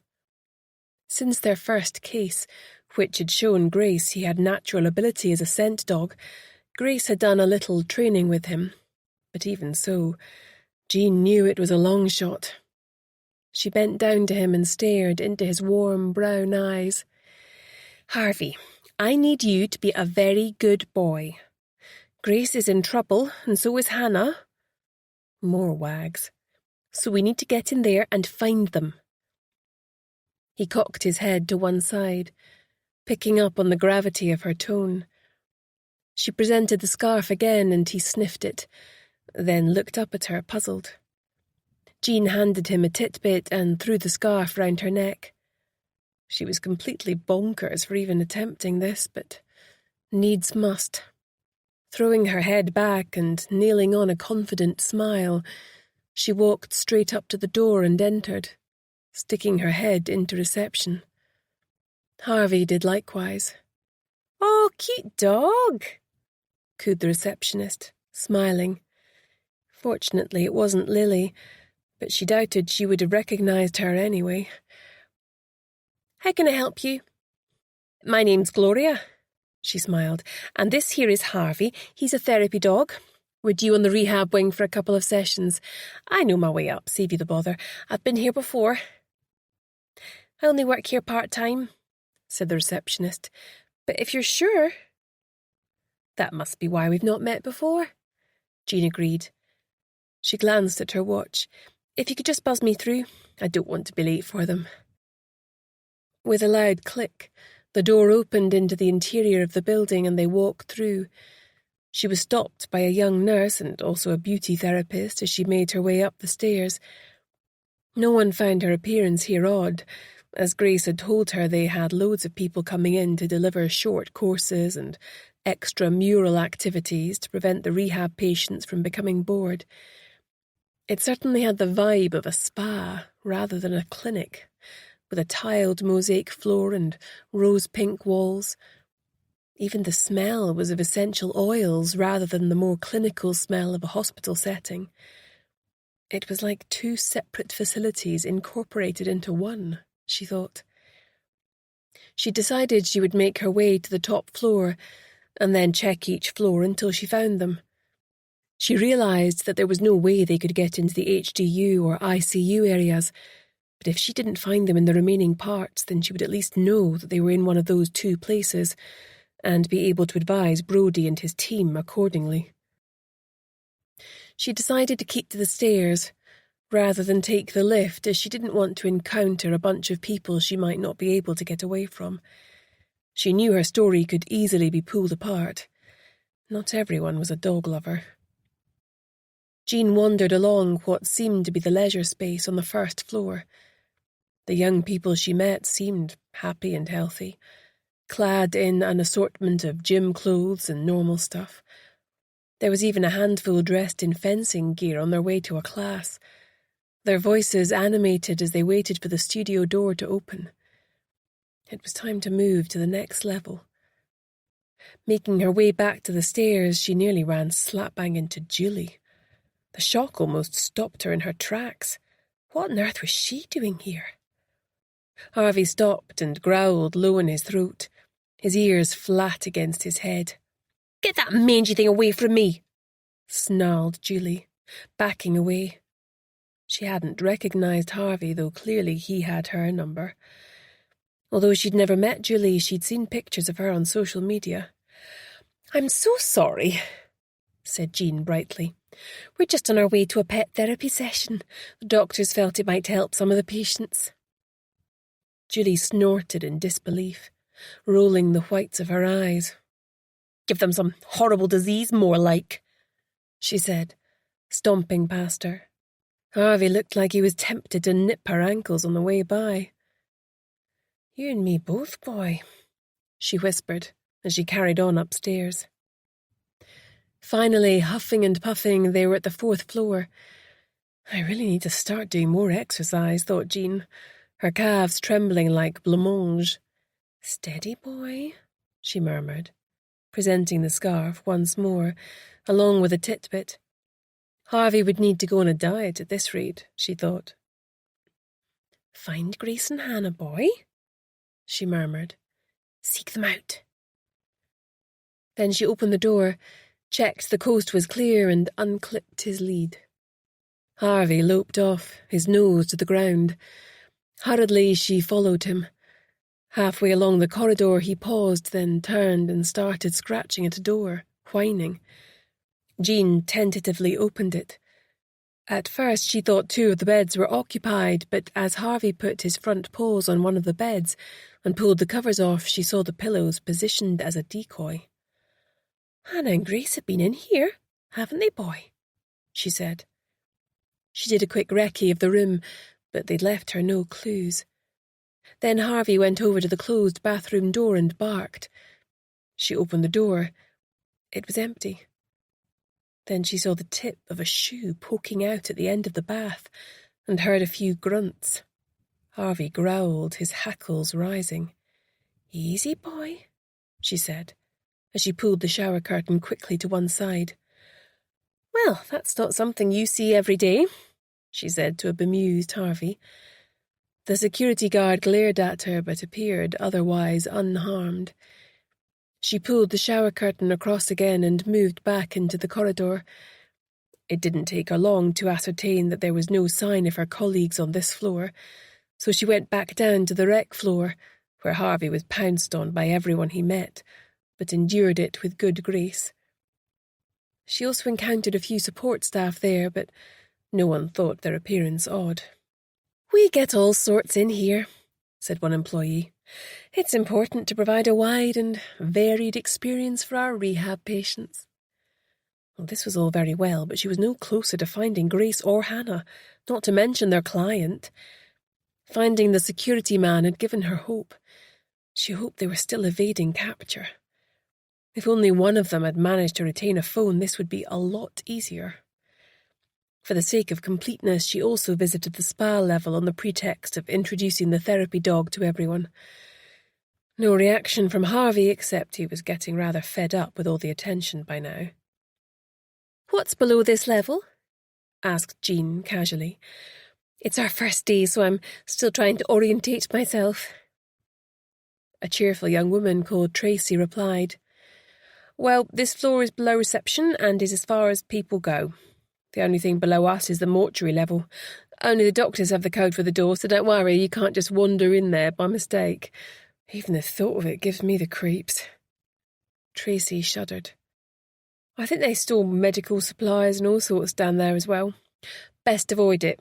Don't want to give this handsome chap nightmares, do we?" she cooed, prompting pleading eyes from Harvey as she leaned in for a hug. Jean produced a titbit from behind her back and he licked his lips. As she stood up, Jean noticed she'd left a lipstick kiss on the top of his big head. "Lovely to meet you," she said, tugging on the lead. Harvey didn't need to be asked twice. "I'll be sure to steer clear." As they left the spa, the more she thought about it, the more likely it seemed that Grace and Hannah would head to the mortuary. She didn't know the code, but with a bit of luck she wouldn't need one for the lift. The trick would be finding an empty one. She waited in the spa corridor, having called the lift. With a ping, the lift doors started to open, but fortunately it was filled with a crowd heading to the spa. Entering after them, she closed the door and pressed the button to go to the next floor down. In the lift, she once again presented the scarf to Harvey. "Seek her out, boy," she whispered, as the lift stopped with a clunk. The doors opened and Jean braced herself. But no one was there. She walked with Harvey into various storerooms, still not hearing a sound. She felt the souls of the dead pressing on her as she entered the mortuary itself. The smell of disinfectant and formaldehyde didn't entirely mask other, more earthy odours. As she pushed through into the interior, she gasped in horror. There was a body on the table. Instinctively, her eyes slid away but then swiveled back, puzzled. The body had a drip attached to it on a stand. Surely that wasn't right. Feeling sick with apprehension, she lifted the sheet, only to recognise Eliza. She looked like she was barely clinging to life, forcing herself to touch her forehead. She was relieved to find her still warm. "Eliza! Wake up!" she hissed. "I'm here to help you." There was no response. Harvey, meanwhile, had stopped outside the door at the back of the mortuary. Jean felt a visceral feeling of dread as she realised that this door probably led into the place where the dead bodies were stored in refrigerated drawers until they were uplifted. "You've got to be kidding," she muttered, as Harvey sent her beseeching looks across the room and pawed anxiously at the door. Jean walked to the door and paused for a moment, psyching herself up. What if Grace and Hannah had been murdered and stored in there until their bodies could be dumped in the cold North Sea? She just wouldn't be able to bear it. They were family to her now. With shaking hands, she started opening the drawers. All of them seemed to be empty, thankfully. Then she started to pull out one that was heavier and contained a body draped in a sheet. Hesitantly, she peeled back the sheet to reveal Hannah, eyes wide open and staring at her. "Boo!" said Hannah, irrepressible as ever. "Are you trying to give me a heart attack?" scolded Jean, her heart taking a few moments to resume its normal rhythm. "Help me out of this thing," said Hannah, sitting up. "Grace and Eliza are in those ones," she added, pointing along the row. "Eliza?" said Jean, helping her out of the drawer. "But isn't she next door?" "That's Beth," said Hannah. "She's proper sick, so we didn't dare put her in one of the drawers as she's on a drip." Hannah patted Harvey, who was looking at her as though she'd lost her mind, then quickly opened the drawers that Grace and Eliza were in. They each clambered out with help. Harvey threw himself at Grace, whimpering with joy, and she gave him a heartfelt hug.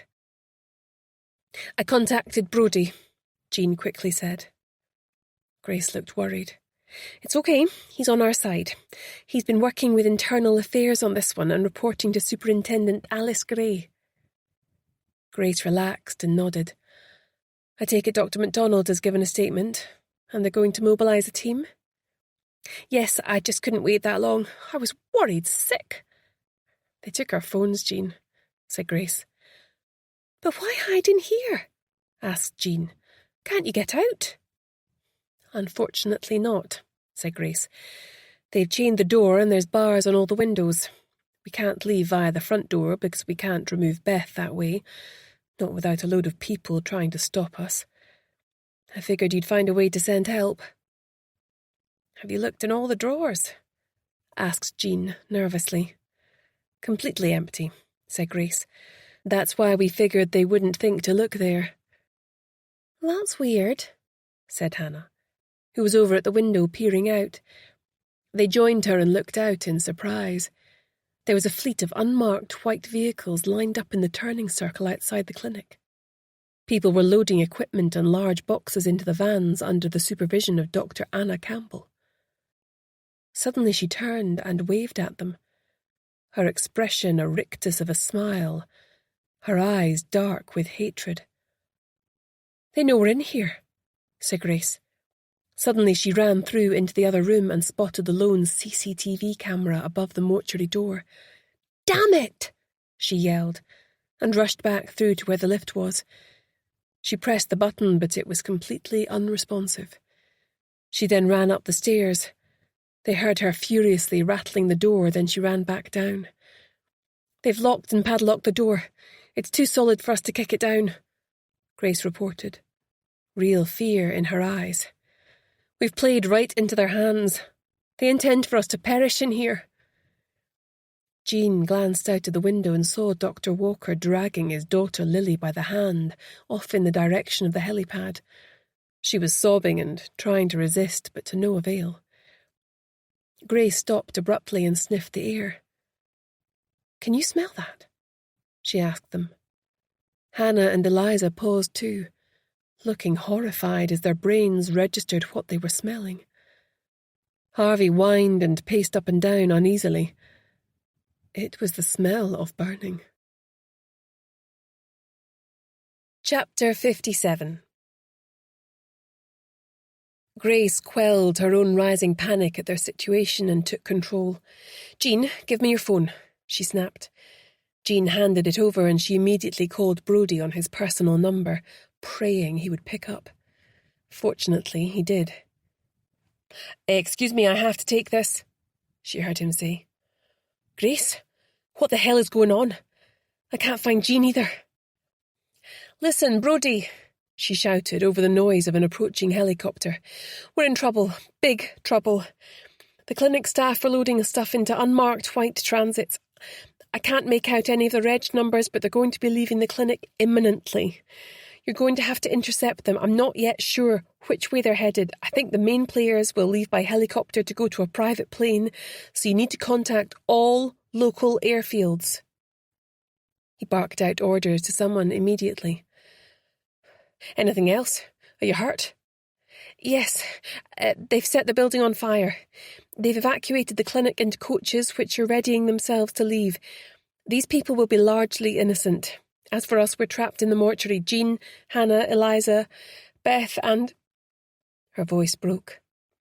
"Harvey, we need fire engines and some cutting gear to break us out." Again she heard him yelling out instructions. "Christ, Grace. Anything else?" he asked. "I think that about covers it," she said. The words, "I love you," sprang unbidden into her mind, but she didn't voice them. It was too late for any of that. "I'm on my way, Grace," he said, his voice gruff. "You hang tight until I get there." After a slight pause, which might also have contained words unsaid, he hung up. Grace was damned if she was going to let her team, her client, and Harvey be cooked alive in here. She paced around, taking everything in about their surroundings, whilst Hannah and Jean reported on the goings-on outside. "Look, it's Julie!" shouted Hannah, hammering on the window. Julie heard the banging and looked back as she came down the steps, one of the last stragglers as the bus was now nearly full. She narrowed her eyes, sweeping the building for the source of the noise. "She's seen us!" yelled Hannah, banging harder and waving. Grace ran over to look out, fully expecting Julie to raise the alarm. Instead, what happened next chilled her to her very soul. Julie smirked, then simply turned her back on them, marched away with a stiff back, and climbed onto the bus which promptly set off down the hill. "That cow!" exploded Hannah, bursting into tears. "I can't believe she did that." "Never mind that now," said Jean, giving Hannah a comforting squeeze. "Oh, she'll get what's coming to her." "Jean's right," said Grace. "We need to save all our energy for getting out of here. I want everyone to gather up anything they consider might be useful or that we can use and meet me back here. There might be stuff in the storage rooms we can use to smash our way out. We need to hurry before the air becomes too smoky." She stared in consternation at the hazy cloud, drifting slowly towards them from the ceiling. "First off, I need a ladder so I can block off those air vents. That's where the smoke is coming from. I need material and tape." Hannah and Jean ran off to search, and she looked across at Beth. Eliza stood beside her, tears streaming down her face. "We need to move her," Grace said. She knew that even the slightest amount of smoke inhalation could be really serious to someone in her condition. "But where to?" cried Eliza, taking her sister's cold hand in her own. "The refrigeration room, where we were hiding earlier," replied Grace, starting to wheel the trolley away. "But it's too cold in there. It'll finish her off," she cried. Grace knew that she could be right, but help was on the way. At least it would give her a fighting chance. "Go into storage and find me blankets, sheets, anything at all we can use to insulate her from the cold," Grace demanded. Eliza did as she was asked, returning with a big pile of sheets, a pillow and a warm parka that someone had left hanging on a hook in the small kitchen area. Together they dressed Beth, then wrapped her in several layers of sheets, putting the pillow in the middle drawer, which was an easy height to access. Watching their warm breath suspended in the air, they prepared to lift her up into the drawer. They could hear the sounds of a helicopter approaching as it prepared to land on the helipad. "What about her drip?" asked Eliza. "I haven't a clue what it is, but we're going to have to take the risk and remove it. Otherwise we won't be able to seal the door shut. There should be enough oxygen in there to keep her safe until help arrives." Eliza nodded her assent, and Grace hoped to God she was right about all this. Gently they lifted her body and placed it inside. Beth was skin and bone. She looked more dead than alive, Grace thought, swallowing hard as she pushed the drawer tightly closed. She could hear the clatter next door of Hannah and Jean returning, so she walked back through to find they'd managed to find the items she'd asked for. The smoke was stronger in here now, and they were all coughing intermittently. Grace tore up a sheet into strips and soaked them at the sink before handing them out. "Wrap these round your nose and mouth," she said. "It'll help." Then she sorted out her own and mounted the ladder. There were 4 vents, one in each wall, the smoke a toxic cloud enveloping the room. Feeling light-headed, she blocked off each in turn, securing the strips of material with surgical tape that was handed up to her piece by Hannah. Eventually they were all blocked off, but not before the air in the room was nearly unbreathable. Hannah had found 2 fire extinguishers, but they weren't small enough to get through the bars to break the glass. Grace also knew that sooner or later the ceiling would give way, and fire would rain down on them.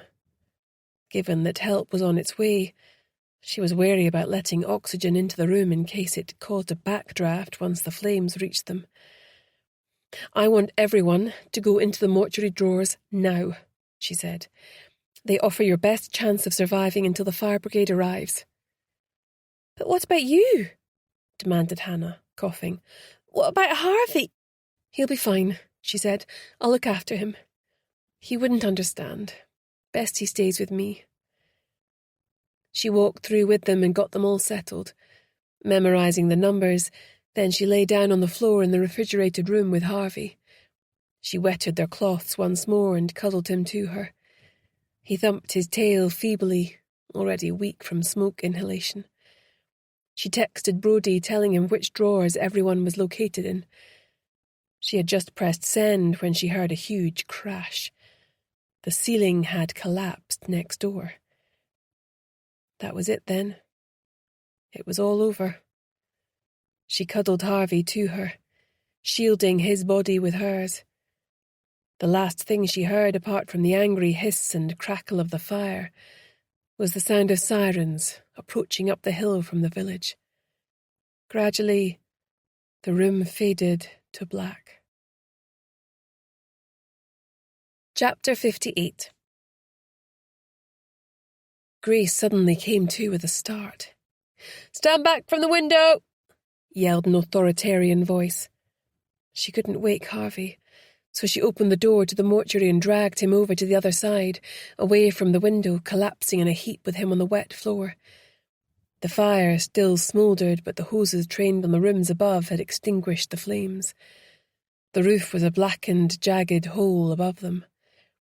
There was a loud whirring noise as a circular saw attacked the bars on the window, and the reinforced glass was knocked out.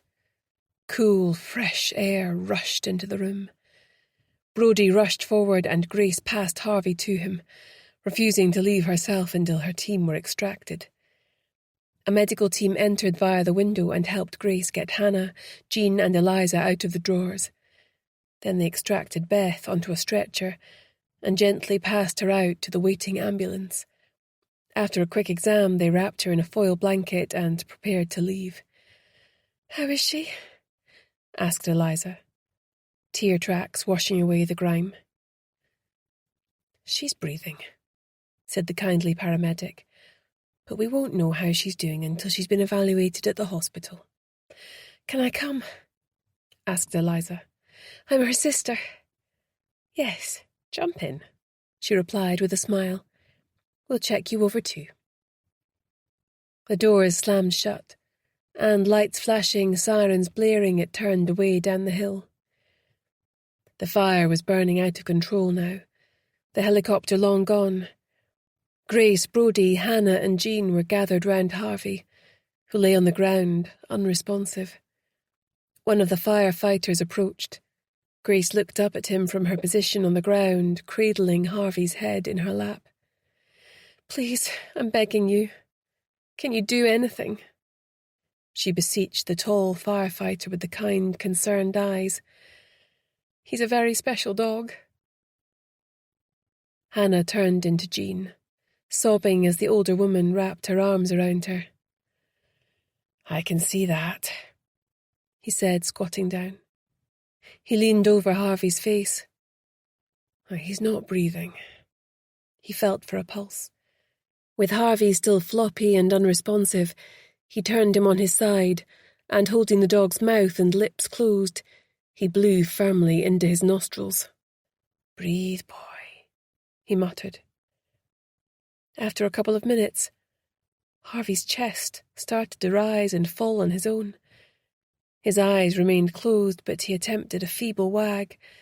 Then his eyes struggled open and he tried to get up. "Easy, boy," the firefighter said, giving him a reassuring pat. Grace cuddled Harvey, tears streaming down her face. "How can I ever thank you?" she gasped. "I don't even know your name." "I'm Eric, all part of the service." He grinned, springing to his feet. "You'll need to get him to the vet right away." "I'll take him," said Jean to Grace. "You got way more of the smoke than we did. You need to go to hospital and get checked out." "Nonsense, I'm fine," protested Grace, her hacking cough as the air hit the back of her throat, exposing the lie. She stumbled back against the firefighter and he steadied her. They turned back to look at the building. It was an inferno now, and there had been a few explosions from within. The roof had gone, and the whole facade was melting before their eyes. Firefighters were training hoses on the building with water piped from the hydrant at the nearby reservoir. Fortunately, before the fire worsened, they'd been able to sweep the building for people trapped. They'd been the only ones. Brodie was standing apart from them now, barking orders into his phone. He clearly had his hands full.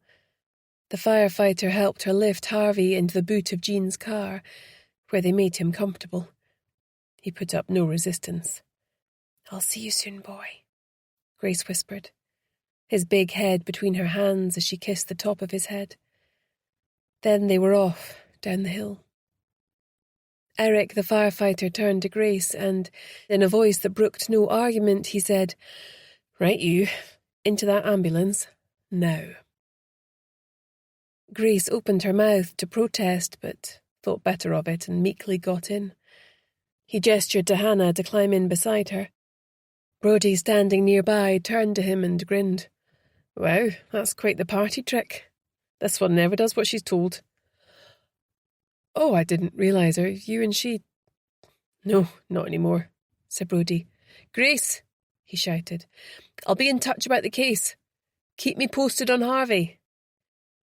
She nodded and attempted a smile, then slumped back in her seat, a spent force. The doors were closed with a bang and the ambulance set off, more quietly this time. "There's something I need to tell you about Julie," said Hannah. "She's not pregnant." Grace pulled her mask down. "You mean she lost the baby?" she wheezed. "No," replied Hannah, her lips tight with anger. "She was never pregnant. I saw her strap on a pregnancy bump in the changing rooms." "Unbelievable," muttered Grace. Her thoughts immediately flew to Brodie, and what might have been, had Julie not so callously intervened. Now that the adrenaline was leaving her system, she was too exhausted to speak. As she pulled the mask back up and closed her eyes, all she could see was Julie's smirking face as she turned her back on her and walked away, leaving them all to burn. Chapter 59. A week later, Grace was sitting with Harvey, snuggled up on the couch. It was cold out, and she stretched out her feet towards the warmth of the stove burning in the hearth. Fire was such a weird thing when you thought about it. It could support life, or it could take it away. After seeing the full brute force it could command, she would always be wary around it. Apart from a hacking cough and a sore throat, she had got off lightly.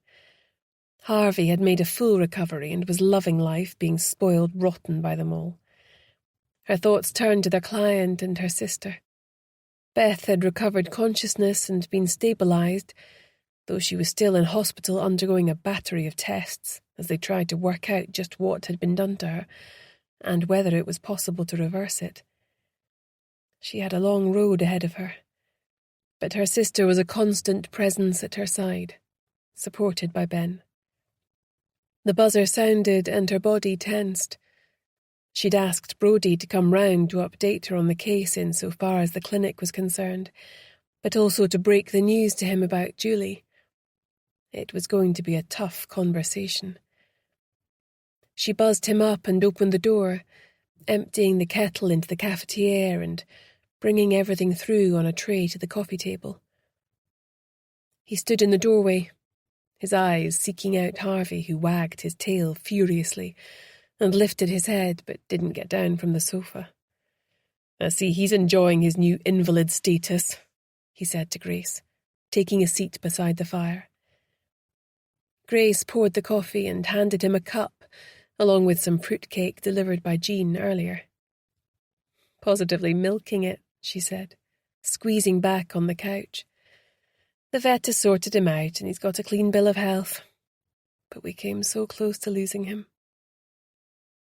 "I'm glad your client found her sister and that she's hopefully on the mend," he said. "No help from you," she felt like saying, but didn't. He read it on her face anyway and looked down. "I'm sorry I wasn't there for you, Grace. It was complicated. At first, when you alerted me about the clinic, I was intrigued and well up for looking into it. I couldn't understand why I was getting so much pushback from the super. He in turn seemed to be getting grief from his boss, and I started to realise it extended all the way up to the top. It didn't help that I was living with Julie and she was expecting our child." Grace said nothing, feeling sick about what she would soon have to reveal. "Anyway, I started probing deeper and felt more and more concerned. Blair told me that if I kept pushing, it would have an adverse effect on my career. I had no option but to involve internal affairs." "Superintendent Alice Gray," Grace said. "Yes, since then I've been working for her, gathering intel on the clinic and finding out to what extent certain officers in the force have been covering up the stink in exchange for massive backhanders." "So you kept your distance," said Grace. "I had no choice. I was tasked with rooting out the corruption in the force and working independently to get into the clinic and investigate the missing kids whilst maintaining the illusion that the police weren't involved at all. It hasn't been easy. And you were relying on me to do half the job for you," she said, her tone studiedly neutral. No matter how angry she was with him, she had to bear in mind the fact that she was about to shatter his world into a million pieces.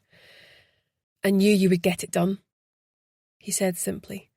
"Alice Gray is a fan. As you no doubt saw in the news, we managed to arrest them at Lucas, where they had a private jet fuelled and ready to go. Needless to say, they've lawyered up with the big boys, but the testimony that Beth can provide will be invaluable. Angus is also willing to testify and has been granted full immunity. The lawyer acting for his wife is trying to negotiate for a plea deal that will result in a lighter sentence, but I doubt she's going to swing it. We've got enough without her. They deleted the trial information from their hard drives, but took some of it with them on portable drives, which we managed to recover when they were arrested. Also, Ben has provided us with all the information he managed to obtain by hacking into their systems. It's not admissible as evidence due to how it was obtained, but it has helped to inform the investigation. He downloaded screeds of information about their illegal trials and research materials. Lawyers or no lawyers, I reckon we've got them. They thought they were so clever burning the clinic to the ground. What about the 2 bodies who washed up? Have you managed to identify them now? Yes, there appear to have been 5 deaths directly implicated in the drug trial. The 2 bodies recovered were the missing lad you told me about, Tom White, and the girl was a Tamsin Murray. Did you manage to trace their next of kin? Tamsin was reported as a missing person in Grimsby a few years ago. We've managed to track down her family and they'll be arranging a funeral once the body is released. We've drawn a blank on Tom White's family, but didn't you say he had a partner? Yes, Ryan. I'll ping his details over to you. We've also located Lorraine Kerr's mother. He winced. Oh, she was heartbroken, but comforted by the fact her daughter could be buried in the family plot in Argyll. The other 2 we're still making inquiries about, but I'm hopeful someone will claim them.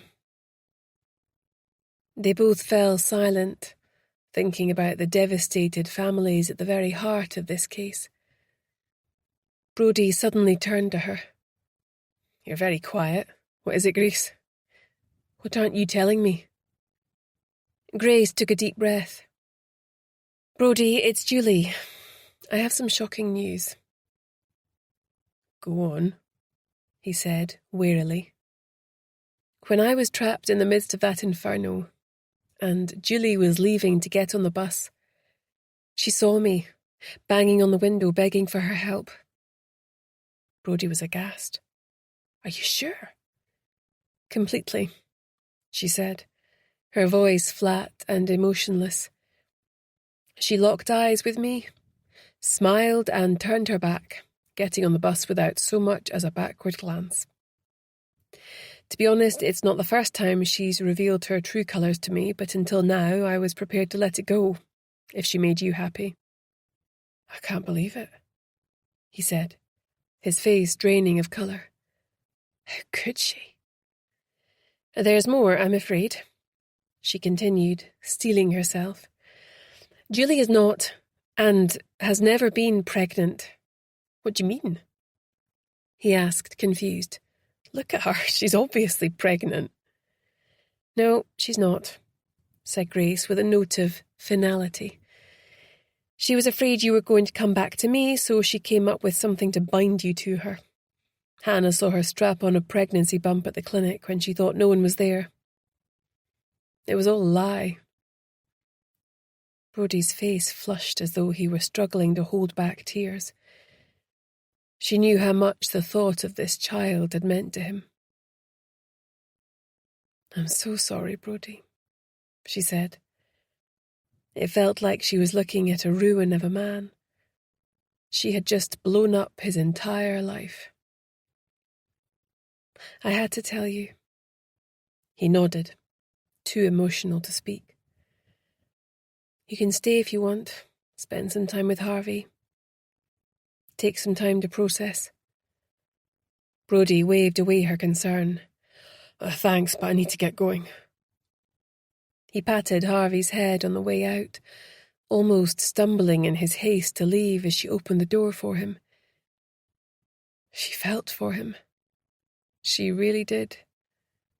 But she'd nothing left